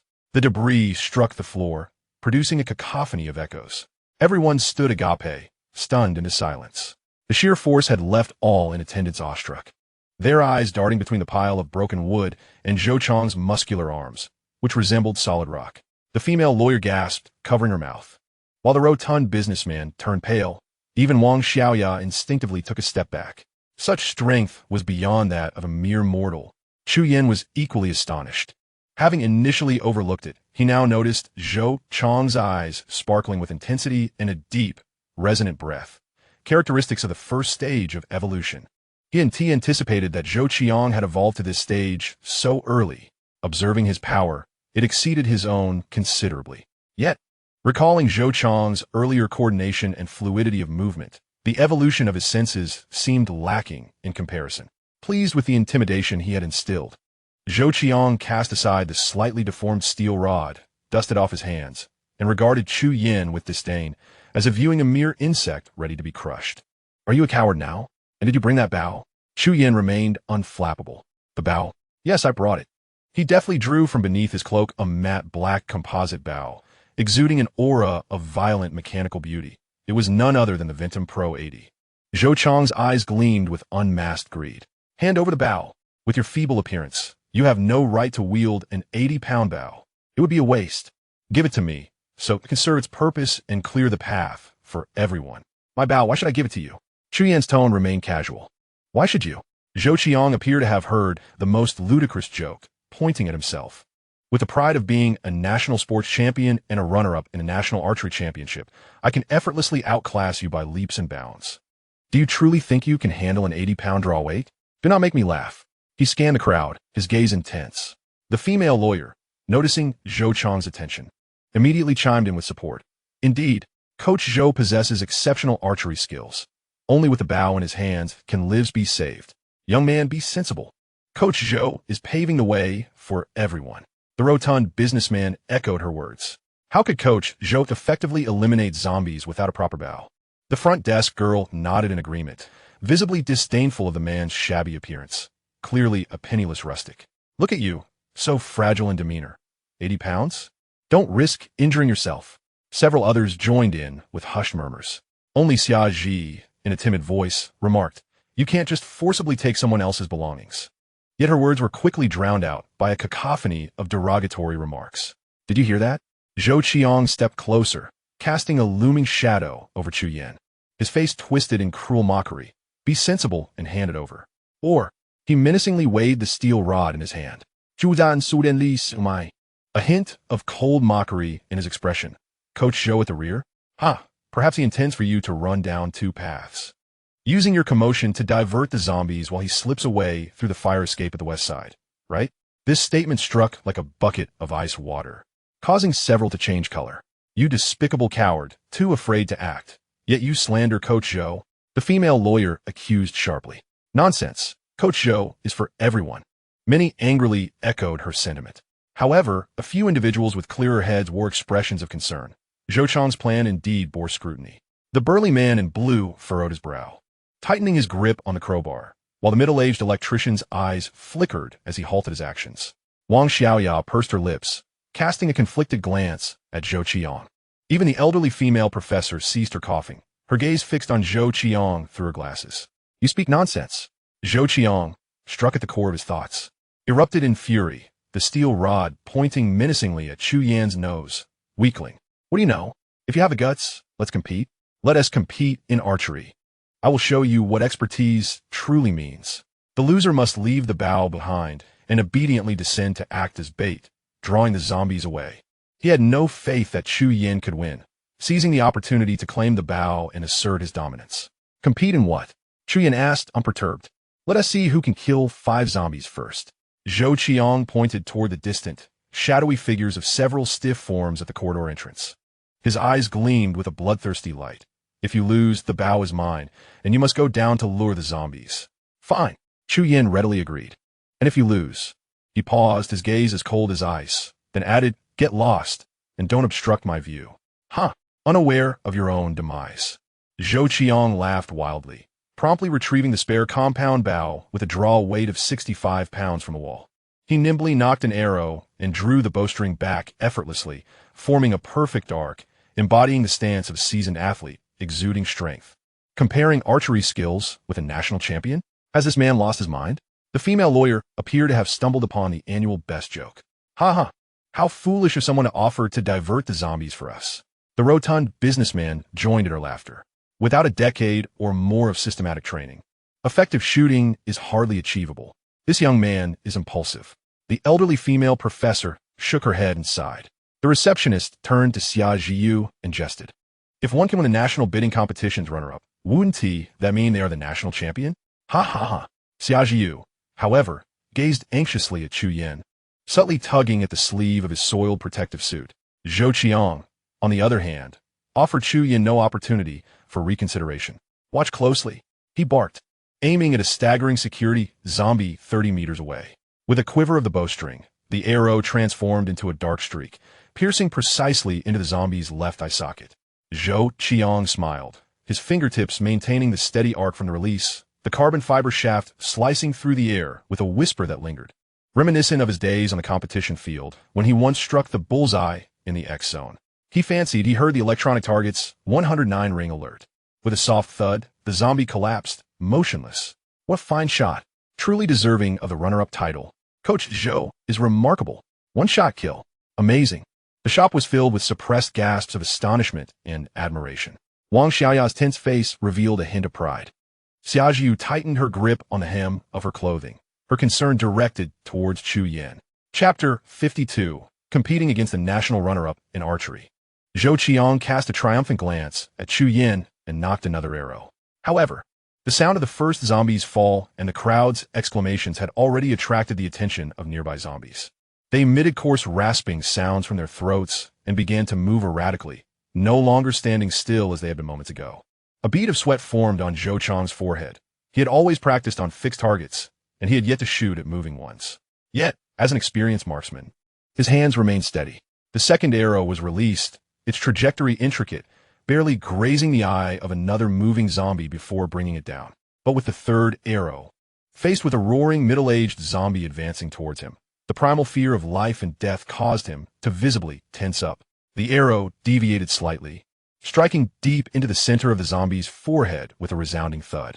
The zombie staggered from the tremendous impact, its skull shattered, black blood oozing forth. It did not fall. It shook its head and let out a more ferocious roar, dragging its feet as it accelerated towards the source of the noise. The kinetic energy of Zhou Chang's 65-pound compound bow was insufficient to penetrate the skull and thus could not destroy the zombie's brain, rendering it unable to kill the creature. Damn it! Zhou Chang's face paled, beads of sweat forming on his brow. Shooting at moving targets was an entirely different matter, especially when confronting these grotesque, lunging monsters. Fear instinctively interfered with his muscle memory. Just then, Chu Yen began to draw his bow, his movements both stable and swift. Without any flamboyant gestures, he stood firmly with his feet slightly apart, 3 fingers gripping the string, calmly drawing back the formidable 80-pound bow that would intimidate most. The bow emitted a deep, resonant sound of tension. His arm muscles bulged, with a slight tremor that revealed the effort. Far from the effortless ease displayed by Zhou Qiang when he drew the 65-pound bow moments earlier. The aiming was slow, and his posture seemed rather unrefined. Many spectators wore expressions of disdain and amusement. The female lawyer and the portly businessman even let out derisive chuckles. Then came 5 resounding twangs. Bang, bang, bang, bang, bang. Though Chu Yan's draw speed was not swift, it was remarkably steady, each release accompanied by a unique rhythm. He did not aim for the small target of the eye socket, but instead sent his arrows hurtling toward the much larger target of the zombie's head. He scoffed softly. Who said I should compare shooting accuracy with the national runner-up? Thud, thud, thud, thud, thud. The 5 heavy arrows struck with a sound akin to tearing flesh like 5 battering rams. The first arrow struck the temple of a lunging zombie, propelling its entire body sideways with immense force. The second arrow hit another zombie's cheekbone, causing the entire left side of its face to collapse and explode, its body collapsing limply. The third arrow pierced the bridge of a staggering female zombie's nose, exiting through the brain. The fourth arrow found its mark as a bespectacled zombie approached within 10 meters, the foul stench from its gaping maw assailing the senses. Zhou Qiang had already discarded his bow and was bracing himself with a steel rod, his hands trembling slightly. Chu Yen stood unwavering, his expression impassive, and released another arrow that penetrated the zombie's forehead, pushing through to exit half an inch from the back of its head. The fifth arrow targeted a middle-aged zombie that Zhou Qiang had previously struck in the forehead, which was now charging forward, its sharp claws extending within 5 meters. A chorus of screams erupted. Chu Yen remained as steady as a mountain, his eyes unblinking, and unleashed the heavy arrow, which collided fiercely with the tail end of Zhou Qiang's 65-pound arrow. Crack! A sharp sound echoed. Zhou Qiang's arrow, embedded shallowly, was brutally shattered by Chu Yan's heavy arrow, which continued its trajectory, deeply embedding itself within the shattered skull of the zombie. The zombie's charge abruptly halted, and it fell to the ground, convulsing twice before lying still. 5 arrows, 5 kills. None sought the ultimate precision of the eye socket. All relied on the terrifying kinetic energy of the 80-pound bow and the destructive penetrating power of the 850-grain heavy arrow with a tungsten steel tip, achieving brutal and effective headshots. Inside the archery club, an eerie silence enveloped the space. Only the reverberation of the bowstring and the distant, increasingly close growls of the zombies remained. Everyone seemed to be under a spell. The female lawyer gaped, her eyes wide with disbelief. The fat businessman's flesh appeared frozen in shock.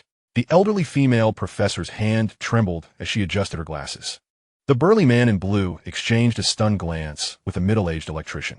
The front desk clerk wore a look of astonishment, suddenly perceiving an unexpected elegance in the seemingly rustic attire of the man before her. The tattered black cloak draped behind him unmistakably echoed the autumn-winter collection of Yoji Yamamoto.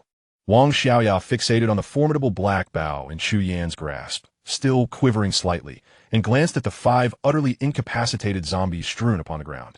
For the first time, she scrutinized this con man whom she had previously held in such low regard.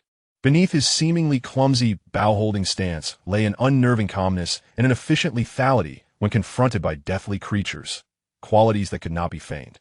Zhou Qiang's face turned a deep shade of purple, cold sweat trickling down his palms, soaking the leather bracer with dark stains. He felt both ashamed and furious, utterly unable to believe the reality before him. His once proud archery skills were rendered a mere jest in the face of the other's raw power and unflinching composure. You! Zhou Qiang's lips quivered, desperately seeking words to salvage his dignity. You are defeated. Chu Yan's voice was calm and unwavering as he slung the bow across his back, not even casting a glance at Zhou Qiang. At that moment, the horde of zombies, incensed by the continuous twang of the bowstring and the thuds of fallen bodies, surged forth like a disturbed hornet's nest, the cacophony of hissing escalating as footsteps approached rapidly. The zombies were upon them. A terrified scream pierced the air. Quick! Execute the plan. Team A, Team B. Charge! Zhou Qiang, as if awakening from a dream, bellowed in an attempt to regain control of the situation. The crowd hesitated. Faced with the advancing horde, none dared to charge headlong. At that moment, the eastern stairway was besieged by the most zombies, with a significant number also gathering at the escalator entrance. A bunch of useless fools. Zhou Qiang cursed vehemently. With so many zombies converging, it was clear the store could not hold out.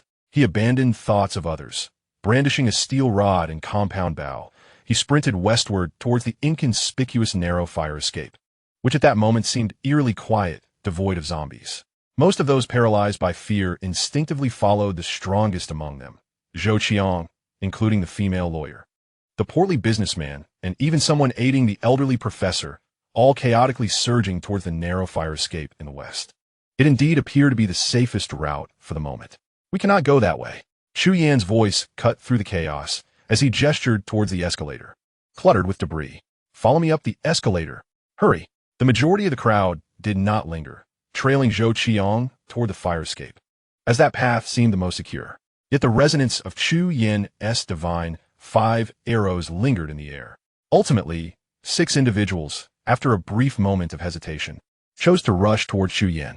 Xiaji, almost instinctively, dashed toward the man who had just consumed half a bottle of her water.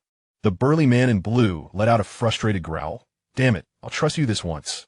And followed suit, while a middle-aged electrician, his gaze flickering, grasped a metal pipe and joined them. To Chu Yan's surprise, Wang Xiaoya bit her plump lower lip and stumbled in her high heels towards him. The remaining 2 followers were the elderly professor and the front desk clerk clad in a Rolex uniform. Ha! Let them seek their demise over there. It will effectively divert the zombies. Zhou Qiang roared from the fire escape, his face contorted with twisted delight. Let that deceiver await his death. Having uttered these words, he ignored the unfolding chaos and swiftly vanished into the darkness of the stairwell, accompanied by a throng of people. It's over. There are clearly no zombies over there. The receptionist, following Chu Yan, watched the crowd disappear at the fire escape, then turned to see 7 or 8 indistinct zombies approaching from the escalator, her regret palpable as she stamped her feet in frustration. What good is it to lament now? The burly man in blue spat, gripping his crowbar tightly, his gaze fixated anxiously on the advancing horde. The stench of decay wafted towards them, the grotesque visages and outstretched claws alarmingly close. Chapter 53, Breaking Through the Siege. Chu Yan's gaze sharpened, shedding the earlier indifference. He drew forth a dark manganese steel knife from beneath his cloak, its blade radiating a menacing aura. Sever their limbs. Do not engage, he commanded sharply, his form akin to a poised leopard, swinging the blade towards the throng of zombies. In combating the onslaught of the undead, a knife proves more effective than a spear. Thus, he refrained from exhausting actions that would require piercing the hard skulls. The blade transformed into a chilling silver arc, sweeping close to the ground. With 3 crisp cracks, the knife precisely sliced through the ankles of the foremost 3 zombies, the sound of shattered bones sending chills down one's spine. The 3 zombies fell forward, akin to puppets severed from their strings, howling in agony as they lost the ability to move swiftly, flailing helplessly on the ground. A female zombie clad in a server's uniform lunged at him from the side, her decaying claws reeking of rot, reaching for Chu Yan's face. Without a glance, he deftly twisted his wrist, the blade sweeping upward. A withered arm was severed at the wrist, black. Viscous blood sprang forth as the zombie lost its balance and tumbled down. Chu Yan paid no heed to the outcome, his steps unyielding as the blade flashed again. Another lunging zombie was rendered legless below the knees. Help! Don't let the fallen ones get close. Chu Yan's voice was chillingly composed. The burly man in blue reacted first, roaring as he swung his crowbar with force, smashing the skull of a struggling, legless zombie to a pulp. A middle-aged electrician raised a metal pipe, aiming for the back of another fallen zombie's head. Wang Xiaoya screamed, picking up a broken aluminum alloy piece from the ground, blindly stabbing at a dismembered zombie reaching for her ankle with its severed hand. Xiaji supported the elderly professor, trailing closely behind the terrified receptionist. Chu Yan moved like a ruthless and efficient harvester, the manganese steel knife dancing in his hand, each swing accompanied by the sickening crack of bones or the tearing sound of dismemberment. Not seeking a single fatal blow, he aimed for maximum efficiency in incapacitating the zombies. Those whose ankles or arms were severed by his blade resembled beasts with their teeth pulled or legs broken, their threat significantly diminished, allowing those behind to deliver the finishing strokes. The escalator corridor, cluttered with debris, transformed into a bloody slaughterhouse. Filthy blood soaked the dust, and severed limbs littered the ground. Under the ruthless and efficient blade of Chu Yin, 7 individuals forged a bloody path through the encirclement of 7 or 8 zombies, making their way to the escalator leading to the 5th floor. Quick, down to the 5th floor. Zhuzan Baolao, swiftly dispatching the last zombie that lunged at the escalator with a decisive strike. The 7 of them tumbled and crawled down the now non-operational escalator steps. Behind them, more zombies, attracted by the scent of blood and the commotion, surged toward the escalator with guttural growls. The previously hesitant receptionist gasped for breath. Casting a fearful glance back at the densely packed figures of zombies of the 6th floor escalator, then glanced towards the fire escape, which appeared eerily quiet. Unable to suppress her regret, she muttered, "If only I had listened to Zhou Qiang. They must have already reached the 4th floor by now." Unlike us, Chu Yin was the last to leap off the escalator, landing firmly on the comparatively spacious atrium of the 5th floor. He shook the congealed blood from his blade and directed his gaze toward the fire escape, sneering. Running away? Is rushing to meet one's fate considered swift? Before anyone could comprehend his meaning, a chilling chorus of growls filled the air. In the atrium of the 5th floor, over 20 zombies staggered toward them from 3 directions, their throaty roars growing louder, akin to a tightening net. Wang Xiaoya stumbled in her high heels, nearly collapsing, while the elderly professor's teeth chattered ominously. The muscular man in blue gripped his bloodied crowbar tightly, his hands trembling slightly. Chu Yin wasted no time.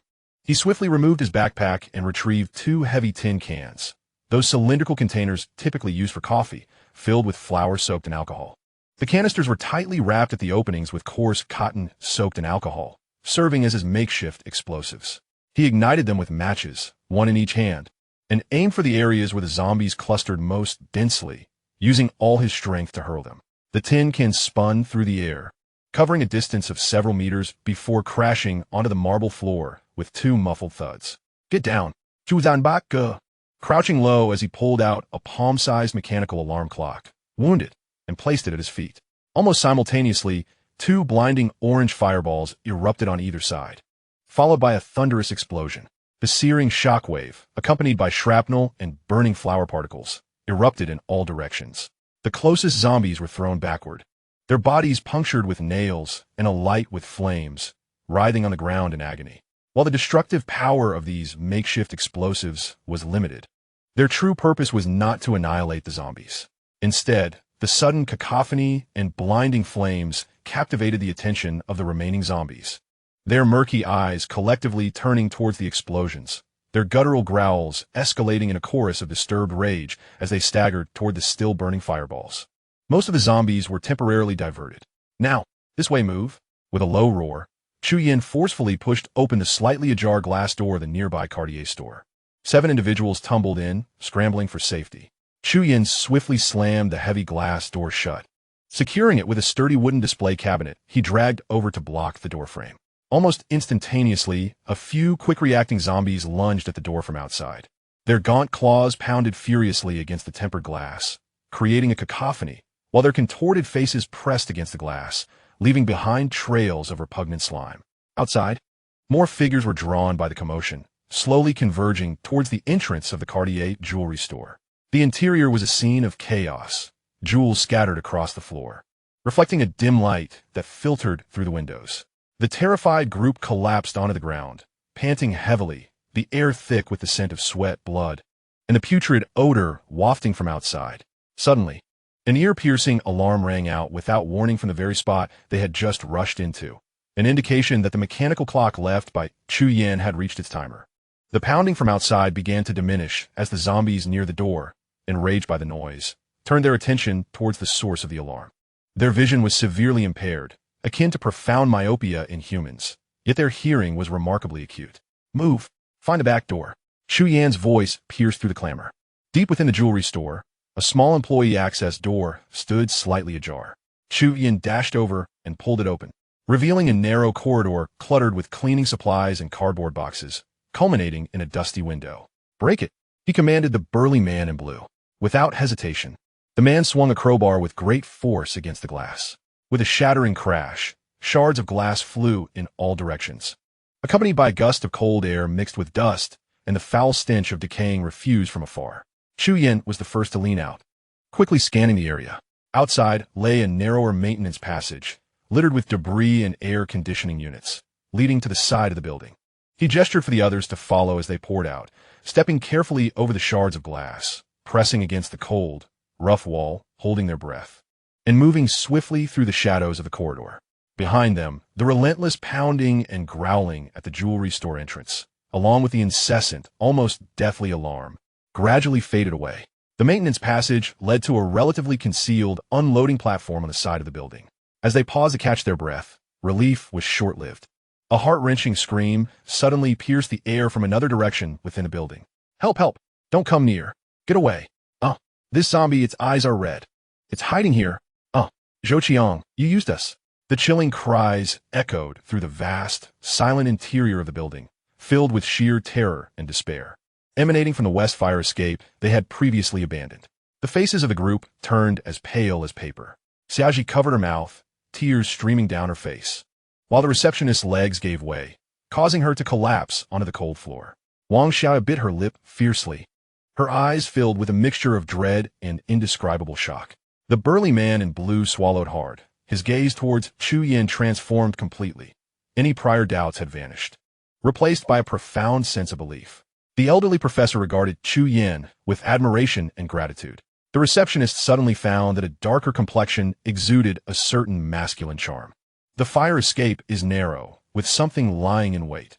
You had known all along," murmured the middle-aged electrician, beads of cold sweat dotting his forehead. Leaning against the frigid wall, Chu Yin subtly adjusted his breathing, seemingly oblivious to the anguished cries. Only he was aware that lurking in the shadows of the narrow fire escape on the fourth-floor corner was a level 2 zombie with blood-red eyes. Forewarned by Dung Dung long ago, this creature understood ambush and surprise attacks, making escape in such confined spaces exceedingly difficult. "I am impressed. Brother, I truly admire you, Zheng Daniu," gasped the burly man, clasping his fists towards Chu Yin. "From now on, if you say east, I shall never go west." Wang Xiao took a deep breath, straightened her back, and approached Chu Yin in her high heels, locking her gaze with his. Her voice trembled ever so slightly as she spoke. "Thank you for leading us out. From here on, we will follow your lead." Chu Yin nodded silently, his gaze drifting towards the escalator leading to the 4th floor, where the ominous silhouettes of zombies swayed. He then turned to the previously silent middle-aged electrician. "You are the electrician here. Apart from these visible stairs, are there any other passageways leading downward?" The electrician's face contorted with worry, sweat trickling down his temples into the greasy collar of his work uniform. He rubbed his rough fingers together, as if trying to coax an answer out. "I handle high-voltage electricity. Only those specifically responsible for maintenance know the routes to those obscure repair passages," he said despondently, shaking his head as his shoulders slumped. Despair enveloped the group. Furrowing his brow, Chu Yin contemplated. Escape was easy for him. A few leaps of the flying tiger claw would suffice. The challenge lay in guiding this entourage of burdens to safety. "Wait," an aged voice interjected. It was the elderly professor, adjusting her glasses that had slipped down her nose. According to the design specifications of this international financial plaza, particularly for a complex of this scale, its equipment floors and vertical service shafts typically feature independent vertical passages. All eyes instantly focused on her. Ignoring the skeptical or hopeful looks, the professor pointed towards an inconspicuous door at the edge of the atrium, marked with a sign indicating a staff lounge. Her finger traced an imaginary line in the air. Beyond that door, based on structural mechanics and the conventional layout of mechanical and electrical lines, there should be a non-load-bearing lightweight partition. Behind that partition, adjacent to the core area, lies the elevator traction machine room, just below that location. This structure must have reserved a dedicated vertical passage for maintenance personnel akin to the building S veins, leading directly to the underground equipment floor. She paused for a moment, noticing the lingering confusion among the crowd, and added, "I am a professor in the Department of Architecture at Tanzhou University, and I have participated in the design proposal review of this building. On the blueprints, a dash line was marked at a particular location." She offered no further explanation, merely gazing at Chu Yin and imploring, "Please trust me." It was as if a stone had been cast into the stagnant waters of despair. The anxious glint in the eyes of the burly man in blue transformed into an urgent light. The electrician opened his mouth, seemingly ready to counter with some professional detail, but ultimately swallowed his words. Xia Yu gently supported the professor's hand with a slight pressure. Chu Yin glanced toward the ordinary door indicated by the elderly professor. In the next moment, he stood up. Go. The word was crisp and decisive, akin to a sword being drawn. No one hesitated.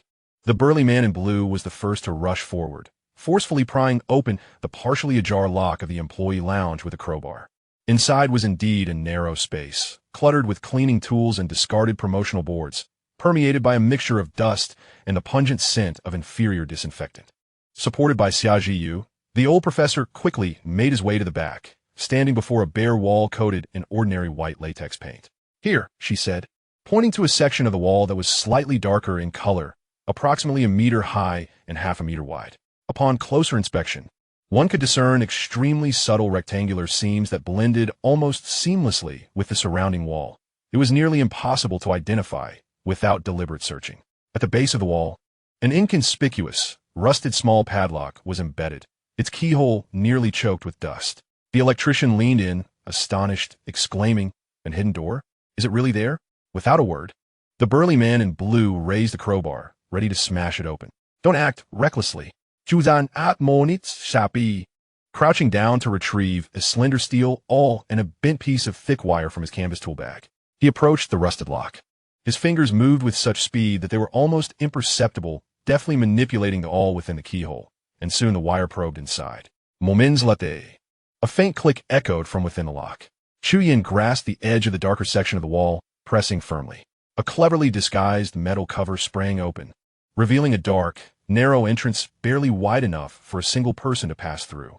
A stronger odor of dust and oil surged forth. Utilizing the faint light that filtered in from outside, one could see a narrow metal grid platform inside, accompanied by a greasy metal ladder railing that descended vertically into an abyss. On the wall beside the entrance, a few faded painted words were vaguely discernible. Equipment passage, no unauthorized entry. Heavy breaths filled the small break room in a rhythmic cadence. The burly man in blue was the first to break into a silent smile. Wang Xiaya exhaled a long, trembling sigh. Xia Yu, holding the old professor's hand, sensed the tension in the elderly man's body finally easing slightly. Chu Yin was the first to turn sideways, unhesitatingly slipping into the narrow darkness beyond. 7 individuals cautiously traversed the dimly lit corridor of a building permeated with dust and the musty scent of mildew, each step taken with utmost care. At the forefront, Dung Dung moved nimbly, ears pricked and tail slightly swaying, resembling a silent scout. Chapter 55, The Professor's Clue. Xia Yu supported the elderly professor, bringing up the rear. Professor Wang followed, his breath somewhat labored.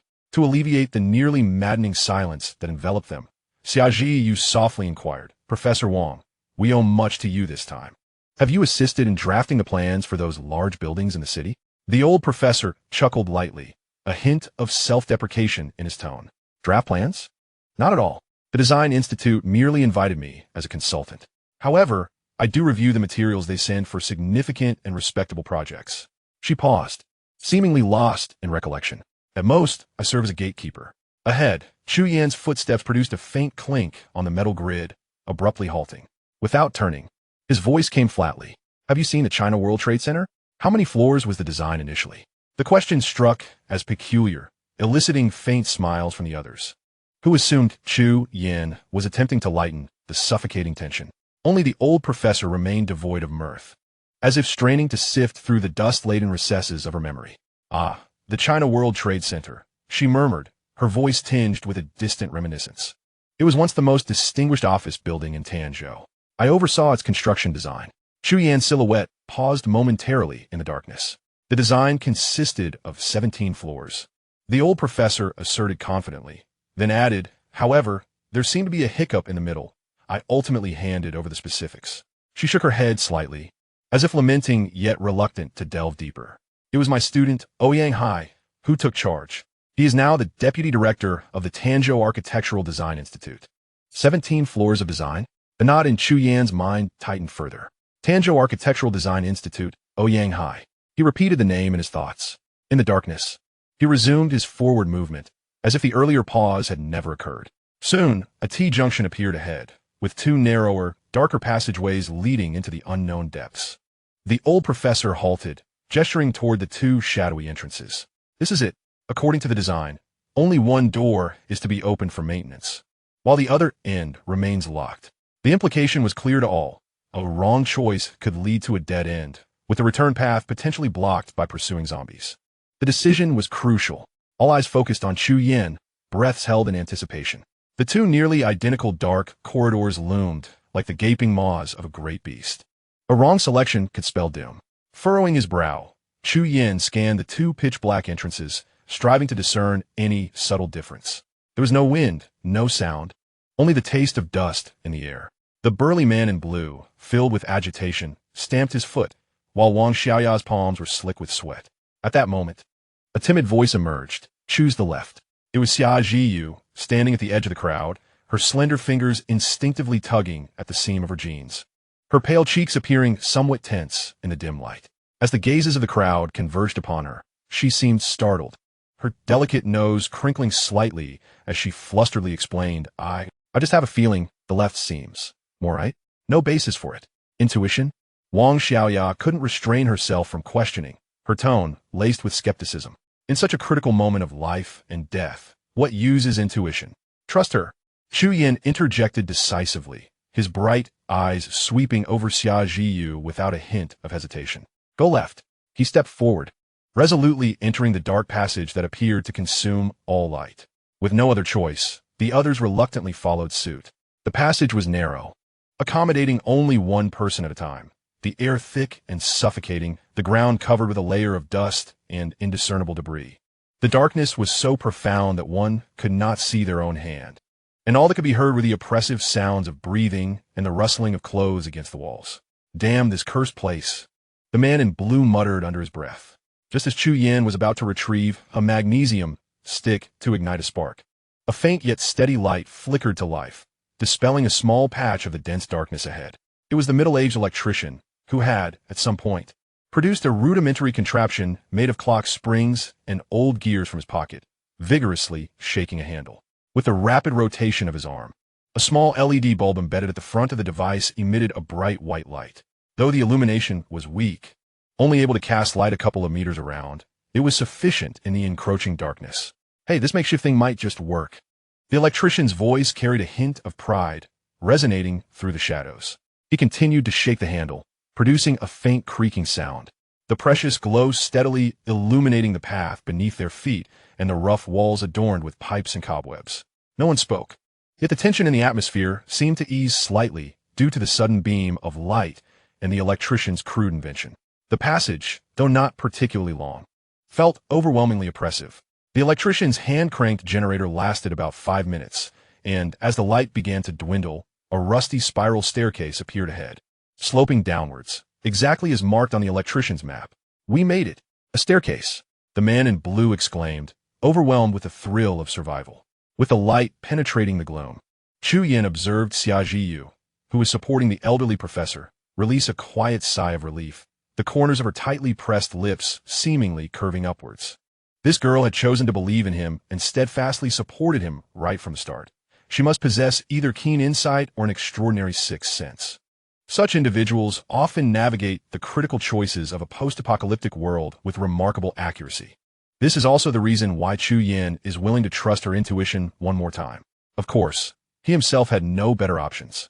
The group scrambled up the narrow, steep iron staircase, the metal steps groaning under the weight of their ascent.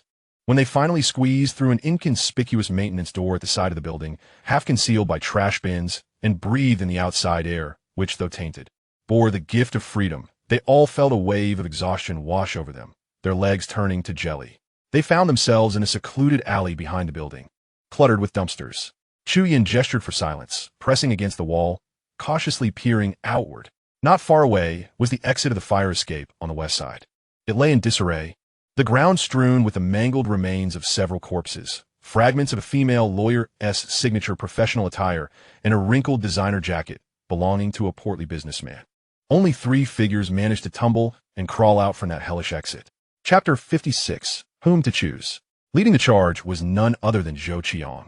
He appeared utterly disheveled, his athletic tank top torn in several places, blood smudged across his face.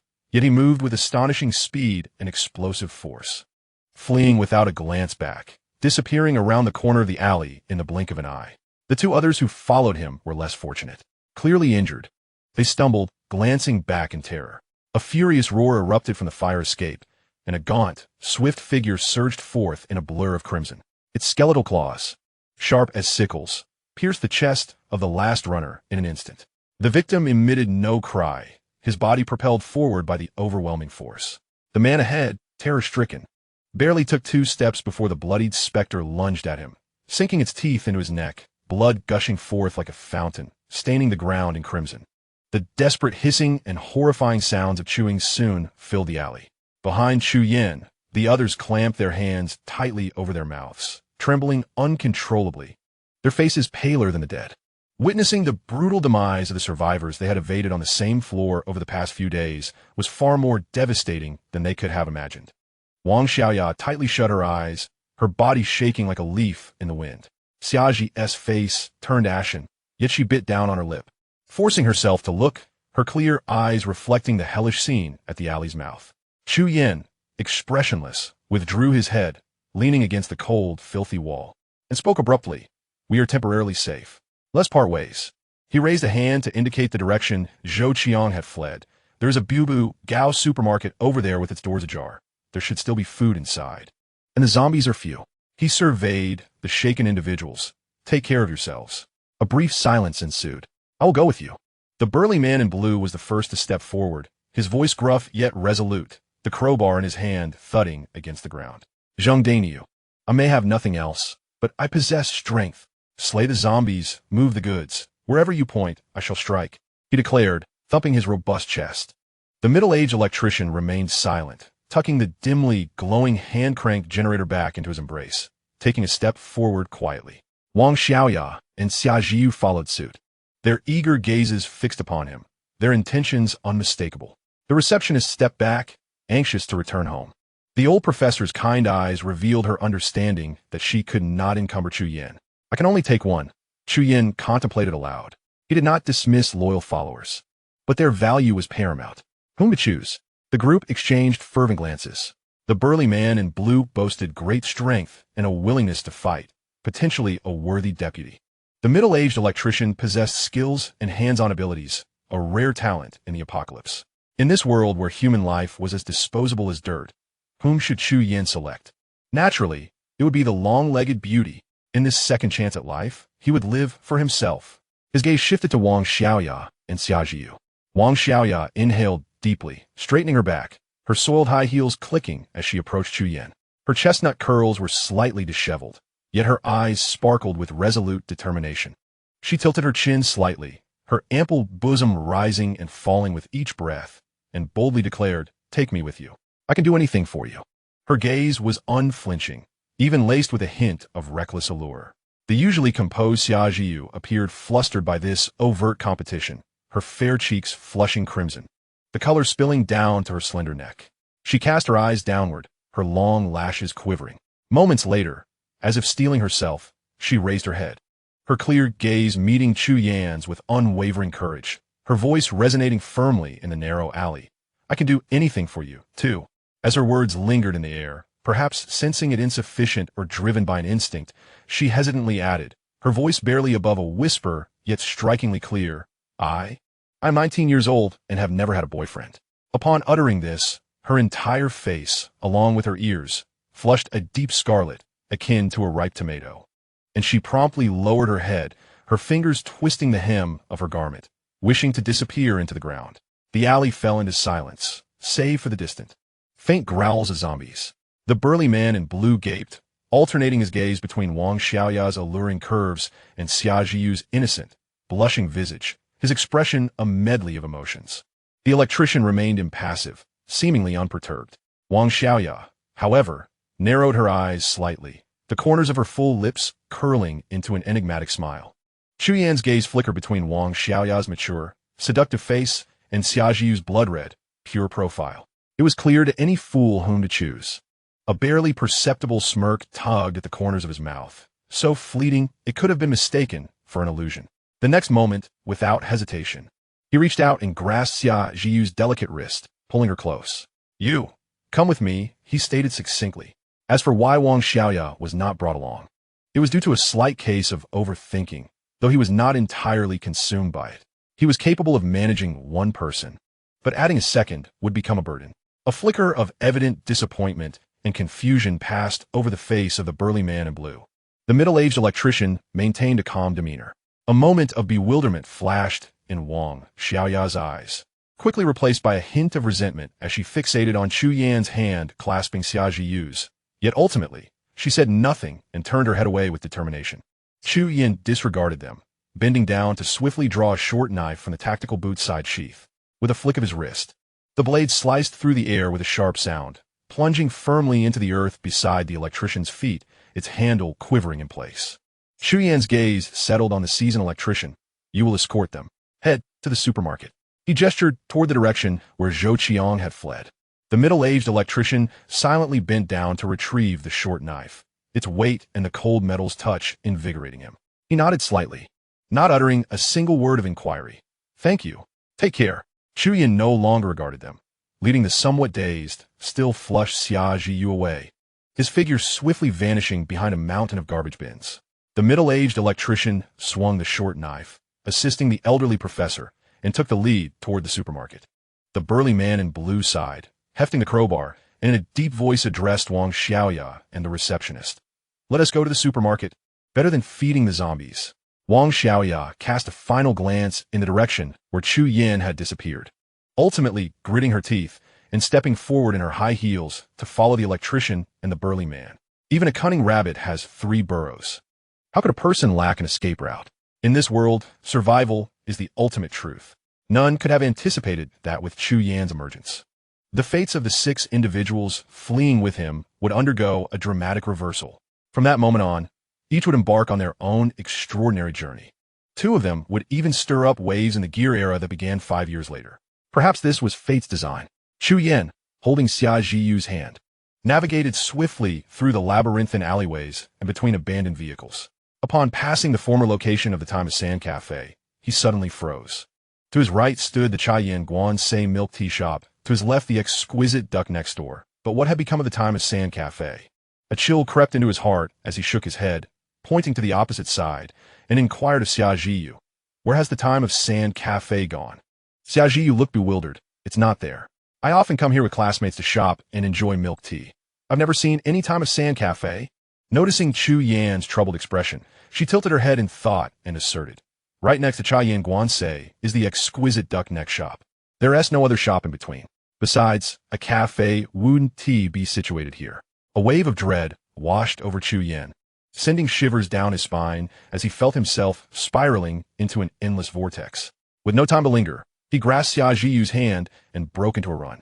Before long, the imposing highrisk pickup truck, adorned with a steel reinforcement mesh, loomed before them like a metallic beast. Chu Yan opened the door, ushering the still-dazed girl into the passenger seat. Meow. Duan, who had been quietly nestled in the backpack, suddenly sprang forth upon seeing the newly arrived Xia Zhiyu, nuzzling against her dusty jeans with its fluffy head emitting a soothing purr. This aloof creature, typically indifferent to anyone but Chu Yan, exhibited an unusual warmth. Taking a deep breath, Chu Yan hesitated no longer. He ignited the engine, which responded with a powerful, resonant growl, with one hand firmly gripping the steering wheel. The truck rolled over the debris-strewn pavement, emerging from the alleyway and merging into the desolate urban streets. Gazing ahead, his voice steady and unvaried, he inquired, "Where are you headed? What are your plans?" Xia Zhiyu cautiously extended her hand, tentatively brushing Duan's sleek fur. At his question, she lifted her gaze. The light streaming through the window cast a soft glow on her profile. Without a moment's hesitation, her clear eyes met Chu Yan's chiseled visage, her tone resolute, imbued with a sense of unwavering determination. "I will follow you. From now on, I am yours." Chapter 57, A Respite by the Roadside. The diesel engine rumbled deeply as the highrisk, fortified with HRB 500E steel mesh, surged forth like a colossal iron beast breaking free from its confines, charging towards the outskirts. Chu Yan gripped the steering wheel tightly, his gaze intense. In his line of sight, A few scattered zombies wandered aimlessly along the asphalt. "Hold on tight," he commanded, flooring the accelerator. The massive truck collided forcefully with an obstructing zombie. Xiaojiyu instinctively shut her eyes, her hands clutching the armrests tightly. Bang! The dull thud reverberated through the vehicle, akin to rolling over a sack of sodden mud.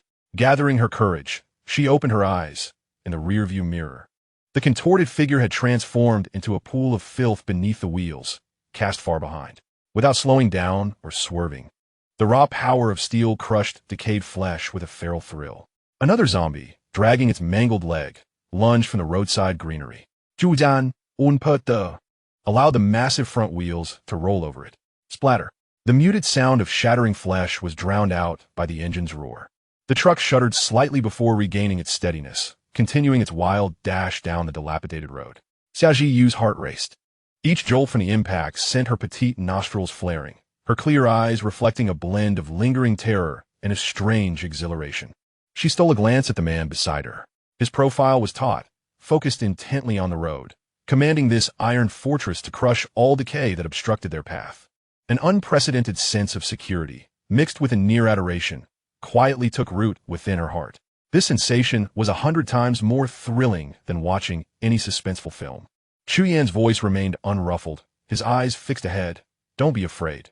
With this kind of trash, just crash through." He skillfully maneuvered the steering wheel to avoid a small car obstructing the road.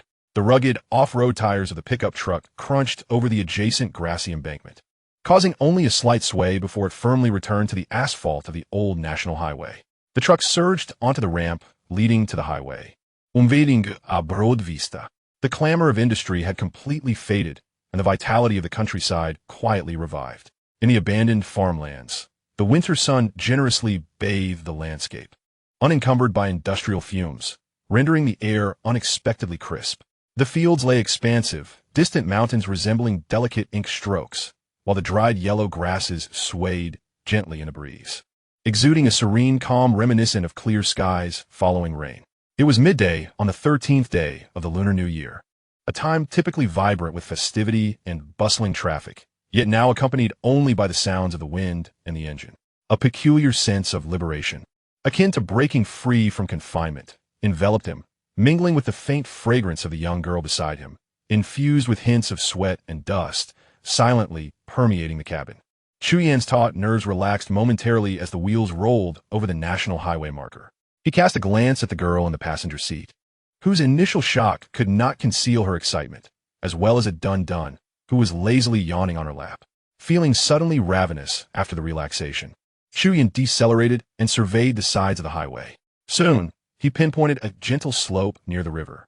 The sunlight danced upon the water's surface, sparkling like scattered gems, while sparse thickets along the bank provided natural shelter. Confirming that no figures were in sight, he deftly turned the steering wheel, guiding the pickup down the highway, rolling over the soft grass, and quietly halting in the densest shade of the trees. "Get out, rest, replenish," Chu Yan succinctly stated as he turned off the engine.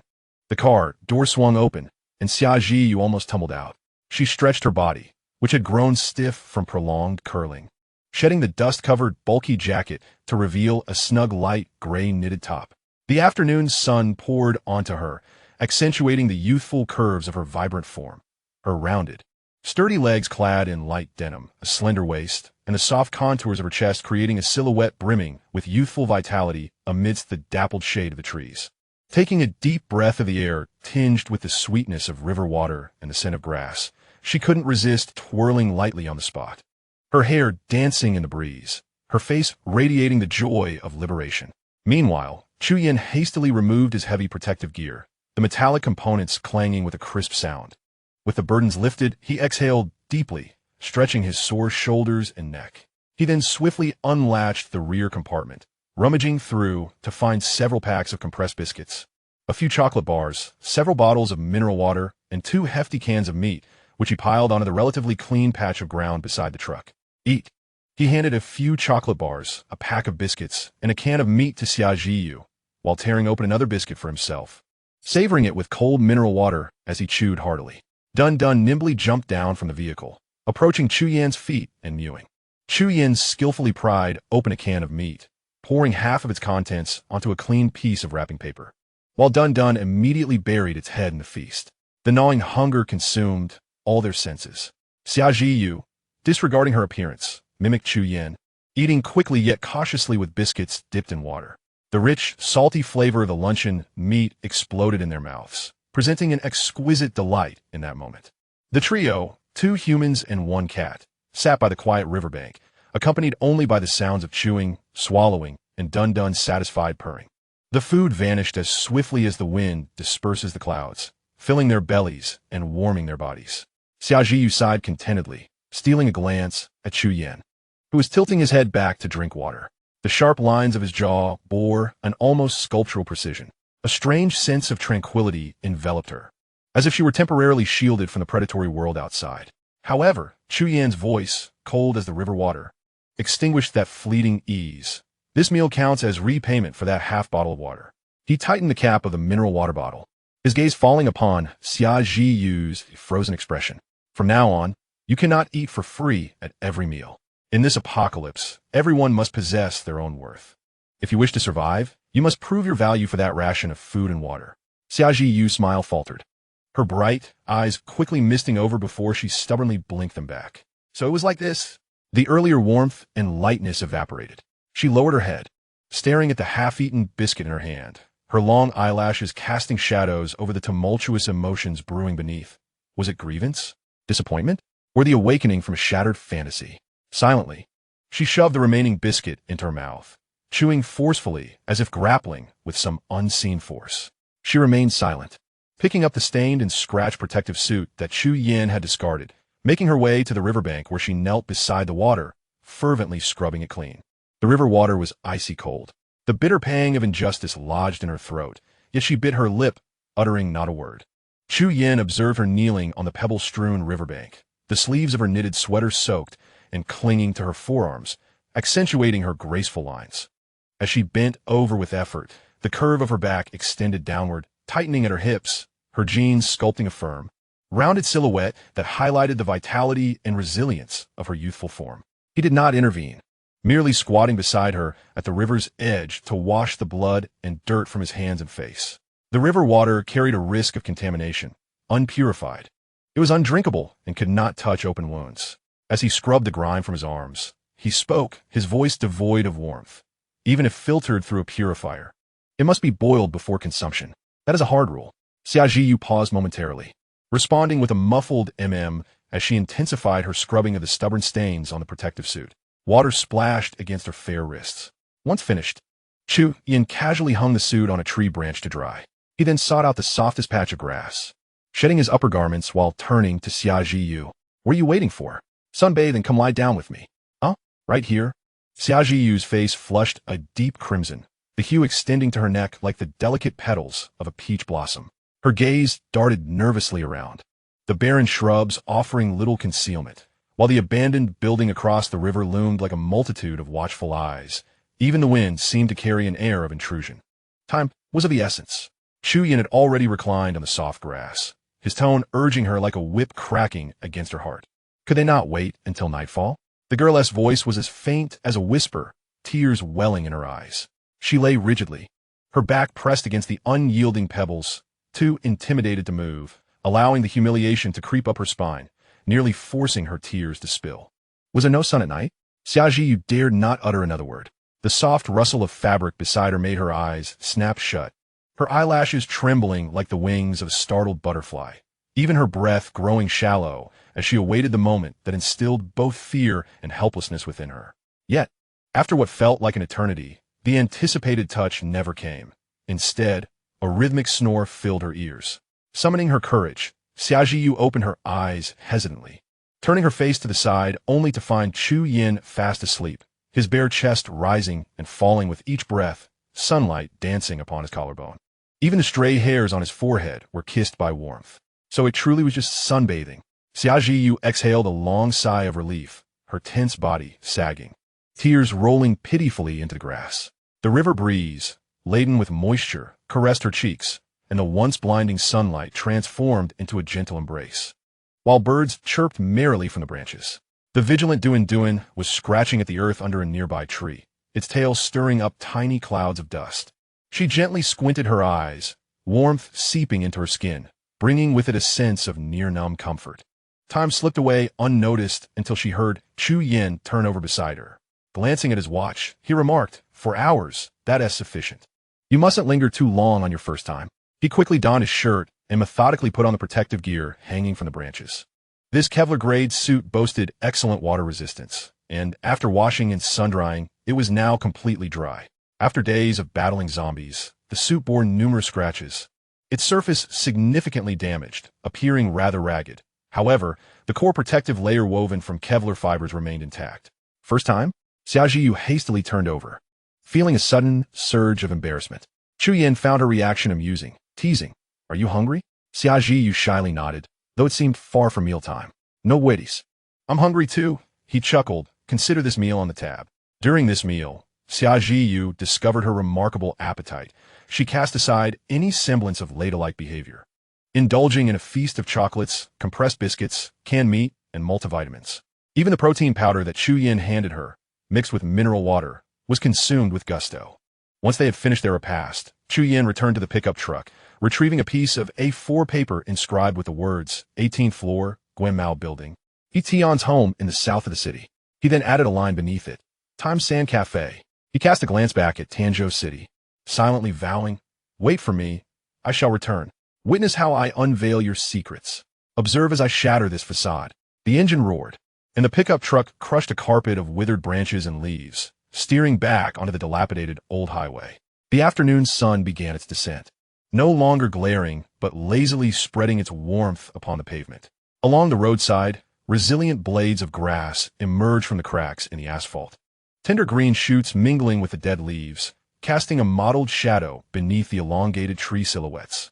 A faint, refreshing scent of disturbed earth lingered in the air, cool and invigorating. After merely 10 minutes of travel, the road ahead fractured into 2 divergent paths. The asphalt was riddled with cracks, and puddles from recent rains collected in the depressions, glinting under the sunlight. The greenery flanking the road was chaotic. The manicured hedges had long been trampled and torn, their branches aimlessly reaching for the sky. The road's end vanished into the silhouette of buildings and distant mountains. Both paths appeared nearly indistinguishable, decrepit and silent. Stretching toward the unknown, Chu Yin halted the vehicle and retrieved his phone, the screen faintly illuminating. He swiftly opened the offline map application, zooming in for a closer look. Fixating on the screen, his brow furrowed. Both routes, according to the map, could lead to the western outskirts of Tanzhou, yet the conditions were unclear, and the distances appeared similar. "Which one shall we choose?" he inquired without lifting his gaze, his finger hovering over the map.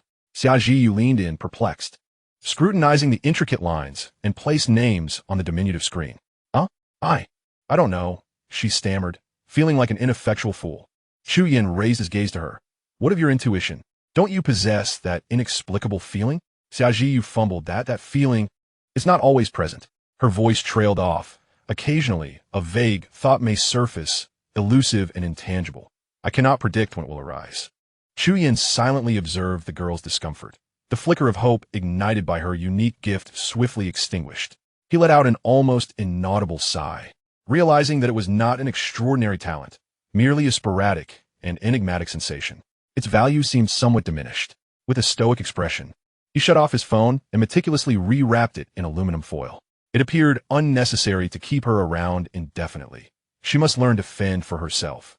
With a swift turn of the steering wheel, Chu Yin veered onto the left path. On the map, the left side displayed 2 more gas station icons than the right. At that moment, the diesel gauge of the pickup had already slipped into the red zone. He needed to refuel promptly. "From now on, I must find time to bask in the sun for 2 to 3 hours each day," Chu Yin remarked, his gaze fixed ahead. The riverside pause had seemingly revitalized the faint warmth within him. This practice must be sustained. Xiaojiu, gently stroking the plump creature resting on her lap, paused in surprise at his words. For that long? I must apply sunscreen. I forgot to do so earlier," she murmured softly, her fingers instinctively brushing against her sunburned cheeks. "No." Chu Yan's voice was resolute, as firm as stone. Summer Ji's eyes instantly brimmed with tears, her voice quivering with an undertone of grievance. "If I don't apply sunscreen, I'll get tanned." "Tanned?" Chu Yan scoffed. "You'll turn into a zombie, even darker, completely blackened and decayed." Summer G was momentarily silenced, tears welling in her eyes, which she fiercely held back, bowing her head in silence. Her fingers unconsciously tugged at the plush fur of Dun Dun, who let out a disgruntled meow and flicked its tail. Outside the car window, withered yellow grass swept by, while the distant mountains loomed in silence. The pickup truck trundled along the old national highway, the fields on either side gradually replaced by sparse villages and abandoned factories. The first gas station sign appeared at the end of the horizon. Just as hope began to rise, it was extinguished by the sight before them. The gas station was enveloped in thick smoke, flames raging fiercely, with several charred car skeletons obstructing the entrance, the blackened remnants extending to a nearby small shop. The air was thick with the acrid scent of burning and a faint whiff of grilled meat, inducing nausea. Several indistinguishable charred bodies lay scattered nearby. Chu Yin cast only a fleeting glance, refusing to ease the throttle, as the pickup truck surged forward without hesitation. Half an hour later, a solitary second gas station stood at a fork in the road. There was no fire, but it was even more chilling. A dozen ashen figures lurked stiffly among the fuel pumps, their raspy growls mingling with a potent stench of decay and gasoline. Chu Yin slowed the vehicle, gliding closer in hopes of an opportunity. Suddenly, from the edge of the horde, an exceptionally tall figure brutally shoved its way through the others. Its movements rigid yet disturbingly coordinated, charging directly at the pickup. Its grayish-green skin resembled mold, its bloodshot eyes, with two dark crimson points akin to smoldering coals, fixated intently on the driver's cabin. The guttural roar that erupted from its throat drowned out the cacophony of the horde. With gray-green skin, dark red eyes, and a speed comparable to an average human, its short-distance sprint approached that of an athlete. Chu Yin gasped in disbelief. That's a level 3 zombie. How could there be a level 3 zombie now? First, Sister Lee's body mutated prematurely, and now a level 3 zombie appears ahead of time. What is happening? A cold sweat broke out on Chu Yin as he realized he had no time to ponder. Being ensnared by this creature would spell disaster. Level 3 zombies possess the intelligence of a 3- or 4-year-old child, capable of commanding other zombies to encircle their prey. Chapter 59, Blood-Soaked Path. Hold on tight. The low growl coincided with the pedal being pressed to the floor, the diesel engine erupting with the anguished roar of a cornered beast as the heavy pickup lunged forward. Summer G was pressed firmly against the back of her seat, the scenery outside blurring in an instant. The tires screeched against the ground, narrowly avoiding a lunging ordinary zombie. In the rearview mirror, the gray-green level 3 zombie was on the move. It did not pursue in a typical, shrieking manner like an ordinary zombie. Instead, it crouched low, limbs on the ground, resembling a predator that has detected its prey, erupting forth with astonishing speed.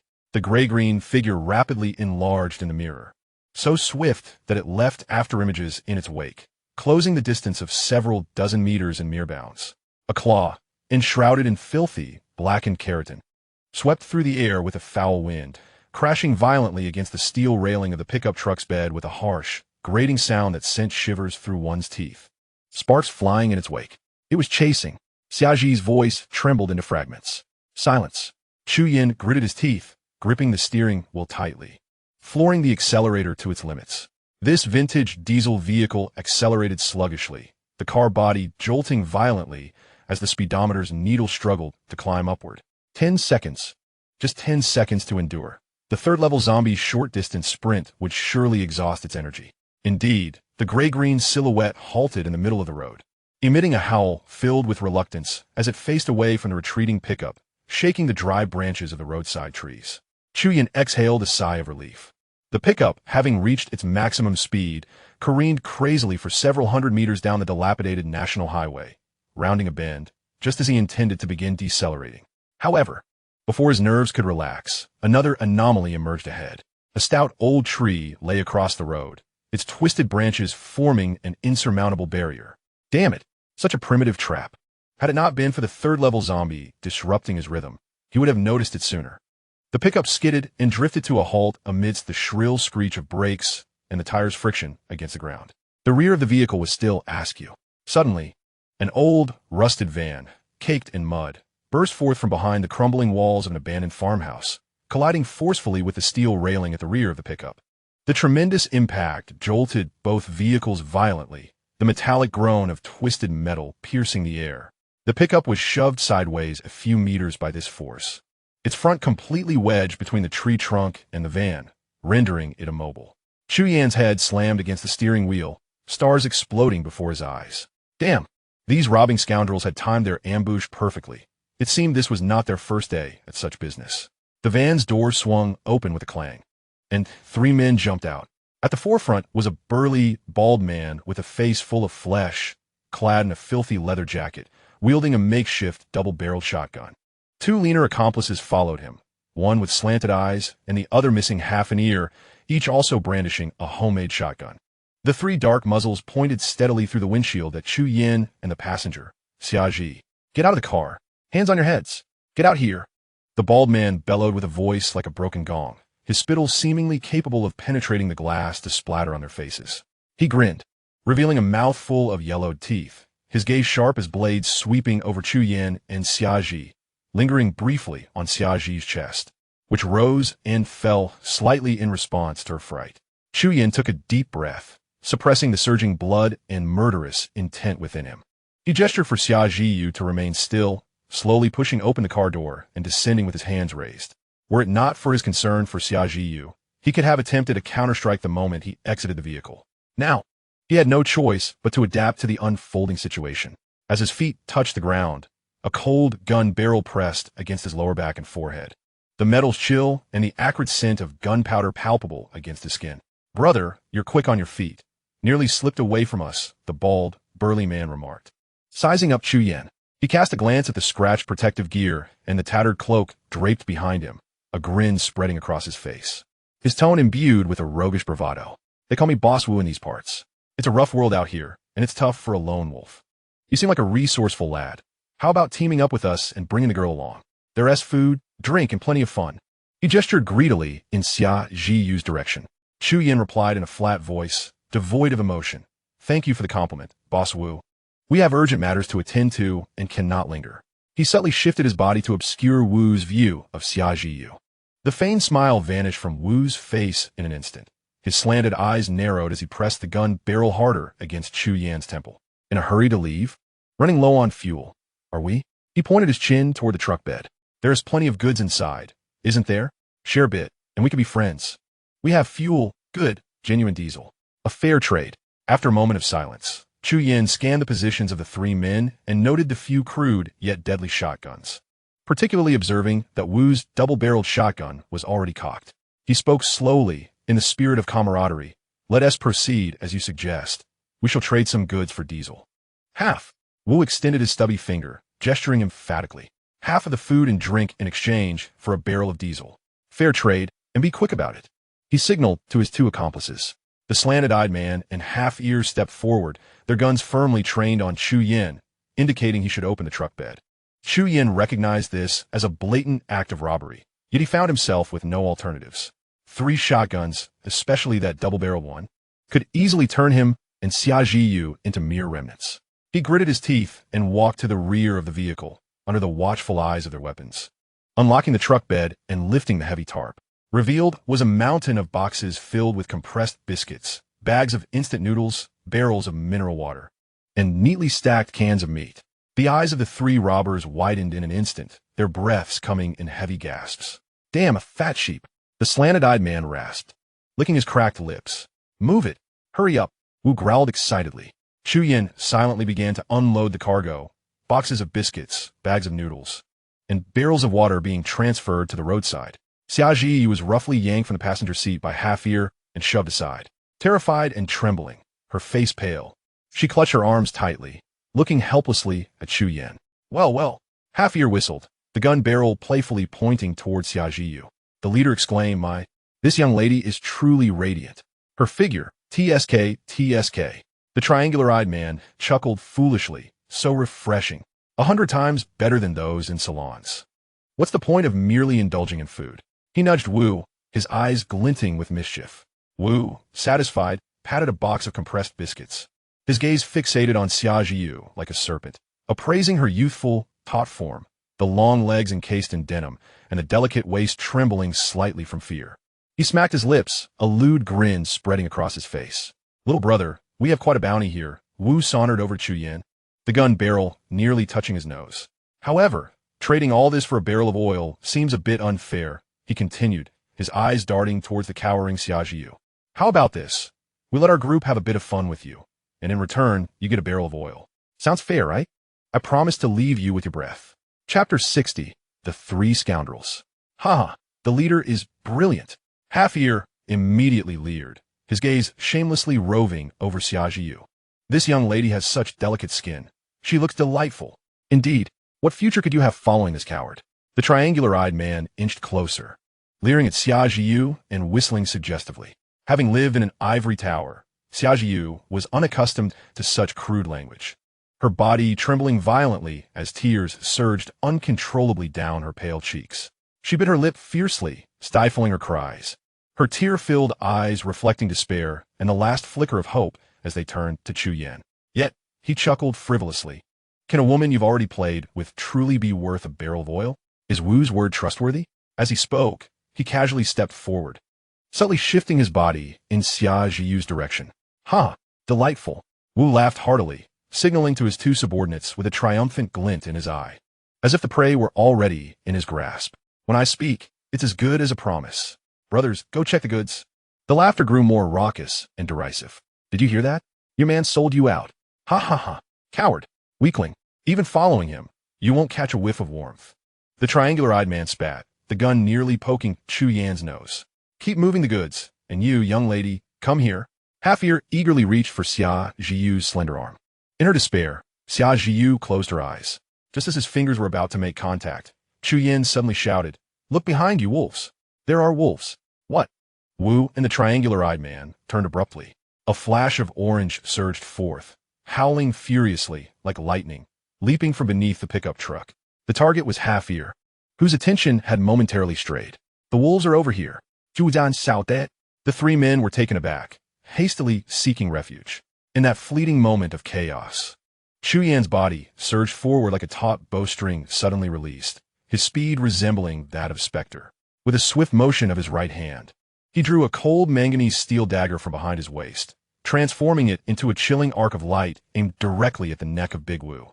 There was no flourish, merely the raw, honed killing technique honed through 2 decades of combat in a past life.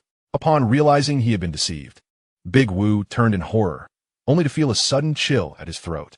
His vision spun and elevated, and the last thing he beheld was his own headless body collapsing in a fountain of crimson. His bald head soared into the air, tracing a blinding parabolic arc before crashing onto a fallen log, rolling into the dust, his face frozen in a final expression of shock. A jet of blood spurted 2 meters high, hot and sweetly metallic. Half-Ear, startled by the commotion, fired a shot into the ground in a panic. The deafening sound of gunfire scattering steel balls and raising clouds of dust. Yet, Chu Yan had long vanished from sight, and upon witnessing Big Wu's gruesome demise, Half-Ear was instantly paralyzed with terror. With his left hand, Chu Yan seized a steel spear from his back. Taking advantage of Half-Ear's momentary distraction, he pivoted, twisting his waist, his arm muscles taut as iron, and hurled the spear like a streak of gray lightning. A piercing sound echoed as the spear, imbued with terrifying force, accurately pierced Half-Ear's chest. The momentum lifted him off the ground, violently impaling him against a stout camphor tree behind him. The spear's shaft embedded deep into the trunk, vibrating and humming with residual energy. Half-Ear hung from a spear, limbs convulsing, blood spewing from his mouth and nose, succumbing to death in an instant.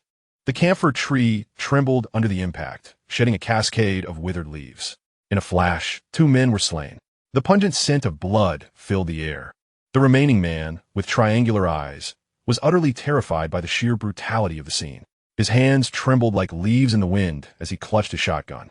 His face drained of color, retreating unsteadily, the gun barrel wavering towards the blood-soaked figure of Chu Yan, who resembled a deity of death. Stop. Don't come any closer. The voice of the man with triangular eyes cracked, laced with a whimper. You can go. I don't want anything. Oil. Take the oil. Let me go. I beg you. His words tumbled out incoherently as he backed against the door of a van, with nowhere left to flee, his eyes reflecting boundless fear. Chu Yan's gaze was icy. To spare him would mean inviting endless future troubles. Who could say if there were accomplices lurking nearby? He could not allow him to reach the vehicle. Taking a deep breath, Chu Yan ignoring the weakness from his recent exertions, suddenly launched himself forward.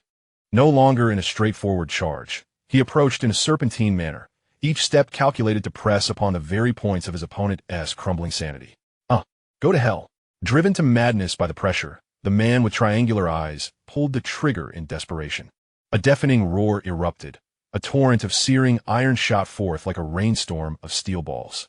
In the fleeting moment when the muzzle of the gun flared, Chu Yin twisted his body at an extreme angle, exerting all his strength to dive sideways in a desperate attempt to evade. However, the distance was too close.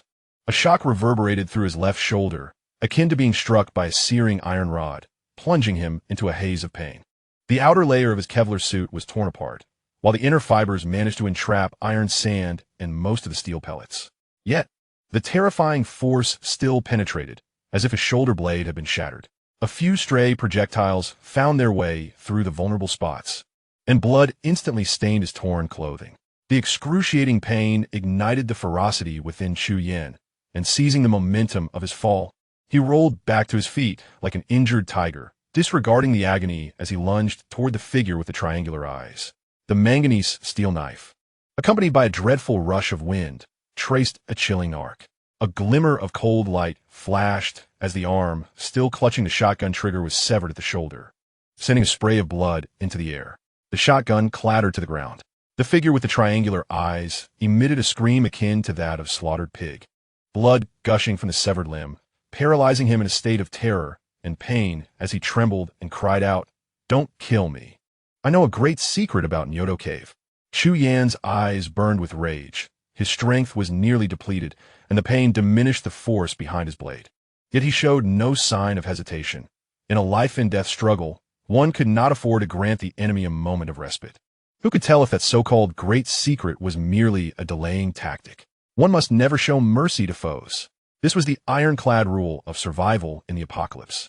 He lunged forward, pouring every last ounce of his strength into pinning the knife's back with his right elbow, leveraging the weight and momentum of his whole body to force the cold blade down onto the exposed neck of the triangular-eyed figure.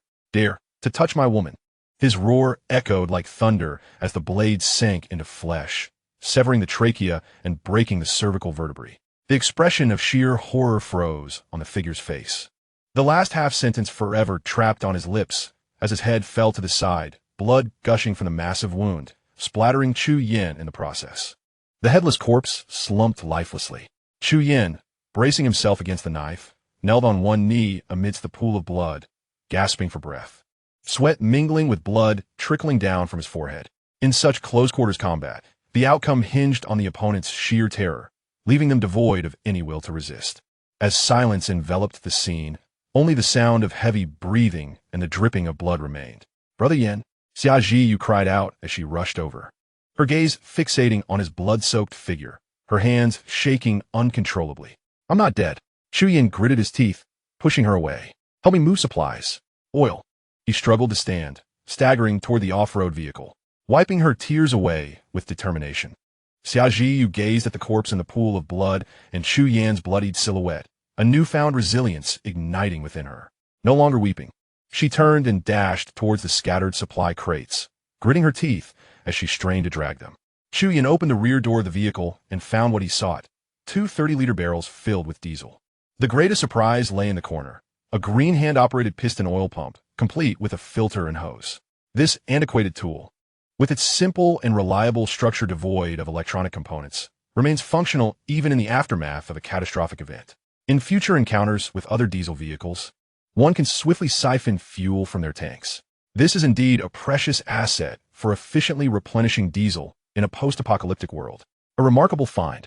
Chu Yan's eyes sparkled as he deftly lifted it, loading along with 2 barrels of diesel into the vehicle. He also managed to scavenge 3 hunting rifles, though regrettably only 5 homemade shotgun shells remained, barely sufficient. Xia Zhiyu had already transported the supplies back to the pickup truck. Enduring excruciating pain, the pair worked together to clear the fallen branches obstructing their path, creating a passage. "Get in the car." Zhuzhan Baolao, the approaching horde, drawn by the gunfire, could be heard roaring in the distance. The pickup truck surged through the narrow gap, escaping the battlefield. The setting sun, blood red, bathed the desolate road in a haunting glow. The vehicle jolted forward, traveling 7 or 8 kilometers before Chu Yin veered onto a neglected grassy path. After more than 10 minutes, they encountered a humble earthen dwelling with its door wide open. The sturdy companion, Dun, darted inside to scout, soon emerging with a meow to deliver the news. Chu Yin parked the vehicle in front of the house and inspected the surroundings. The earthen walls were weathered, most of the window glass shattered, and the interior was barren, stripped of valuable belongings by the fleeing owner, leaving only a few coarse porcelain bowls. Behind the house stood an old well, its water surprisingly clear. In this desolate world, it was a rare refuge. Chu Yin sighed in relief. He retrieved a rudimentary medical kit, which included alcohol procured from pharmacy, and then removed his blood-stained protective gear. The darkened shirt, now a deep brown, was torn off with a swift motion, the fabric ripping away from the blood clots with a faint sound, exposing the wound on his left shoulder to the twilight. Several rusted steel balls were embedded in his flesh, the surrounding skin swollen and glistening, with bruises of purple and blue radiating from his collarbone to his neck. Xia Zhiyu poured the frigid alcohol over the wound, the searing pain causing Chu Yan's back to tense like iron. Biting her lip to suppress her tears, she felt the moisture gather on her eyelashes. While trembling fingers extracted 2 steel balls with tweezers, the blood that flowed burning her skin like fire. She clumsily applied the mupiricin ointment to the wound, her attempts to secure the sterile gauze faltering 3 times before finally managing to press it down. The clumsiness of her actions resembled that of a child learning to tie their shoelaces for the first time, yet her gaze never strayed from the injury, oblivious to the tears that fell onto her hand. Chu Yin sighed softly, lamenting his misfortune. A seasoned survivor in the wilderness for years, he had nearly fallen prey to a suddenly emerging level 3 zombie, only to be ambushed by opportunistic scavengers in the chaos. In his previous life's understanding, level 3 zombies were not supposed to surface until at least 3 months post-disaster. Yet, now, merely a week had passed since the calamity began. What extraordinary turn of events had precipitated such a transformation? Regrettably, in haste to continue their journey, and with their current capabilities insufficient to confront a level 3 zombie, returning to the gas station would be tantamount to courting death. Otherwise, he would certainly investigate further. For now, they would have to wait for their return journey. Fortunately, while this homemade shotgun, crafted from iron sand, steel balls, and black gunpowder, possesses a wide range for close-range attacks, its force is relatively diminished. The titanium alloy and Kevlar fibers have intercepted much of its lethality. The few steel balls that penetrated the weak points have lost their power and can only inflict superficial wounds, merely skin-deep injuries. Upon evolving to the first stage, his metabolism has accelerated, allowing even old scars to fade and the healing of skin wounds to hasten. With his body now evolved to the first stage, as long as he refrains from exertion for a few days, this injury will soon mend. The searing pain in his shoulder continues to spread, and as Chu Yin turns his head, he catches a glimpse of Xia Zhiyu hastily wiping away her tear-streaked cheeks, her tweezers trembling in midair. Regrettably, time is still short, and her loyalty remains to be gauged. He contemplates that once he confirms her allegiance, he must promptly equip her. He has 2 more 92-style pistols and 35 rounds of ammunition for her to practice with, ensuring at least a modicum of self-defense in close proximity. The next time a gun is aimed at his head, he cannot afford to have a burden by his side that requires protection. Noticing his gaze, Xia Zhiyu can no longer contain herself, sobbing like a rain-soaked pear blossom. "Thank you for saving me."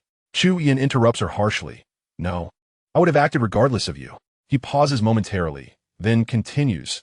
"Those people would never leave witnesses after seeing what was in the truck." He gazes out the window, where the sun is sinking, leaving behind a trace of dark red on the horizon. The fleeting image of Lu Tingyun sprinting through the streets flashes before his eyes. Solitary and resolute, perhaps in a time of peace, she truly would have suited Hu Jie better. When she diverted the zombies, she even chose a direction opposite to Hu Jie's escape route. Loyalty in a post-apocalyptic world is a luxury, while betrayal is never discounted. He looks at the last vestiges of crimson, his voice cold. When faced with true danger, the first to be discarded will be you. He observes the astonished girl and states impassively, "What are you staring at? Go heat some water." After a brief pause, he adds, "My hand is injured and immobile. You will bathe me." As warm water flows over his skin, washing away blood and dirt, it seems to dissolve the accumulated fatigue of 20 years within his bones. Xia Zhiyu, Her face flushed, awkwardly yet diligently cleanses his body, making every effort to avoid the wounds. Leaning against the rough wooden wall of the tub. Judan salet deeply. For the first time in 20 years since the cataclysm, he feels like a human being rather than a taut bowstring or a frantic beast. The water temperature is just right, soothing his aching muscles and the injury on his shoulder. With the fading light, Chu Yin resolves to fill the diesel tank and thoroughly inventory the supplies in the truck bed. Xiaoji silently follows behind, the blush on her face still lingering. The pickup truck stands quietly before the earthen house. Chu Yin opens the fuel tank, and Xiaoji instinctively assists in lifting the barrel of diesel just seized from the off-road vehicle. He takes the manual piston oil pump, inserts the suction hose into the barrel, and positions the discharge pipe toward the tank opening. With a single hand, Chu Yin deftly operated the piston, drawing the diesel clearly upward before transferring it into the fuel tank. The oil pump emitted a faint puffing sound, distinctly audible in the dimming twilight. Xiaoji quietly observed from the side, striving to memorize each step. Once the diesel was fully replenished, Chu Yin secured the tank lid. Xiaoji's gaze shifted to the rear compartment, which was brimming with an array of supplies. Her eyes sparkled with wonder and excitement. So many items. She marveled softly, her tone reflecting unmistakable joy. It seemed that organizing and cataloging resources held an innate allure for women from all walks of life. Chapter 62. War Meals on Unknown Roads. Perfect, you count while I record, Chu Yin suggested, producing a small notebook and pen. Xiaoji immediately perked up, cautiously climbing to the edge of the rear compartment. Utilizing the fading light, she began counting each item, her heart fluttering with the thrill of discovery. The food was meticulously categorized. 49 boxes of 90-style replica compressed rations, 23 boxes of mail-in luncheon meat, and 30 bottles of honey. Additionally, there were 42 boxes of mineral water contributed by Fatty Kai, 5 bags of 5-pound rice, 6 bags of 3-pound flour, 15 packs of ham sausages, 20 bags of salt-baked chicken legs and chicken feet, along with 25 packs of chocolate and colorful candies. In one corner lay 8 boxes of various brands of liquor, including an astonishing box of Moutai, which Chu Yin suspected was part of Manager Kai's private stash. The focal point was the survival equipment. 79 lengths of 15-meter HRB, 500 E rebar, a hefty Seville SW 300 ACY diesel generator, and 2 barrels of diesel. Tools were haphazardly piled together. An angle grinder, a cutting machine, a handheld welding gun, a rudimentary toolbox brought from home, a hand-crank grinding machine gifted by old Zhang, and the recently acquired manual piston oil pump. Additionally, there were 4 MSAR Guardian outdoor water purifiers. Several large cardboard boxes contained daily necessities: bleach, drain cleaner, alcohol, strong adhesive, mosquito coils, batteries, flashlights, candles, and steel cables. Moreover, there were 50 magnesium fire starter sticks, 5 spools of number 08 fishing line, 10 spools of regular fishing line, 13 mechanical alarm clocks, a packet of glow sticks, and 22 large animal traps. In that moment, all these items had transformed into vital survival gear. In terms of weaponry, aside from the 80-pound Ventum Pro compound bow, a manganese steel knife, and a bloodstained steel spear that Chu Yin carried, there were 3 spare spears, a nail gun, 292-style pistols, and 3 homemade shotguns. Originally, there had been 5 spears, one of which, adorned with colorful spots, was given to Manyazi. Now, among the remaining 4, 2 bore distinctive blue and purple spots on their tips, and Chu Yin resolved to guard these 2 treasures diligently. A count of ammunition revealed 50 ordinary hunting arrows for the compound bow, 44 carbon aluminum tungsten steel heavy arrows, down from initial 50.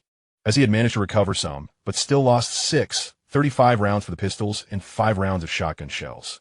The power source of the nail gun, along with a fire extinguisher canister, was discovered in the corridor of Biqui Garden, alongside 3 packs containing over 200 sharpened concrete nails, which can be partially salvaged. Communication devices included 4 walkie-talkies. In terms of energy, there were 3 sets of solar panels damaged by electromagnetic pulses, accompanied by 3 200 lithium iron phosphate batteries. A separate cardboard box contained old clothes and a thick quilt that Chu Yin had brought from home. In the early spring of the southern region, the nighttime chill was biting, making this quilt an essential item. There were also 3 unopened sets of Kevlar-grade enhanced protective gear. Chu Yin handed one set to Xiaoji, urging her to try it on. The helmet was heavy and obstructed her vision, suggesting it could be worn in emergencies. Xiaoji eagerly accepted, her eyes sparkling with excitement. She clumsily yet earnestly donned the somewhat cumbersome protective suit and zipped it up. Her once youthful and vibrant figure was mostly concealed, revealing only a delicate face marked by a hint of novelty and tension. She moved her limbs, feeling somewhat constrained yet secure. "Learn to use this," Chu Yin said, passing her the nail gun and briefly explaining how to load the concrete nails. "Connect the fire extinguisher canister, aim, and fire." Xiaoji aimed at a nearby earthen wall and tried it out. Bang! A resounding explosion shattered the evening's tranquility. The recoil jolting her shoulder as the concrete nail embedded itself deep into the wall. The tremendous noise drained the color from Xiaoji's face, and she instinctively covered her ears. Chu Yin quickly intervened. "Enough. The sound is too loud." He gestured towards the fire extinguisher canister, noting that one canister could only yield about 20 shots, which was too precious to waste. He refrained from allowing her another attempt, concerned it might attract unwanted trouble. Next came spear training. Chu Yin handed her a plain spear and demonstrated the most basic thrusting motion. Feet staggered, center of gravity lowered, exerting force through the waist and legs and extending the arms forward. Xiaoji practiced diligently, gripping the shaft tightly as she aimed at a small tree with a wrist-thick trunk, thrusting repeatedly. "Huh, huh," she encouraged herself with short, sharp breaths, her ponytail bouncing with each movement, revealing an awkward yet determined spirit. Sweat soon dampened her forehead.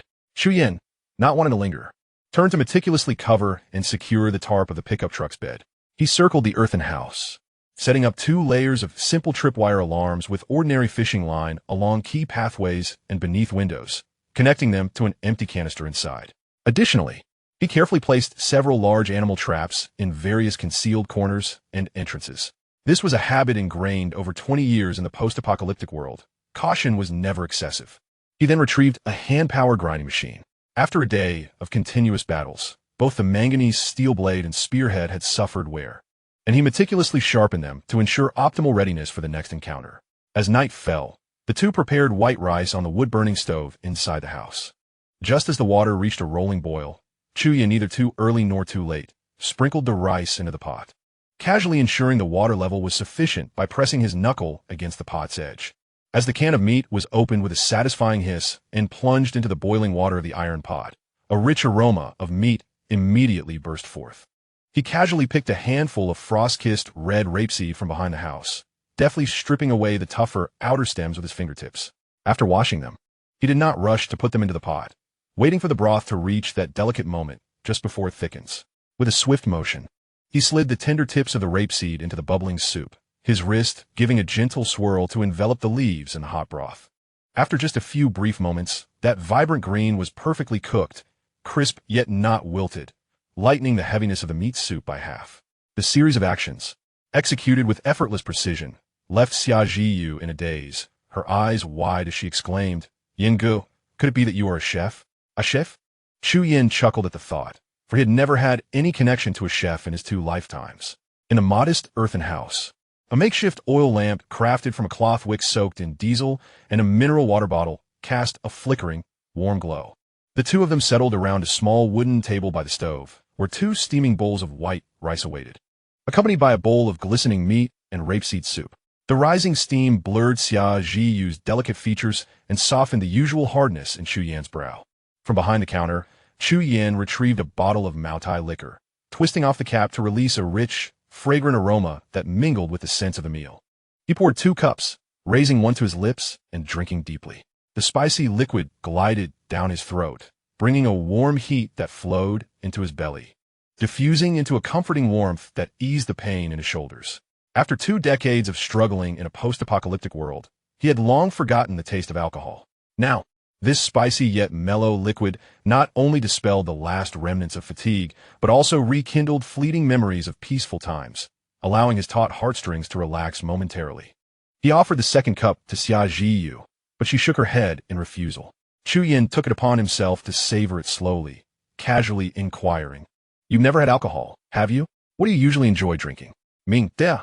As he spoke, he picked up the oil-glazed rapeseed with his chopsticks and brought it to his mouth, the sweet yet slightly bitter flavor mingling with the meat aroma on his tongue. The steaming rice warmed him from within, dispelling the last traces of chill in his body. Xia Jiyu softly responded, "When I go out shopping with my classmates." Aside from enjoying tea, I occasionally indulge in coffee. Coffee? Chu Yin was somewhat perplexed, as he believed that not many students favored it. Yes. During the 6 months of preparing for the college entrance exam, I needed to stay alert during late-night study sessions. So my mother bought me a semester's worth of canned coffee. I gradually got used to the bitterness and grew to like it. She took a small sip of the soup and added, "When you mentioned the Times Sand Cafe the other day, although I haven't seen it, I felt a sense of anticipation. I really want to go in for a cup." Times Sand? Chu Yin suddenly recalled that mysteriously vanished cafe, with its enormous gear at the entrance. Silence enveloped them, broken only by the gentle sounds of chewing and the occasional crackle of the fire in the stove. Xiaoji furtively glanced at the silent man across from her. Under the dim yellow light, his lowered brows and eyes appeared less sharp, carrying a hint of handsomeness. Her large eyes unconsciously curved into crescent shapes. Quickly, she averted her gaze, concentrating on the meal in her bowl, savoring this fleeting yet genuine tranquility. She felt that this moment of serenity, simple and warm, was a rare luxury in a world teetering on the brink of collapse. As the night deepened, a chill seeped through the cracks in the earthen walls. On a makeshift wooden bed, 2 layers of old clothes were spread, topped with a thick quilt. Inside the quilt, Xiaojiu lay stiffly beside Chu Yin, her body tense, afraid to move even a muscle, deliberately softening her breaths. In the darkness, she could distinctly hear the drumming of her heart, her cheeks burning with heat. Chapter 63, The Leisurely Bamboo Garden. Chu Yin sensed her anxiety, finding it somewhat amusing. Yet he refrained from speaking. After enduring 3 fierce life and death skirmishes that day, each more intense than the last, he had narrowly escaped death in the final encounter. The wound on his shoulder, still throbbing with pain. The exhaustion of both mind and body washed over him like a tidal wave. Besides, one does not savor Matai in a single gulp. It is the slow sipping that reveals its richness. He closed his eyes, and consciousness quickly sank into the boundless dark, his breathing becoming long and steady. Hearing the rhythmic sound of breathing beside him, Xiaojiu's tense body gradually relaxed. In the darkness, she kept her eyes wide open, listening to the occasional soft whistle from outside, unsure if it was the wind or something else, while feeling the warmth emanating from him. She had never imagined sharing a quilt with a stranger, yet at this moment, the warmth beneath the coarse fabric became her only source of security in the darkness. Cautiously, she pressed her icy toes, which had been cold all day, against his warm calves, drawing in some heat, and eventually drifted into a deep sleep. Before dawn, Xiaojiu was gently roused from her slumber.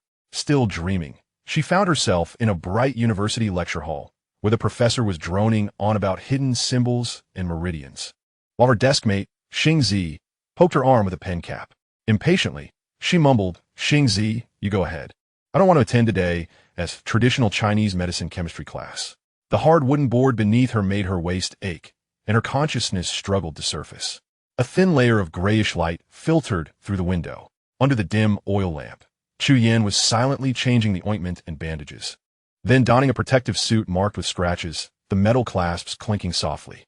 Dun Dun squatted beside the extinguished fire pit, its tiny pink tongue eagerly licking the last remnants of warm meat broth from a ceramic bowl, emitting satisfied purring sounds. Suddenly, Xiaojiu sat up, the remnants of sleep scattering in an instant. Flustered, she scrambled to her feet, hastily splashing her face with cold well water and rinsing her mouth. The leftover white rice and a bit of meat broth from last night were reheated, and she quickly devoured them, the warmth of the rice soothing her stomach. Chu Yin had already pushed a handful of multivitamins and a bowl of whey protein powder, faintly fragrant with milk, toward her. Why so early? The young girl swallowed the last morsel of food, her voice thick with the raspy confusion of just awakening. The chill from outside seeped through the cracks in the door, prompting her to draw in her neck. Chu Yin adjusted his cloak, prepared for the journey, traveling at dawn and dusk, allowing time to bask in the sun at noon. He rolled up the quilt and old clothes. Time aboard the vehicle. The pickup truck's engine roared to life, a low growl akin to a waking steel beast, rumbling over the wild grass as it surged back onto the dilapidated old highway. Perhaps the misfortunes of the previous day had exhausted their toll, for this leg of the journey proved remarkably smooth. Occasionally, a few ragged zombies stumbled along the fog-laden roadside, sluggishly turning at the sound of the engine. As their grayish eyes caught sight of the vehicle, the heavy pickup truck barreled forward, propelled by the fierce wind. The vehicle shuddered only slightly. While the filthy remains were cast aside, lost in the dust kicked up by the wheels. Initially, Xiaojiu instinctively closed her eyes, but after several instances, she dared to open them wide, witnessing those decayed forms crushed into oblivion beneath the steel, oddly finding a perverse sense of safety in the spectacle. The sun climbed higher. Approaching noon, Chuyin cast a glance at a crooked signpost by the roadside, the faded red characters spelling Tanzhou border peeling away. A few dozen kilometers ahead, they would turn onto the provincial road, entering the undulating hills. Away from the concrete jungle, the density of zombies would surely diminish. Just then, a weathered sign caught his eye, Chuizhu Leisure Farm. Beneath the sign, a fork in the road extended inward. What truly captivated Chu Yan's attention was the lush vegetable garden beside the fork. Morning dew still clung to the vibrant green radish tops, tightly clustered together. Tender bok choy unfurling its leaves, and a patch of fresh chrysanthemum greens swayed gently in the briskness of early spring. The memory of the sweet yet slightly bitter red vegetable and meat soup from the previous night lingered stubbornly on his palate. For someone who had subsisted on compressed biscuits and expired canned goods for 2 decades, this verdant sight was more enticing than gold. The pickup truck gradually veered off the highway, its wheels crunching over the gravel road. The small farm was quiet, several white-walled, gray-tiled houses surrounding a courtyard, the gate ajar. Chu Yin parked the vehicle within, turning off the engine. As the engine's roar faded, the only sound remaining was the rustling of the wind through the bamboo grove. A peculiar stillness enveloping the surroundings. He opened the car door, his manganese steel knife readily accessible at his waist, his gaze sweeping over each window. With a creak, the wooden door of the main house opened slightly, revealing the wrinkled face of an elderly woman, her expression etched with alarm. Soon after, the door swung wider, and an equally elderly man, stooped and gray-haired, emerged, his eyes filled with weariness and fatigue. "Are you just passing by?" the old man inquired, his thick local accent coloring his words as he scrutinized Chu Yin and the young woman who had just disembarked. Noticing they were a man and a woman, especially Xia Zhiyu's youthful and clean visage, his tense demeanor seemed to ease slightly. Something must have happened in the city, hasn't it? No broadcasts, no phone service? Yes, something has occurred. Chu Yin observed the surroundings succinctly, her eyes scanning the courtyard. "May I rest for a moment and fetch some water?" Certainly. Please come in and take a seat." The old woman promptly responded, a warm smile spreading across her face as she stepped aside to allow entry. Outside was a chaotic scene, and the elderly couple felt a deep-seated anxiety while hiding indoors. "It's just the two of us, along with a foolish child," she continued. But before she could finish, a loud thud resonated from the back room, followed by a muffled wailing. The old man's expression changed instantly. He yelled towards the rear, "Danielle, be quiet and behave." Afterward, he turned to Chu Yin, his face, marked with age spots, filled with remorse as he rubbed his hands together nervously. "I apologize. Did we frighten you? My child has been rather slow-witted since birth, and his strength is quite alarming. I keep him locked away in the back." He sighed, genuine helplessness and affection evident in his aging eyes. "This child of mine is truly unfortunate." The old woman also bore a pained expression, but she quickly shifted the subject, following Chu Yan's glance towards the nearby vegetable garden. "Do you enjoy fresh vegetables? Just a moment. Let me gather some for you."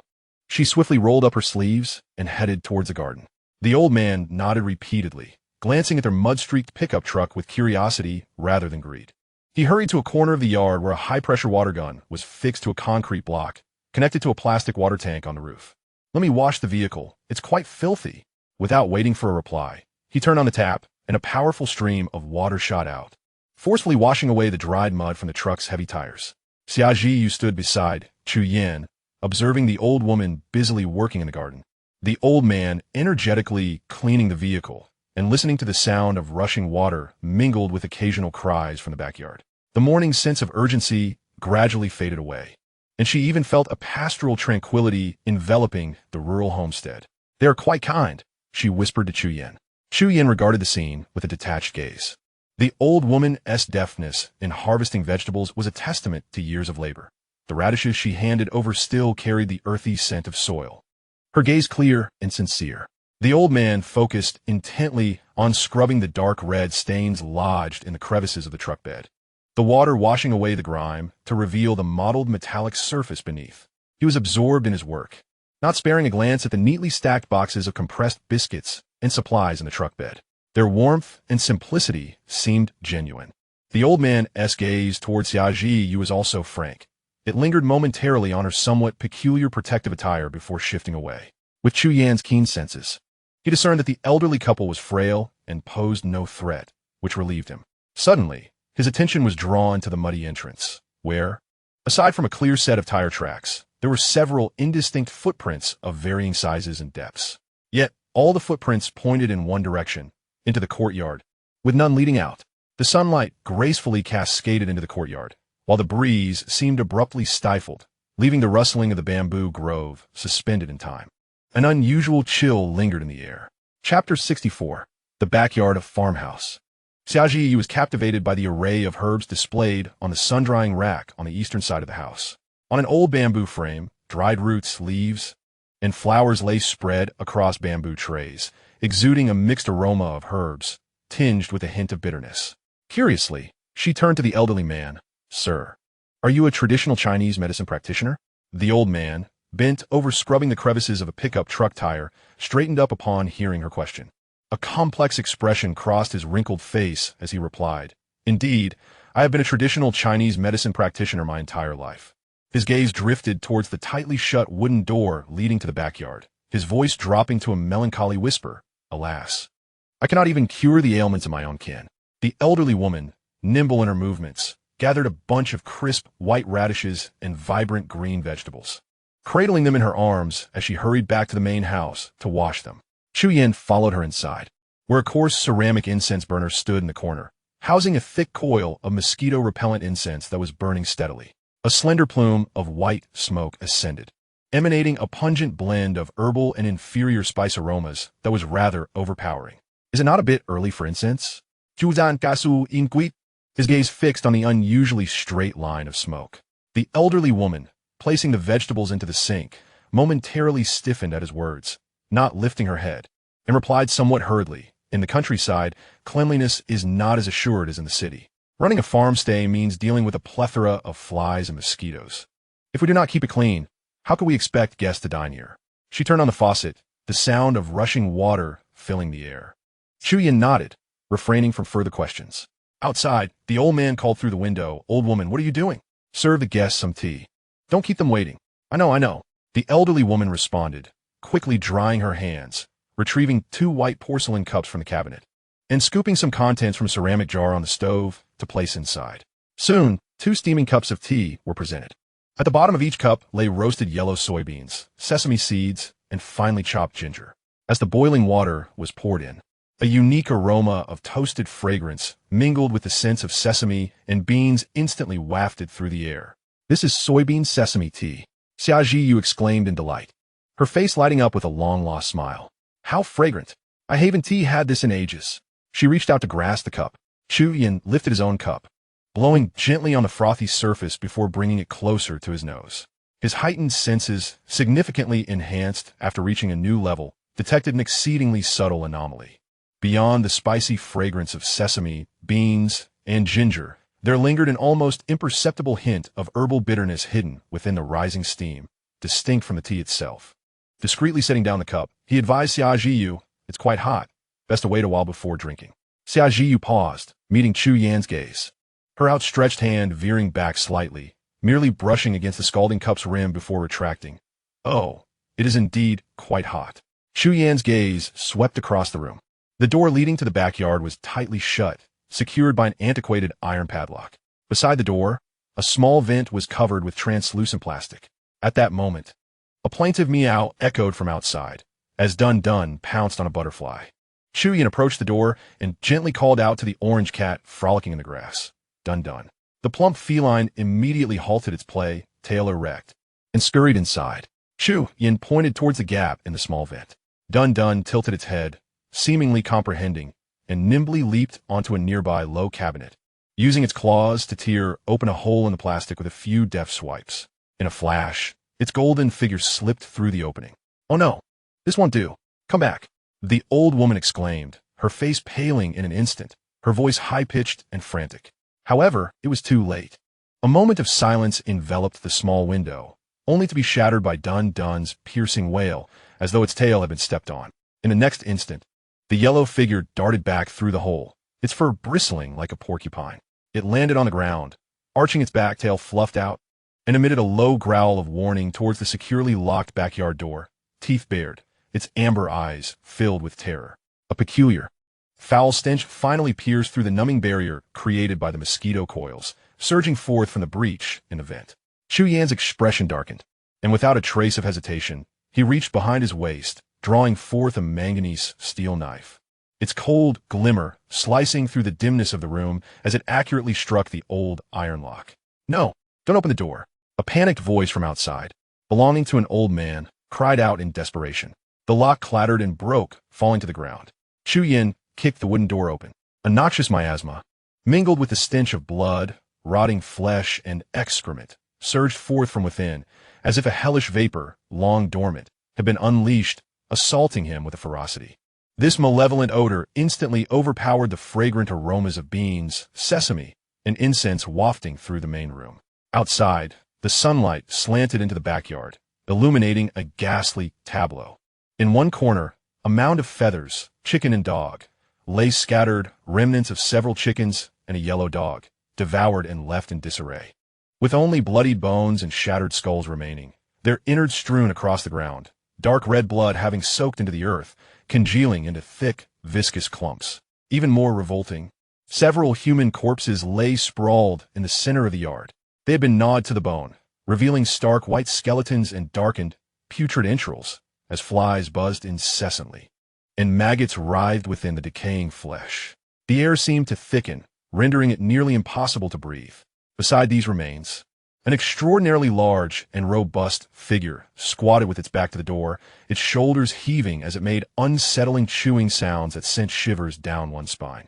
It appeared that the loud creaking of the door and the influx of light had startled this figure, causing it to halt its gnawing and stiffly turn its head. A face emerged into Chu Yan's line of sight. It is the face of a young man, his features faintly reminiscent of the old couple, presumably the foolish son, Dailyupdates, as described by them. His eyes are vacant, the whites clouded and veined with blood, while his skin emanates an unsettling pallor. His lips curl, a viscous mixture of saliva and blood dribbling down his chin. This is not the gaze of a zombie, which is characterized solely by hollow hunger and confusion. Instead, this gaze is laced with chaotic ferocity, a flicker of disturbed rage, and a primal, beastly greed for flesh. "Mun, eat man, delicious," Dania mumbles incoherently, his voice harsh and grating. He springs to his feet, seizing a hefty iron rod resting against the wall, as thick as a child's arm. Without warning, the heavy rod slices through the air with a thunderous crack, descending upon Chu Yan with alarming speed and force, far surpassing the clumsy assaults of ordinary zombies. This strike embodies sheer brute strength, coupled with a raw sense of coordination. Chu Yan has no time to ponder. He grips the hilt of his knife tightly, positioning it defensively. A resounding clash of metal reverberates, sparks flying. An overwhelming force surges along the blade, causing Chu Yan's arms to tremble violently. The wound on his left shoulder tearing open, blood gushing forth. He finds himself involuntarily stumbling back 3 steps, his shoes screeching against the concrete floor, leaving behind a glaring white mark. A wave of nausea rises in his chest, a metallic sweetness pooling in his throat. He forces himself to swallow, his heart racing with terror at the magnitude of this power. This exertion brings an unsettling sense of lightness, as if his limbs are laden with lead, his muscles responding sluggishly. It must be the tea and the smoke from the incense. The two together have numbed his nerves. Retreat. Both the tea and the incense are poisoned. Chu Yan shouts sternly at Xiajiu. He steels himself, wielding the manganese steel knife as a shimmering shield before him. Chapter 65. My child has returned to humanity. Dailyupdates swings the iron rod wildly, each strike resonating with tremendous force, stirring a foul wind. Chu Yan opts not to confront it head-on, his steps appearing unsteady as he dodges and weaves. The iron rod repeatedly misses, crashing into the muddy ground, splattering clumps of bloodied muck, and striking the stone mill in the courtyard, shattering a corner of the hard bluestone and sending shards flying. Chu Yan seizes an opening. Dailyupdates, having swung and missed, leans slightly forward due to the momentum exposing his back. Chu Yan pivots and advances, no longer seeking a fatal blow. Instead, he slashes diagonally, his blade finding its mark in Dailyupdates' back. The blade sinks into flesh, a thick, dark blood erupting forth. Dailyupdates emits a howl that is far from human, his massive frame staggering and collapsing to the ground. "My child," the old woman wails in despair, having rushed from the kitchen at some point unbeknownst to him. Gripped tightly in her hand is a sharp, thick-bladed kitchen knife, her bloodshot eyes radiating madness and hatred as she recklessly lunges at Chu Yan's back. Her movements imbued with an unnatural ferocity. Chu Yan is taken aback by the unexpected assault from this elderly woman. He found himself at a pivotal moment. His body sluggish due to the intoxicating haze. In a critical instant, he had no choice but to rely on the instincts forged through 20 years of life and death struggles. Forcefully twisting his waist and sidestepping perilously to evade a fatal blow. The blade of the kitchen knife scraped harshly across the armor of his left arm, producing a jarring sound as the outer layer of high-strength nylon fabric was sliced open, revealing the dark gray Kevlar fiber beneath. The impact still penetrated, causing a wave of numbness in his left arm and excruciating pain in his injured shoulder. A surge of murderous intent surged in Chu Yan's eyes, and he pivoted, his manganese steel knife imbued with pent-up fury, transforming into a cold arc of light as he retaliated, striking the old woman in the chest and abdomen. The force of her forward momentum froze in place, the knife clattering to the ground. She looked down, watching as a vivid crimson stain rapidly spread across her chest. A fatal wound inflicted just above her heart. She opened her mouth, attempting to speak, but only a mouthful of blood bubbled forth. Without hesitation, Chu Yan delivered another strike, determined to end the old woman's suffering. Mama. Daniel, like a wild beast, lunged forward on all fours, his ashen face betraying a flicker of bewilderment in his vacant eyes. He discarded the iron rod and emitted a low growl, primal and fierce, as he stretched his arms toward the old woman, who was sliding down towards the wall. He sought to shield her with his body. However, Chu Yan's second strike had already arrived. The cold blade sliced through the coarse fabric of Daniel's back, embedding itself deeply into flesh and bone. His massive frame shuddered violently, freezing in place. A raspy sound escaped his throat, thick, dark blood oozing from the corners of his mouth and the gaping wound on his back. Yet he stubbornly spread his arms wide, like a wall, shielding the old woman, who was now gasping for breath. "Mama," he murmured through blood-stained teeth. The old woman leaned against the wall, her eyes shining with a terrifying brightness, her bloodied hands trembling as she reached out to touch Daniel's face. Her voice was faint, like a sigh. "Old man, do you hear? Daniel called me Mama. My child has returned to humanity." A satisfied smile blossomed on her gaunt face. Chu Yan's knife hovered in the air, and he beheld Daniel, who was growling and sobbing like a wounded beast before his mother's lifeless body, the word Mama echoing in his ears. This momentary delay proved fatal. "Watch out behind you," Xiaoji's voice cried out, laced with tears. Out of the corner of his eye, Chu Yan caught sight of a shadow lunging towards him. It was the old man, his face stripped of all sorrow, replaced by a desperate ferocity. He raised a heavy axe high, silently circling to Chu Yan's side and rear, the blade gleaming coldly as it aimed for the back of Chu Yan's head. The distance was too short. The axe's wind was already upon him. Bang, bang, bang, bang. The deafening explosions erupted abruptly, a dozen sharp concrete nails, propelled by high-pressure gas, cascaded towards the old man like a swarm of death, accompanied by the hissing of rending fabric pouring forth frantically from the side. The dull thud of flesh meeting steel melded into a cacophony. The elderly man's body suddenly jolted forward, as if struck repeatedly by an invisible hammer, trembling violently. The raised axe fell limply, clattering to the ground. He lowered his head, incredulously gazing at the numerous small wounds blooming across his chest and abdomen, warm liquid gushing forth. His eyes rapidly lost focus, and he collapsed backward onto the foul, muddy earth, twitching a few times before becoming still. To the left of the old man, Xiaoji clung tightly to the cold metal body of the nail gun, her slender arms trembling furiously. The carbon dioxide canister connected to the rear of the gun shook violently. The tremendous recoil caused her frail body to sway, yet she gritted her teeth, her fingers firmly pressed against the trigger. Witnessing the old man's fall, Xiaoji shook uncontrollably, her face as pale as a sheet, her lips devoid of color. She held the heavy weapon as if it were a searing iron, staring blankly at the old man's lifeless body on the ground, then at the thick barrel of the nail gun, from which wisps of white smoke were rising. Chu Yan hesitated no longer. Delay could lead to disaster. He took a deep breath, suppressing the sensation of lightheadedness, and the blade flashed once more. With a decisive stroke, he severed the neck of the bellowing bull, its grotesque head rolling away. Another thrust pierced the heart of the old woman, wearing an eerie smile. All screams and murmurs ceased abruptly. The room was left with an acrid stench of blood and the sound of dripping life. Chu Yin decisively crushed the still-burning incense on the ground, the herbal scent finally beginning to dissipate. He flicked the blood from his blade and sheathed it. As the effects of the sedative rapidly waned, the disorienting feeling that had bound his limbs began to vanish, strength flooding back into his body. Xiaoji Yu could no longer hold on. She dropped the nail gun and stumbled out of the main room, collapsing against the courtyard wall, clutching her knees as she violently retched. Chu Yin did not immediately attend to her. He stood at the entrance of the backyard, thick with the stench of blood, his brow furrowed. The scene before him surpassed anything he had known in his past life. The foolish son, the bull, was clearly not a zombie. Zombies lack such a gaze, would not comprehend the use of tools like iron rods, nor exhibit pain or maternal protective instincts when attacked. Yet, he was certainly no ordinary human, consuming raw flesh, exhibiting terrifying strength, pallid skin, vacant pupils, drooling, and incoherent speech. What on earth was this? His gaze ultimately settled on a small, independent room in the corner of the kitchen. The door was firmly locked, yet a rich aroma of traditional Chinese medicine wafted from within. Chu Yin approached and, employing the same method, struck the lock with his blade. Chapter 66. The heart of man is like a ghost. The scene inside the small room confirmed his suspicions. The modest space was nearly filled with various medicinal herbs. Sacks, winnowing baskets, and bamboo trays overflowed with roots, stems, leaves, flowers, and fruits of diverse shapes and strong aromas.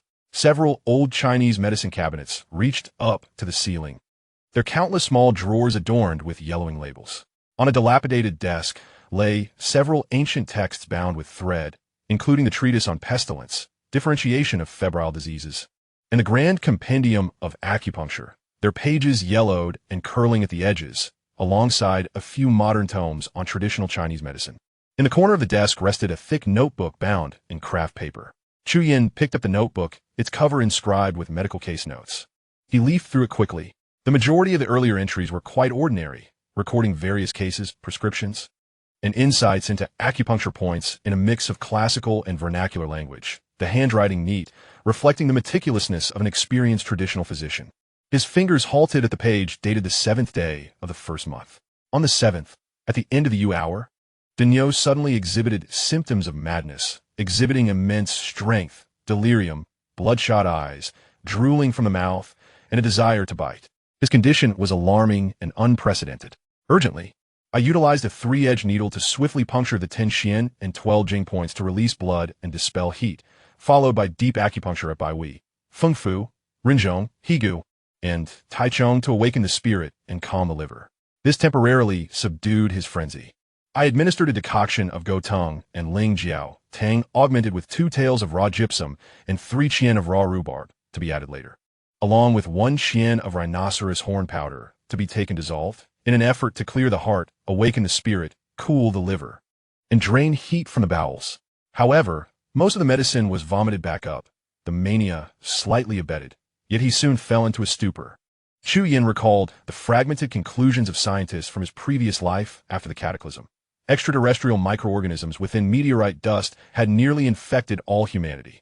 Yet, only about 1/4 of people experienced a complete collapse of their immune systems within an hour, transforming into zombies. The remaining 3/4 successfully suppressed or eradicated the microorganisms due to unknown antibodies or immune mechanisms becoming immune. However, among this vast immune population existed an exceedingly rare anomaly.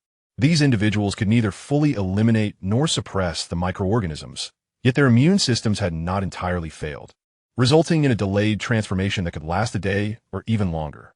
This foolish son, Daniel, was likely one of those rare, delayed transformers. Xia Jiyu, unbeknownst to him, had ceased vomiting and stood beside the desk, her complexion still pale. Chu Yin explained to her what he had read in the notes. On the 7th, her son Daniel had suddenly fallen ill, exhibiting immense strength and confusion, with a desire to bite. Acupuncture and potent medications had barely managed to subdue him. Xiaojiu leaned in to scrutinize the hasty handwriting, her voice trembling. Does this resemble the symptoms of a zombie virus? Yet, it seems not entirely the same. Chu Yin remained silent, unable to articulate the scientist's conclusions from his past life. He continued to flip through the notes, which began to appear increasingly scrawled and frantic, imbued with a sense of desperate madness. On the 8th morning, Danyo's condition worsened. In his stupor, he devoured several live chickens from the yard, feasting on their raw flesh and blood, resembling a madman. However, after consuming the raw meat, his frenzy slightly subsided, his pupils constricted, and he could recognize me and his mother. I continued the acupuncture, as before, supplemented with a single Ngong Nyo Huang, one dissolved in water, for forced administration. I perused treatise on warm diseases, acquired rashes, and compilation of Plague in Search of Answers, suspecting that a malevolent energy deeply lodged in the Jin meridian had incited the liver wind. Antelope horn powder, 2 Chien, to be dissolved, Uncaria, 1 Liang, to be added later, raw Romania, 8 Chien, white peony root, 1 Liang, whole scorpion, 3 Chien, centipede, 3 pieces, to be roasted and ground, raw stone calamine, 2 Liang, to be boiled first, raw rhubarb, 5 Chien, to be added later, Glauber's salt, for Chien, to be dissolved. Administer at noon. By the hour of Shun, Danyu's ferocity rekindles. He viciously strangles a yellow dog with his bare hands and devours its flesh. His strength is boundless, beyond human control. His words are incoherent, and he can no longer call for his mother. His mother weeps for half a day, ultimately confining him to the lumber room in the backyard, strictly forbidding him to emerge. Alas, could such a monstrous affliction be the rumored zombie poison plaguing the city? Chuyin's expression darkened as his fingers traced the lines of his notes. On the 8th day, the situation worsened.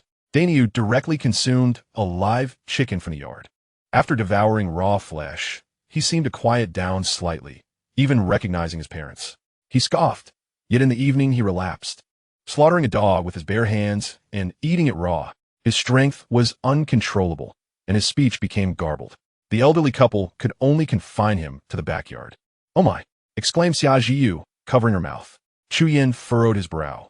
At this point, Danyu cannot be considered a zombie. He still retains some semblance of his original nature and listens to his mother's commands. He continued to peruse.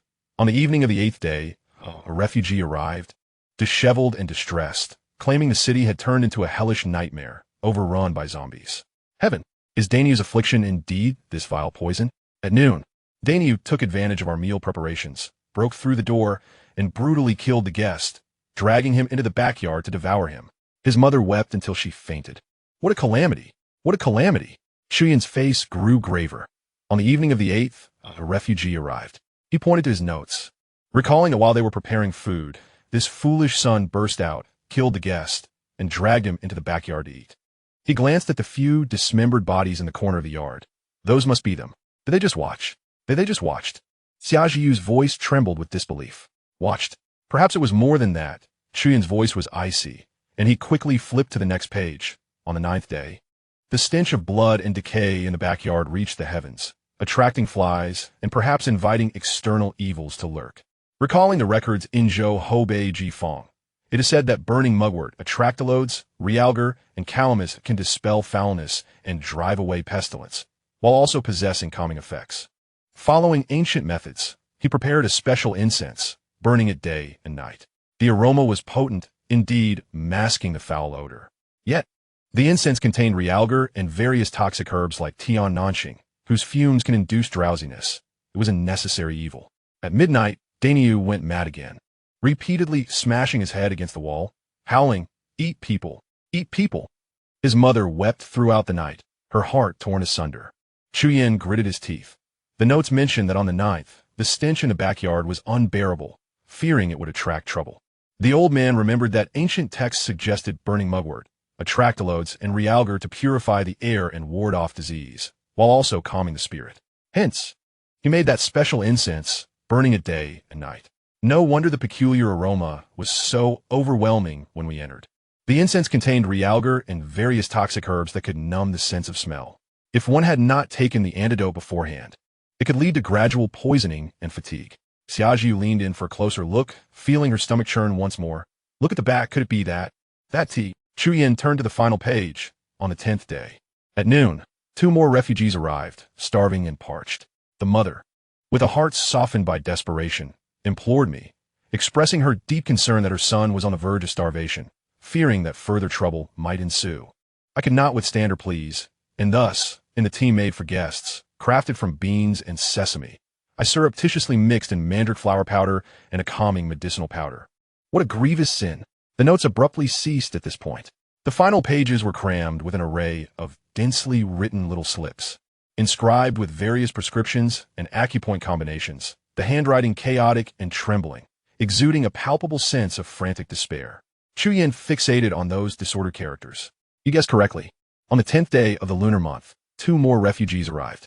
The old woman beseeched the elder, claiming her son was utterly famished, fearing further complications. Chu Yan's voice dripped with irony. The elder, unable to resist her, added mandrake flower powder to the bean sesame tea for the guests, along with that calming medicinal powder used for incense. Xia Jiyu instantly grasped the implication, her complexion turning as pale as parchment. Mandrake hallucinogenic, inducing coma. They did it on purpose. Indeed. Chu Yan closed the notebook, his fingertips brushing against the rough cowhide cover, which seemed to still bear the tremors of the writer's despair. He silently gazed at the 2 aged corpses on the ground and the foolish son who had protected his mother, even in death. The satisfied smile frozen on the old woman's ashen face was particularly jarring. In this apocalyptic world, human hearts are as malevolent as demons. In a struggle for survival, driven by a perverse desire, one can bring hell to earth while deluding oneself into believing it is salvation. He picked up the notebook and approached the earthen stove in the corner, lifting the pot lid, intending to incinerate the notebook within the flames. The contents of this tome were too bizarre and perilous. If they were to spread, they could unleash untold tragedies. Wait, Xia Jiyu's voice trembled slightly. Don't burn it. Get to me. The old man's acupuncture and herbal remedies have kept the ox from turning into a zombie for a week. I want to take a look. She gestured towards the plethora of herbs and ancient texts filling the room. And these as well. Let us take them, just in case they prove useful. Chapter 67. I have killed. Chu Yin paused, turning to regard her. The girl's eyes reflected a mixture of fear, sorrow, and more profoundly, a painful clarity sharpened by the harshness of reality. After a moment of silence, he ultimately tossed the notebook to her. Xia Jiyu fumbled to catch it, clutching it tightly to her chest, as if grasping a thread of understanding in this maddening world. Chu Yin ceased his objections, turning to rummage through the room. Soon, he unearthed 2 snakeskin bags. The 2 worked in silence, methodically gathering supplies. Xia Jiyu first collected the several yellowed ancient texts from the table and shelves, carefully organizing them, and solemnly placed the notebook among them. Even the set of acupuncture needles tucked in the corner was gingerly gathered, her movements slow and tender, as if cherishing a rare treasure. Chu Yin, on the other hand, swiftly filled the snakeskin bags with the categorized herbs from the medicine cabinet, the dustpan, and burlap sacks. Angelica, astragalus, licorice, rhubarb, dried centipedes, and scorpions, an intense medicinal aroma filled the confined space. The 2 bags soon swelled, bulging with their precious contents. They laboriously dragged the heavy, snakeskin bag to the side of the pickup truck, stuffing it deep into the bed and carefully covering it with a tarp. Once inside the cab, they closed the door, momentarily shielding themselves from the pungent scent of blood and the hellish scene outside. The roar of the engine erupted as the pickup truck slowly pulled away from the farmstead known as Suzhou-Sinyuan. The tires crunched over the gravel road, rejoining the dilapidated old national highway. Inside the vehicle, silence reigned, broken only by the monotonous hum of the engine. Xia Jia tightly embraced her knees, curled up in the passenger seat, her face buried in the crook of her arm. Initially, her sobs were stifled, her shoulders trembling slightly. Gradually, the quiet weeping escalated into an uncontrollable wail. Tears poured forth, instantly soaking her sleeves. She cried so hard that she struggled to catch her breath, her body shaking violently. I killed him. Whoa, I killed him. That old man, he just fell down, so much blood, so many wounds, she stammered, her words tumbling out in a chaotic rush. The overwhelming weight of guilt and fear crushed her entirely. The composure she had feigned moments before in the courtyard vanished, leaving only despair. The pickup truck bumped along the desolate, crumbling road. Chuyin did not gaze at the scenery outside, but silently gripped the steering wheel. Listening to the girl's heart-wrenching cries, he finally extended his right hand after a long while, gently clasping Xia Jia's icy hand. His palm was warm and strong, exuding an unusual sense of stability. The cries softened, turning into intermittent sobs. Xiaojia lifted her tear-streaked face to look at Chu Yan. He remained focused on the pockmarked road ahead, his profile illuminated by the light streaming in through the window, appearing somewhat stern. Without meeting her gaze, he tightened his grip slightly and spoke, his voice cutting through the engine noise and her sobs. You did not kill a person. You killed a wretch who would sacrifice innocence to feed a monster. You saved us. Hold on to your weapon. Chu Yan's voice remained steady, devoid of any comforting softness. Next time, there will be others who wish to kill you or me. The pickup truck jostled along the old national highway for several more kilometers, each bump tugging at the wound on Chu Yan's left shoulder. He twisted open a bottle of Mao Tai, downing a gulp of the rich liquor, which seemed to ease the pain slightly. He cast a glance into the rearview mirror. Xiaojia was curled up in the passenger seat, her face turned toward the window, her shoulders occasionally trembling, remnants of her recent tears still evident. An unassuming fork in the road appeared beside the national highway, half hidden by rampant winter grass. Chu Yan turned the steering wheel sharply, driving the pickup over the wild grass and onto a dirt road nearly consumed by weeds, eventually stopping at a sunlit hillside. A slender stream flowed down the slope, tumbling over the rocks, the water so clear that the pale gray pebbles beneath could be seen. Get out, he said. But as he pushed the door open, the movement tugged at his injury, causing him to furrow his brow. Xiaoji quietly followed him to the tail of the car. Chu Yan retrieved several bottles of mineral water and a medical kit from the back compartment. Twisting off the caps, the icy liquid flowed over the jagged wound, mingling with dark red streaks of blood that meandered down into the earth. Gritting his teeth, he applied a fresh layer of mu puricin ointment, binding it tightly with clean gauze. Xiaoji squatted beside him, offering a pair of scissors, her fingers cold to the touch. Go wash up, she urged. After finishing the bandage, Chu Yan nodded toward the nearby stream. The water was frigid, characteristic of the penetrating chill found in the southern regions during the first month of the lunar calendar. He shed his blood-stained shirt and approached the stream, cupping his hands to vigorously wash his face, scrubbing away the clotted blood and grime from his arms, the cold causing his muscles to tense involuntarily. Mimicking his actions, Xiaoji squatted slightly downstream, splashing water on her face. The rippling surface shimmered like gold, reflecting the clear light. The icy water invigorated her skin, washing away tears and stickiness, as her erratic heartbeat gradually calmed with the soothing sounds of the flowing water.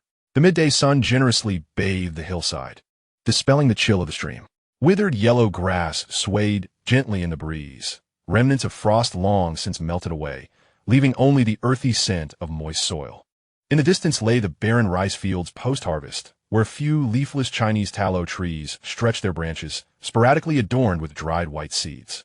The mountains were tranquil, the only sounds being the whisper of the wind and the monotonous gurgle of the stream. The two returned to the pickup truck and hastily consumed some compressed biscuits and canned meat. Xiaoji's expression finally settled. Chu Yan spread his sturdy protective suit on the sunlit slope and lay down. The sun poured down unreservedly upon his skin, warmth seeping into his bones, alleviating the sharp pain in his left shoulder. He closed his eyes, the accumulated fatigue crashing over him like a tidal wave. Xiaoji lay beside him, the sun enveloping her in warmth, dispelling the last remnants of the stream's chill. Turning her head, she gazed at Chu Yan's sleeping profile. His features softened in the sunlight. Breaking the silence, she softly inquired, Brother Yin, does basking in the sun really make one stronger? Like you said, evolve? Her tone was laced with confusion. Why do I feel nothing after 2 days? I want to become stronger too. Chu Yan did not lift his eyelids, a mocking chuckle escaping his nostrils. Only 2 days? And you're all bundled up like a dumpling, dreaming, are we? He recalled his past life, where he had spent a week sunbathing on a rooftop in a thick cotton coat, only barely stepping into the threshold of the first realm nearly a month later. Although malnutrition played a part, his aptitude was as ordinary as the wild grasses beneath his feet. He wondered if this girl beside him might surprise him. Xiaoji's curiosity remained unquenched. Oh, then how did you sunbathe before? How did you evolve to the first realm so quickly? A sly smile tugged at the corners of Chu Yan's mouth, his eyes still closed. He stripped completely bora. The sun directly on your skin. That's what you call stimulation. Want to give it a try? I guarantee you'll see results fast. His tone was flippant. Chapter 68, Cynique Splendora. A flush of crimson instantly enveloped Xiaoji's face, radiating warmth to her ears. In a fit of exasperation, she seized a handful of dry grass and hurled it towards Chu Yan, exclaiming, Rogue, I refuse. Unperturbed by her antics, Chu Yan focused his mind. striving to relax his body. The injury to his left shoulder posed the most pressing dilemma. If he did not recuperate swiftly, not only would he be unable to draw the 80-pound compound bow, but even the act of turning over would be hindered. He needed to maximize his recovery time. His breathing gradually transformed into a long and steady rhythm. Xia Yu observed him as he truly fell asleep, the sunlight warming her back to a comfortable heat, almost bordering on excessive. She gazed at Chu Yan's tightly closed eyes for a few seconds before quickly scanning the surroundings. The desolate slope was enveloped in silence, save for the whisper of the wind. Biting her lip as if arriving at a resolution, her fingers stealthily approached the zipper of her jacket. With a soft rustle, the sound resonated distinctly in the open terrain. She swiftly shed the clumsy, mud-spattered outer garment, lying back down in her snug, light gray autumn top. The sunlight poured over her unimpeded, its warmth becoming direct and overwhelming. A fine sheen of perspiration soon dotted her forehead, while her top body relaxed under the gentle heat, outlining the youthful curves of her form. Just as Chu Yan was on the brink of slumber, a faint, refreshing fragrance reminiscent of youthful innocence wafted through the warm air, more pronounced than before. Instinctively, he turned his head slightly, opening his eyes a crack. In his line of sight, Xia Yu lay beside him, clad only in her form-fitting autumn top. The sunlight sculpted the contours of her youthful body, her slender waist tapering upwards, while the fullness of her chest subtly rose and fell beneath the delicate cotton fabric, reminiscent of a restless dove basking in the sun. Chu Yan felt his throat constrict silently. Regrettably, the injury to his left shoulder made even the simplest movements painful, let alone any other endeavors. He inwardly cursed the untimely affliction, forcing a stern expression as he spoke, his voice slightly hoarse. "Lie farther away. I fear I may lose control." In response, Xia Yu's laughter rang out, clear and melodic like silver bells. True to form, she clutched her jacket and moved to the distant crest of the slope. Lying down beside the dozing Duan, Chu Yan closed his eyes once more, compelling himself to drift into sleep. The warm sun enveloped his body. Fatigue surged like a tide, and his consciousness began to blur. In his dreams, he floated between realms. The serene mountainside abruptly transformed into a war-torn wasteland, thick with smoke. The air was heavy with the acrid scent of burning and the metallic tang of blood. The sharp sounds of projectiles slicing through the air mingled with the guttural roars of monstrous entities. "Ju, Ju," to the left. "The Tinkin is heading straight for you." A familiar voice, stuttering and breathless, echoed behind him. Chu Yan crouched and rolled, a rusted rebar whistling past his scalp and embedding itself into the remnants of a crumbling wall behind him, debris cascading down. Out of the corner of his eye, he caught sight of a slight figure crouched beside a pile of smoldering car wreckage, hands swiftly dismantling some components. The man's face was smeared with oil and soot, with only a pair of eyes shining astonishingly amidst the smoke and chaos, exuding a wild, reckless fervor. "Stutteringly, what the hell are you dismantling? Hurry up!" Chu Yan shouted while fiercely smashing the knee of a zombie that lunged forward with a crowbar, blood splattering all over him. "Give me 3 seconds. Eliminate that brute." Stuttering, Lee did not lift his head, his voice intermittently muffled by the explosive sounds. Yet, as if performing a magic trick, he swiftly assembled a peculiar device using a few wires, a disassembled car starter, and a half-steel pipe, assuring, "Steady, it's absolutely foolproof." At that moment, Chu Yan was suddenly jolted awake, not by the explosions in his dream, but by an instinctive awareness ingrained in his bones. Someone was approaching. His eyes flew open, revealing the enlarged face of Xia Yu, who had leaned in close, curiously observing his slumbering form. Startled by his sudden awakening, she gasped softly, her petite mouth slightly agape, her clear pupils reflecting the fierce countenance he wore upon waking. Chu Yan's gaze inevitably drifted downwards. The thin, light gray autumn shirt was damp with sweat, clinging to her form, accentuating the round, full curves that quivered slightly with her rapid breaths after being startled. The sunlight sculpted her astonishing silhouette, casting deep shadows. A surge of heat suddenly welled up from his lower abdomen, instantly overshadowing the dull pain in his left shoulder. The oppressive weight of 2 decades in a post-apocalyptic world and the tension of rebirth ignited at this moment by the unguarded vitality before him. The string of reason in Chu Yan's mind snapped. Without a second thought, despite the weakness in his injured left arm, his right arm shot out like lightning, grasping Xia Yu's delicate neck and yanking her down forcefully. Her startled cry was muffled.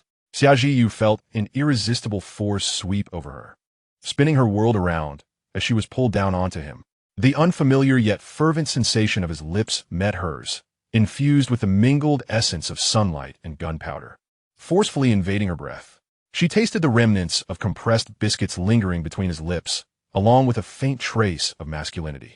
Her mind went blank, her body stiff as a board. Meow. A sharp cat's cry unexpectedly pierced the moment.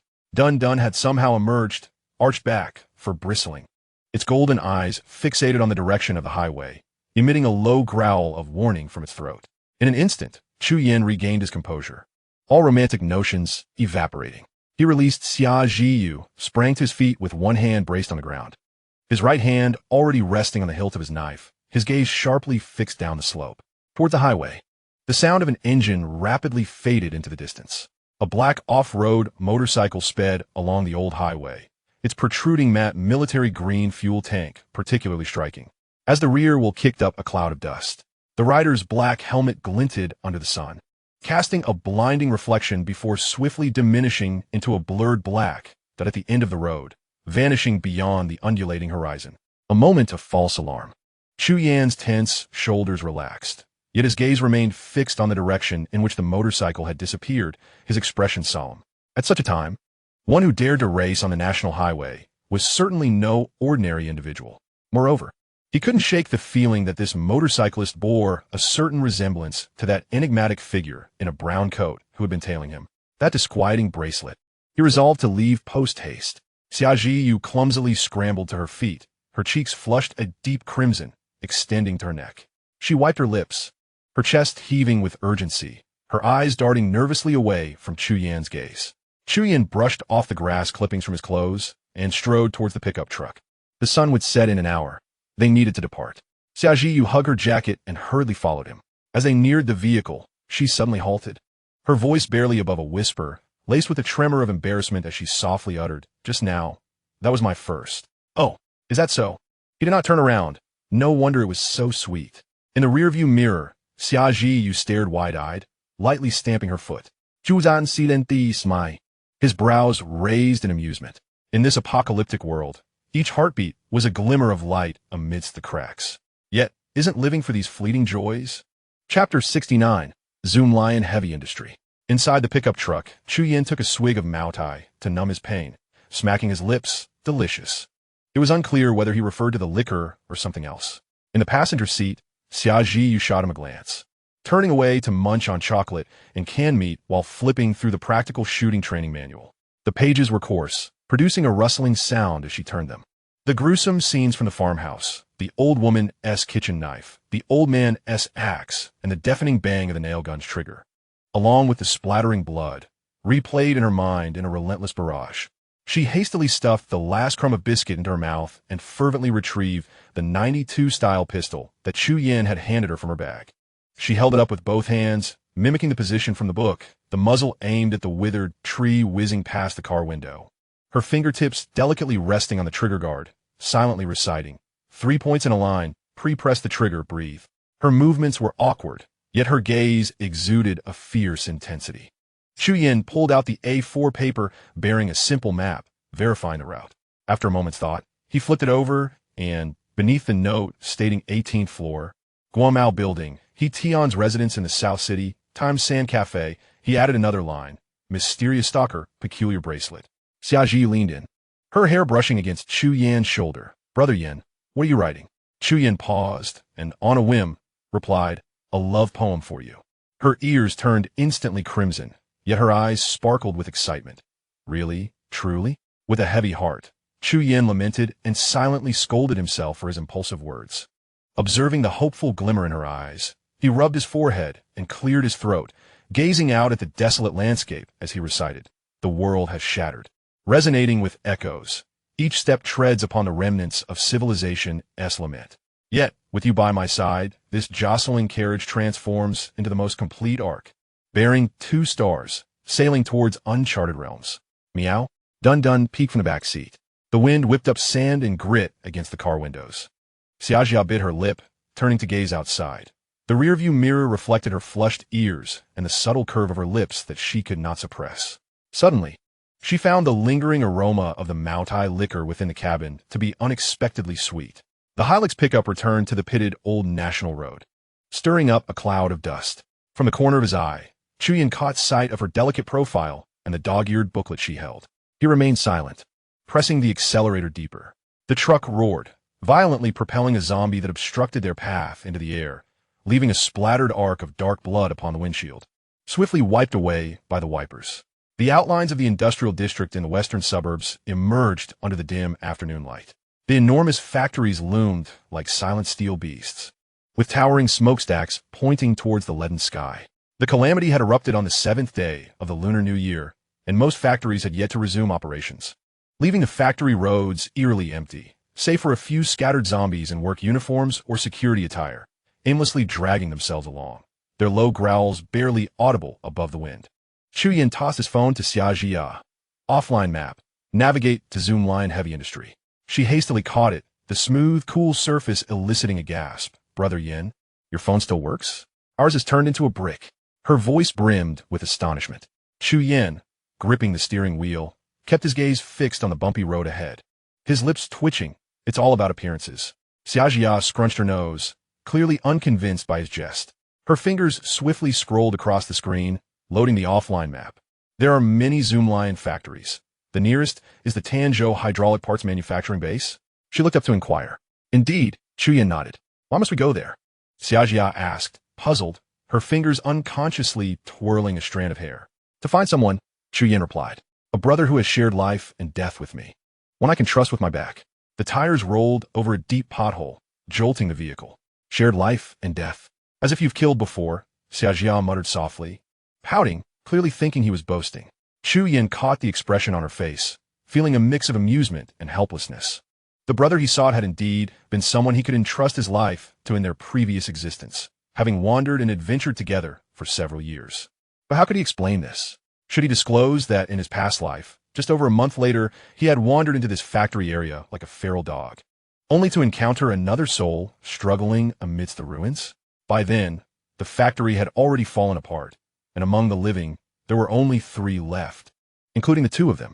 The brother sustained grievous injuries. Though he clung to life, he was left with a lingering affliction that caused him to cough blood. Despite enduring for 6 years, he ultimately succumbed.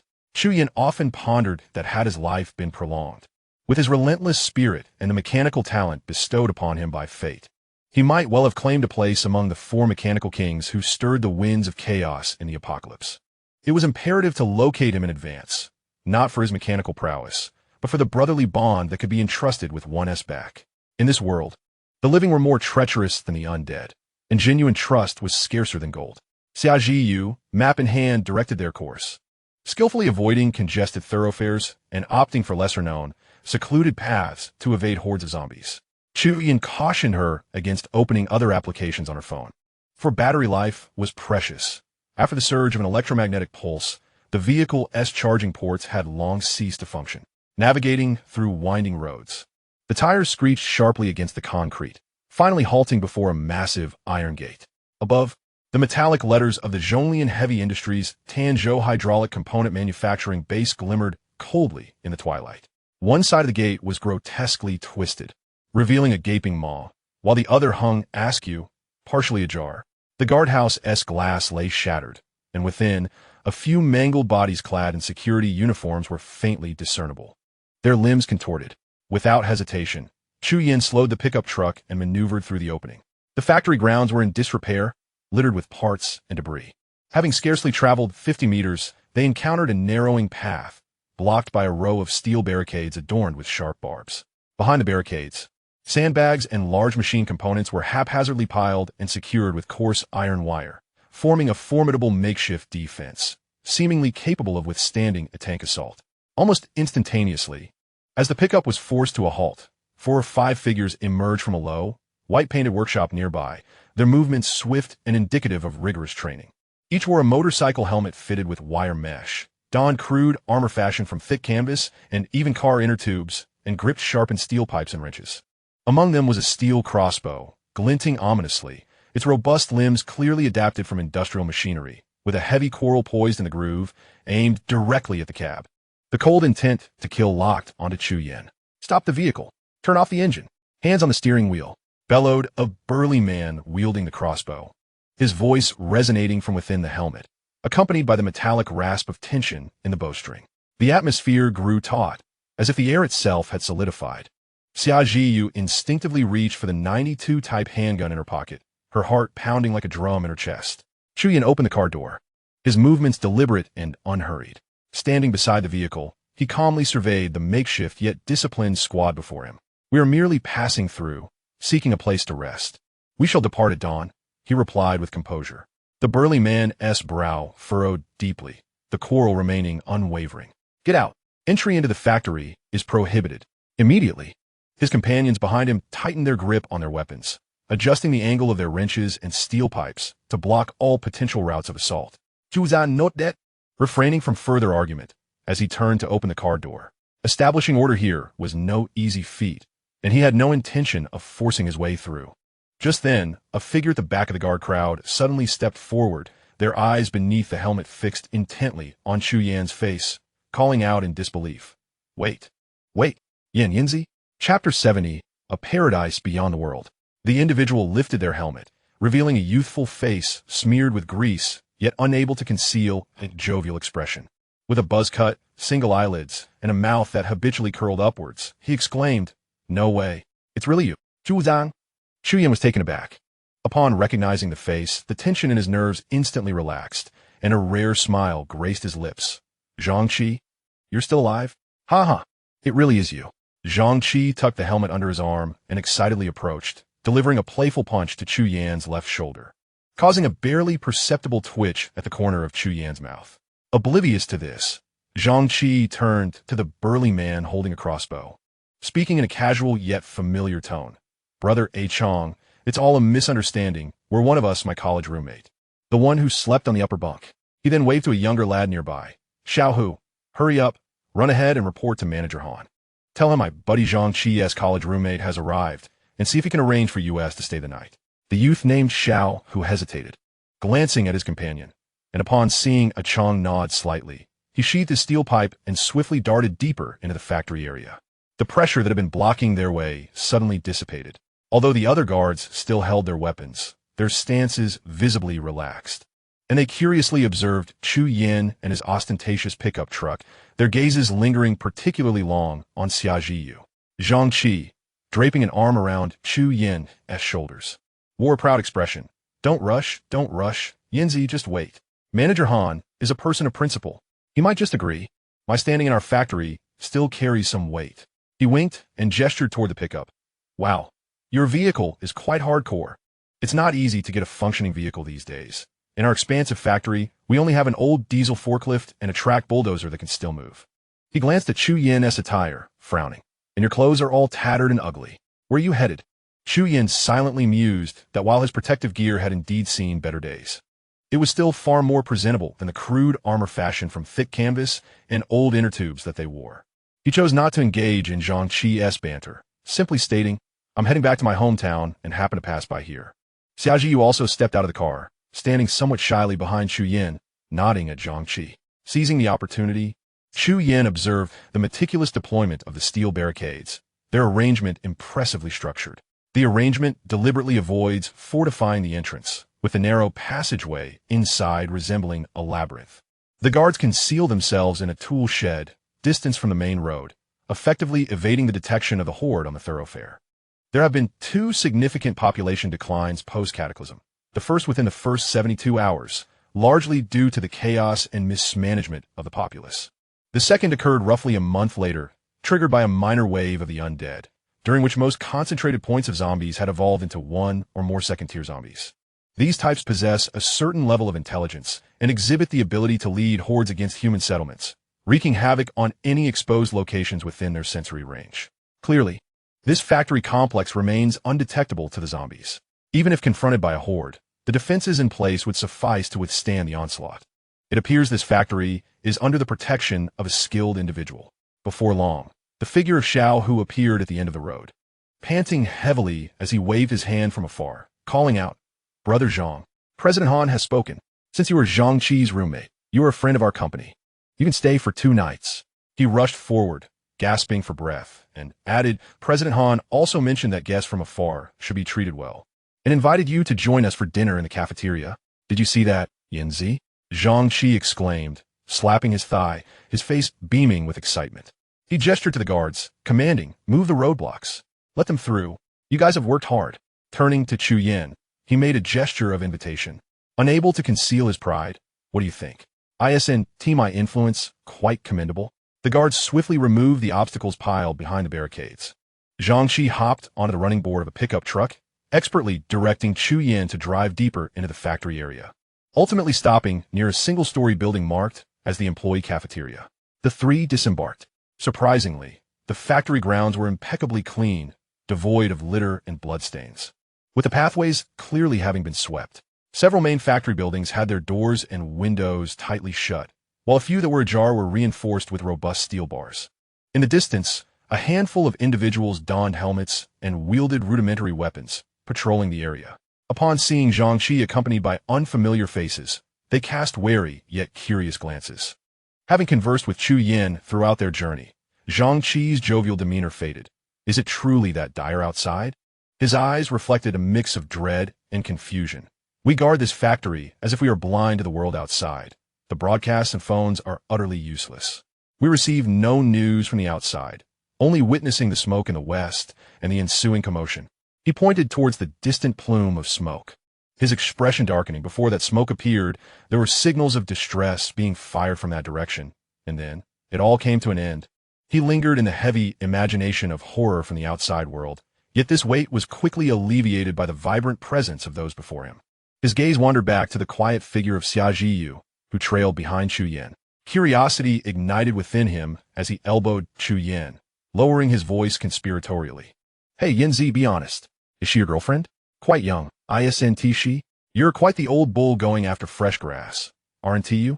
He winked playfully, adopting an exaggerated expression. Chu Yin cast a fleeting glance at him and casually remarked, Indeed, he is old enough for her to call him father. He calculated the age difference, 25 years, certainly qualifying. Zhang Qi, however, immediately misinterpreted the comment, a lewd grin spreading across his face as he chuckled. Well, you certainly know how to have fun, with your many tricks. He suddenly recalled something, wiping his nose with the back of his hand. Oh, by the way, do you remember our class beauty, Wen Ruotang? She is also here at the factory. You'll definitely see her at lunch. TSK, still as radiant as ever. Chu Yin paused slightly, thinking of Wen Ruotang, the stunning beauty, the very subject of fervent discussions during late-night talks in the dorms. Yet, he remained self-aware, harboring no particular thoughts about her. His attention was soon captivated by the orderly environment surrounding him. He raised his hand, gesturing towards the pristine roads, intact facilities, and the patrolling figures. It appears that you have not been significantly affected by the zombies here. There is even a cafeteria still operating? The contrast to the hellish scenes he had witnessed during his journey was striking, almost reminiscent of a paradise untouched. Chapter 71. There must be changes. The playful smile on Zhang Qi's face vanished in an instant, replaced by a somber expression as he said bitterly, How could it not be affected? Before the spring festival, we had over 40 people working here, including those who returned early on the 7th day to prepare for operations. He paused, his voice trembling slightly. Now, there are only 22 left. He lifted his gaze, a look of almost reverent respect in his eyes. Thanks to General Han. Truly, it's all thanks to him. Taking a deep breath, his speech quickened as if emphasizing a profound conviction. On the day of the disaster, chaos reigned. But it was General Han who stepped forward immediately, organizing everyone who could still move. He led the security team and several strong foremen to clear out the mutated beings from the office building and key workshops. Then he promptly organized the remaining personnel. Using everything they could find, forklift pallets, scrap metal, and spare angle steel from the warehouse to reinforce the gates, set up roadblocks, and arrange shifts for watch duty. The factory's small warehouse originally had some backup rice, flour, and oil, along with frozen meat from the cafeteria as cold storage, all of which General Han managed meticulously, distributing rations based on head count. Those on duty or patrolling were all meticulously recorded. Otherwise, he shook his head, leaving the implication unspoken. Without such ironclad order and distribution, hunger and chaos would have long since consumed this final bastion. Chu Yin nodded in agreement, recognizing that a team must have a strong and just leader to survive in tumultuous times. after enduring the darkest moments of the disaster for 72 hours. With around 50% of survivors remaining, the leader of this factory undoubtedly possessed exceptional qualities. Another question crossed his mind. Was there enough food and water?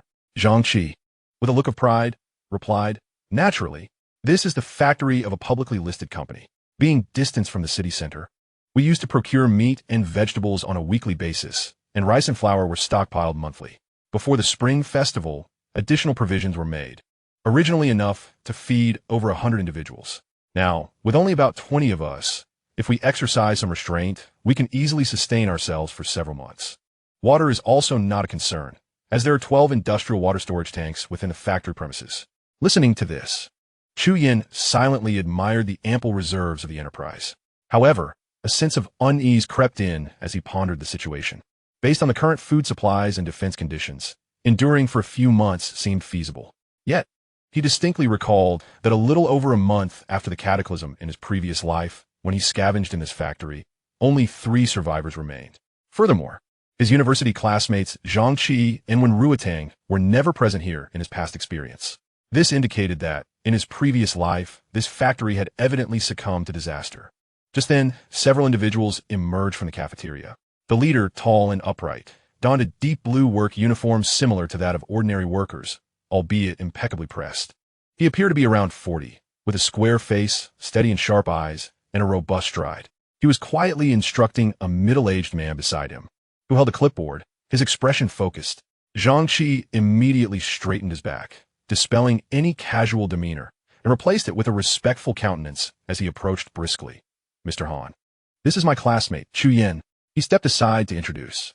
Mr. Han's gaze shifted toward Chu Yin, his scrutiny both assessing and devoid of distaste, resembling a habitual evaluation, calm and authoritative.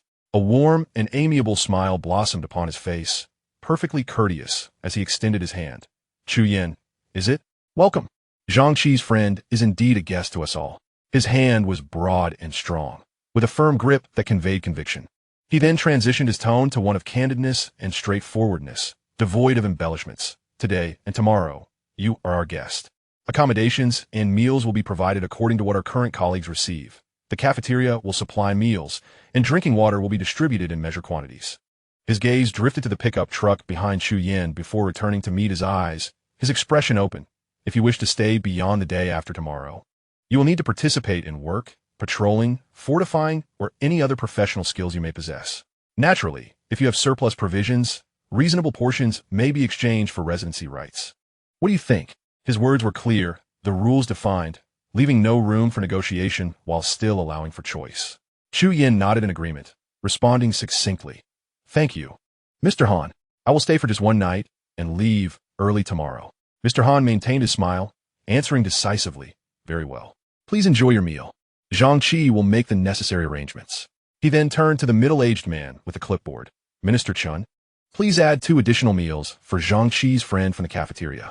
After giving his instructions, he nodded slightly to Chu Yin and led his companions toward a corner of the cafeteria, where a few solitary tables were located.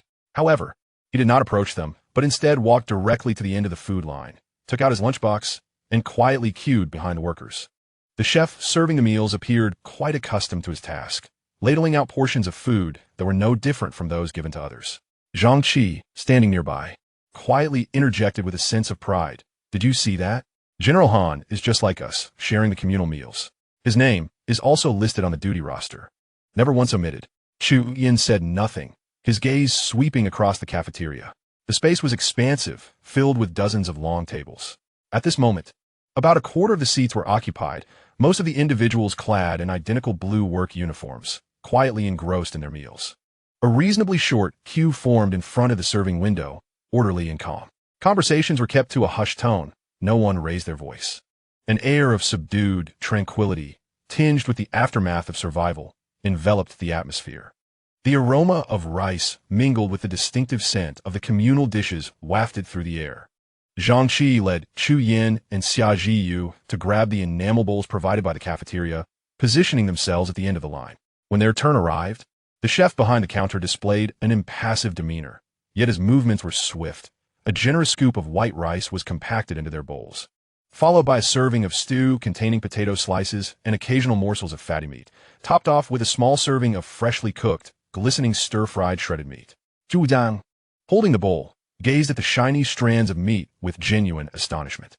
At such a time, this was nothing short of a luxury. Zhang Qi noticed the expression in his eyes, leaned in slightly, and lowered his voice with a hint of pride. Hey, surprised, aren't you? Fresh meat. Do you know why? He gestured toward the inconspicuous heated containers in the corner of the cafeteria, emitting a faint steam. What does our factory do? Hydraulic components. Precision machining cannot do without cooling.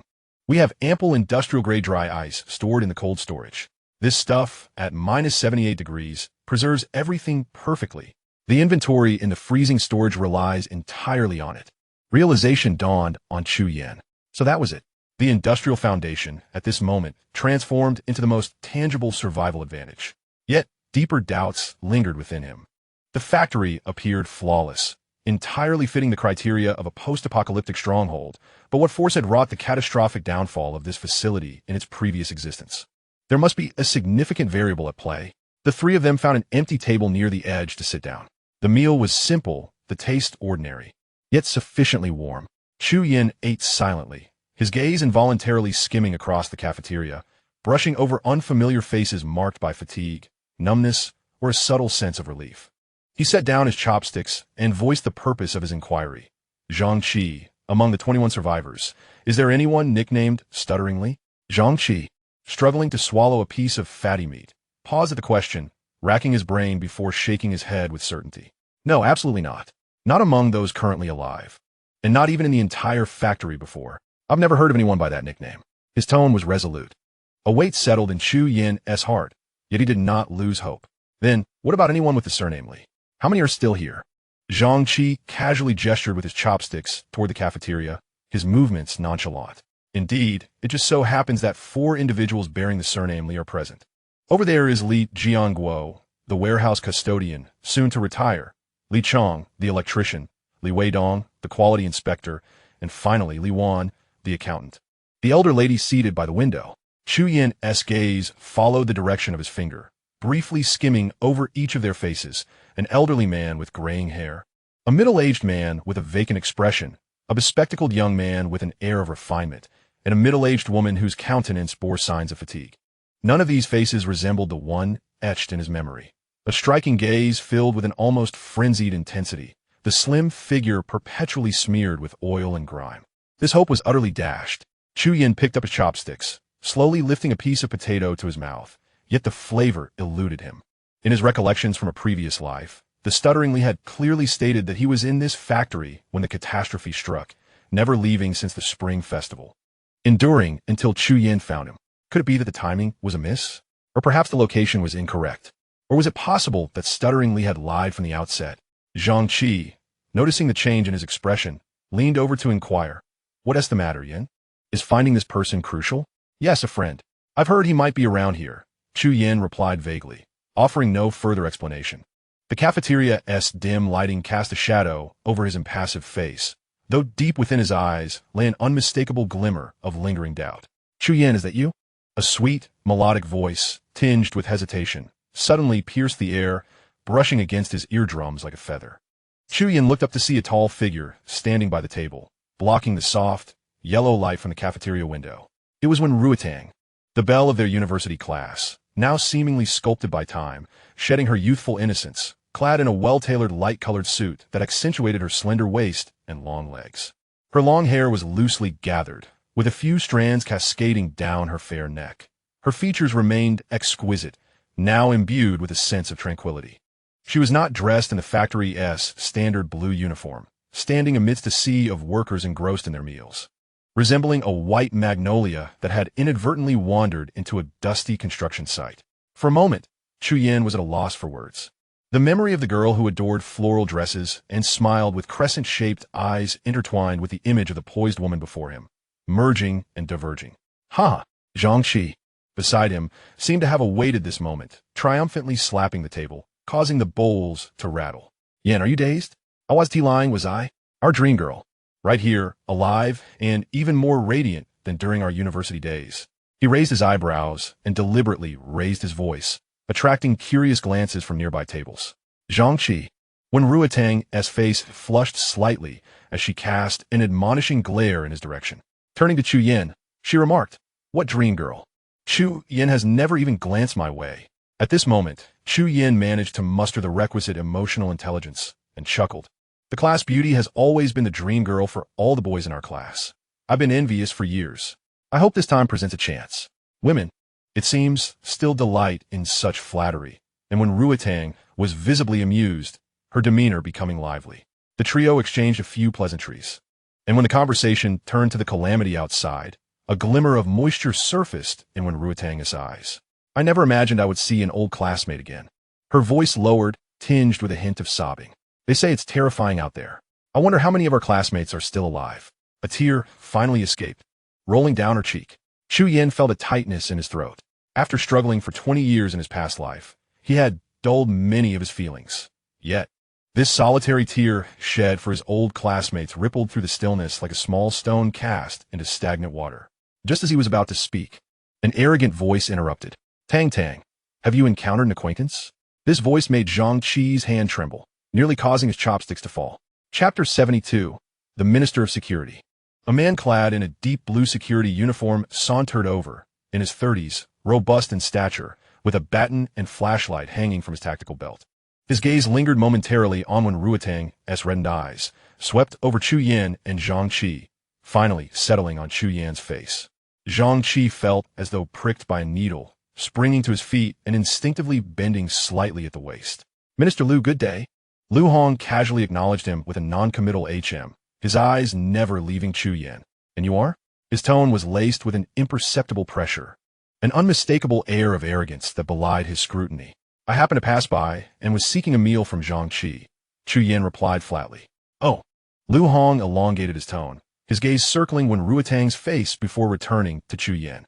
Previously, he had overheard their jovial conversation about lovers and opportunities, which had pricked at his heart. Now, seeing Ruotang's tears ignited a surge of unnamed fury within him. His pursuit of Ruotang had not been a fleeting endeavor. In the aftermath of the disaster, the security department wielded the strongest arms in the factory, and to him, Ruotang was already within his grasp. How could an outsider dare to partake in what was rightfully his? Lu Hong's tone suddenly darkened as he admonished, "Zhang Qi, how could you bring an outsider in? Do you not understand the gravity of the situation outside? What if they carry a virus and infect our brothers in the factory? Can you bear that responsibility?" Behind him, two other uniformed security guards immediately chimed in. One burly man with a buzz cut bluntly stated, "Exactly. The minister is right. Our security team faces death daily clearing out zombies. What risk are we taking by letting outsiders in?" Another youth with bushy eyebrows shot a cold glance. "With food so scarce and water rationed, do we have a luxury to feed outsiders?" This unrestrained reproach stirred a buzz of conversation within the cafeteria. Eyes turning towards them, some sympathetic, some merely curious, others numb. Zhang Qi began to sweat, hastily explaining, "Minister Lu, we checked. Truly, they bear no injuries. Their spirits are normal. There's absolutely no problem. They'll stay just for one night and leave by tomorrow. Normal or not, are your eyes X-ray machines? Can you discern the incubation period?" Lu Hong scoffed, his gaze icy as it pinned Chu Yin. By the rules, since they are outsiders, they must undergo isolation and observation. For one day, they are not to come into contact with anyone in the factory. Furthermore, he deliberately emphasized his tone. Every grain of rice and every drop of water in this factory has been exchanged for the lives of the brothers in the security department. There is no surplus to feed the idle. Behind him, a burly man with a buzz cut scoffed, "We all rely on our skills to survive against the zombies. There are no freeloaders here." A youth with thick eyebrows chimed in, "Look at these slender arms and legs. They run at the sight of a zombie." Chu Yin set down his chopsticks, the aluminum spoon clanging against the enamel basin, producing a crisp sound. He raised his eyes to meet Lu Hong's gaze, which was laced with provocation and envy. "I've said it. I will leave tomorrow. No need to worry." That calm, unruffled gaze seemed to regard Lu Hong as nothing more than a mere clown. This disregard infuriated Lu Hong more than any rebuttal could. Lu Hong's expression darkened, and a fierce determination surged within him. He suddenly reached out, encircling Ruotang's slender waist, pulling her into his embrace. Ruotang's body tensed momentarily, a flicker of resistance and discomfort flashing in her eyes. She slightly shrank her shoulders, but ultimately leaned against him, lowering her eyelids in acquiescence. Lu Hong savored the softness of her waist beneath his grip, leaning in to whisper in her ear. His voice was low but clear enough for Chu Yin to hear. "You will sleep with me tonight." After speaking, he tightened his hold in a show of dominance, half embracing Wen Ruotang as he strode away, leaving behind an arrogant silhouette. Chu Yin remained seated, his fingers unconsciously curling under the table before slowly relaxing. He made no move. Wen Ruotang's compliance spoke volumes. In this apocalyptic world, clinging to the strong was an instinct for survival, and he had no right to intervene. Yet, in some corner of his heart, the faint shadow of their youthful campus days shattered completely. Zhang Qi, feeling awkward, fidgeted as he rubbed his hands together. His voice dry. "Well, Yinzi Minister Lu sighed, during the Spring Festival, the security department has the most personnel on duty, and those who survive are also the greatest in number, with stab-proof vests and weapons. Now, he oversees the patrols in the factory area, and even President Han sometimes has to give him some face." He trailed off, but Chu Yin understood the implication. Power resides within the barrel of a gun. Within this small factory fortress, Lu Hong was the one holding the weapon. Suddenly, a thought sparked in Chu Yan's mind. The variable that could bring disaster to this factory might lie here. Would his two university classmates manage to escape this calamity? And where was his stuttering brother from his past life, Li? When they last met, Li had been gravely injured, and after healing, he bore the remnants of his wounds, leading to his premature demise. Such a tragedy must not repeat itself in this life. The leftover food in the cafeteria had lost all appeal. Zhang Qi led Chu Yin and Xia Ji to the most secluded corner on the southern side of the factory area. A solitary red brick bungalow stood adjacent to the tall warehouse wall, with a small stream babbling nearby, bringing a hint of coolness and moisture to the air, which carried the scent of machine oil. This was the duty room of the warehouse. The conditions were somewhat lacking, but it was quiet and private. Zhang Qi pushed open the creaking iron door, and a cloud of dust and stale air rushed out to greet them. The room was modest in size, furnished with a wooden plank bed, an old table, and 2 chairs. In the corner, there was a small, independent bathroom containing a white porcelain squat toilet and a faucet. Scattered across the floor were several aluminum buckets and basins, their surfaces dulled by oxidation. Zhang Qi, adhering to the rules set forth by Mr. Han, explained apologetically that during these extraordinary times, to prevent unforeseen incidents, outsiders were not permitted to stay in the employee dormitory area, thus compelling them to make do with this arrangement for the night. Chu Yin surveyed the room and nodded in acceptance. "It's quite all right. There's water." He gestured toward the small stream outside. "The water is only for bathing and laundry." Zhang Qi promptly clarified, his expression serious. "Do not drink it. Just the day before, 2 unfortunate souls were infected, suspected to be due to the stream water." After a brief pause, he lowered his voice. "Drinking water is delivered daily in measure amounts." Chu Yin nodded, aware that any contact of the stream water with zombies, be it blood, bodily fluids, or even a fallen zombie, would result in contamination by the zombie virus. Without purification, there remained a slight risk of infection, even when boiled. As Zhang Qi departed, a young man clad in a blue work uniform approached, carrying 2 metal thermoses. His expression impassive. "This is the daily supply." He placed the water bottles down and turned to leave. Chu Yin unscrewed the cap of one thermos and leaned in to sniff, barely suppressing a grimace. "We will use our own water." The pickup truck was parked just outside the window. He retrieved a lightweight MSAR Guardian outdoor water purifier from the back. This device met the U.S. military's NSFP 248 standards, employing pure physical filtration capable of blocking 99.99 of bacteria, viruses, and protozoa, a precious item he had salvaged from the IFS building. He carried the aluminum buckets to the stream, filling them to the brim with water. Xiaji silently observed as he inserted the purifier's hose into the bucket and pumped the handle. The stream water was drawn in, and mere seconds later, a clear, transparent trickle flowed from the outlet into another empty bucket. Chu Yin swiftly constructed a makeshift tripod outside, using rebar and wire, then retrieved some dry, discarded wooden packing strips from the warehouse eaves. Setting an aluminum basin over the fire, Xiaji carefully poured the purified stream water into it. The flames danced, casting flickering light upon their silent faces. As the water approached boiling point, Xiaji noticed Chu Yin removing his stained and sweat-soaked shirt, revealing the blood-soaked, dried, and hardened bandage beneath. Her cheeks flushed slightly, and her voice, barely above a whisper, asked, "Do you need me to wash you today?" Chuyen, adjusting his injured left shoulder, paused at her words and turned to look at her. The firelight flickered upon her delicate profile, her long eyelashes trembling with tension. Her ears flushed a deep crimson. "Of course, my hand is injured. But your hand, it could kill today. Killing is one matter. Bathing is another. The professions differ. Do we need to wash here?" "Of course. This, here." After Xiaoji helped Chuyen bathe and tended to his wounds. Her cheeks were as red as the evening glow, even the nape of her neck radiating warmth. She took a deep breath to calm her emotions before turning to enter the bathroom, where she luxuriously washed away her weariness.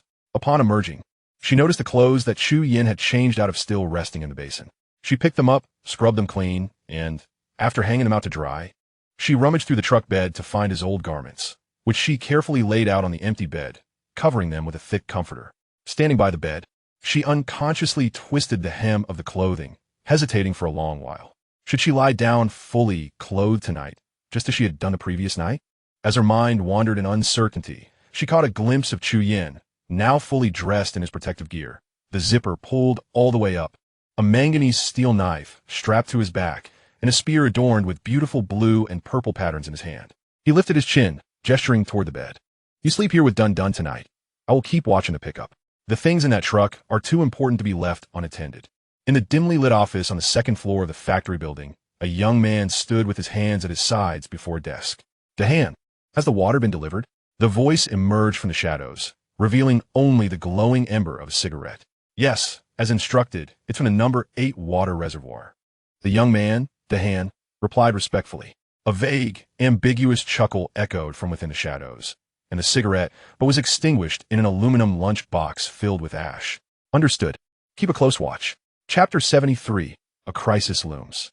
The wind of the late night whistled through the gaps in the warehouse's tin walls as Chuyen slumbered heavily in the driver's seat of the pickup. In a daze, the silver-haired Tion sat in the mysteriously vanished cafe of time, tapping his fingers on a yellowed test paper, frowning as he called out, "Old classmate, come solve some English problems." He was startled, as if an invisible hand had pulled him, jolting him awake. His eyes flew open, and faint sounds nearby resembled the delicate cracking of dry twigs underfoot. He slipped out of the vehicle like a melting shadow, the soft unsheathing of the manganese steel knife swallowed by the wind. By the truck bed, 2 indistinct figures were crouched at the edge, eagerly feeling along the stacked boxes of compressed rations. Next to them lay 2 manual flatbed trolleys, indicating they were well prepared, if not discovered in time. This truckload of supplies would have been entirely emptied. With a swift push from his toes, Chuyen shot out from the shadows like an arrow released from its bow. The manganese steel knife carved a chilling arc in the dim moonlight, accompanied by a sharp whistle as it sliced through the air, aimed directly at the neck of the nearest shadow. In that electrifying moment, he discerned the deep blue of the factory's work uniform on the figure. Instinctively, the blade veered to the right. The knife struck with precision against the steel pipe that the assailant had clumsily raised in defense. A piercing clash of metal rang out, sparks flying in the darkness. The hollow steel pipe snapped cleanly in 2, its edges smooth as a mirror. The severed piece clattered to the ground, rolling far away. The 2 thieves were paralyzed with terror, utterly frightened by the thunderous blow and the weapon now rendered useless in their hands. They abandoned the flatbed trolley and scrambled away, vanishing into the deeper shadows of the factory. Chuyen did not pursue them. He stood still, the tip of his knife angled toward the ground, his gaze icy and piercing. After inspecting the supplies in the truck bed, he confirmed that they had merely been disturbed and were not lost. He returned to the driver's seat, closed the door, as if nothing had transpired. The dawn light barely illuminated the warehouse's duty room. Xiaojiu was startled awake by Chuyen's terse words, realizing that someone had attempted to steal last night, dressed in the factory's work uniform. As Chuyen quickly chewed on compressed rations, he gestured toward the parked pickup outside. "Hurry up and get ready to leave at a moment's notice." Xiaojiu's heart raced, fear and tension urging her to act swiftly. She hastily donned the Kevlar protective suit given to her by Chuyen and stuffed the 92-style handgun into her crossbody bag. Clumsily yet resolutely, she slung the rebar spear over her back. The spear's tip was adorned with beautiful intermingling blue and purple speckles, a trade she had specifically arranged with Chuyen, who had hesitated briefly at the time. After packing her clothes and blankets into the truck bed, She turned to see two dull aluminum barrels and a basin. She hesitated for a moment, then ran back and unceremoniously grabbed one in each hand, tossing them into the truck bed with clang. Dun, startled by the noise, mewed in discontent, leaping onto the truck's seat, its tail flicking impatiently. The factory cafeteria opened at 10 in the morning. I shall go once more, Chuyin stated solemnly as he observed Xiaojiu completing her tasks. Xiaojiu tightened her grip on the strap of her bag, perplexed. Are we not supposed to leave at any moment? And besides, last night it was not for a meal. We need to look for others, Chuyin interrupted, casting his gaze deeper into the factory grounds. A flicker of hope still lingered within him, not yet extinguished. Searching for stuttering Li might be their final opportunity. Suddenly, Xiaojiu felt a jolt of intuition and turned to Chuyin. Let us go to the clearing by the creek to bask in the sun. It is only just past 8. I have a feeling, an instinct that we should go there. Chuyin's spirits lifted. Instinct? Then let us hurry. There must be fortune awaiting us there. However, the area housing the security department was currently shrouded in terror and chaos. A chilling, bone-rattling roar shattered the morning tranquility. 2 members of the security department, who had been full of vigor just yesterday, now had rolling white eyes, pallid skin, and thick saliva dribbling from their mouths, frantically lunging at their comrades. Damn it, hold them down. It's a corpse transformation. They have been infected. Lu Hong's voice trembled as he shouted. Yet his reaction was astonishingly swift. As he yelled, he grabbed a nearby solid steel baton and struck one of the mutants forcefully at the knee. The members of the security department, known for their elite armament within the factory, responded to the command despite their shock. Their well-trained instincts overrode their fear. They swiftly dispersed, using their stab-resistant vests for protection, forming a loose encirclement with their sharpened solid steel batons. Achong, the crossbow, Liu Umbakid, a robust man named Achong, the very one who had aimed a crossbow at Chu Yan the previous night, appeared pale, yet steady in his movements, quickly unfastening a heavy metallic contraption from his back. It was not a conventional crossbow, but rather the first-generation hydraulic crossbow hastily developed by the hydraulic technology department of the factory. Constructed from robust steel pipes and intricate hydraulic components, it weighed over 20 pounds. Achong knelt on one knee, stabilizing the front end of the crossbow against the ground, while another security guard swiftly stepped forward, firmly planting his feet on the fixed clamps on either side of the crossbow body. Taking a deep breath, Achong grasped the hydraulic pump levers on either side of the crossbow and began to pump with all his might. 1, 2, 3. The nearby guard anxiously kept his eyes fixed on the advancing zombies while instinctively counting along. Each pull of the pump was accompanied by the distinct sound of hydraulic oil flowing and the creaking of metal friction. This device was said to possess power nearing that of a bullet. Yet firing it was an arduous task. Damn it, this contraption. It required 60 pumps for a single shot. By the time I finished, my arms felt like lead. Achong grumbled through clenched teeth, sweat trickling down his forehead into his eyes. His companion beside him was also sweating profusely, urging him, hurry up, Chong. Ajian can barely hold on. Ajian, the stout man who had supported Lu Hong the day before, was currently struggling against a zombie, desperately holding it off with another guard. The stab-resistant vest was being shredded by the creature's claws, the immense strength of the zombie pushing them back relentlessly. In this critical moment, Achong shouted triumphantly, all right, as he pushed the last pump lever down. He swiftly raised the heavy crossbow arm, the crude mechanical sight aimed at the back of the zombie, lunging towards Lao Wu. The crossbow let out a thunderous roar, and with a resounding thud, a specially made steel bolt, as thick as a finger, flew forth, piercing the zombie's skull with brutal force, the fletching quivering from the impact. The zombie's movements instantly stiffened, foul blood mixed with grayish brain matter splattering from the wound as its body slumped to the ground. Well done. The morale of the group surged. However, the crisis was far from over. Another zombie broke free from its entanglement, roaring as it lunged towards Achong, who had just fired and had no time to pump this cumbersome device again. Block it, Liu Shuted. The remaining guards rushed forward, thrusting 3 or 4 sharp steel rods simultaneously. Though the zombie was strong, its movements were ultimately slow and clumsy. 2 rods were deflected by its flailing arms, but the third plunged into its abdomen, while the 4th grazed its shoulder, tearing away a strip of flesh. The force of the impact caused the zombie to stagger. Seizing this fleeting opportunity, Lu Hong pounced like a fierce tiger, driving the solid steel rod down with precision into the zombie's temple. With a sound of cracking bone, The zombie's body collapsed like a sack of potatoes, twitching a few times before falling still. The battle concluded. The guards were left panting, shaken from the encounter.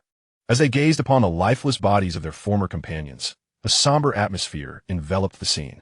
Beside him, the young man with thick brows wiped the sweat and splattered blood from his face, his voice laced with an uncontrollable blend of anger and fear. Brother Hong, this marks the third infection in our department. We have already lost 5 brothers. This is not normal. The stout man, a Jian, breathed heavily as he chimed in, his gaze filled with suspicion. Liang is right. The 2 who succumbed this time definitely did not come into contact with the creek yesterday. When the zombie outbreak first occurred, we had 13 brothers survive, and now, counting those who have just fallen, only 8 of us remain standing. Chong, typically composed, clutched his hydraulic crossbow tightly. We have previously clashed with the technical department. Harboring deep-seated grievances, he began, but left the rest unspoken. Lu Hong surveyed the lifeless bodies on the ground, then glanced at his subordinates' faces, which were etched with panic and sorrow. A surge of fury coursed through him, and he slammed his fist against a nearby metal cabinet, producing a resounding crash. Turning to the thick-browed Liang, he fixed him with a fierce gaze. Liang, take a clever brother with you and investigate thoroughly. We must uncover the precise link in this chain that has failed. He paused, pulling Liang closer, whispering urgently into his ear, his words rapid and hushed. Liang listened, his eyes widening in disbelief, his face momentarily overtaken by astonishment. Brother Hong, do we really have to do it this way? Just do as you are told. Lu Hong barked in irritation, his eyes fierce. In these extraordinary times, we cannot afford to hesitate. Otherwise, the next to fall may be you or me.